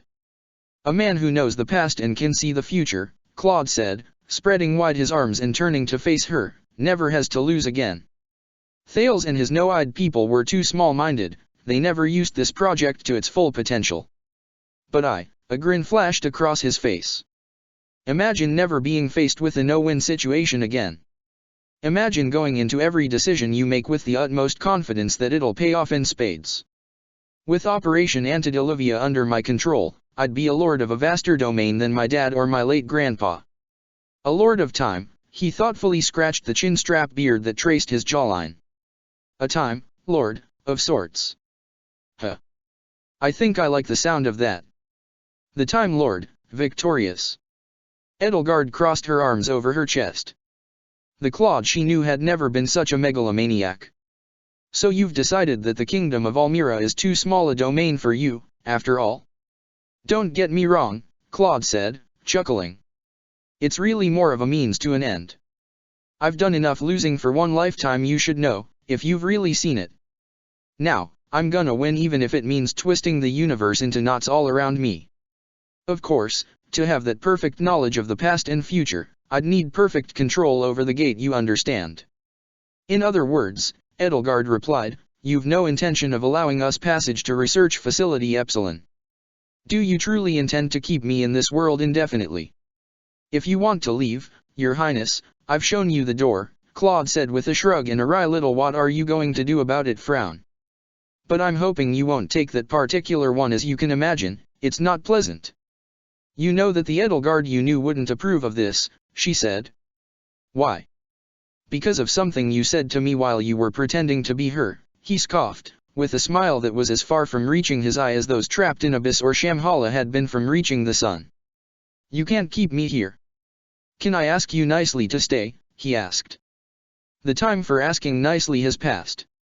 You should consider that I could just as easily be a thorn in your side as I could be an ally. I've certainly considered that, he said. If you won't permit us access to the gate, and to Research Facility Epsilon, then we will take it by force once again. From his chair, Thales began to laugh. It was cold and bitter and roomy, and from it came a sickly voice, as Thales' single remaining white eye cracked open and he lifted his head. His face was haggard, his hair and beard thinning. He seemed to have aged 100 years over the span of a few weeks, such had been the toll of his incarceration and the state he had been reduced to. But his eye was still bright with malice. Good, he said, the words slithering from his mouth. Good, good. Come to blows, my beloved monsters. He let out another wicked cackle that became a hacking cough, his chest heaving. The sight of his stumps moving futilely to lift up his body, of hands he no longer possessed trying to help him clear his throat, was a pathetic one to behold, but there was newfound confidence in his voice. Fight each other, hate each other, and destroy each other. It is all you primitive beasts can aspire to. Kind of you to join us, Thales, Claude muttered, barely sparing him a passing glance. But if you stand in my way, Edelgard, I might have to cut you down. I won't like that. I can say the same, Edelgard said. She found her gaze drawn to Thales in spite of herself, and to the malevolent gleam in his white eye. "I'm touched by your megalomaniacal raving, Claude," Thales sneered. "I certainly do leave my mark on you, don't I?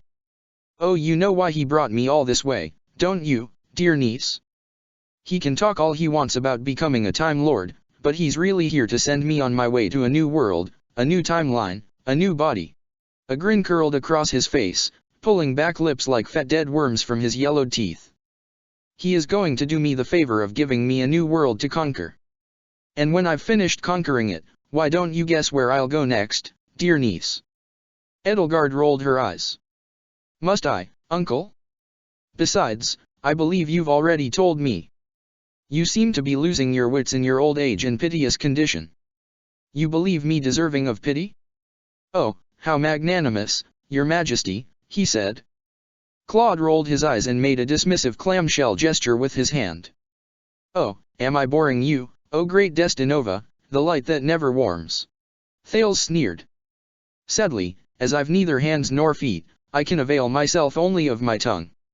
Unless you'd like to cut that out as well? Or perhaps you'd rather my dear niece do the honors. But I digress. Edelgard, my ungrateful little pet beast, Claude brought me here because he has no choice.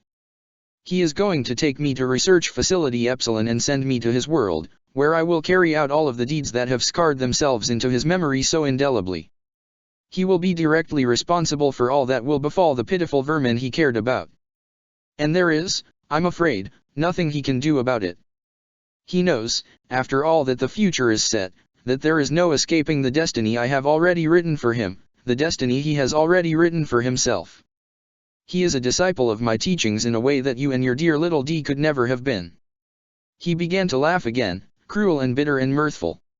"All of the burdens of his world's suffering will fall on his shoulders. All of it. You, Prince Khalid bin Farid bin Junawad al Tadmor, are the architect of your world's ruin. Your life is a prison of my design. No. A prison of your own design." He laughed and laughed, a hateful and wicked glee etched into every line of his ancient, withered, haggard, ghost-pale face. Edelgard didn't know if she'd ever seen him so happy, but it was a demoralizing sight. She'd brushed off his previous taunts to that effect, confident at the time that some other solution would be found in time, some way to break that loop without jeopardizing the fabric of reality itself. But with that horrible laughter ringing in her ears, she found that confidence wavering and draining away from her like water through a sieve. Claude turned his back on Edelgard and Thales alike and went back to the controls. "Can you bear to look at me?" Thales asked him. A cold voice rang out through the facility, "New coordinates set. Portal reactivation sequence commencing in T-10, 9, 8. "You can't," Thales taunted Claude. "Claude," Edelgard said. "There could still be another way. If we all step back here and pool our intellects, we can find an alternative solution." "Are the nightmares back in full force?" Thales continued. "The terrors you endured as we forged you into our weapon against the evil fell star. The screams of the dying, the betrayed looks in your friends' eyes as they died to our machinations and yours, one by one. Perhaps you thought it evil, but for us, it was necessary. I'll admit that I probably enjoyed it more than I ought to have, though." The countdown reached 0, Edelgard could feel the unnerving pressure of time itself and the walls between worlds growing thin around her, and the air within the mechanical arch down below wavered and rippled and began to glow with a pure white light. Thales' chest heaved with laughter, tears of mirth and hideous joy streamed down his eye and rolled down the hollow of his cheek, euphoric in his triumph. "For what you did to me here in this world, Claude, know that I shall relish every last second of your torment. And know this, that you did it to yourself." While he focused his attention on the console and the formation of the portal down below, Claude's left hand slipped under his jacket. There was a flash of gleaming gray-black metal, and suddenly the hateful peals of Thales' laughter that filled the air came to an abrupt stop. All sound turned to silence, lost in the deafening roar of a gunshot and the keening, high-pitched sustained whine and ringing that filled the air.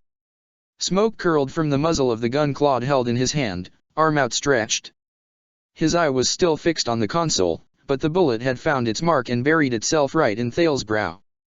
Bits of bone and blood and brain coated the back of his seat. His single functional eye was a dead white now, but his mouth was still fixed into a silent bark of mirthful laughter, a grin that reached from ear to ear on his baleful face, a moment of pure elation and ecstasy etched permanently into his corpse-pale face, which now belonged to a body that was every bit the corpse it appeared to be. His death had been instant, so instant that the look of triumph on his face had no time to fade away. His face, and his mind before it had been reduced to a bloody paste and ejected from his skull were frozen in his moment of victory, struck down when his belief that the cosmos itself had ordained his victory had been at its most certain. The gun had struck him dead before he had even realized that Claude had drawn it, a fool with delusions of grandeur to the very end. "That'll shut him up," Claude said. He stepped away from the controls, slipped his gun back into his jacket, and took hold of his deathly pale left hand. Edelgard stared at Thales's corpse, as the walls between worlds became thinner and the pressure within her skull grew stronger and stronger. She had little time to relish the pathetic old replicant's death before her mind returned to Remire and the time loop that had been broken there, and its tragic consequences. "Claude," she asked, "what have you done?" He turned to face her, a wry smile broadening across his face. "Like you once said," he told her, "fate is like gravity, you can defy it." "Turn the portal off," she said. "No," he said.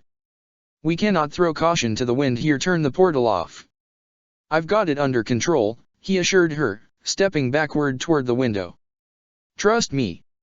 Edelgard recalled what she had said to Claude only days ago when they had been inside the vast expanse of Suthi's mind, that if she were certain his mind and body were not solely his own to command, then she would chop off his hand and cut out his eye. Before he could take another step backward, she lunged at him, brandishing her light blade and igniting its luminous edge, aiming to disable and disarm him in an instant, only for an identical bladeless hilt to hers to slip out of his sleeve into his waiting hand in a blade of light as green as his jade eyes to extend from it. As their blades clashed in all their sound and fury, Edelgard positioned herself between him and the window, preventing his escape. The light of the crossed blades danced across his face and reflected itself in his eye. As much as she hadn't wished for this outcome, she and Claude had no choice but to duel while the air around the time portal wavered and shimmered beneath them. She pushed him back, he tried to weave around her, but she refused to let him pass. Each strike from one the other parried as Edelgard formed herself into an impenetrable wall and Claude struggled again and again to make his way past her. The sputtering and crackling sounds of the two light blades meeting and grinding together struggled to drown out their voices. "Edelgard, let me pass. I know what I'm doing." "All due respect to you, Claude, but you do not." Edelgard pushed him back further, closer to the door, with a series of heavy strikes that left him little recourse but to retreat. "You must turn the portal off. You're dealing with a potentially destructive force you cannot understand." "There you go again, Edelgard, assuming no one else understands as much as you," he retorted. "I guess we're alike in that way, huh?" The light blades clashed again and again. Edelgard had to wonder what in the goddess name Claude was doing. Did he know what had happened at Remire, when the boundaries of a time paradox had intersected with the operation of that miniature time gate? As the two of them dueled, at any moment the portal that existed now could become unstable, and if it was not shut down or destroyed, all of Galatea, perhaps even all of Fodlan itself, could be erased from history. Earth itself, and its entire history, would be irrevocably altered. Was that his plan? Had Thales taken control of him and decided to use the time gate as a bomb in one last act of posthumous spite? It had been Claude's left hand, taken from Thales himself, that had wielded the gun.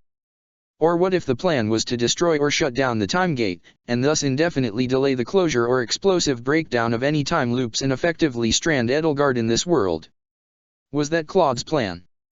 The thought blossomed in her mind and triggered an eruption of indignant rage in her heart, and a wave of hot anger surged through her body. Whether this was Claude's will or Thales, she would put a stop to it. He tried to sneak past her, but once more his efforts were thwarted. "Edelgard, you're surprisingly great with a sword, but I don't have time for this now," he said. "I've never been much for duels, but you're forgetting something." He thrust forward with his jade light blade, and the force of the blow which Edelgard found herself barely able to deflect with a riposte nearly knocked her off her feet. "In your world, you're the only one with the crest of flames," Claude hissed through gritted teeth, launching a furious counter-attack and forcing Edelgard onto the defensive, "but here, I have it, and you don't." "Which means?" Edelgard staggered and stumbled. I'm stronger than you. Claude's strike nearly ripped the blade from her hand. I'm faster than you. In a flash, the balance of power had shifted, and Edelgard found herself pressed closer and closer toward the window. You, he spat through gritted teeth, a glare hardening his jade eye, can't stop me. His next strike was the heavy, forceful sort that Edelgard preferred to use. She would have been confident that a strike like that could fell almost any opponent, if she were the one behind it. But on the receiving end of it, she knew exactly how to deflect such a blow. Claude needed a reminder that strength, speed, and crests were not everything. She parried the blow, shifted her center of mass, knocked Claude's legs out from under him, and used his own strength and momentum against him. Weakened and disoriented, he barely managed to throw up his blade swiftly enough to block her counter-attack. Claude staggered backward, and his chest rose and fell. "You're pretty good," he panted. His left hand curled itself into a gnarled claw, as though every one of Thal's tendons wished to leap from his bones. It drove itself into his jacket, brandished his gun again, and fired. The roar of the gunshots obliterated all else. The shots were all wild, hardly the focused and inerrant archery Claude was known for, but one bullet cut a shallow gash through Edelgard's side, disorienting her just enough that he could sprint past her and leap out the shattered window down to the portal. By the time Edelgard reached the production floor, he was gone, but Hilda, Heirun, and Ingrid had caught up with her, with Vul in tow. "Edelgard," Vul said, putting up an unflappable front in spite of his disheveled appearance. "How nice to make your acquaintance. Mind telling me what the hell is going on?" "I fear Claude may have just created a time paradox," she told him. Vul, still in his human guise, turned as pale as his true face. What?" he gasped. He studied the portal over Edelgard's shoulder. "It doesn't look unstable yet," he noted, sounding too unsure of himself to be at all relieved. "I'm not getting a splitting headache yet," Hilda added, rubbing her brow, "beyond the usual, so." "If this portal were to destabilize," Ingrid asked, like in Remire, "our only hope would be to shut it down. Or more likely, in the case of a major resonance cascade, blow it up," Vul reminded her. "You four go in and drag your irritating little time squad friend out of there. I'll head to the control room and keep an eye on the portal. And strand us all in the past, should you need to destroy it," Heirun retorted, raising her eyebrows and wrinkling her nose. "Perhaps Claude should be left to his fate. He clearly knows what he's doing." A sinister, sardonic half-smile on her face hinted that she had more reason than simple expedience to prefer that option. "If you get stranded," Vul assured them, "we can build another gate and open a portal whenever you are. Even if it takes years for us, as little as an hour would pass for you." Edelgard had to admit that Vul's assurances didn't fully assuage her unease, nor, judging from the sour look on Heirun's face, hers. "Claude, you idiot," Hilda whined, smacking her hand against her forehead. "I'll drag him out, it'll just be a few minutes." Without further ado, she ran off and vanished into the rippling white surface of the portal. "Hilda, wait!" Ingrid shouted out after her, but it was too late. She was gone. "After her," Edelgard said. "Lady Edelgard," Heirun protested. "She would do the same for one of us. Loyalty ought to be rewarded." Besides, as strong as Hilda was, Edelgard doubted she could drag Claude out on her own, and if he could be saved, he had to be. On the other side of the portal was a world like none Edelgard had seen with her own eyes before.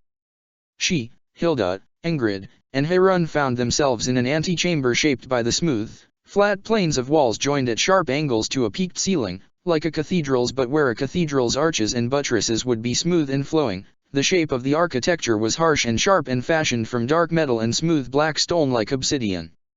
Lines etched into the walls, ceiling, and floor flowed into geometric shapes that all glowed with a cold electric blue light. Here and there clusters of pipes and exposed machinery erupted in disturbingly disordered and almost organic shapes from the walls and ceiling, like tumors bulging out of a body, and the occasional stalagmite or stalactite jutted out like the blades of daggers. Doorways shaped into a perfect hexagon were set into the wall like honeycombs, leading into twisting corridors. Words in an unknown language were printed above the threshold. Behind the shimmering portal that hung just above the polished stone floor, a flight of stairs marched upward to a sealed door, and small conical piles of sand sat at the door's seams. The air was thick, dusty, and stale, oppressive in its stillness. Its research facility Epsilon, Hilda remarked, looking around at the vast alien architecture towering all around her. This is exactly what Claude and my Claude found in the desert. Though Edelgard had never been in Shamhala herself, she supposed the decor did match what she had read about the place in the Black Eagle Strike Force's mission reports. This place was unlike the ramshackle facilities under Remire and in southern Galatia, but one built when the ancient antediluvian people had been at the height of their power and a different people with a different design sensibility than those who had built the Earth Federation fleet in New Babel. "Then you know the way around?" she asked Hilda. "It's been a long while, but of course," Hilda answered. "Not that we did much exploring after we found that device." "How are we going to find Destinova if he's run off like this?" Ingrid wondered aloud. "He could be anywhere."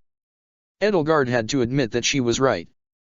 "And splitting up," she added, with a backward glance at the portal over her shoulder, "would do us no good." Harun nodded in silent agreement. "My Claude is only sometimes this difficult, I swear," Hilda said. "You know the way to the device, at least?" Edelgard asked her. If Claude had some plan to use that device, he'd either be on his way there or already be there. It was the logical first place to look, which meant that he might not be there and could merely be exploiting it to hide in some more remote corner of the facility. Still, it was a better place to start than anybody else. Hilda nodded. "This way," she said, and she led the others across the antechamber floor and into the corridor. Ingrid hewed close to her side. "Hilda," she said, her voice as quiet as she tried to be, still filling the room, "I know how angry you must be at Claude, Destinova. I don't mean to say you shouldn't be, but," she fidgeted with her lance. "I was angry at somebody else who'd horribly deceived me once, and I just want to say that whether or not you ever feel he deserves your forgiveness, I hope you feel some sort of peace toward him, someday. Whatever form it takes." Edelgard felt a twinge of second-hand embarrassment and found herself wondering what exactly peace meant to Ingrid here. Hilda started walking faster to get away from Ingrid. Ingrid looked glum, but soldiered onward.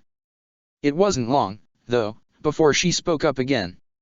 "What was that?" she gasped, and all eyes fixed themselves on her, and then followed the trajectory of her own gaze to the shadows wreathing the corridor. There was the soft sound of trickling sand as another few grains fell from the seam of the great closed door onto the tip of the mound sloughed down the stairs.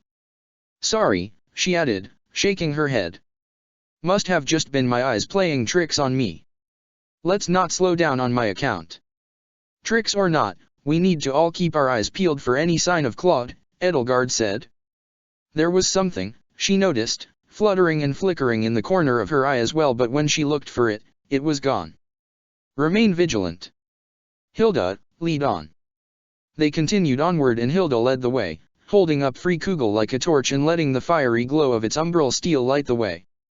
The twisting of the corridors and passages felt almost organic in the way they meandered, as though all of this strange architecture had been built around a natural cave system like the ones bandits and outlaws made into their bases of operations out in the wilderness to hide from the law.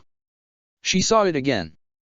Edelgard glanced over her shoulder, caught sight of a flash of long pink hair in the dim light of the corridor. "Hilda," she asked, "how'd you get behind you?" Her eyes met a pair of wide, shocked pink eyes, and Hilda stared at her from down the hall. From the front of the group, Hilda turned around. "I'm up here, Ed. What?" Edelgard and everybody else found themselves staring at an equally bewildered copy of Hilda, only hazy and translucent, like a phantom. The other Hilda's mouth moved, her brow furrowing in confusion, but no sound came out. She looked to her side, as though consulting with an invisible person, silently shouted something angry for a moment, and then shrugged before the ghostly form of her body flickered, wavered, and vanished into thin air. "Weird," the real Hilda said. The four of them hurried onward, trying to make up for lost time, and soon made their way to the end of the corridor onto a mezzanine encircling a grand domed chamber lit with cold blue light. Below, concentric rings of stairs led down to a platform in the center of the room, and from that platform sprang a gleaming metal tree, its skeletal branches like those of a tree in winter, naked and bare, stretched out in a canopy under the ceiling. Within the trunk of the metal tree were coils and loops of wires like glass filaments wrapped together into fibers and woven together, and faint blue lights coursed through those wires with a rhythm like the steady throbbing of a human pulse. A bank of controls protruded from the trunk, and in a fork between its central branches was a shimmering and scintillating crystal slate that pulsed with an amber glow. Edelgard could feel an eldritch pressure emanating from the tree, like the pressure she had felt in the Holy Tomb and the pressure she felt around the products of Operation Antediluvian, as though this arcane device had somehow been humanity's endeavor to create their own god to challenge the fell star. "That's it," Hilda told the others, her voice hushed and almost reverent. "That's the device that brought Edelgard, Thales, and me to this world." "Yet there is no sign of Claude," Heron noted. "Where do we go from here, Lady Edelgard?" Her grip on the arrow of Indra tightened as her scowl deepened. Whatever she sensed, Edelgard could sense it as well, a baleful presence nearby, something unnervingly familiar. Her instincts, human and Nabatean alike, screamed at her that an old enemy was lurking in this area with malice in its heart. Even empty, this place stank of those who slither in the dark. "Fan out, but stay close. Be on your guard," she hissed to the others in a low voice, and then she led them down from the mezzanine onto the floor. Underneath her flesh, her scales and feathers itched and the stump of her wing ached. She felt like a target in an archery range, exposed, vulnerable. She scanned the whole area, paying special attention to the hexagonal apertures that ringed the wall as she stalked across the floor. Her hand rested on the hilt at her hip, ready to retrieve it at a moment's notice and ignite its luminous blade. She walked in a slow circle around the device in the center of the room, making certain that at least Heron was close by to fill in her blind spots while she scanned the rest of the chamber. As she made her way around the room, she caught one last glimpse of the phantoms that had been plaguing the group, and to her surprise and bewilderment, she saw herself. Another Edelgard, haggard and disheveled from battle, her skin and armor singed, her brown hair streaming in a tangled mess down her shoulders and back, kneeling before the great machine with a look of shock and horror on her tear-streaked face, and Hilda at her side placing a comforting hand on her shoulder. Their eyes met, lilac against lilac, and Edelgard felt a nameless and foreboding dread well up from deep within herself. Unconsciously, she reached out for the phantom, offering it her hand. Ingrid called out, catching sight of the phantom and sharing her horror. She drew closer. Are you all right?" The phantom didn't seem to hear or see her. It watched Edelgard lower her hand, the sorrowful look on her face growing more piteous by the second, or perhaps it was only Edelgard's imagination, and wavered and faded away. "I'm fine," Edelgard said, rattled. "I'm fine, it was just another one of those phantoms. We can worry about it later." The deafening roar of a gunshot rang out, a bullet glanced off the tip of one of Ferkugel's spines. Hilda yelped and jerked the axe downward, though a single bullet could do little more than put the tiniest of nicks in the umbral steel. "Lady Edelgard!" Heron shouted out, and with a frantic sweep of her lance she called forth a wall of ice to form a shield between the two of them and the direction of the gunshot. "Are you hurt?" Edelgard had already drawn her sword and ignited the lavender blade, its light dancing off of the rippled patina of rime clinging to the improvised barrier. "I'm unharmed, but it looks like we've just found Claude, or rather, he's found us." Hilda and Ingrid both dashed behind the barrier to join the two of them. "It's Claude, he's on the mezzanine," Ingrid announced. A violet glow engulfed the black blade of her replica Lewin. "He's already changing his position, moving counterclockwise, to the left." Edelgard caught sight of the shadows within each of the hexagonal doorways ringing the room on both levels, growing thicker and darker until they formed impenetrable barriers of their own. "He's blocking the exits." "Of course," Hilda groaned. "He's led us into a trap." "Has he?" Edelgard retorted. "We've been looking for him, now we've found him. I think we have him right where we want him. And he's had the good courtesy to lock us in here with him," Heron muttered. "But where did he learn that sort of dark magic?" Edelgard's suspicions had been correct that magic had to have come from Thales' hand and mind. "He didn't," she said. Hilda peeked out from behind the ice wall. "Claude," she shouted out. "Whatever you're doing, hold still." She let out a yelp and retreated by the wall as a chunk of it just above her head erupted in a shower of ice chips and steam. "Hold still," she continued, gripping Ferkugel tightly, "so I can beat some sense into you." Claude moved into a new position on the mezzanine, brandishing his gun while his long violet coat swirled around him. Heron raised another wall of ice, but a fraction of a second too late, or perhaps in the nick of time. Another shot rang out, the rising wall of the barrier exploded, and the bullet deflected cut a shallow gash across the side of her neck, just barely missing her carotid artery. Had it not been for her quick thinking, the bullet may have very well found her heart instead. Ingrid rushed to lay hands upon her and heal the wound while blood spurted out from it and streamed down Heron's throat. "Hello there, Edelgard," Claude called out. His voice was as cold and his cheer as false as his smile. He twirled his gun around his forefinger, tossed it in the air, and caught it. "It's not like you to be cowering behind a wall now, is it?" "Heron," Edelgard gasped, ducking under the wall with the others, "are you all right?" "Merely a scratch, Lady Edelgard," Heron assured her while Ingrid cast a healing spell to knit together the flesh the bullet had torn asunder. "I dare say I've had worse." "It's been too long," Claude continued, still trying to get Edelgard's attention, "hasn't it? What was it I used to call you in the old days?" "Dear niece." Edelgard watched the color drain from Hilda's face. "Thales," she shouted out.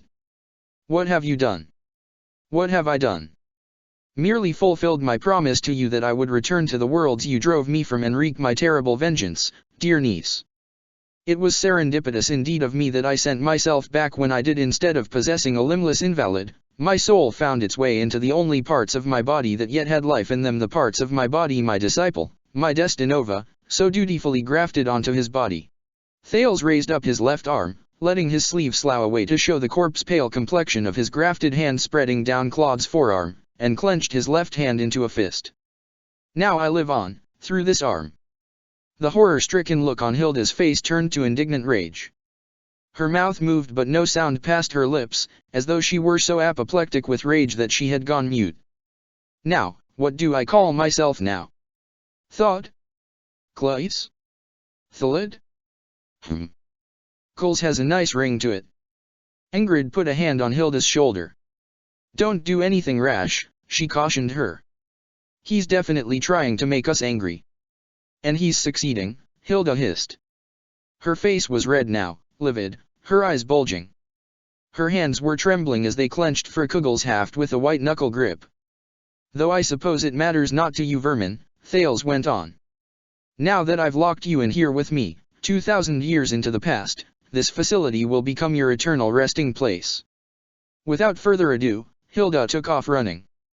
Thinking fast, Edelgard swept her blade across Heron's barrier, flash vaporizing the ice into a thick cloud of steam to provide cover for Hilda's ill-advised attack. "Heron, Ingrid, cover us and keep him occupied." She rushed after Hilda, and as beams of super-cooled air shot from Heron's lance and made blossoming crystals of ice on the walls and across the mezzanine to hamstring Thales' movement, and shockwaves from Lewin kept him distracted and on the defensive, the two of them climbed their way up after Thales. "Hilda," Edelgard said, "it's not like you to be so impulsive." "I'm going to beat the Thales out of that idiot if I have to," Hilda huffed. Thales leaped over the blossoms of ice impeding his path, turning them into stumbling blocks for his pursuers. He clearly relished the youthful athleticism of his host, the strength and swiftness born of Claude's lean and lithe body in its very prime. "We'll have to go around," Edelgard said, turning on her heel and heading off in the opposite direction while Thales was occupied. Hilda, thankfully, followed along. Edelgard had never seen her so enraged. Even at Deirdre she looked as though every blood vessel in her body might pop from sheer apoplectic anger at any moment, more a beast than any demonic beast that had ever graced the battlefield, but she still possessed her reason. 3 more shots rang out, deafening roars echoing through the chamber, and forced Heron and Ingrid to briefly take cover. When they fell silent, Thales tucked the gun away, taking a defensive position behind the railing of the mezzanine while he reloaded it with fresh ammunition. "What marvelous weapons, these guns," he shouted out. "There's nothing like the feeling of slamming a long silver bullet into a well-greased chamber.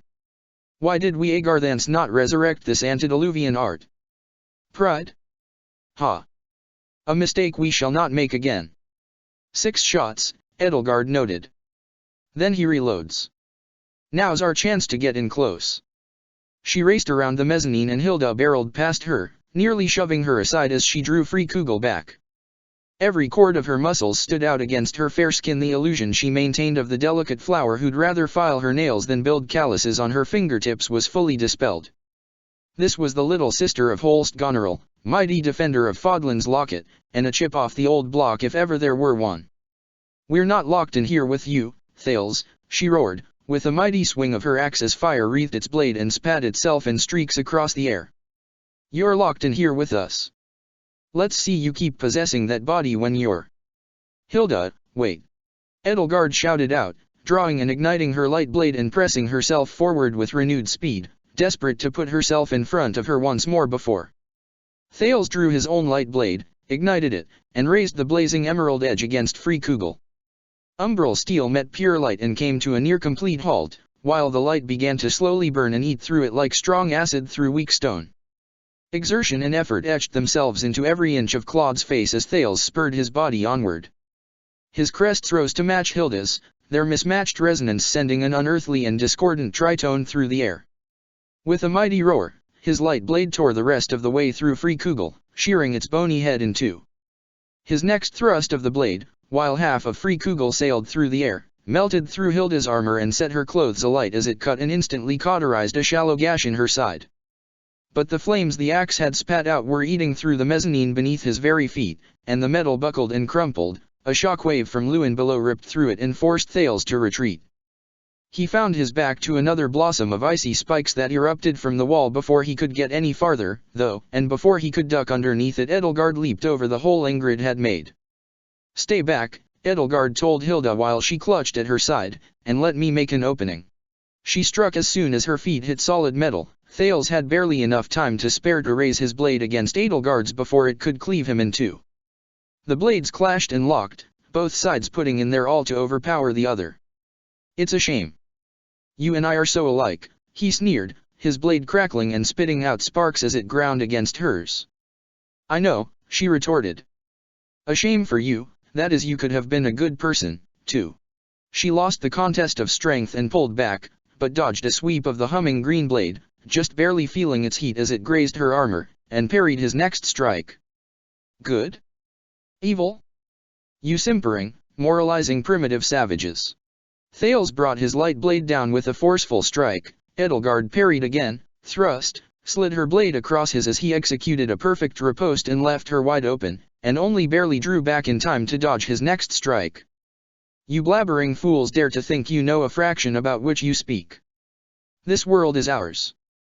And if you had languished in exile and darkness as we had, for 25 centuries if you had become one with the darkness itself, as we had then you would know that such words are only that. Victory, our return to the land we were born on that is good.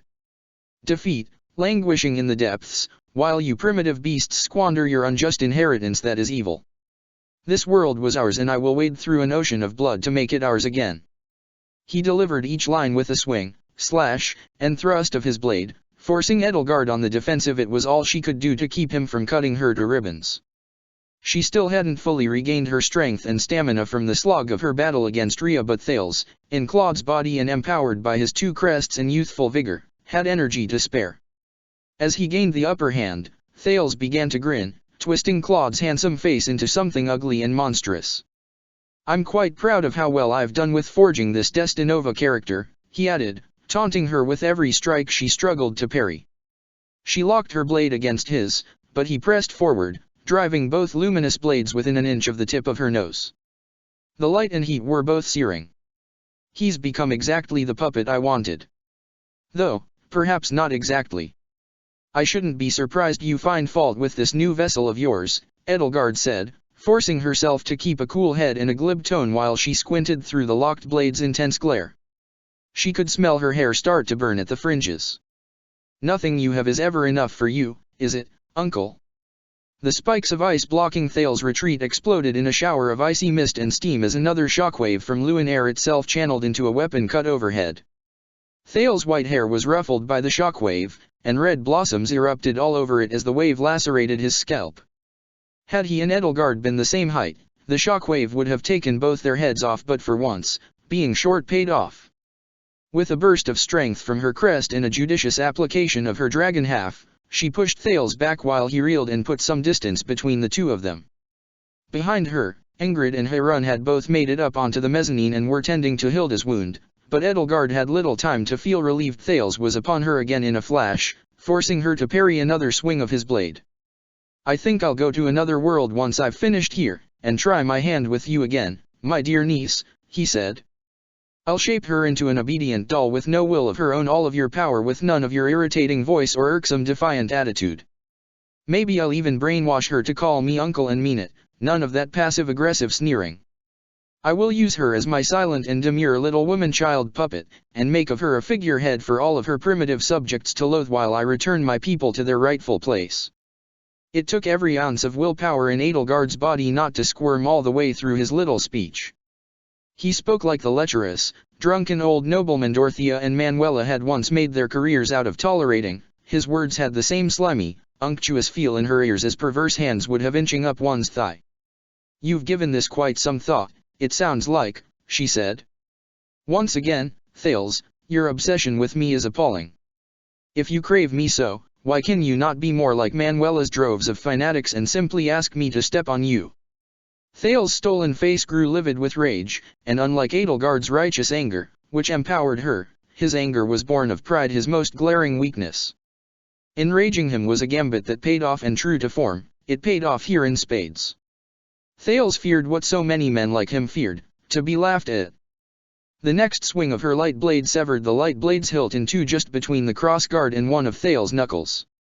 His own blade flickered, sputtered, guttered, and died. He was lucky enough, just barely, to toss the severed hilt at Edelgard before it exploded in a flash of light and heat.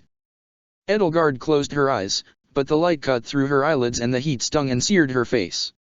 When it had faded, Thales had leaped up onto one of the ice blossoms Harun had created, using the obstacles to his advantage to beat a hasty retreat. A beam of ice from the arrow of Indra nearly struck him in the chest before he ducked beneath the frozen barrier. That was one of his technological trump cards down. Now there was just the matter of relieving him of his gun. While Thales took cover behind the hunk of ice, Edelgard began to cut through it on her way to him. Dimitri and I will take good care of your people, Thales, she called out to him. We will lead them out of the darkness, as I would any other subjects of my empire. As for you and your dark deeds, as with Rhea's works, history will know them as nothing but unnecessary cruelty. I swear that by every drop of blood in my veins, in this world and the next. Release Claude from your control, and I promise to be merciful. That last line wouldn't do any good, but it was worth a try, she thought. She thrust her light blade into the ice up to its hilt and flattened herself against the wall. Flecks of ice erupted from the blossom where Thales shot through the ice to get to her, using her blade to estimate the position of her head and various vital organs. 3 shots, 3 more, and he would have to reload again. The feint had worked. She would have to draw the next few shots out as well.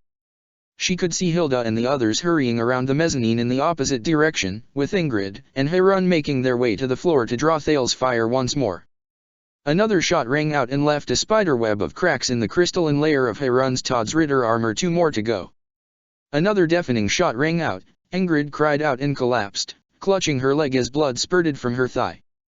Harun was immediately at her side to heal her before she could bleed out from the wound, making them both easy targets for Thales' last bullet. So Edelgard leaped into the air, bringing out her one remaining wing to further boost her jump, and let out a battle cry to draw Thales' fire. At the apex of her jump, she conjured a ball of fire and hurled it at the ice blossom, turning it into a pillar of steam in an instant and using it to cover herself, and using her wing to make the slightest adjustment to her position, she managed to dodge Thales' final shot. One of her feathers ripped itself painfully from her flesh as the bullet struck it. Thales fled and hurled one final, spiteful blast of miasma into the air to cover his retreat. Edelgard felt the miasma against her flesh, stinging and stabbing, but the worst of it sailed harmlessly overhead as she fell to the mezzanine. You may have superior weapons, Thales, she called out as he fled, but your intellect is sorely lacking. A shame Claude von Regan would put up a much better fight in your situation. Wouldn't it be ironic if your seizure of his body brought about your very downfall? Thales took cover between 2 spikes of ice embedded in the wall and began to reload, only for one of the spikes to explode as Hilda came barreling through. Edelgard cut through the ice on her side, and now she and Hilda had him pinned down and unarmed. Hilda looked every part the vengeful Valkyrie, even with no weapon in her hand save for her gauntleted fists. Her eyes showed a fury that had gone beyond heat to an icy cold. Pink had never seemed so threatening a color. Destinova, you dumbass, she bellowed. I know you're in there. She drove her fist into his cheek. Thales reeled backward, spittle and blood flying from his mouth. I know you can hear me. So listen up. Thales had barely regained his footing and lifted up his gun, freshly reloaded, before Hilda swatted it out of his hand. It went flying, lost in the dim blue light that bathed the chamber. He doubled over from the next blow, stumbling farther backward and clutching at his gut as the air fled his lungs. He gained his second wind swiftly, though, and as Miasma wreathed his fingertips around swirling currents of razor-sharp air, he mounted a counter-attack, but Edelgard charged forward, swinging her light blade, and forced him to use the magic to block her strike and force her backward instead. This let Hilda get another free punch to his kidney, forcing him again to stagger and stumble. What was it you said to me and Edelgard back in Deirdre? That when two souls get shoved into the same body, the stronger one wins out. Before he could get back up, she struck him across the face again. Well, that's a lie, because if you're weak and pathetic enough to let Thales use your body like a marionette, then there's no way you could overpower this world's Claude or any world's Claude.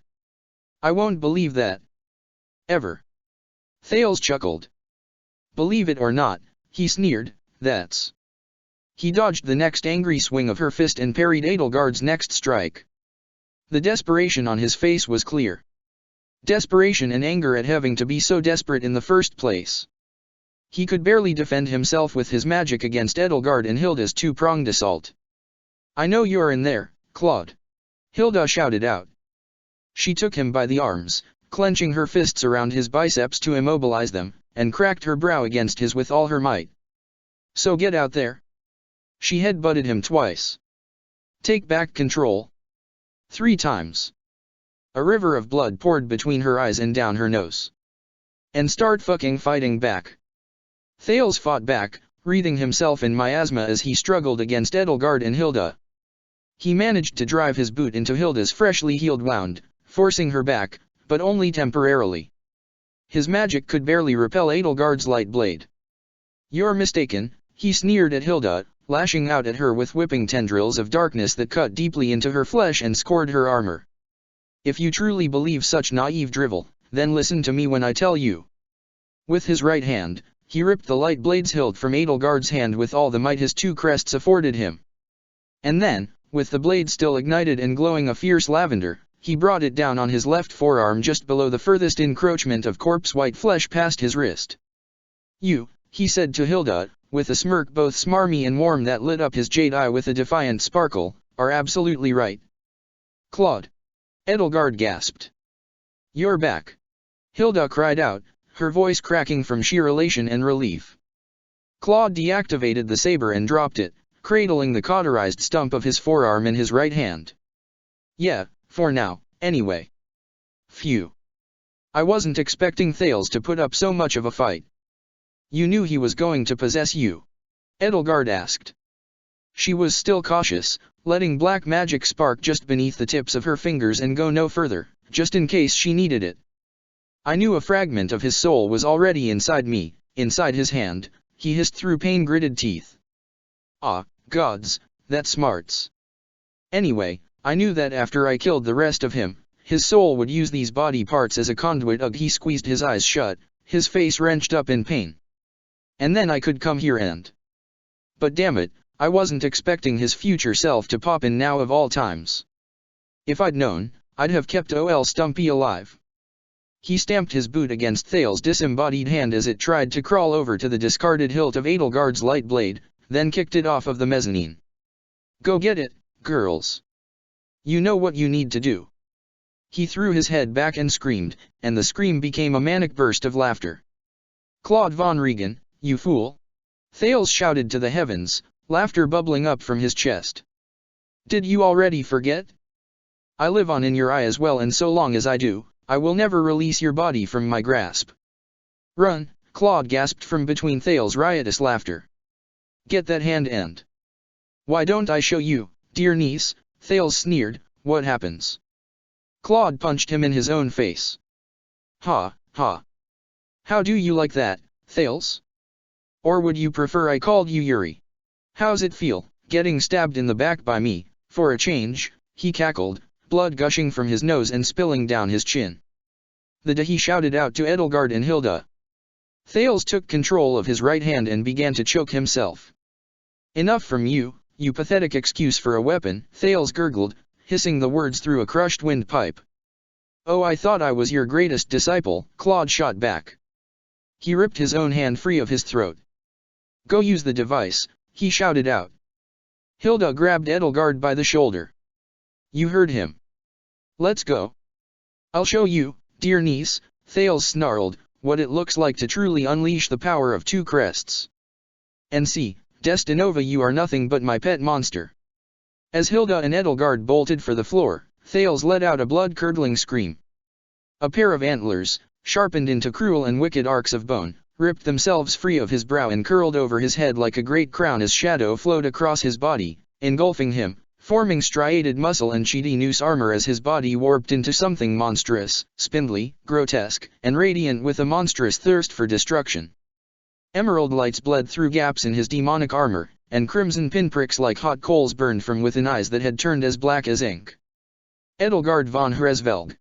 Thales bellowed, his voice distorted and deep, rumbling through the air and shaking the very floor itself. "Fall before the might of my schizoid man!" A stream of light and shadow struck the floor where Edelgard and Hilda had stood just a fraction of a second prior, punching a hole in the metal. The cold blue lights that ran in lines and arcs across the walls, ceiling, and floor all flickered and dimmed for a second while Edelgard scanned the area for any sign of Thales' severed hand. There it was, a glimmer of pale, sickly white amid the gloom. "Lady Edelgard!" Heron gasped, rushing to Edelgard's side with Ingrid. "What in blazes?" Thales lifted his spindly hands and conjured another roiling, violent orb of light and shadow, but instead of hurling it at Edelgard, he lobbed it at the ceiling overhead, ripping through metal and stone and bringing a storm of debris crashing down upon his own head. "Enough. Resistance is futile," he chastised himself. He had total control over the next attack he made, striking again at Edelgard and her friends. They barely managed to get out of the way. "Watch, Claude, as your pathetic friends die by your own monstrous hand." "That's Claude!" Ingrid gasped, bewildered as she was terrified. "That thing." Hilda scooped up Thales' severed hand. "Got it. Hilda and I need to use that device," Edelgard told Heron and Ingrid. "You two still have weapons you need to hold Thales off for us. Don't let him strike at us or at the device." Ingrid's fearful gaze was still fixed on the great beast as Thales and Claude struggled for control over its monstrous form. She didn't spare Edelgard a passing glance. "Of course, she said, readying the replica Lewin.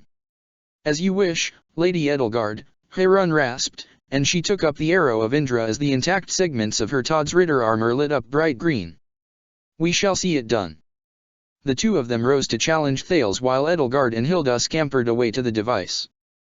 The sounds of battle remained uncomfortably close, but Edelgard forced herself to drive it all out of her mind as she and Hilda assessed the device.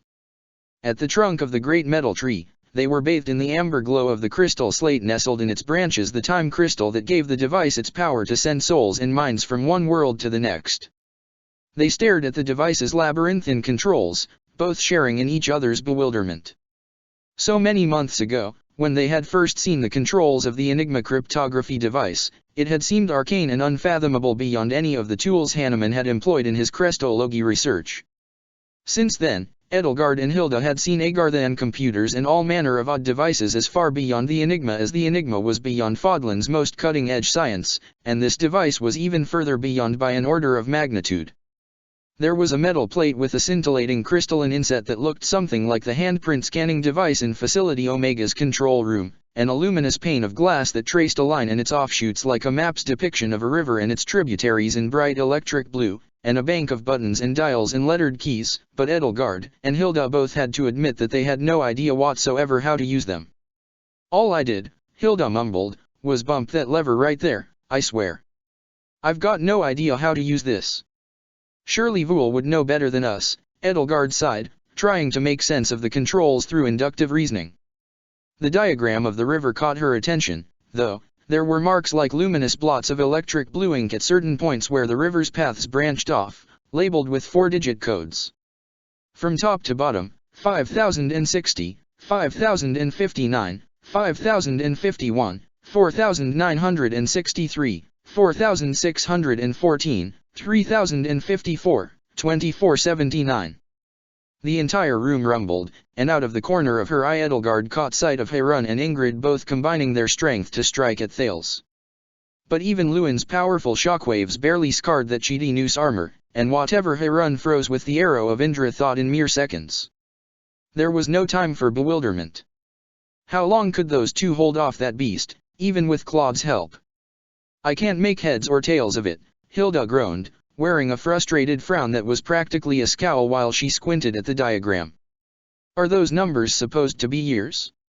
The present day is 5060 in the Agarthan calendar, right? She was right. Edelgard thought those 4-digit codes could only be dates. It's like a river, she mused.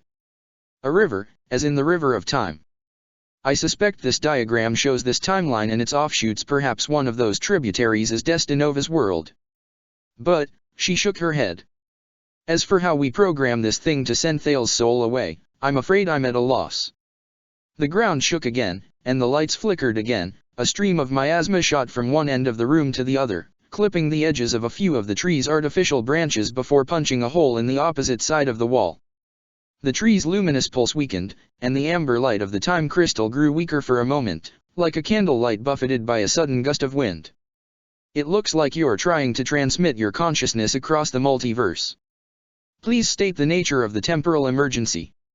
The sudden appearance of that disembodied voice, bright and cheery as it was shocking enough that Edelgard and Hilda both nearly leaped out of their skins, and they both whirled around to find themselves staring at a floating metal orb with a single glowing red lens for an eye bobbing in the air before them at roughly eye level.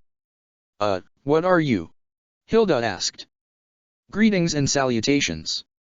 I am the overseer of Agartha Defense Systems Research Facility Epsilon, formerly known as Emergency Sanctuary Device Assistance Unit 01.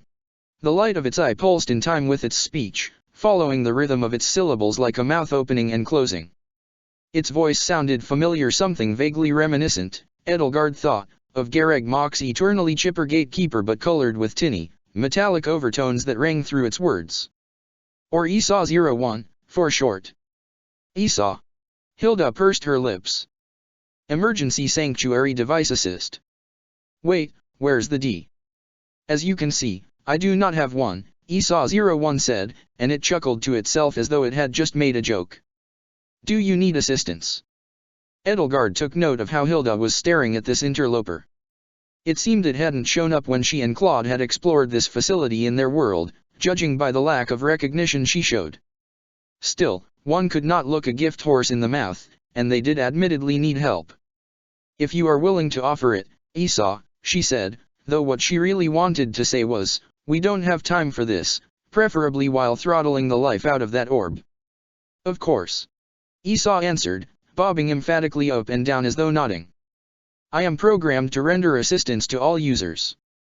It has been over 500 years since the sanctuary device was last used, but I assure you that it remains fully functional and nominal in all parameters. Whose consciousness do you intend to transmit? Hilda held up Thales' hand. This hand, she said, belongs to a friend of ours. He's dying. As I can tell. So we need to send him immediately to another timeline where he isn't dying. The entire chamber shuddered again. Harun let out a sharp and agonized outcry, swallowed up by a bone-chilling howl that tore itself from Thales' throat. Of course. This is the sanctuary device's standard function, after all. It was last used by the Supreme Chancellor of the NIS and his cabinet to flee the Fellstar's wrath. Since then, it has been quite lonely here, and with the facility so deeply buried by seismic activity I feared no one would ever reach it again. We'd love to learn more, Edelgard said, her ire at this creature growing by the second, but we're short on time. Please, help us. Of course, Esau said. Are you familiar with the basics of the Agartha operating system? Edelgard and Hilda looked at each other, equally nonplussed. No, they both answered. Is that a problem? Hilda asked. Certainly not. I am capable of manipulating the controls myself. A strange white miasma engulfed the orb that comprised Esau's body, and then coalesced into the phantom of a faintly transparent human figure, pale-skinned, white-haired, and red-eyed, clad in odd white clothing made from segments, like an insect's carapace. The orb could still be faintly discerned within the phantom's head, as though it were a mechanical brain within the phantom's skull. Still gently bobbing in the air, it floated around Edelgard and Hilda and took to the controls. Engaging tactile hologram mode. Point of origin, current time. Point of destination, it paused. Please identify one of the branch timelines on this chart in a destination time and date, and your friend's consciousness will be matched with the closest equivalent to its body. Edelgard looked at the chart again. It seemed the river and its tributaries all had their own designations: Alpha, Beta, Gamma, Delta, Epsilon, Zeta, Eta. Delta, she answered, first day, first month of the year 5051. The thought occurred to her if she were completing the time loop here that she'd worried Claude had broken, Fodlan Delta, Delta for Destinova, perhaps, then she was sending Thales to Destinova's world, taking responsibility for all of the sins he had wrought upon it, for all he had done to Claude, but she had no time to dwell on that now. All she could do was do it. The room shook and trembled again, and the lights flickered. January 1st, 5051 is very far in the future, Esau answered. Are you certain your friend will be alive at this point in that timeline? Yes, Hilda answered. Definitely. Just do it. The ground began to shake. Time. noon, please, Edelgard snapped, growing impatient. Esau's translucent, ghostly fingers flew across the controls and pulled the lever on the device's side. Edelgard watched its movements carefully, but came away with little understanding of how to do it on her own, much like how one could not learn how to play a sonata simply from watching a pianist play it. Edelgard von Hresvelg. Thales bellowed, his distorted voice drawing nearer and nearer, its resonance rattling her bones. His coal-red eyes gleamed in the dark as they came nearer, as he raised his spindly claws to tear through the device and her flesh and bones in one fell swoop. No. No, no, no, no, no, no, not again. Hilda fumbled with the hand, fear-stricken, as the color bled from her face. See Claude, Kman, fight back. Esau, hurry up. Origin and destination entry complete, Esau announced. Please furnish genetic material to establish consciousness link. She nearly dropped the hand in her panic, but held fast and pressed its cold palm against the handprint scanner device connected to the control panel. It squirmed and tried to writhe out of her grasp. I won't let you. Thales bellowed, and Edelgard could feel flecks of the miasma wreathing his claws already falling upon her like hail and burrowing into her flesh. I won't let you send me back. Lady Edelgard.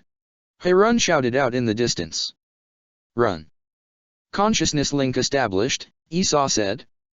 The amber light within the scintillating crystal slate, what Vool had once called a time crystal, turned red, and then green, and then after a few seconds turned amber again. Consciousness link complete. Transfer complete. I hope your experience with the sanctuary device has been satisfactory. Goodbye. Before Edelgard or Hilda could even get a word in edgewise, the phantom dissipated, revealing Esau's true body underneath the ghostly shroud. The orb's red eye dimmed and went dark, and it rose up to the ceiling through the canopy of the device and disappeared into the shadows. Thales came to a sudden halt. What the? He turned his head, his monstrous antlers brushing against the sanctuary device's branches. Where in blazes am I? This isn't Shamhala. Harun, Ingrid, now. Edelgard bellowed. Aim for his left eye. Cut it out. Thales stared down at Edelgard, not recognizing who he saw. What the devil are you? And then he began to laugh. Great work, El. Knew you could do it. Claude crowed, and he turned around to face Harun and Ingrid, bending his spindly limbs to lower his body. You heard her, girls. Right in the eye. Harun drew a dagger from her side. There was a sickening squelch as she drove the very tip of it into Claude's eye and ripped the eyeball free of its socket. Claude let out a strangled scream and then hissed it through a clenched jaw as he collapsed. The shadow body that had engulfed him, antlers and all, began to wither and crumble to dust, revealing his own battered human body underneath. He laid down on the floor, moaning softly. Hilda let out a long, relieved sigh, dropped Thales' lifeless hand to the floor, and sank to her knees. Her chest heaved, and tears glittered in her eyes. Claude, is that you? She asked, her voice hoarse. He nodded. "Thanks, girls," he gasped, hissing through gritted teeth as he pressed his hand against the freely bleeding socket that had once contained Thale's eye. "Couldn't have done it without you." Ingrid knelt at his side, pulled away his blood-soaked hand, and pressed her own hand over it to cast a healing spell. "And, what is it, exactly, that we did?"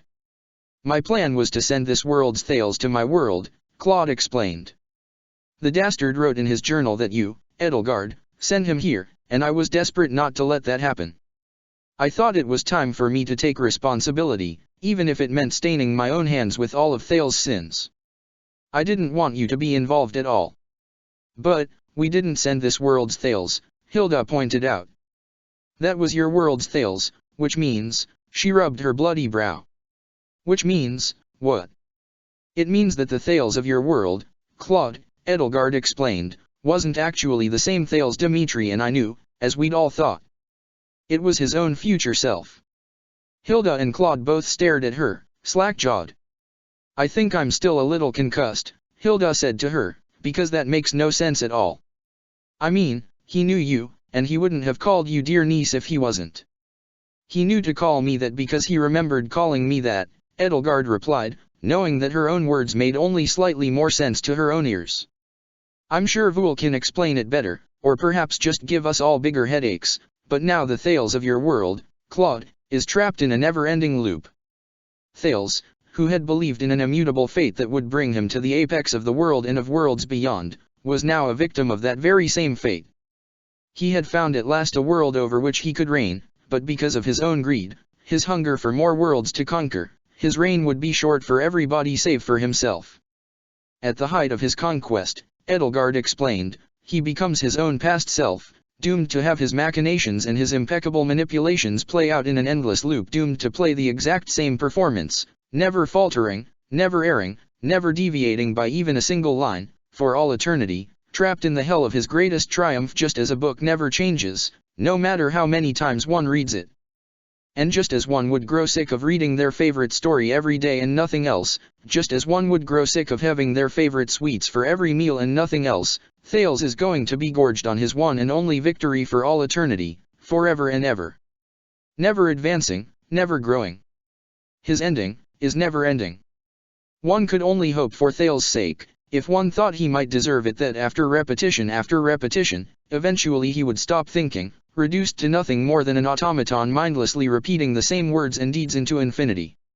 And beyond the bounds of that infinite loop, in the days and years after Thales' consciousness had vanished from Destinova's timeline, that particular Fodlan would heal and rebuild itself. Though there would be no restoring what had been lost, that world would find its own peace sooner or later. One needed only hope. Edelgard caught her breath while her friends all stared at her, flack-jawed and bewildered. "We must get back to the portal," she said to them while Harun and Ingrid picked Claude up off the floor and hauled him to his feet, before Vul has to close it. "We're done here." She picked Thales' severed hand, now completely lifeless, off of the floor. And together, she and her friends left Research Facility Epsilon, though she suspected she would see it again very soon. They made it through the portal with time to spare, and on the other side, Research Facility Omega had been secured. The rest of White Fang's vanguard force, Bernadetta, Sylvain, Felix, Didu, and Annette, who'd forced herself to come along despite her horribly injured leg because so few remained of White Fang's healers, and a few dozen Kingdom soldiers had arrived and swiftly taken care of the rest of Claude's elite men, who now were confined to the facility's barracks. And Edelgard, Claude, Hilda, Ingrid, and Harun had all the time in the world now to recuperate. While Edelgard and Hilda rested together, still thinking their way through the convoluted battle they had just won, Claude hobbled over to them, his bandage-wrapped stump of a left forearm buried under his coat and gauze freshly wrapped over his missing left eye. His remaining jade eye was dull, traced by a dark crescent underneath it, and darkening blood stained his lank and sweat-drenched white hair. Fresh black and blue bruises blossomed all over his face. He looked as though he'd aged years in a day. His weary smile didn't quite make it to his eye, but came close. "Hey there," he said. "Mind if I sit next to you?" Hilda glared up at him, a scowl fixed upon her blood-smeared face.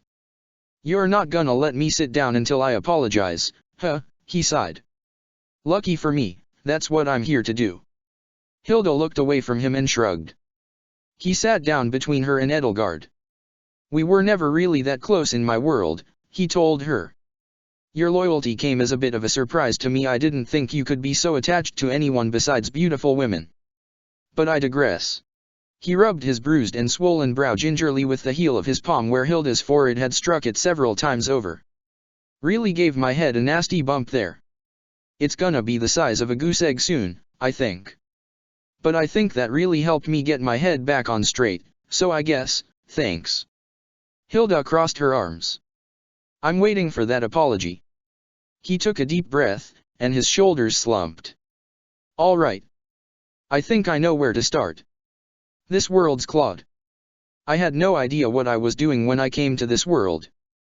All I knew was that I was headed to the world Thales had fled from, or at least, I thought I was. I didn't know what would happen to him.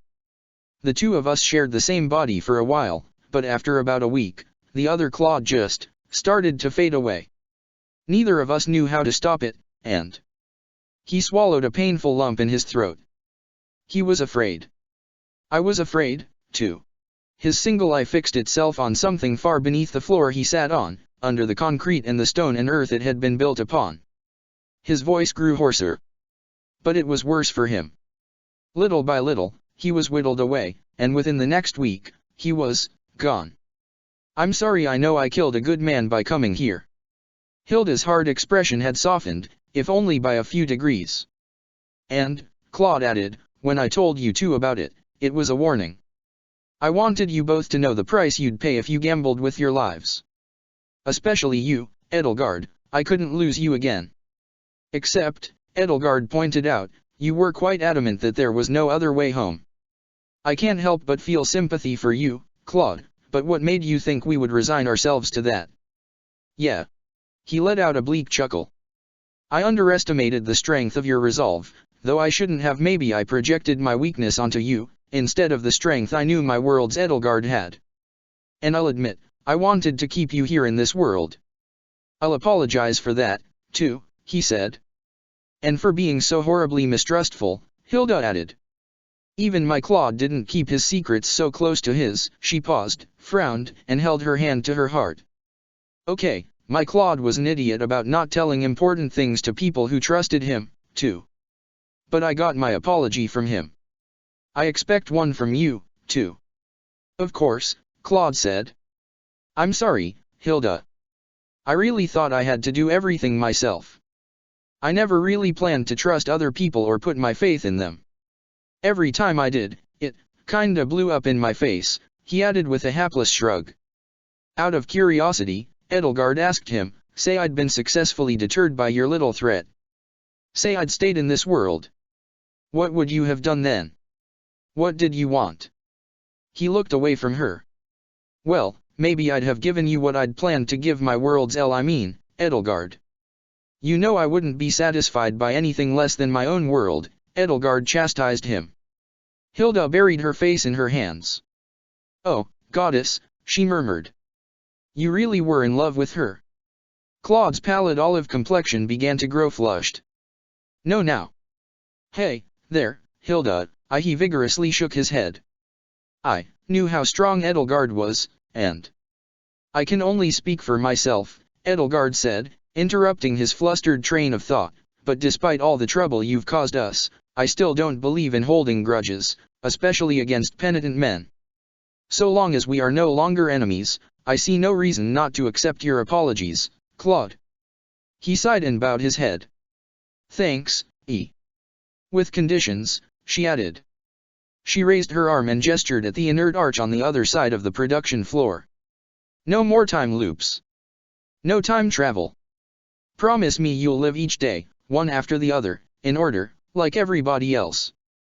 He opened his mouth as though to rebut her, but remained silent. She filled in the space where he would have spoken. You've lived too long caught in a loop of your own, where the past and future were as one, where destiny was an immutable force. You've lived too long a sleeping slave to fate, and worse, a waking slave to it. I know how terrifying that prospect is, and I know that you must be even more intimately acquainted with that terror than I ever was. The scars it left upon your mind must be beyond even my imagining. But promise me that from this day forward, your future will be a book filled with nothing but blank pages upon which you will be free to write anything you like. Claude stared wistfully at the arch. You'd give up all that power. An empire is enough for me, Edelgard said. Everyone deserves to be free to decide the path of their own future, especially those who've lived for so long with that freedom taken from them. She looked down at her own hand, turning it over and letting her memories fill in the blanks of all the scars she'd grown up with. Especially us, especially you, Claude. Claude bowed his head and pondered her words. Voul, who'd been conversing across the floor with Harun and Ingrid, broke away from them both and marched up to Edelgard, Hilda, and Claude. There was a stern, serious look on his face, and in his mismatched eyes something he'd picked up from his diligent mimicry of Seath. It was eerie how well he could still emulate that face long after his need to do so had passed. Edelgard, Hilda, he said, we have unfinished business. Bring Thal's hand with you. I'll explain on the way. Edelgard gingerly lifted herself to her feet. As tired as she was, as much as her body ached, she could still walk. She'd been here long enough to regain some of her strength, at least. She helped Hilda up, while a few of the soldiers White Fang's vanguard force had brought with them took Claude and began to march him away. Wait, Claude said. They waited. Edelgard, he said, turning to her with a sad gleam in his jade eye. I'm curious, and you don't have to answer if you don't want to.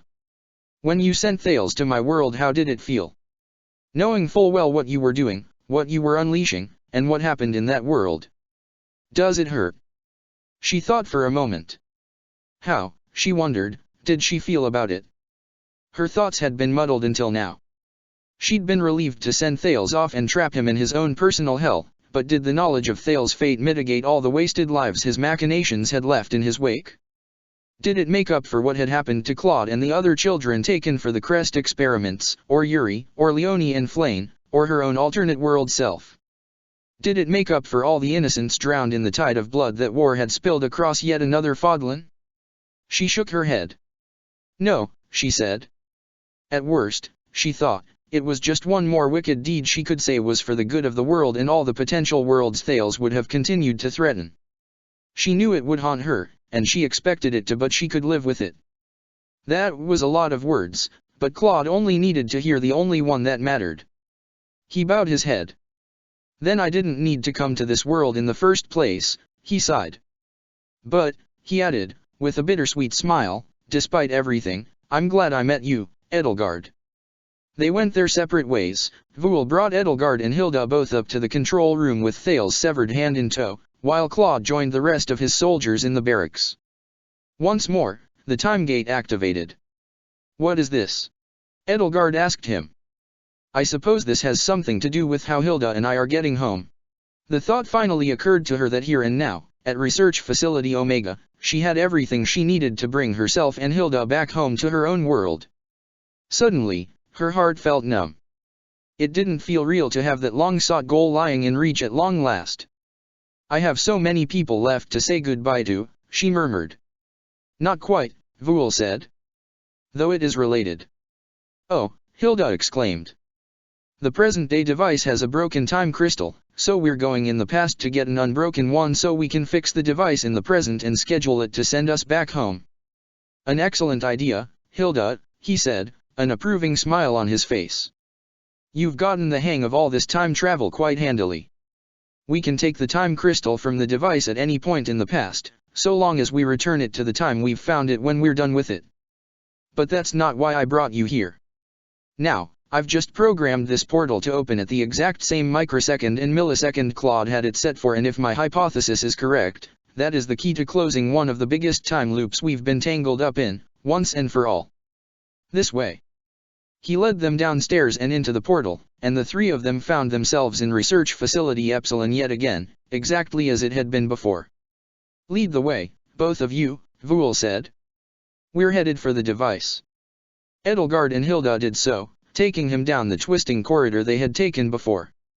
The sensation Edelgard felt of déjà vu was like nothing she'd ever felt before, and she knew she wasn't alone. Here and there she saw flickers of movement in the shadows, fleeting phantoms of herself and of Hilda ahead of them, moving at a far less leisurely pace before turning around and gawping, slack-jawed, at their real selves. Hilda's jaw dropped. What the hell, she muttered, her brow furrowing. Wait, I've seen this before. She looked over at Vool. What's going on? That's you, Vool pointed out. I know it's me. But what's it doing here? Hilda snapped. She glanced back at the phantoms of Edelgard and herself, but they had already begun to flicker and fade away just as suddenly as they had appeared. She shrugged. Well, that's weird, she said. I remember, Edelgard said. I remember seeing you do that exact same thing, the last time we were here. I do, too, Hilda said. I saw myself staring, just like that, and furrowing my brow just like that, and even turning to Vool and snapping at him, just like that. And that shrug I just did, I saw it before. But, that can't be our past selves, if we're here at the same time we came originally. She rubbed her bruised brow. What does it mean, Vool? Vool sighed. My hypothesis is validated, then. I don't know whether to be relieved or unnerved. He shook his head. I've just created a fork in the river of time, he said, when I programmed the portal to open at the exact same place and time as before. Essentially, we've split the world in two at the exact moment the portal opened. He stared down at Thale's lifeless bloody hand, which he gripped by the wrist, its fingers, bent into claws by rigor mortis, protruded like daggers. That is what those phantoms you saw were. The phantoms we are seeing now are your past selves, and the phantoms we saw then were our future selves, or rather, our present selves.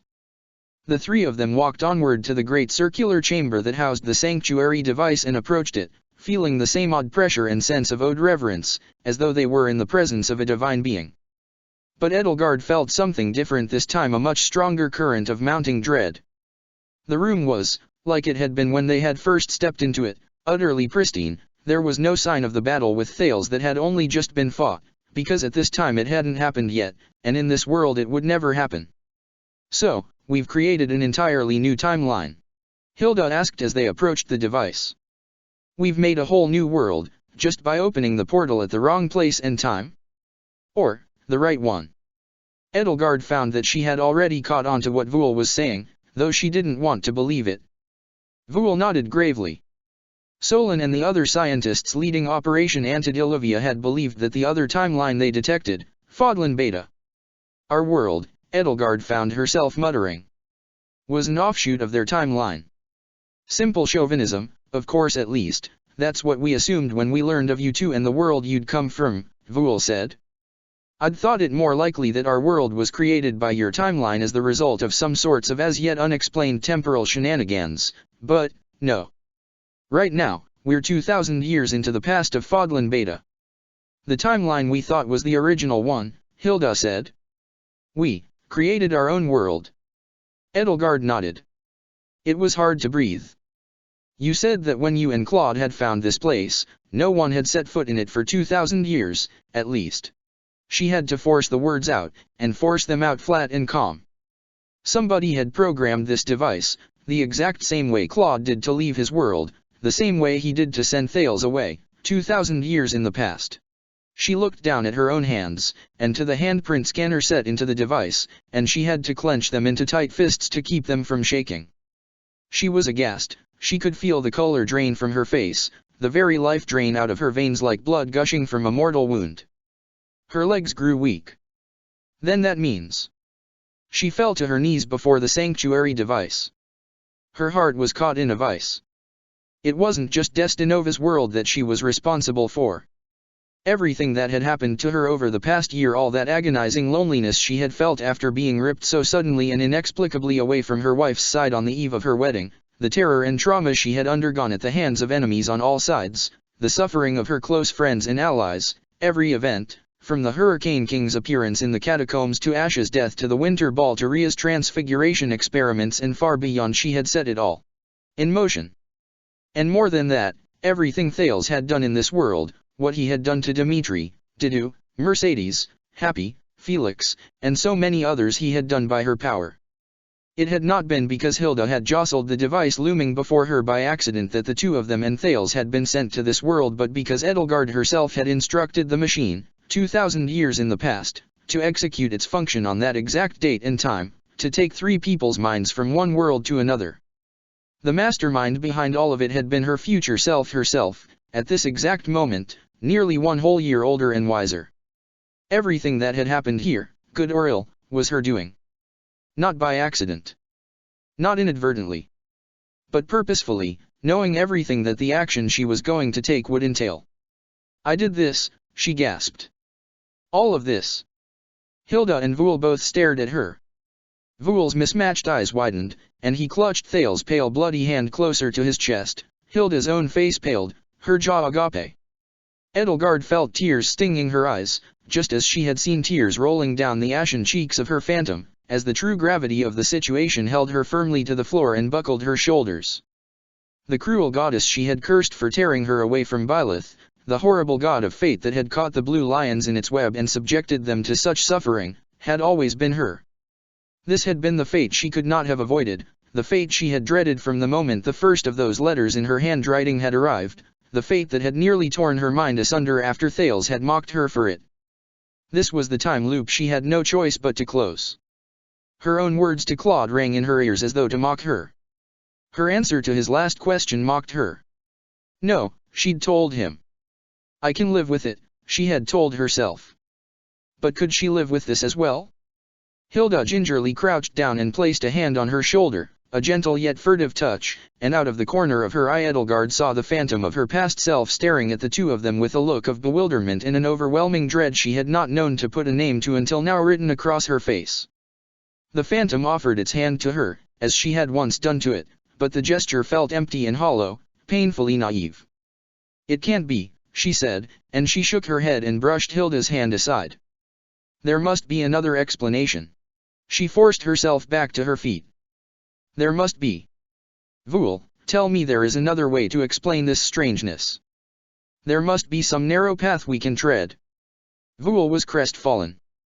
I'm sorry, Edelgard. This is the narrow path. No. She grabbed him by his shirt. Tell me there's another way. Think about it. There must be something. Edelgard, Hilda said, taking her by the arm with a vice grip. Don't go crazy or anything, all right? Let's just, sit down and take some time to think about this. What else about this ridiculous theory do we have to consider? Edelgard retorted, letting go of Voul only so that she could turn on her. If it is true that I programmed this machine, that we programmed this machine, that we created our own world by creating this one, I don't even know what I'm saying anymore, that's how preposterous this is. That's time travel for you, Voul muttered. So, Voul, is there some other explanation for this, she asked. He scratched his chin thoughtfully. I'm sorry, but I don't think there's any other way out of this. Hilda stepped backward and raised her hands to her temples.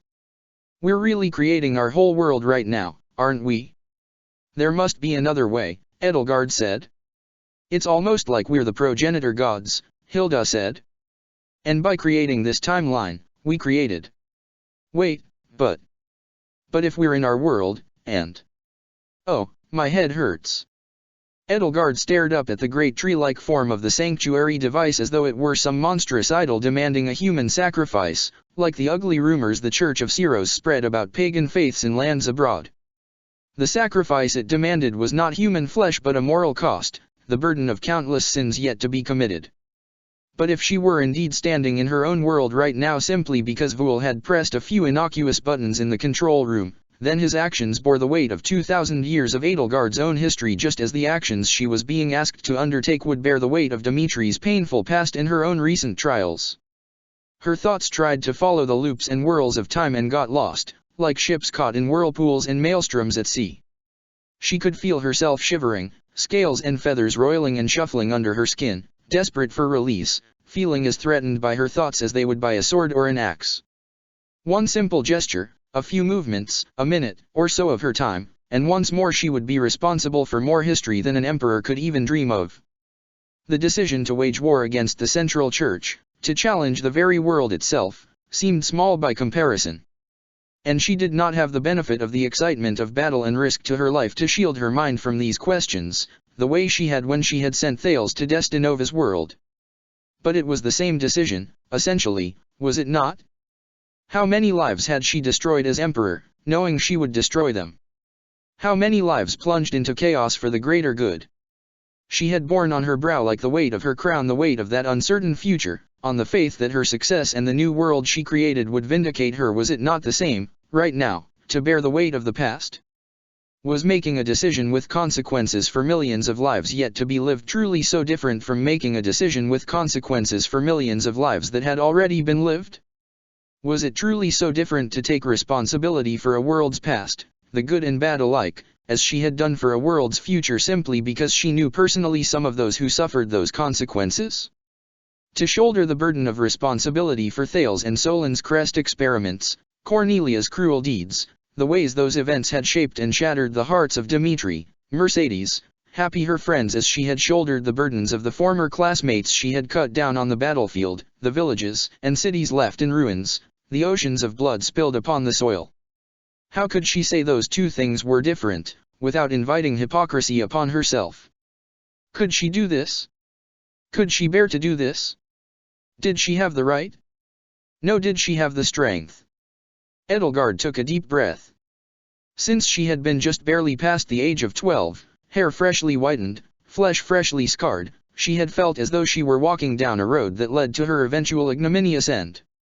There were no forks in that road, no alternate path she could take, nothing that led her to any end but a lonely one, with no one by her side but Hubert, if even him. She had fought against it, fought to make something good out of her life in spite of Thales' plots and plans. But she had always felt fate as an inescapable force, that even if she managed to make something good out of her life, she would be remembered as a tyrant who had stood alone, with a heart of ice and stone, and for whatever good she would end up doing, her legacy would be of those she had wronged spitting on her grave. The thought that her life could go down alternative roads where she not only changed the world for the better, but where she was happy, roads where she was loved had seemed like a tantalizing fantasy.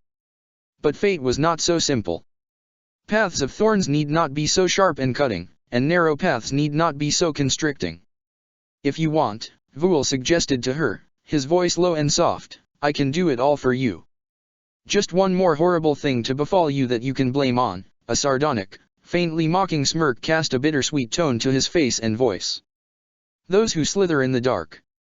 I can knock you out, and drag you to the machine myself, and force. That would be cowardly, she retorted. She laid her hands upon her heart as though that could soothe its ache. I'll do it. We'll do it, Hilda corrected. She gazed with trepidation at the device, just as Edelgard was, fixing her gaze on the source and solution to all of her woes and so much more. You know, she sighed. Suthes always gave me the impression that being a progenitor god would be hard work. Not just pressing a few buttons. Perhaps it was easy for her as well, Edelgard replied. Her voice sounded hoarse and rang hollow in her own ears. She felt as though she were floating just above her own body, no longer responsible for its movements or the words it spoke, no longer feeling the sensations it felt through sight and smell and sound and taste and touch. Voul nodded, went to the device, and began to work the computer connected to it, his hands flying across the keyboard, his eyes fixed on reams of numbers and letters flying across the screen. ESA 01 descended from the ceiling. It looks like you're trying to transmit your consciousness across the multiverse.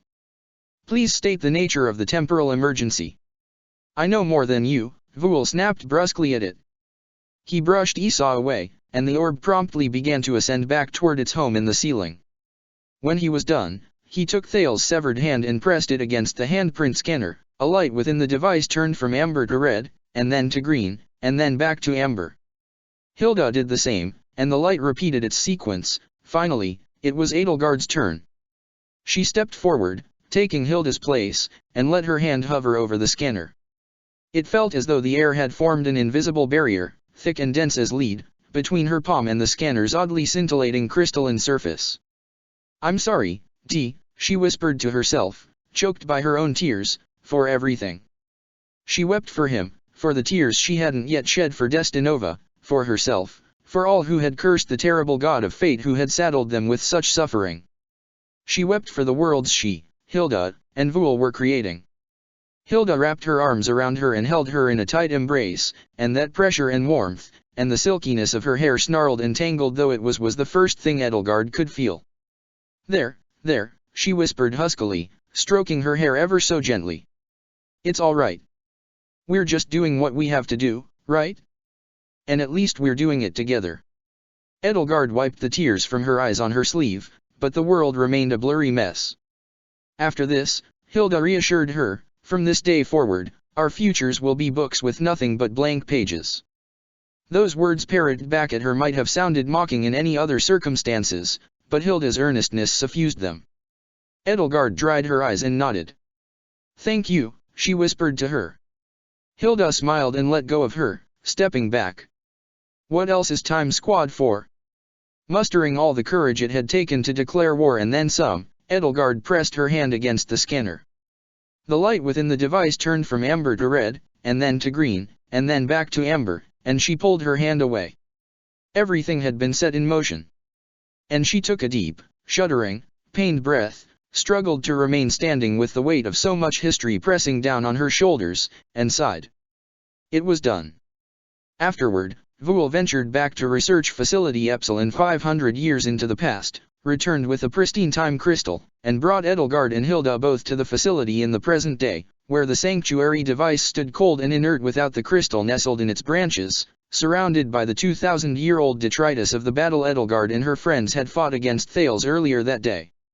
Vul placed the new or rather, old crystal there and watched it light up amber, and blue light once more flowed through the coils of glassy fiber cables that protruded from the artificial tree's trunk. Once more he worked the device, once more he shoved Esau aside when it tried to bother him, and once more Edelgard and Hilda pressed their hands to the device. Their destination, the 1-year anniversary of Edelgard's wedding to Byleth, the late night of the 16th of the Garland moon, well after midnight so, technically, the very early hours of the 17th. Their departure, the 1-year anniversary of Edelgard and Hilda's arrival in Fodlan Alpha, the upcoming 27th of the verdant rain moon, in the middle of the night again, technically, Vul reminded them both, the morning of the 28th. They would leave this world as they had entered it sound asleep and content. Edelgard and Hilda had chosen that date because it would give them ample time to say their final goodbyes to the friends they had made in this world to whom they had not yet said them. For the first time today, Edelgard truly felt relieved, and the weight that had felt so crushing earlier had lightened. In spite of that weight, she was going home.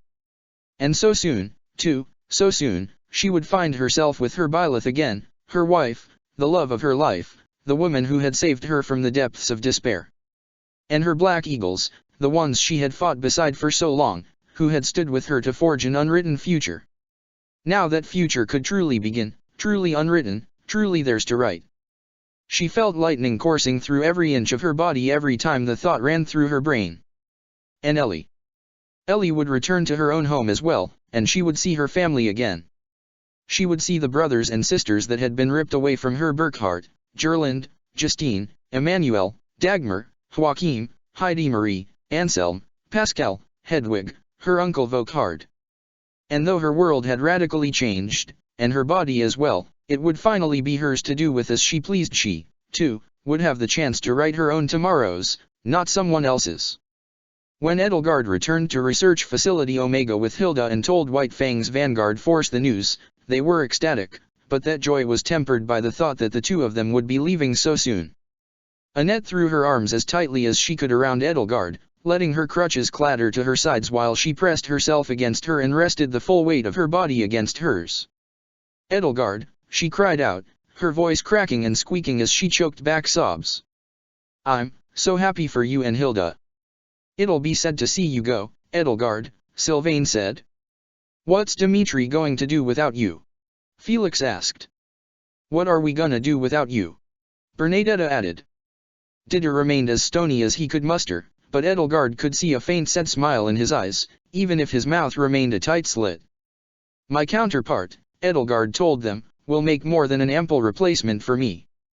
After all, she belongs here in this world, not me. She felt an ache in her heart, in the back of her throat, deeper than any of the throbbing aches and pains she still felt from the grueling gauntlet she had traversed to get to this point. It was difficult to speak. While Annette continued to hug her with all her might, she caught sight of Ingrid, who was trying her hardest to keep her composure. Her face was red, her lips forcing her mouth to bend into a frown no matter how she struggled to force them to behave. Ingrid, Edelgard whispered. It's fine, Ingrid croaked, waving her away. Now isn't the time to cry, anyway, she said, averting her eyes. We still have time before you leave. Then we can cry. A knight doesn't cry until after the battle, she added, giving Felix an acknowledging nod, so. Felix rolled his eyes. Oh, for goddess' sake, Ingrid, he groaned, cry as often as you like. Edelgard, Bernadetta asked, drying her own eyes, do you think the other Edelgard will want to be friends with us? Of course, Edelgard answered. She's gotten to know a few of your counterparts already, she said, placing a gentle hand atop Annette's head while she buried her face in her shoulder, and I'm certain she will be happy to get to know her. Do you think, Annette added, sniffling, her voice muffled by her mouth's proximity to Edelgard's shoulder, she'll like being half Nabatean? She'd better, Felix said, prompting a nervous chuckle from the others. She'd like it more if I hadn't lost one of her wings, I'm sure, Edelgard replied, but I hope she doesn't mind. Well, Hilda sighed, at least we can be happy that we've resolved all the time loops. Once Voul puts the time crystal back, that's it. No more time travel. Right. Everybody nodded and muttered their agreements, expressing their shared relief that there were no convoluted temporal headaches to deal with. Except for Edelgard, who realized that Hilda had just forgotten something, and Sylvain, who knew what it was Hilda had forgotten. There's still the key, though, he said, scratching his scruffy, scarred chin. And those jars. And, of course, the whole thing about Destinova's secret society having existed for the past century or so. What about those time loops? Everybody's mood soured. Didu's mood soured most of all, and he stepped away from the others and put a hand to the bag slung over his shoulder. He looked somberly down at it with his eyes of pale aquamarine and took a deep breath. He said, his voice a low and quiet intonation, had not forgotten those. Voul, program the gate for 100 years into the past. Everybody was stone silent for a moment. What? Voul gasped. I am going to close those time loops, Didu said. As the leader of the spy ring and a key figure in the secret society, I am most well equipped to create it in the past. Listen to what you're saying, Didu, Sylvain sputtered, incredulous, and looking as though he utterly hated himself for what he'd just said. Didu, buddy, you're from Duscur. 100 years into the past. Will be better, Didu answered coolly, than the end of my childhood was. There is no need to regret mentioning those time loops, he added while Sylvain's face screwed itself up in anger and he cursed at himself under his breath. I already knew, and I prepared myself. One of the 2 keys and both of the jars are in this bag, along with extensive notes. I am ready. Annette pulled herself away from Edelgard. But you can't. With only one good leg, she immediately lost her balance and fell down, and Edelgard barely managed to catch her and steady her in her arms before she could crumple to the floor. Hilda picked up her crutches and handed them over to her. But you can't, Annette repeated, steadying herself on her crutches and hobbling forward. You're the new Viscount Molinaro. You're in charge of Duscur now. They need a leader to help them rebuild. Somebody, Didu said, must do it. But does it have to be you? Sylvain retorted. Bernadetta simply stood in place, trembling and fidgeting with her hands, her gaze fixed on her own boots. Her face was turning red as her wide eyes studied the floor in intimate detail. Ingrid put her hand on her shoulder to calm her. They're right, she told Didu, still choking down her own tears. We've already lost Raphael and Mercedes, Edelgards, going away. We can't lose you, too. And what will Dimitri do without you? Didu did not look her in the eyes. He will have all of you, he said. Voul, go to the control room and activate the portal. I insist. Can't someone else do it? Felix asked. What about Claude? He's well equipped enough to handle those time loops. After what I told him, Edelgard muttered, asking him to do that would be a sick joke. But Didu, you of all people don't deserve this burden. To say that you must live in the past, bound to fate. Who does, Edelgard? He asked. You don't, she said. Annette is right. You have so much work left to do. I have planted many seeds, he answered. I trust them now to grow. I trust my friends to water them in my stead. And as for mushrooms, they tend to take care of themselves. That's cruel, Bernadetta mumbled, her voice almost inaudible. Tears were welling up anew in her eyes. It's not. It's not fair to, her voice trailed off, growing quieter and quieter until there was nothing left of it. Listen to us, Didu. Felix snapped. That little toddler you adopted from House Kleiman isn't a fucking mushroom. Is she going to lose another father? Be honest with us, you're springing this on us now because you know that if the boar were here with us, he'd break all your limbs to make sure you didn't go on this stupid crusade. And speaking of him, what's he going to become without you? You know he needs you just as much as he needs the rest of us. He's already losing Edelgard. Don't make him lose you. Didu was nonplussed. He had nothing else to say for a moment, but not in his usual laconic way. It seemed Felix had actually managed to talk some sense into someone. This, he said, is not a debate. I am leaving. Like hell you are. Bernadetta's enraged roar was so vehement and forceful that for a moment, nobody recognized it as something that could have conceivably come out of her mouth. It rang out and echoed throughout the production floor, and she stood there, trembling, her hands balled up into shaking fists, her chest heaving with each labored breath as she stared up at Didu with clear grey eyes. She looked around at her surprised comrades. Edelgard had to admit, this was a new level of explosive even for Bernie Bear, and bit her lip. Why you're all talking, but it's time for Bernie to have her say, she stammered. Didu, she said, turning to him and wagging a disciplinary finger at him. That's right, Bernie's got something to say. And what Bernie's got to say is, why you can't go. Because if you go, then. She planted herself right in front of Didu, who presented to her a wistful and somber face, and then dropped onto one knee in front of him, so that he loomed even larger over him. Then Bernie can't get down on one knee, she said, her voice rising in pitch into a nervous squeak as she reached into her bag and fumbled for a tiny garland of colorful flowers just large enough to slip around a large man's wrist. And take out this bracelet she weaved out of your favorite flowers, which, Bernie's been saving for just the right moment but was never sure what moment that was. She took a deep, expectant breath.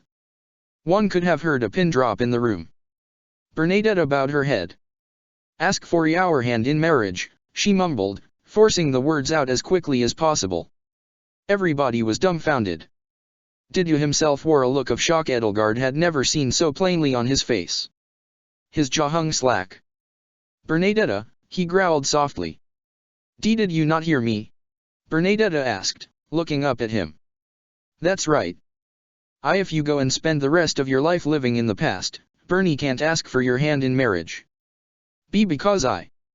She stood up, though she was still pitifully small in comparison to him.